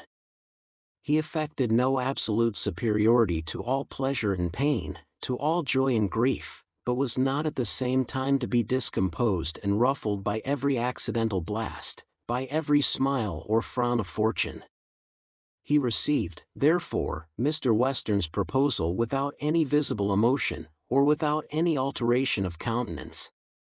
He said the alliance was such as he sincerely wished, then launched forth into a very just encomium on the young lady's merit, acknowledged the offer to be advantageous in point of fortune, and after thanking Mr. Western for the good opinion he had professed of his nephew, concluded that if the young people liked each other, he should be very desirous to complete the affair. Western was a little disappointed at Mr. Allworthy's answer, which was not so warm as he expected. He treated the doubt whether the young people might like one another with great contempt, saying, that parents were the best judges of proper matches for their children, that for his part he should insist on the most resigned obedience from his daughter, and if any young fellow could refuse such a bedfellow, he was his humble servant, and hoped there was no harm done. Allworthy endeavored to soften this resentment by many eulogiums on Sophia, declaring he had no doubt but that Mr. Blifil would very gladly receive the offer, but all was ineffectual. He could obtain no other answer from the squire but, "I say no more, I humbly hope there's no harm done, that's all." Which words he repeated at least 100 times before they parted.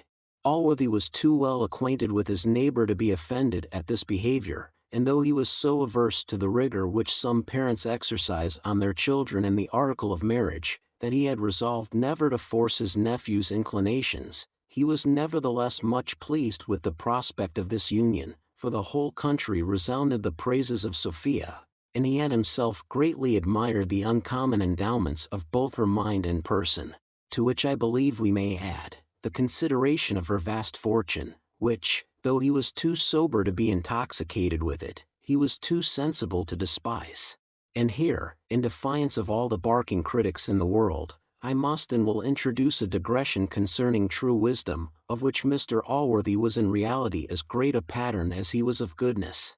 True wisdom then, notwithstanding all which Mr. Hogarth's poor poet may have writ against riches, and in spite of all which any rich well-fed divine may have preached against pleasure, consists not in the contempt of either of these. A man may have as much wisdom in the possession of an affluent fortune, as any beggar in the streets, or may enjoy a handsome wife or a hearty friend, and still remain as wise as any sour popish recluse, who buries all his social faculties, and starves his belly while he well lashes his back. To say truth, the wisest man is the likeliest to possess all worldly blessings in an eminent degree, for as that moderation which wisdom prescribes is the surest way to useful wealth, so can it alone qualify us to taste many pleasures. The wise man gratifies every appetite and every passion, while the fool sacrifices all the rest to pall and satiate one. It may be objected, that very wise men have been notoriously avaricious. I answer, not wise in that instance. It may likewise be said, that the wisest men have been in their youth immoderately fond of pleasure. I answer, they were not wise then. Wisdom, in short, whose lessons have been represented as so hard to learn by those who never were at her school, only teaches us to extend a simple maxim universally known and followed even in the lowest life, a little farther than that life carries it. And this is, not to buy at too dear a price. Now, whoever takes this maxim abroad with him into the grand market of the world, and constantly applies it to honors, to riches, to pleasures, and to every other commodity which that market affords, is, I will venture to affirm, a wise man, and must be so acknowledged in the worldly sense of the word, for he makes the best of bargains, since in reality he purchases everything at the price only of a little trouble, and carries home all the good things I have mentioned, while he keeps his health, his innocence, and his reputation, the common prices which are paid for them by others, entire into himself. From this moderation, likewise, he learns two other lessons, which complete his character. First, never to be intoxicated when he hath made the best bargain, nor dejected when the market is empty, or when its commodities are too dear for his purchase. But I must remember on what subject I am writing, and not trespass too far on the patience of a good-natured critic. Here, therefore, I put an end to the chapter. Chapter 4. Containing sundry curious matters. As soon as Mr. Allworthy returned home, he took Mr. Blifil apart, and after some preface, communicated to him the proposal which had been made by Mr. Western, and at the same time informed him how agreeable this match would be to himself.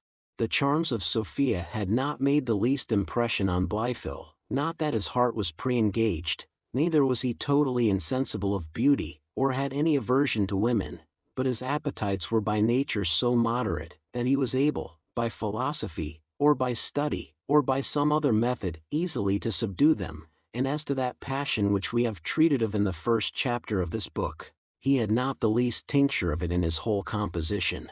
But though he was so entirely free from that mixed passion, of which we there treated, and of which the virtues and beauty of Sophia formed so notable an object, yet was he altogether as well furnished with some other passions, that promised themselves very full gratification in the young lady's fortune.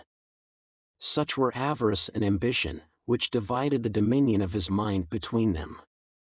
He had more than once considered the possession of this fortune as a very desirable thing, and had entertained some distant views concerning it, but his own youth, and that of the young lady, and indeed principally a reflection that Mr. Western might marry again, and have more children, had restrained him from too hasty or eager a pursuit.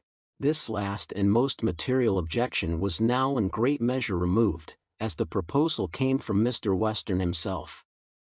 Blifil, therefore, after a very short hesitation, answered Mr. Allworthy, that matrimony was a subject on which he had not yet thought, but that he was so sensible of his friendly and fatherly care, that he should in all things submit himself to his pleasure.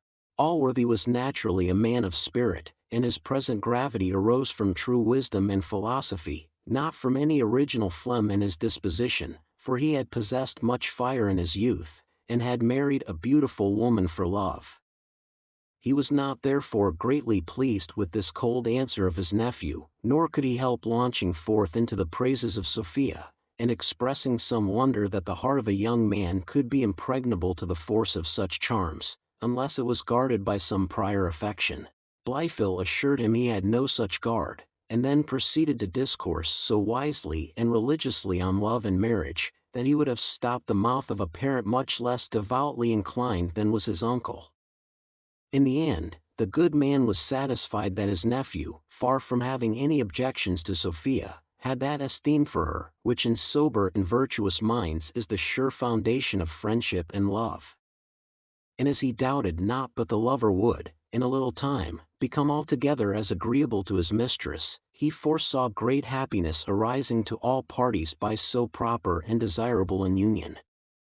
With Mr. Blifil's consent therefore he wrote the next morning to Mr. Western, acquainting him that his nephew had very thankfully and gladly received the proposal, and would be ready to wait on the young lady, whenever she should be pleased to accept his visit. Western was much pleased with this letter, and immediately returned an answer, in which, without having mentioned a word to his daughter, he appointed that very afternoon for opening the scene of courtship. As soon as he had dispatched this messenger, he went in quest of his sister, whom he found reading and expounding the Gazette to Parson Supple. To this exposition he was obliged to attend near a quarter of an hour, though with great violence to his natural impetuosity, before he was suffered to speak. At length, however, he found an opportunity of acquainting the lady, that he had business of great consequence to impart to her, to which she answered, "Brother, I am entirely at your service. Things look so well in the north, that I was never in a better humor." The parson then withdrawing, Western acquainted her with all which had passed, and desired her to communicate the affair to Sophia, which she readily and cheerfully undertook, though perhaps her brother was a little obliged to that agreeable northern aspect which had so delighted her, that he heard no comment on his proceedings, for they were certainly somewhat too hasty and violent. Chapter 5, in which is related what passed between Sophia and her aunt. Sophia was in her chamber, reading, when her aunt came in. The moment she saw Mrs. Western, she shut the book with so much eagerness, that the good lady could not forbear asking her, what book that was which she seemed so much afraid of showing. "Upon my word, madam," answered Sophia, "it is a book which I am neither ashamed nor afraid to own I have read. It is the production of a young lady of fashion, whose good understanding, I think, doth honor to her sex, and whose good heart is an honor to human nature." Mrs. Western then took up the book, and immediately after threw it down, saying, "Yes, the author is of a very good family, but she is not much among people one knows. I have never read it, for the best judges say, there is not much in it." "I dare not, madam, set up my own opinion," says Sophia, "against the best judges, but there appears to me a great deal of human nature in it, and in many parts so much true tenderness and delicacy, that it hath cost me many a tear." "Ay, and do you love to cry then?" says the aunt. "I love a tender sensation," answered the niece, "and would pay the price of a tear for it at any time." "Well, but show me," said the aunt, "what was you reading when I came in? There was something very tender in that, I believe, and very loving too." "You blush, my dear Sophia." "Ah, child, you should read books which would teach you a little hypocrisy, which would instruct you how to hide your thoughts a little better." "I hope, madam," answered Sophia, "I have no thoughts which I ought to be ashamed of discovering." "Ashamed? No," cries the aunt, "I don't think you have any thoughts which you ought to be ashamed of, and yet, child, you blushed just now when I mentioned the word loving. Dear Sophie, be assured you have not one thought which I am not well acquainted with, as well, child, as the French are with our motions, long before we put them in execution. Did you think, child, because you have been able to impose upon your father, that you could impose upon me? Do you imagine I did not know the reason of your overacting all that friendship for Mr. Blyfield yesterday? I have seen a little too much of the world, to be so deceived. Nay, nay, do not blush again. I tell you it is a passion you need not be ashamed of. It is a passion I myself approve, and have already brought your father into the approbation of it. Indeed, I solely consider your inclination, for I would always have that gratified, if possible, though one may sacrifice higher prospects. Come, I have news which will delight your very soul. Make me your confidant, and I will undertake you shall be happy to the very extent of your wishes. La, madam, says Sophia, looking more foolishly than ever she did in her life, I know not what to say. Why, madam, should you suspect? Nay, no dishonesty, returned Mrs. Western. Consider, you are speaking to one of your own sex, to an aunt, and I hope you are convinced you speak to a friend. Consider, you are only revealing to me what I know already, and what I plainly saw yesterday, through that most artful of all disguises, which you had put on, and which must have deceived anyone who had not perfectly known the world. Lastly, consider it as a passion which I highly approve. La, madam, says Sophia, you come upon one so unawares, and on a sudden. To be sure, madam, I am not blind, and certainly, if it be a fault to see all human perfections assembled together, but is it possible my father and you, madam, can see with my eyes? I tell you, answered the aunt, we do entirely approve, and this very afternoon your father hath appointed for you to receive your lover. My father, this afternoon, cries Sophia, with the blood starting from her face. Yes, child, said the aunt, this afternoon. You know the impetuosity of my brother's temper. I acquainted him with the passion which I first discovered in you that evening when you fainted away in the field. I saw it in your fainting. I saw it immediately upon your recovery. I saw it that evening at supper, and the next morning at breakfast. You know, child, I have seen the world. Well, I no sooner acquainted my brother, but he immediately wanted to propose it to Allworthy. He proposed it yesterday, Allworthy consented, as to be sure he must with joy, and this afternoon, I tell you, you are to put on all your best airs. This afternoon, cries Sophia. Dear aunt, you frighten me out of my senses. Oh, my dear, said the aunt, you will soon come to yourself again, for he is a charming young fellow, that's the truth on't. Nay, I will own, says Sophia, I know none with such perfections. So brave, and yet so gentle, so witty, yet so inoffensive, so humane, so civil, so genteel, so handsome. What signifies his being base-born, when compared with such qualifications as these? Base-born? What do you mean, said the aunt, Mr. Blyfield base-born? Sophia turned instantly pale at this name, and faintly repeated it. Upon which the aunt cried, Mr. Blyfield, aye, Mr. Blyfield, of whom else have we been talking? Good heavens, answered Sophia, ready to sink, of Mr. Jones. I thought, I am sure I know no other who deserves, I protest, cries the aunt, you frighten me in your turn. Is it Mr. Jones, and not Mr. Blyfield, who is the object of your affection? Mr. Blyfield, repeated Sophia. Sure it is impossible you can be in earnest. If you are, I am the most miserable woman alive. Mrs. Western now stood a few moments silent, while sparks of fiery rage flashed from her eyes. At length, collecting all her force of voice, she thundered forth in the following articulate sounds. And is it possible you can think of disgracing your family by allying yourself to a bastard? Can the blood of the Westerns submit to such contamination? If you have not sense sufficient to restrain such monstrous inclinations, I thought the pride of our family would have prevented you from giving the least encouragement to so base an affection, much less did I imagine you would ever have had the assurance to own it to my face." "Madam," answered Sophia, trembling, "what I have said you have extorted from me. I do not remember to have ever mentioned the name of Mr. Jones with approbation to any one before, nor should I now had I not conceived he had your approbation. Whatever were my thoughts of that poor, unhappy young man, I intended to have carried them with me to my grave, to that grave where only now, I find, I am to seek repose." Here she sunk down in her chair, drowned in her tears, and, in all the moving silence of unutterable grief, presented a spectacle which must have affected almost the hardest heart.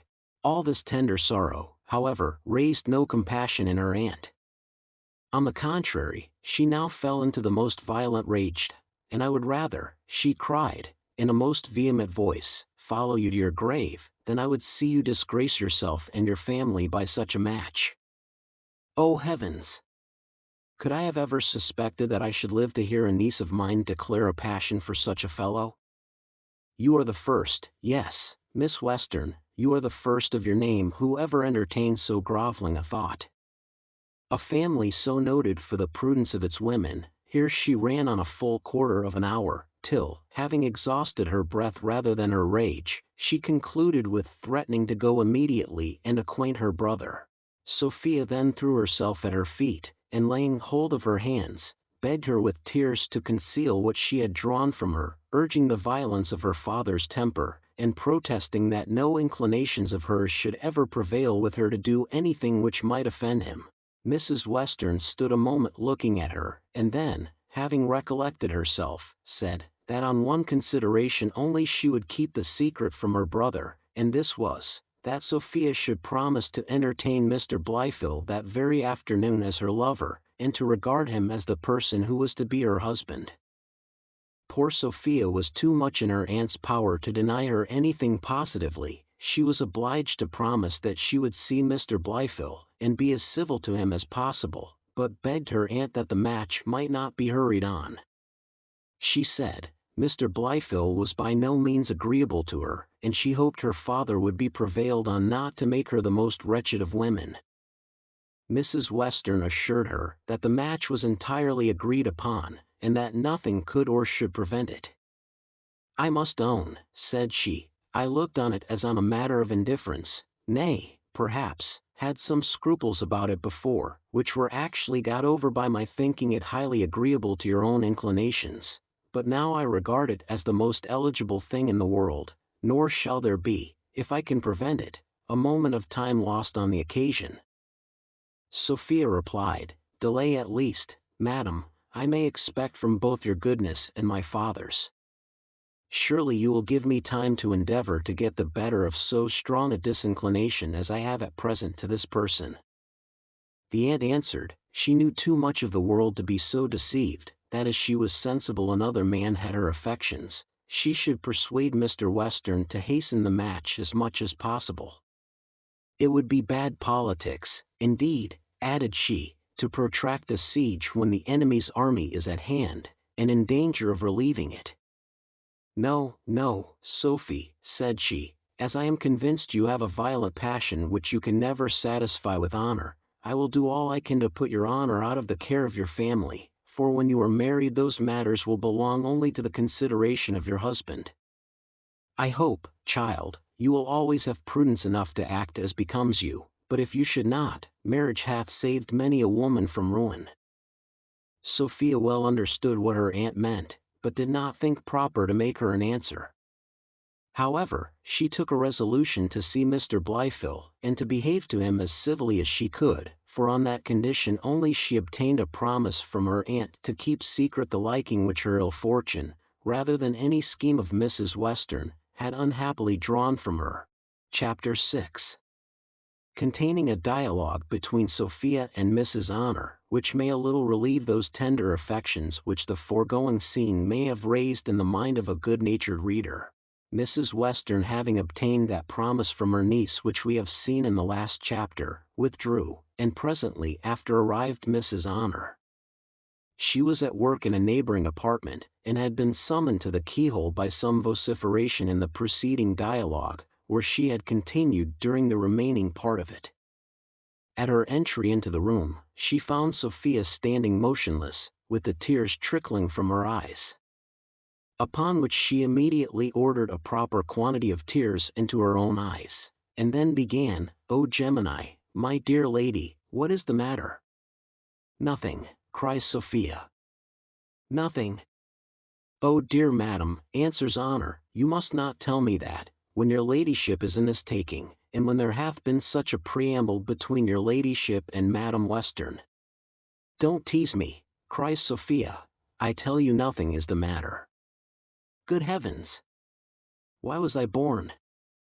"Nay, madam," says Mrs. Honor, "you shall never persuade me that your lordship can lament yourself so for nothing. To be sure I am but a servant, but to be sure I have been always faithful to your lordship, and to be sure I would serve your lordship with my life." "My dear Honor," says Sophia, "'tis not in thy power to be of any service to me. I am irretrievably undone." "Heaven forbid," answered the waiting woman, "but if I can't be of any service to you, pray tell me, madam, it will be some comfort to me to know, pray, dear ma'am, tell me what's the matter." "My father," cries Sophia, "is going to marry me to a man I both despise and hate." "Oh dear, ma'am," answered the other, "who is this wicked man? For to be sure he is very bad, or your lordship would not despise him." "His name is poison to my tongue," replied Sophia, "thou wilt know it too soon." Indeed, to confess the truth, she knew it already, and therefore was not very inquisitive as to that point. She then proceeded thus: "I don't pretend to give your lordship advice, whereof your lordship knows much better than I can pretend to, being but a servant, but, I fackins, no father in England should marry me against my consent. And, to be sure, the squire is so good, that if he did but know your lordship despises and hates the young man, to be sure he would not desire you to marry him. And if your lordship would but give me leave to tell my master so, to be sure, it would be more proper to come from your own mouth, but as your lordship doth not care to follow your tongue with his nasty name, you are mistaken, Honor," says Sophia, "my father was determined before he ever thought fit to mention it to me." "More shame for him," cries Honor, "you are to go to bed to him, and not master, and though a man may be a very proper man, yet every woman mayn't think him handsome alike. I am sure my master would never act in this manner of his own head. I wish some people would trouble themselves only with what belongs to them, they would not, I believe, like to be served so, if it was their own case, for though I am a maid, I can easily believe as how all men are not equally agreeable. And what signifies your lordship having so great a fortune, if you can't please yourself with the man you think most handsomest? Well, I say nothing, but to be sure it is a pity some folks had not been better born. Nay, as for that matter, I should not mind it myself, but then there is not so much money, and what of that? Your lordship hath money enough for both, and where can your lordship bestow your fortune better? For to be sure every one must allow that he is the most handsomest, charmingest, finest, tallest, properest man in the world." "What do you mean by running on in this manner to me?" cries Sophia, with a very grave countenance. "Have I ever given any encouragement for these liberties?" "Nay, ma'am, I ask pardon, I meant no harm," answered she, "but to be sure the poor gentleman hath run in my head ever since I saw him this morning. To be sure, if your lordship had but seen him just now, you must have pitied him. Poor gentleman! I wishes some misfortune hath not happened to him, for he hath been walking about with his arms across, and looking so melancholy, all this morning, I vow and protest it made me almost cry to see him." "To see whom?" says Sophia. "Poor Mr. Jones," answered Honor. "See him? Why, where did you see him?" cries Sophia. "By the canal, ma'am," says Honor.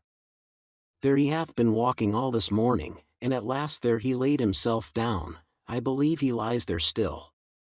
To be sure, if it had not been for my modesty, being a maid, as I am, I should have gone and spoke to him.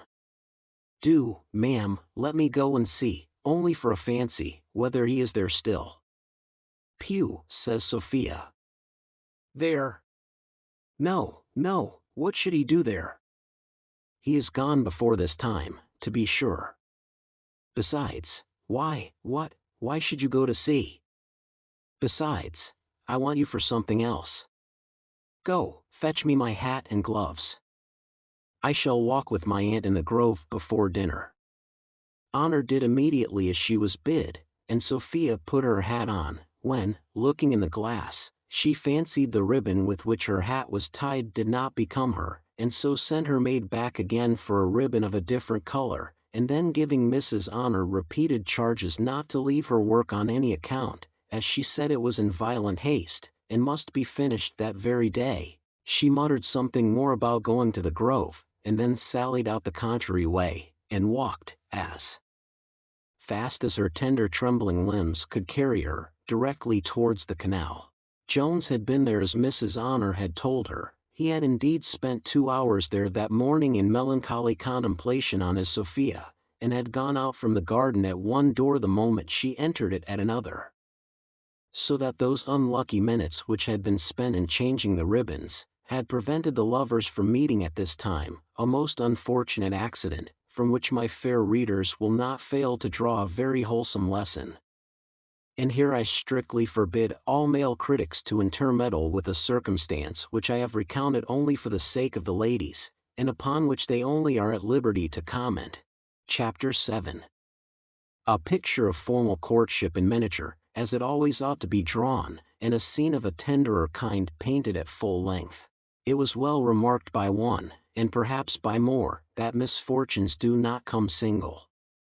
This wise maxim was now verified by Sophia, who was not only disappointed of seeing the man she loved, but had the vexation of being obliged to dress herself out, in order to receive a visit from the man she hated. That afternoon Mr. Western, for the first time, acquainted his daughter with his intention, telling her, he knew very well that she had heard it before from her aunt. Sophia looked very grave upon this, nor could she prevent a few pearls from stealing into her eyes. Come, come, says Western, none of your maidenish airs.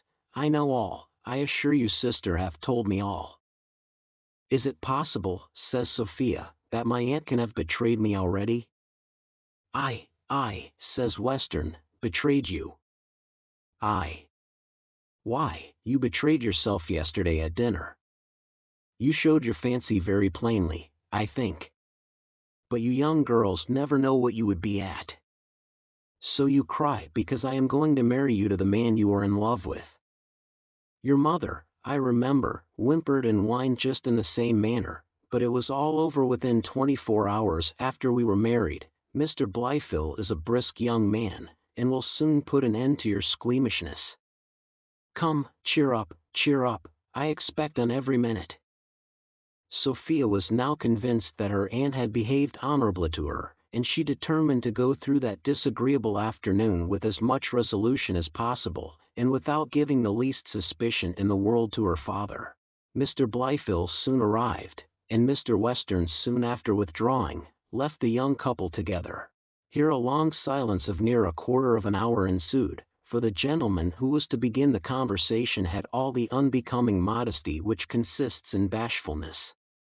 He often attempted to speak, and as often suppressed his words just at the very point of utterance. At last out they broke in a torrent of far-fetched and high-strained compliments, which were answered on her side by downcast looks, half-bows, and civil monosyllables. Blyfill, from his inexperience in the ways of women, and from his conceit of himself, took this behavior for a modest assent to his courtship, and when, to shorten a scene which she could no longer support, Sophia rose up and left the room, he imputed that, too, merely to bashfulness, and comforted himself that he should soon have enough of her company. He was indeed perfectly well satisfied with his prospect of success, for as to that entire and absolute possession of the heart of his mistress which romantic lovers require, the very idea of it never entered his head. Her fortune and her person were the sole objects of his wishes, of which he made no doubt soon to obtain the absolute property, as Mr. Western's mind was so earnestly bent on the match, and as he well knew the strict obedience which Sophia was always ready to pay to her father's will, and the greater still which her father would exact, if there was occasion.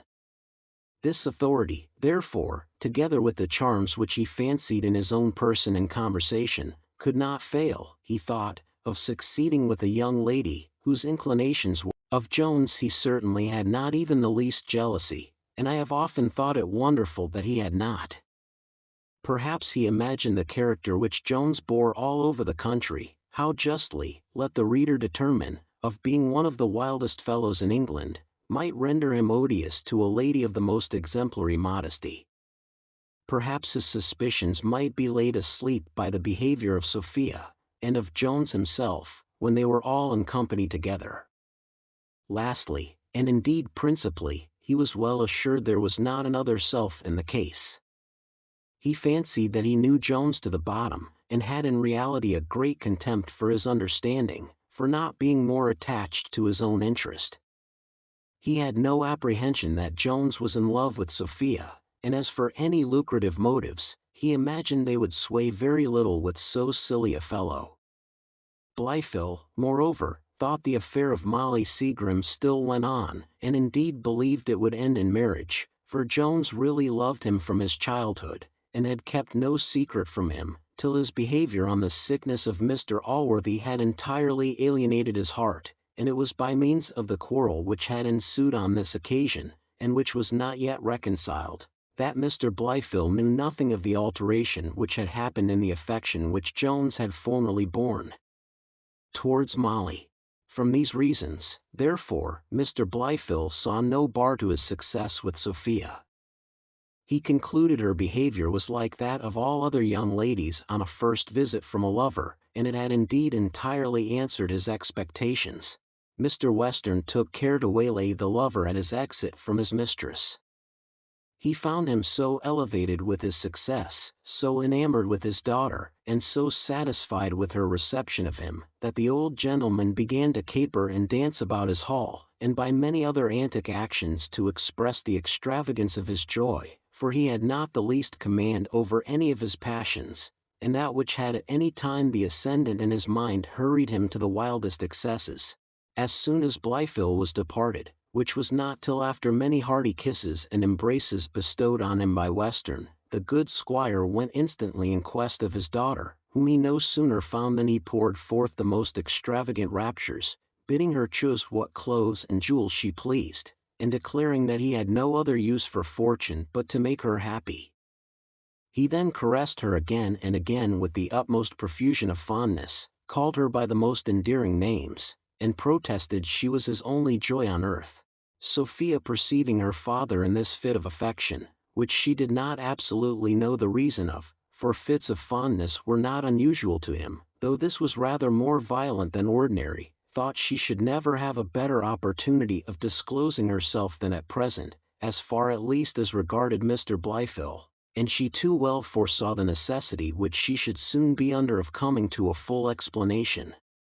After having thanked the squire, therefore, for all his professions of kindness, she added, with a look full of inexpressible softness, "And is it possible my papa can be so good to place all his joy in his Sophie's happiness?" Which Western having confirmed by a great oath, and a kiss, she then laid hold of his hand, and, falling on her knees, after many warm and passionate declarations of affection and duty, she begged him not to make her the most miserable creature on earth by forcing her to marry a man whom she detested. "This I entreat of you, dear sir," said she, "for your sake, as well as my own, since you are so very kind to tell me your happiness depends on mine." "How? What?" says Western, staring wildly. "Oh, sir," continued she, "not only your poor Sophie's happiness, her very life, her being, depends upon your granting her request. I cannot live with Mr. Blifil. To force me into this marriage would be killing me." "You can't live with Mr. Blifil," says Western. "No, upon my soul I can't," answered Sophia. "Then die and be d," cries he, spurning her from him. "Oh, "Sir," cries Sophia, catching hold of the skirt of his coat, "take pity on me, I beseech you. Don't look and say such cruel. Can you be unmoved while you see your Sophie in this dreadful condition? Can the best of fathers break my heart? Will he kill me by the most painful, cruel, lingering death?" "Pooh! Pooh!" cries the squire, "all stuff and nonsense, all maidenish tricks. Kill you, indeed! Will marriage kill you?" "Oh! Sir," answered Sophia, "such a marriage is worse than death. He is not even indifferent, I hate and detest him." "If you detest un never so much," cries Western, "you shall ha on." This he bound by an oath too shocking to repeat, and after many violent asseverations, concluded in these words: "I am resolved upon the match, and unless you consent to it I will not give you a groat, not a single farthing. No, though I saw you expiring with famine in the street, I would not relieve you with a morsel of bread. This is my fixed resolution, and so I leave you to consider on it." He then broke from her with such violence, that her face dashed against the floor, and he burst directly out of the room, leaving poor Sophia prostrate on the ground. When Western came into the hall, he there found Jones, who, seeing his friend looking wild, pale, and almost breathless, could not forbear inquiring the reason of all these melancholy appearances. Upon which the squire immediately acquainted him with the whole matter, concluding with bitter denunciations against Sophia, and very pathetic lamentations of the misery of all fathers who are so unfortunate to have daughters. Jones, to whom all the resolutions which had been taken in favor of Blifil were yet a secret, was at first almost struck dead with this relation, but recovering his spirits a little, mere despair, as he afterwards said, inspired him to mention a matter to Mr. Western, which seemed to require more impudence than a human forehead was ever gifted with. He desired leave to go to Sophia, that he might endeavor to obtain her concurrence with her father's inclinations. If the squire had been as quick-sighted as he was remarkable for the contrary, passion might at present very well have blinded him. He thanked Jones for offering to undertake the office, and said, "Go, go, prithee, try what canst do," and then swore many execrable oaths that he would turn her out of doors unless she consented to the match. Chapter 8. The meeting between Jones and Sophia. Jones departed instantly in quest of Sophia, whom he found just risen from the ground, where her father had left her, with the tears trickling from her eyes, and the blood running from her lips. He presently ran to her, and with a voice full at once of tenderness and terror, cried, "Oh my Sophia, what means this dreadful sight?" She looked softly at him for a moment before she spoke, and then said, "Mr. Jones, for heaven's sake, how came you here? Leave me, I beseech you, this moment. Do not," says he, "impose so harsh a command upon me, my heart bleeds faster than those lips. Oh Sophia, how easily could I drain my veins to preserve one drop of that dear blood." "I have too many obligations to you already," answered she, "for sure you meant them such." Here she looked at him tenderly almost a minute, and then bursting into an agony, cried, "Oh, Mr. Jones, why did you save my life? My death would have been happier for us both." "Happier for us both," cried he. "Could racks or wheels kill me so painfully as Sophia's, I cannot bear the dreadful sound. Do I live but for her?" Both his voice and looks were full of inexpressible tenderness when he spoke these words, and at the same time he laid gently hold on her hand, which she did not withdraw from him. To say the truth, she hardly knew what she did or suffered. A few moments now passed in silence between these lovers, while his eyes were eagerly fixed on Sophia, and hers declining towards the ground. At last she recovered strength enough to desire him again to leave her, for that her certain ruin would be the consequence of their being found together, adding, "Oh, Mr. Jones, you know not what hath passed this cruel afternoon." "I know all, my Sophia," answered he, "your cruel father hath told me all, and he himself hath sent me hither to you." "My father sent you to me," replied she, "sure you dream." "Would to heaven," cries he, "it was but a dream." "Oh, Sophia, your father hath sent me to you, to be an advocate for my odious rival, to solicit you in his favor. I took any means to get access to you. Oh, speak to me, Sophia. Comfort my bleeding heart. Sure no one ever loved, ever dote like me. Do not unkindly withhold this dear, this soft, this gentle hand. One moment, perhaps, tears you forever from me. Nothing less than this cruel occasion could, I believe, have ever conquered the respect and awe with which you have inspired me. She stood a moment silent, and covered with confusion, then lifting up her eyes gently towards him, she cried, "What would Mr. Jones have me say?" "Oh, do but promise," cries he, "that you never will give yourself to Blifil." "Name not," answered she, "the detested sound. Be assured I never will give him what is in my power to withhold from him." "Now then," cries he, "while you are so perfectly kind, go a little farther, and add that I may hope." "Alas," says she, "Mr. Jones, whither will you drive me? What hope have I to bestow? You know my father's intentions." "But I know," answered he, "your compliance with them cannot be compelled." "What," says she, "must be the dreadful consequence of my disobedience? My own ruin is my least concern. I cannot bear the thoughts of being the cause of my father's misery." "He is himself the cause," cries Jones, "by exacting a power over you which nature hath not given him. Think on the misery which I am to suffer if I am to lose you, and see on which side pity will turn the balance. Think of it." Replied she, "Can you imagine I do not feel the ruin which I must bring on you, should I comply with your desire? It is that thought which gives me resolution to bid you fly from me forever, and avoid your own destruction." "I fear no destruction," cries he, "but the loss of Sophia. If you would save me from the most bitter agonies, recall that cruel sentence. Indeed, I can never part with you, indeed I cannot."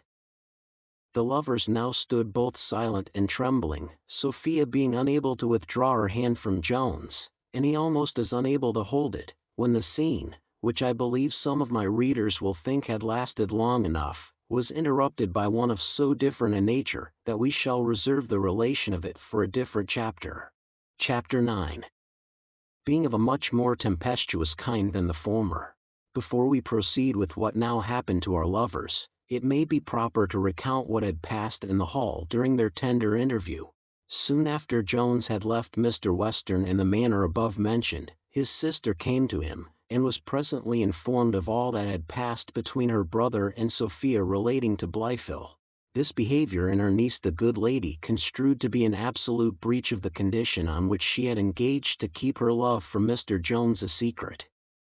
She considered herself, therefore, at full liberty to reveal all she knew to the squire, which she immediately did in the most explicit terms, and without any ceremony or preface. The idea of a marriage between Jones and his daughter had never once entered into the squire's head, either in the warmest minutes of his affection towards that young man, or from suspicion, or on any other occasion. He did indeed consider a parity of fortune and circumstances to be physically as necessary an ingredient in marriage, as difference of sexes, or any other essential, and had no more apprehension of his daughter's falling in love with a poor man, than with any animal of a different species. He became, therefore, like one thunderstruck at his sister's relation. He was, at first, incapable of making any answer, having been almost deprived of his breath by the violence of the surprise. This, however, soon returned, and, as is usual in other cases after an intermission, with redoubled force and fury. The first use he made of the power of speech, after his recovery from the sudden effects of his astonishment, was to discharge a round volley of oaths and imprecations. After which he proceeded hastily to the apartment where he expected to find the lovers, and murmured, or rather indeed roared forth, intentions of revenge every step he went. As when two doves, or two wood pigeons, or as when Strephon and Phyllis, for that comes nearest to the mark, are retired into some pleasant solitary grove, to enjoy the delightful conversation of love, that bashful boy, who cannot speak in public, and is never a good companion to more than two at a time. Here, while every object is serene, should hoarse thunder burst suddenly through the shattered clouds, and rumbling roll along the sky, the frightened maid starts from the mossy bank or verdant turf. The pale livery of death succeeds the red regimentals in which love had before dressed her cheeks. Fear shakes her whole frame, and her lover scarce supports her trembling tottering limbs. Or as when two gentlemen, strangers to the wondrous wit of the place, are cracking a bottle together at some inn or tavern at Salisbury, if the great Doughty, who acts the part of a madman as well as some of his setters undo that of a fool, should rattle his chains, and dreadfully hum forth the grumbling catch along the gallery, the fright strangers stand aghast, scared at the horrid sound.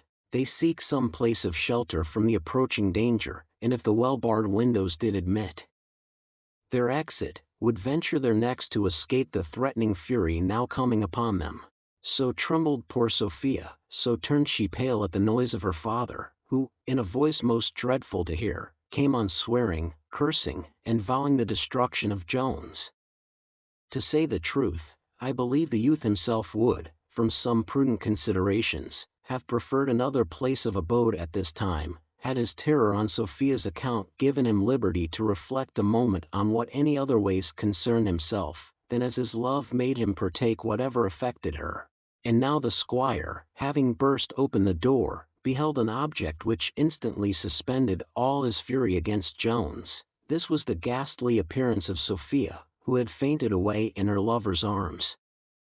This tragical sight Mr. Western no sooner beheld, than all his rage forsook him. He roared for help with his utmost violence, ran first to his daughter, then back to the door calling for water, and then back again to Sophia, never considering in whose arms she then was, nor perhaps once recollecting that there was such a person in the world as Jones. For indeed I believe the present circumstances of his daughter were now the sole consideration which employed his thoughts.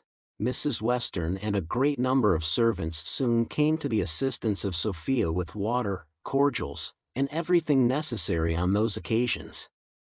These were applied with such success, that Sophia in a very few minutes began to recover, and all the symptoms of life to return. Upon which she was presently led off by her own maid and Mrs. Western, nor did that good lady depart without leaving some wholesome admonitions with her brother, on the dreadful effects of his passion, or, as she pleased to call it, madness. The squire, perhaps, did not understand this good advice, as it was delivered in obscure hints, shrugs, and notes of admiration. At least, if he did understand it, he profited very little by it, for no sooner was he cured of his immediate fears for his daughter, than he relapsed into his former frenzy, which must have produced an immediate battle with Jones, had not Parson Supple, who was a very strong man, been present, and by mere force restrained the squire from acts of hostility. The moment Sophia was departed, Jones advanced in a very suppliant manner to Mr. Western, whom the parson held in his arms, and begged him to be pacified, for that, while he continued in such a passion, it would be impossible to give him any satisfaction. "I will have satisfaction o' thee," answered the squire, "so doff thy clothes. Add on half a man, and I'll lick thee as well as wast ever licked in thy life." He then bespattered the youth with abundance of that language which passes between country gentlemen who embrace opposite sides of the question, with frequent applications to him to salute that part which is generally introduced into all controversies that arise among the lower orders of the English gentry at horse races, cock matches, and other public places. Allusions to this part are likewise often made for the sake of the jest. And here, I believe, the wit is generally misunderstood. In reality, it lies in desiring another to kiss your, for having just before threatened to kick his, for I have observed very accurately, that no one ever desires you to kick that which belongs to himself, nor offers to kiss this part in another. It may likewise seem surprising that in the many thousand kind invitations of this sort, which every one who hath conversed with country gentlemen must have heard, no one, I believe, hath ever seen a single instance where the desire hath been complied with, a great instance of their want of politeness, for in town nothing can be more common than for the finest gentlemen to perform this ceremony every day to their superiors, without having that favor once requested of them. To all such wit, Jones very calmly answered, Sir, this usage may perhaps cancel every other obligation you have conferred on me, but there is one you can never cancel, nor will I be provoked by your abuse to lift my hand against the father of Sophia. At these words the squire grew still more outrageous than before, so that the parson begged Jones to retire, saying, You behold, sir, how he waxeth wrath at your abode here, therefore let me pray you not to tarry any longer. His anger is too much kindled for you to commune with him at present. You had better, therefore, conclude your visit, and refer what matters you have to urge in your behalf to some other opportunity. Jones accepted this advice with thanks, and immediately departed. The squire now regained the liberty of his hands, and so much temper as to express some satisfaction in the restraint which had been laid upon him, declaring that he should certainly have beat his brains out, and adding, it would have vexed one confoundedly to have been hanged for such a rascal. The parson now began to triumph in the success of his peacemaking endeavors, and proceeded to read a lecture against anger, which might perhaps rather have tended to raise than to quiet that passion in some hasty minds. This lecture he enriched with many valuable quotations from the ancients, particularly from Seneca, who hath indeed so well handled this passion, that none but a very angry man can read him without great pleasure and profit. The doctor concluded this harangue with the famous story of Alexander and Clytus, but as I find that entered in my commonplace under title Drunkenness, I shall not insert it here. The squire took no notice of this story, nor perhaps of anything he said, for he interrupted him before he had finished, by calling for a tankard of beer, observing, which is perhaps as true as any observation on this fever of the mind, that anger makes a man dry. No sooner had the squire swallowed a large draught than he renewed the discourse on Jones, and declared a resolution of going the next morning early to acquaint Mr. Allworthy. His friend would have dissuaded him from this, from the mere motive of good nature, but his dissuasion had no other effect than to produce a large volley of oaths and curses, which greatly shocked the pious ears of Supple, but he did not dare to remonstrate against a privilege which the squire claimed as a freeborn Englishman.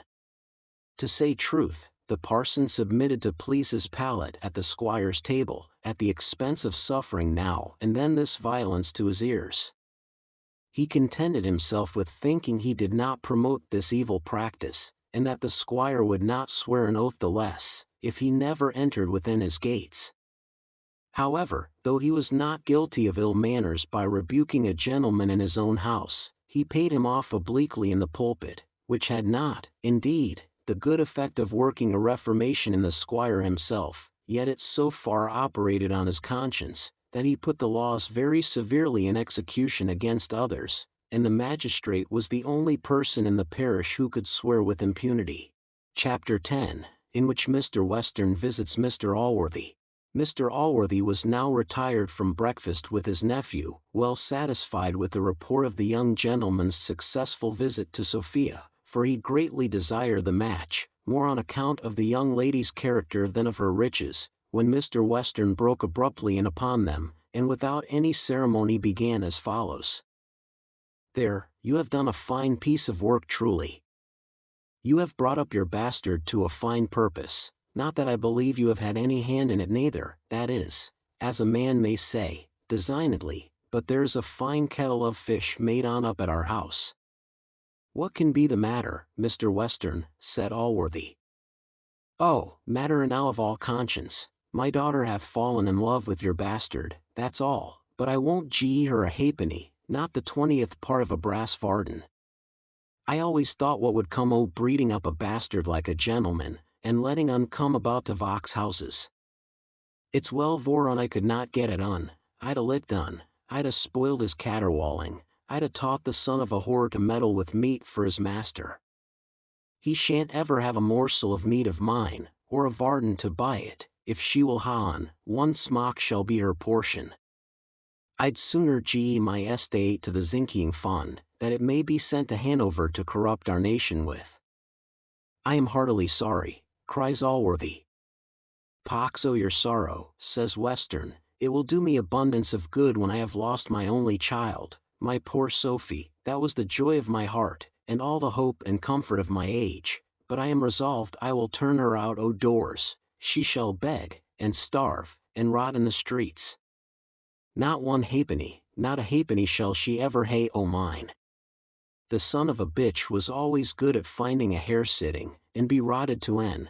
I little thought what pussy was looking after, but it shall be the worst he ever found in his life. She shall be no better than carrion, the skin o' her is all he shall ha, and zo you may tell on.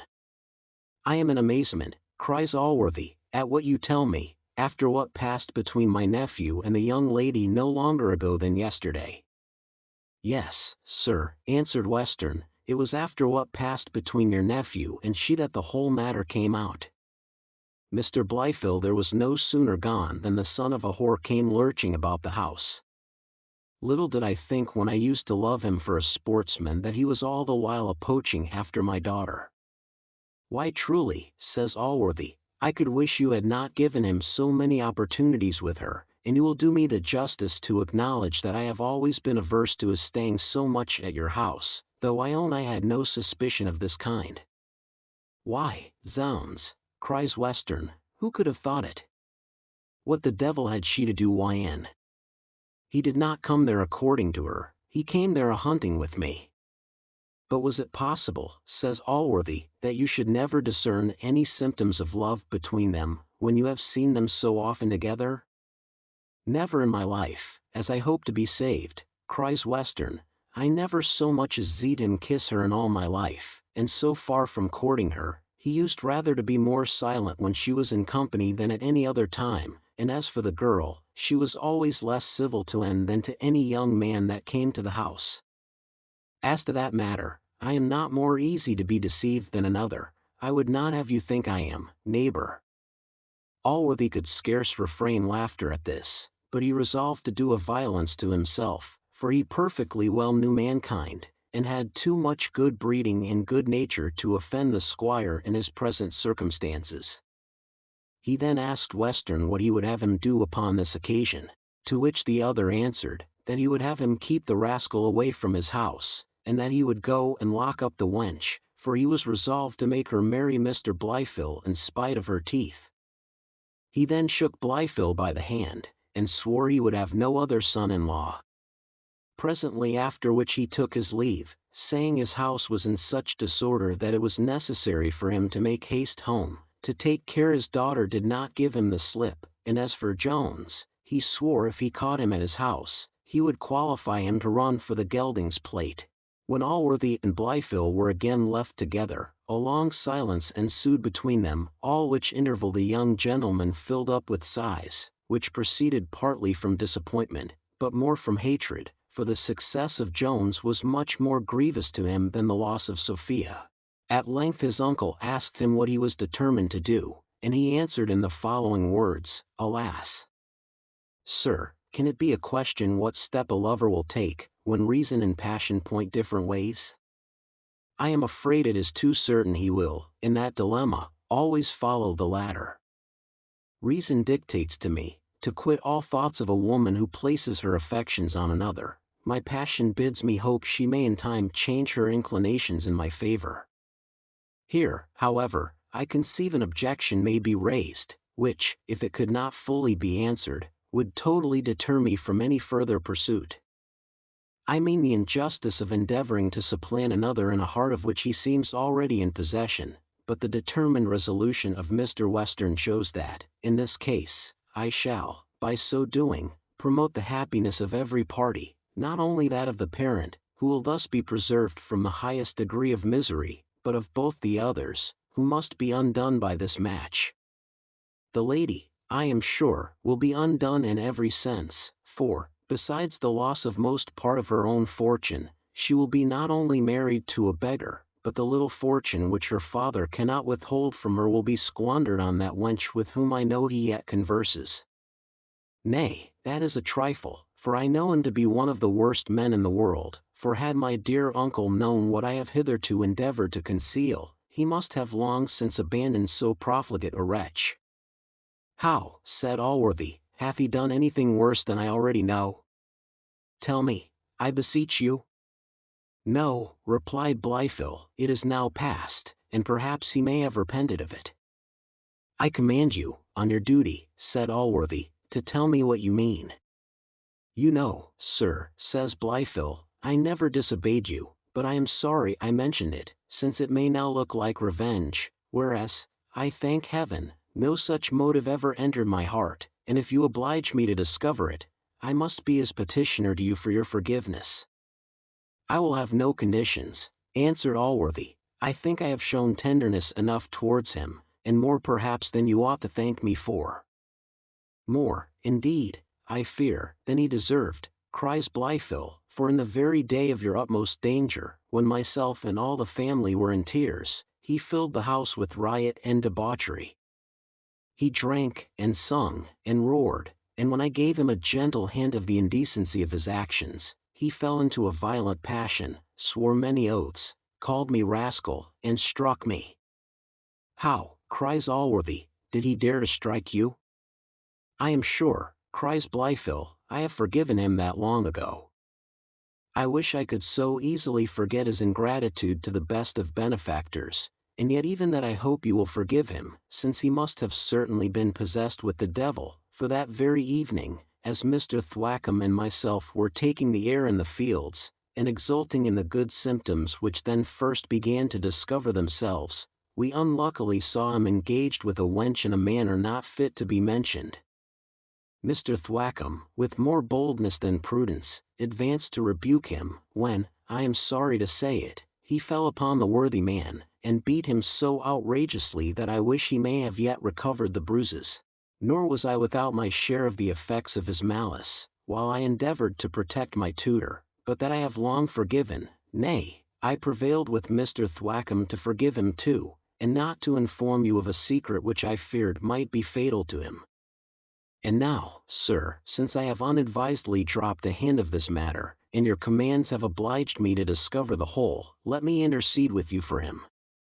"O child," said Allworthy, "I know not whether I should blame or applaud your goodness, in concealing such villainy a moment, but where's Mr. Thwackum? Not that I want any confirmation of what you say, but I will examine all the evidence of this matter, to justify to the world the example I am resolved to make of such a monster." Thwackum was now sent for, and presently appeared. He corroborated every circumstance which the other had deposed, nay, he produced the record upon his breast, where the handwriting of Mr. Jones remained very legible in black and blue. He concluded with declaring to Mr. Allworthy that he should have long since informed him of this matter, had not Mr. Blifil, by the most earnest interpositions, prevented him. "He is," says he, "an excellent youth, though such forgiveness of enemies is carrying the matter too far." In reality, Blifil had taken some pains to prevail with the parson, and to prevent the discovery at that time, for which he had many reasons. He knew that the minds of men are apt to be softened and relaxed from their usual severity by sickness. Besides, he imagined that if the story was told when the fact was so recent, and the physician about the house, who might have unravelled the real truth, he should never be able to give it the malicious turn which he intended. Again, he resolved to hoard up this business, till the indiscretion of Jones should afford some additional complaints, for he thought the joint weight of many facts falling upon him together, would be the most likely to crush him, and he watched, therefore, some such opportunity as that with which fortune had now kindly presented him. Lastly, by prevailing with Thwackum to conceal the matter for a time, he knew he should confirm an opinion of his friendship to Jones, which he had greatly labored to establish in Mr. Allworthy. Chapter 11. A short chapter, but which contains sufficient matter to affect the good-natured reader. It was Mr. Allworthy's custom never to punish anyone, not even to turn away a servant, in a passion. He resolved therefore to delay passing sentence on Jones till the afternoon. The poor young man attended at dinner, as usual, but his heart was too much loaded to suffer him to eat. His grief too was a good deal aggravated by the unkind looks of Mr. Allworthy, whence he concluded that Western had discovered the whole affair between him and Sophia. But as to Mr. Blifil's story, he had not the least apprehension, for of much the greater part he was entirely innocent, and for the residue, as he had forgiven and forgotten it himself, so he suspected no remembrance on the other side. When dinner was over, and the servants departed, Mr. Allworthy began to harangue. He set forth, in a long speech, the many iniquities of which Jones had been guilty, particularly those which this day had brought to light, and concluded by telling him, that unless he could clear himself of the charge, he was resolved to banish him his sight forever. Many disadvantages attended poor Jones in making his defense. Nay, indeed, he hardly knew his accusation, for as Mr. Allworthy, in recounting the drunkenness, and while he lay ill, out of modesty sunk everything that related particularly to himself, which indeed principally constituted the crime, Jones could not deny the charge. His heart was, besides, almost broken already, and his spirits were so sunk, that he could say nothing for himself, but acknowledge the whole, and, like a criminal in despair, threw himself upon mercy, concluding, that though he must own himself guilty of many follies and inadvertencies, he hoped he had done nothing to deserve what would be to him the greatest punishment in the world. Allworthy answered, that he had forgiven him too often already, in compassion to his youth, and in hopes of his amendment, that he now found he was an abandoned reprobate, and such as it would be criminal in any one to support and encourage. Nay, said Mr. Allworthy to him, your audacious attempt to steal away the young lady, calls upon me to justify my own character in punishing you. The world who have already censured the regard I have shown for you may think, with some color at least of justice, that I connive at so base and barbarous an action of which you must have known my abhorrence, and which, had you had any concern for my ease and honor, as well as for my friendship, you would never have thought of undertaking. Fie upon it, young man. Indeed there is scarce any punishment equal to your crimes, and I can scarce think myself justifiable in what I am now going to bestow on you. However, as I have educated you like a child of my own, I will not turn you naked into the world. When you open this paper, therefore, you will find something which may enable you, with industry, to get an honest livelihood, but if you employ it to worse purposes, I shall not think myself obliged to supply you farther, being resolved, from this day forward, to converse no more with you on any account. I cannot avoid saying, there is no part of your conduct which I resent more than your ill treatment of that good young man, meaning Blifil, who hath behaved with so much tenderness and honor towards you. These last words were a dose almost too bitter to be swallowed. A flood of tears now gushed from the eyes of Jones, and every faculty of speech and motion seemed to have deserted him. It was some time before he was able to obey Allworthy's peremptory commands of departing, which he at length did, having first kissed his hands with a passion difficult to be affected, and as difficult to be described. The reader must be very weak, if, when he considers the light in which Jones then appeared to Mr. Allworthy, he should blame the rigor of his sentence. And yet all the neighborhood, either from this weakness, or from some worse motive, condemned this justice and severity as the highest cruelty. Nay, the very persons who had before censured the good man for the kindness and tenderness shown to a bastard, his own, according to the general opinion, now cried out as loudly against turning his own child out of doors. The women especially were unanimous in taking the part of Jones, and raised more stories on the occasion than I have room, in this chapter, to set down. One thing must not be omitted, that, in their censures on this occasion, none ever mentioned the sum contained in the paper which Allworthy gave Jones, which was no less than £500, but all agreed that he was sent away penniless, and some said naked, from the house of his inhuman father. Chapter 12. Containing love letters, and Jones was commanded to leave the house immediately, and told, that his clothes and everything else should be sent to him whithersoever he should order them. He accordingly set out, and walked above a mile, not regarding, and indeed scarce knowing, whither he went. At length a little brook obstructing his passage, he threw himself down by the side of it, Nor could he help muttering with some little indignation, "Sure my father will not deny me this place to rest in."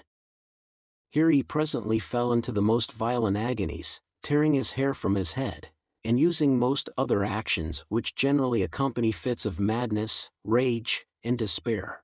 When he had in this manner vented the first emotions of passion, he began to come a little to himself.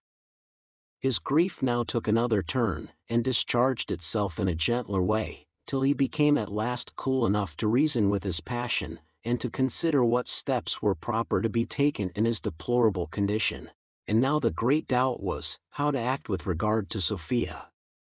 The thoughts of leaving her almost rent his heart asunder, but the consideration of reducing her to ruin and beggary still racked him, if possible, more, and if the violent desire of possessing her person could have induced him to listen one moment to this alternative, still he was by no means certain of her resolution to indulge his wishes at so high an expense.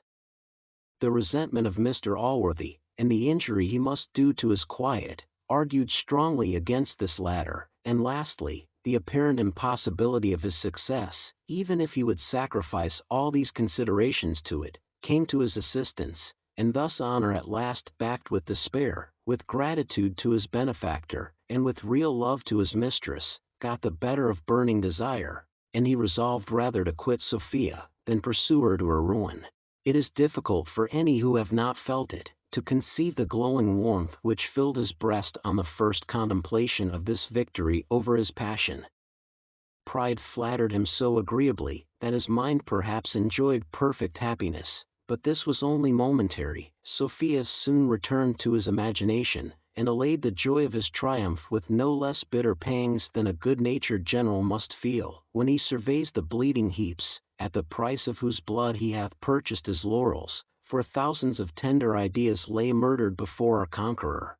Being resolved, however, to pursue the paths of this giant honor, as the gigantic poet Lee calls it, he determined to write a farewell letter to Sophia, and accordingly proceeded to a house not far off, where, being furnished with proper materials, he wrote as follows: "Madam, when you reflect on the situation in which I write, I am sure your good nature will pardon any inconsistency or absurdity which my letter contains, for everything here flows from a heart so full that no language can express its dictates. I have resolved, madam, to obey your commands, in flying forever from your lovely sight. Cruel indeed those commands are, but it is a cruelty which proceeds from fortune, not from my Sophia. Fortune hath made it necessary to your preservation, to forget there ever was such a wretch as I am. Believe me, I would not hint all my sufferings to you, if I imagine they could possibly escape your ears. I know the goodness and tenderness of your heart, and would avoid giving you any of those pains which you always feel for the miserable. Oh, let nothing which you shall hear of my hard fortune, cause a moment's concern. For, after the loss of you, everything is to me a trifle. Oh, Sophia! It is hard to leave you, it is harder still to desire you to forget me, yet the sincerest love obliges me to both. Pardon my conceiving that any remembrance of me can give you disquiet, but if I am so gloriously wretched, sacrifice me every way to your relief. Think I never loved you, or think truly how little I deserve you, and learn to scorn me for a presumption which can never be too severely punished. I am unable to say more. May guardian angels protect you forever." He was now searching his pockets for his wax, but found none, nor indeed anything else therein, for in truth he had, in his frantic disposition, tossed everything from him, and amongst the rest, his pocket-book, which he had received from Mr. Allworthy, which he had never opened, and which now first occurred to his memory. The house supplied him with a wafer for his present purpose, with which, having sealed his letter, he returned hastily towards the brook side, in order to search for the things which he had there lost. In his way he met his old friend Black George, who heartily condoled with him on his misfortune, for this had already reached his ears, and indeed those of all the neighborhood. Jones acquainted the gamekeeper with his loss, and he as readily went back with him to the brook, where they searched every tuft of grass in the meadow, as well where Jones had not been as where he had been, but all to no purpose, for they found nothing, for, indeed, though the things were then in the meadow, they omitted to search the only place where they were deposited, to wit, in the pockets of the said George, for he had just before found them, and being luckily apprised of their value, had very carefully put them up for his own use. The gamekeeper, having exerted as much diligence in quest of the lost goods, as if he had hoped to find them, desired Mr. Jones to recollect if he had been in no other place, for sure, said he, if you had lost them here so lately, the things must have been here still, for this is a very unlikely place for any one to pass by. And indeed it was by great accident that he himself had passed through that field, in order to lay wires for hares, with which he was to supply a poulterer at Bath the next morning. Jones now gave over all hopes of recovering his loss, and almost all thoughts concerning it, and turning to Black George, asked him earnestly if he would do him the greatest favor in the world. George answered with some hesitation, "Sir, you know you may command me whatever is in my power, and I heartily wish it was in my power to do you any service." In fact, the question staggered him, for he had, by selling game, amassed a pretty good sum of money in Mr. Western's service, and was afraid that Jones wanted to borrow some small matter of him, but he was presently relieved from his anxiety, by being desired to convey a letter to Sophia, which with great pleasure he promised to do. And indeed I believe there are few favors which he would not have gladly conferred on Mr. Jones, for he bore as much gratitude towards him as he could, and was as honest as men who love money better than any other thing in the universe, generally are. Mrs. Honor was agreed by both to be the proper means by which this letter should pass to Sophia. They then separated, the gamekeeper returned home to Mr. Western's, and Jones walked to an alehouse at half a mile's distance, to wait for his messenger's return. George no sooner came home to his master's house than he met with Mrs. Honor, to whom, having first sounded her with a few previous questions, he delivered the letter for her mistress, and received at the same time another from her, for Mr. Jones, which Honor told him she had carried all that day in her bosom, and began to despair of finding any means of delivering it. The gamekeeper returned hastily and joyfully to Jones, who, having received Sophia's letter from him, instantly withdrew, and eagerly breaking it open, read as follows. "Sir, it is impossible to express what I have felt since I saw you. Your submitting, on my account, to such cruel insults from my father lays me under an obligation I shall ever own. As you know his temper, I beg you will, for my sake, avoid him. I wish I had any comfort to send you, but believe this, that nothing but the last violence shall ever give my hand or heart where you would be sorry to see them bestowed." Jones read this letter 100 times over, and kissed it 100 times as often. His passion now brought all tender desires back into his mind. He repented that he had writ to Sophia in the manner we have seen above, but he repented more that he had made use of the interval of his messenger's absence to write and dispatch a letter to Mr. Allworthy, in which he had faithfully promised and bound himself to quit all thoughts of his love. However, when his cool reflections returned, he plainly perceived that his case was neither mended nor altered by Sophia's billet, unless to give him some little glimpse of hope, from her constancy, of some favorable accident hereafter.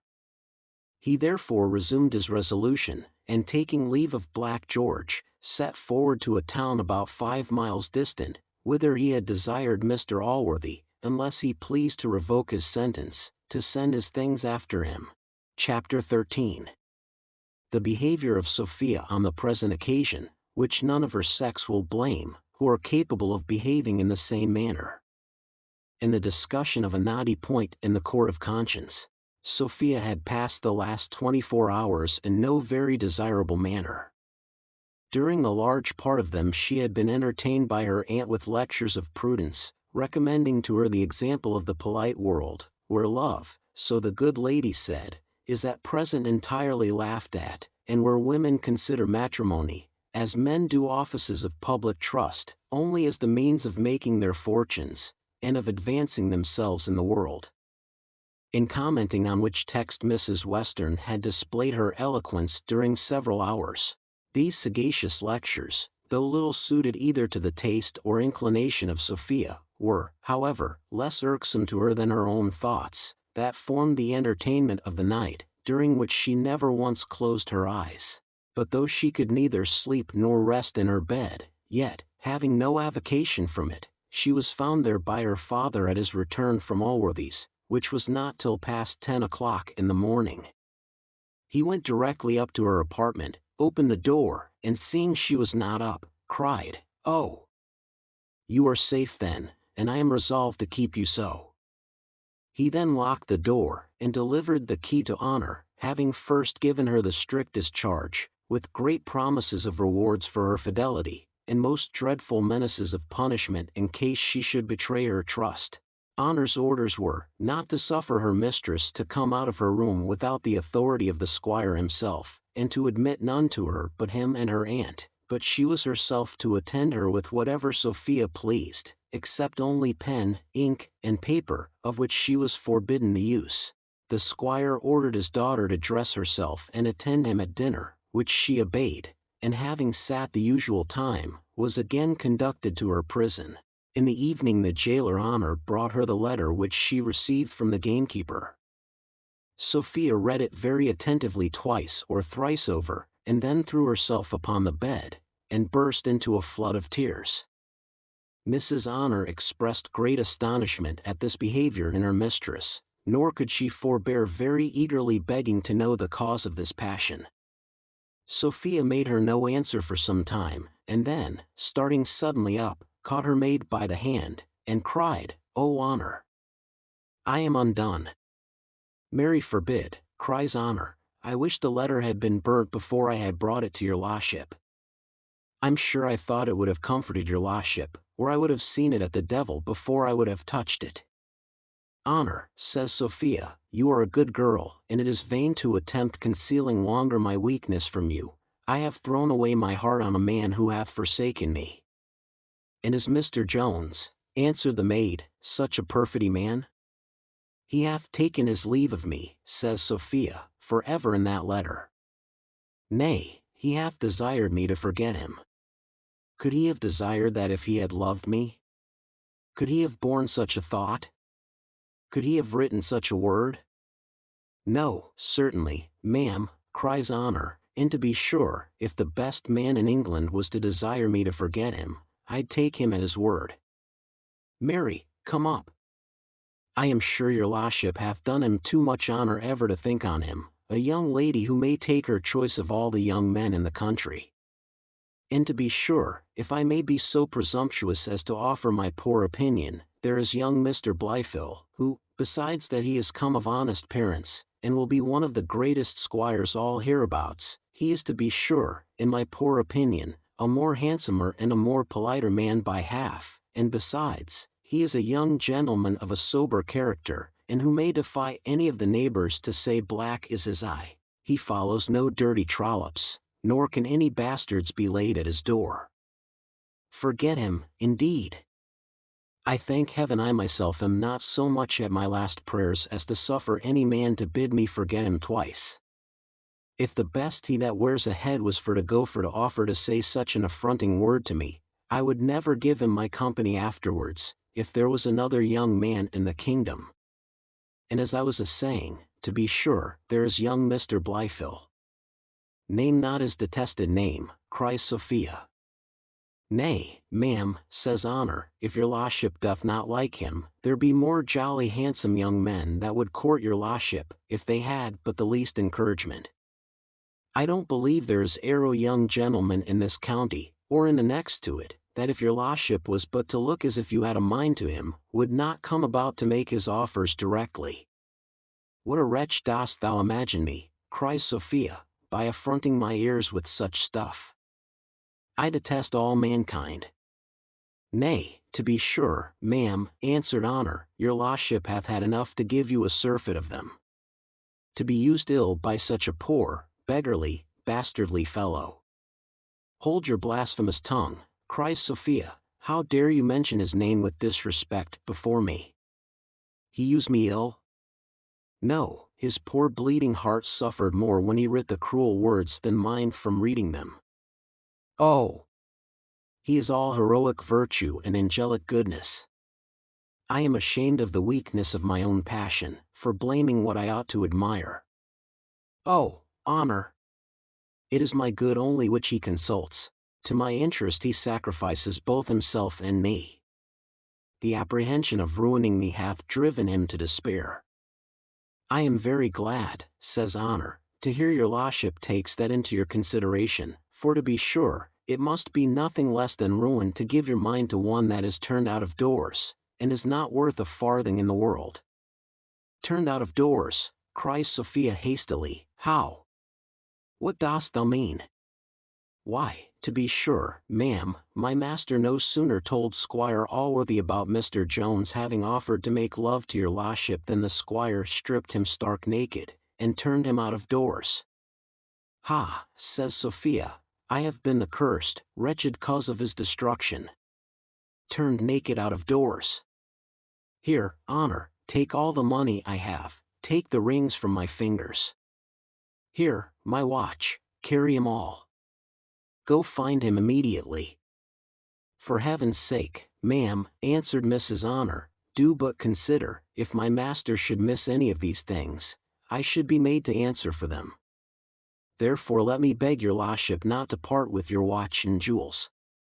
Besides, the money, I think, is enough of all conscience, and as for that, my master can never know anything of the matter. Here, then, cries Sophia, take every farthing I am worth, find him out immediately, and give it him. Go, go, lose not a moment. Mrs. Honor departed according to orders, and finding Black George below stairs, delivered him the purse, which contained 16 guineas, being, indeed, the whole stock of Sophia, for though her father was very liberal to her, she was much too generous to be rich. Black George, having received the purse, set forward towards the alehouse, but in the way a thought occurred to him, whether he should not detain this money likewise. His conscience, however, immediately started at this suggestion, and began to upbraid him with ingratitude to his benefactor. To this his avarice answered, that his conscience should have considered the matter before, when he deprived poor Jones of his £500. That having quietly acquiesced in what was of so much greater importance, it was absurd, if not downright hypocrisy, to affect any qualms at this trifle. In return to which, conscience, like a good lawyer, attempted to distinguish between an absolute breach of trust, as here, where the goods were delivered, and a bare concealment of what was found, as in the former case. Avarice presently treated this with ridicule, called it a distinction without a difference, and absolutely insisted that when once all pretensions of honor and virtue were given up in any one instance, that there was no precedent for resorting to them upon a second occasion. In short, poor conscience had certainly been defeated in the argument, had not fear stepped into her assistance, and very strenuously urged that the real distinction between the two actions did not lie in the different degrees of honor but of safety, for that the secreting the £500 was a matter of very little hazard, whereas the detaining the 16 guineas was liable to the utmost danger of discovery. By this friendly aid of fear, conscience obtained a complete victory in the mind of Black George, and, after making him a few compliments on his honesty, forced him to deliver the money to Jones. Chapter 14. A short chapter, containing a short dialogue between Squire Western and his sister. Mrs. Western had been engaged abroad all that day. The squire met her at her return home, and when she inquired after Sophia, he acquainted her that he had secured her safe enough. She is locked up in chamber, cries he, and Honor keeps the key. As his looks were full of prodigious wisdom and sagacity when he gave his sister this information, it is probable he expected much applause from her for what he had done, but how was he disappointed when, with a most disdainful aspect, she cried, "Sure, brother, you are the weakest of all men. Why will you not confide in me for the management of my niece? Why will you interpose? You have now undone all that I have been spending my breath in order to bring about. While I have been endeavoring to fill her mind with maxims of prudence, you have been provoking her to reject them. English women, brother, I thank heaven, are no slaves. We are not to be locked up like the Spanish and Italian wives. We have as good a right to liberty as yourselves. We are to be convinced by reason and persuasion only, and not governed by force. I have seen the world, brother, and know what arguments to make use of, and if your folly had not prevented me, should have prevailed with her to form her conduct by those rules of prudence and discretion which I formerly taught her. To be sure, said the squire, I am always in the wrong. Brother, answered the lady, you are not in the wrong, unless when you meddle with matters beyond your knowledge. You must agree that I have seen most of the world, and happy had it been for my niece if she had not been taken from under my care. It is by living at home with you that she hath learnt romantic notions of love and nonsense. You don't imagine, I hope, cries the squire, that I have taught her any such things. Your ignorance, brother, returned she, as the great Milton says, almost subdues my patience. D. N. Milton, answered the squire, if he had the impudence to say so to my face, I'd lend him a douse, though he was never so great a man. Patience. And you come to that, sister, I have more occasion of patience, to be used like an overgrown schoolboy, as I am by you. Do you think no one hath any understanding, unless he hath been about at court? Pox! The world is come to a fine pass indeed, if we are all fools, except a parcel of Roundheads and Hanover rats. Pox! I hope the times are a-coming when we shall make fools of them, and every man shall enjoy his own. That's all, sister, and every man shall enjoy his own. I hope to see it, sister, before the Hanover rats have eat up all our corn, and left us nothing but turnips to feed upon. I protest, brother, cries she, you are now got beyond my understanding. Your jargon of turnips and Hanover rats is to me perfectly unintelligible. I believe, cries he, you don't care to hear but the country interest may succeed one day or other for all that. I wish, answered the lady, you would think a little of your daughter's interest, for, believe me, she is in greater danger than the nation. Just now, said he, you chid me for thinking on her, and would ha her left to you. And if you will promise to interpose no more, answered she, I will, out of my regard to my niece, undertake the charge. Well, do then, said the squire, for you know I always agreed, that women are the properest to manage women. The reader may, perhaps, subdue his own patience, if he searches for this in Milton. Mrs. Western then departed, muttering something with an air of disdain, concerning women and management of the nation. She immediately repaired to Sophia's apartment, who was now, after a day's confinement, released again from her captivity.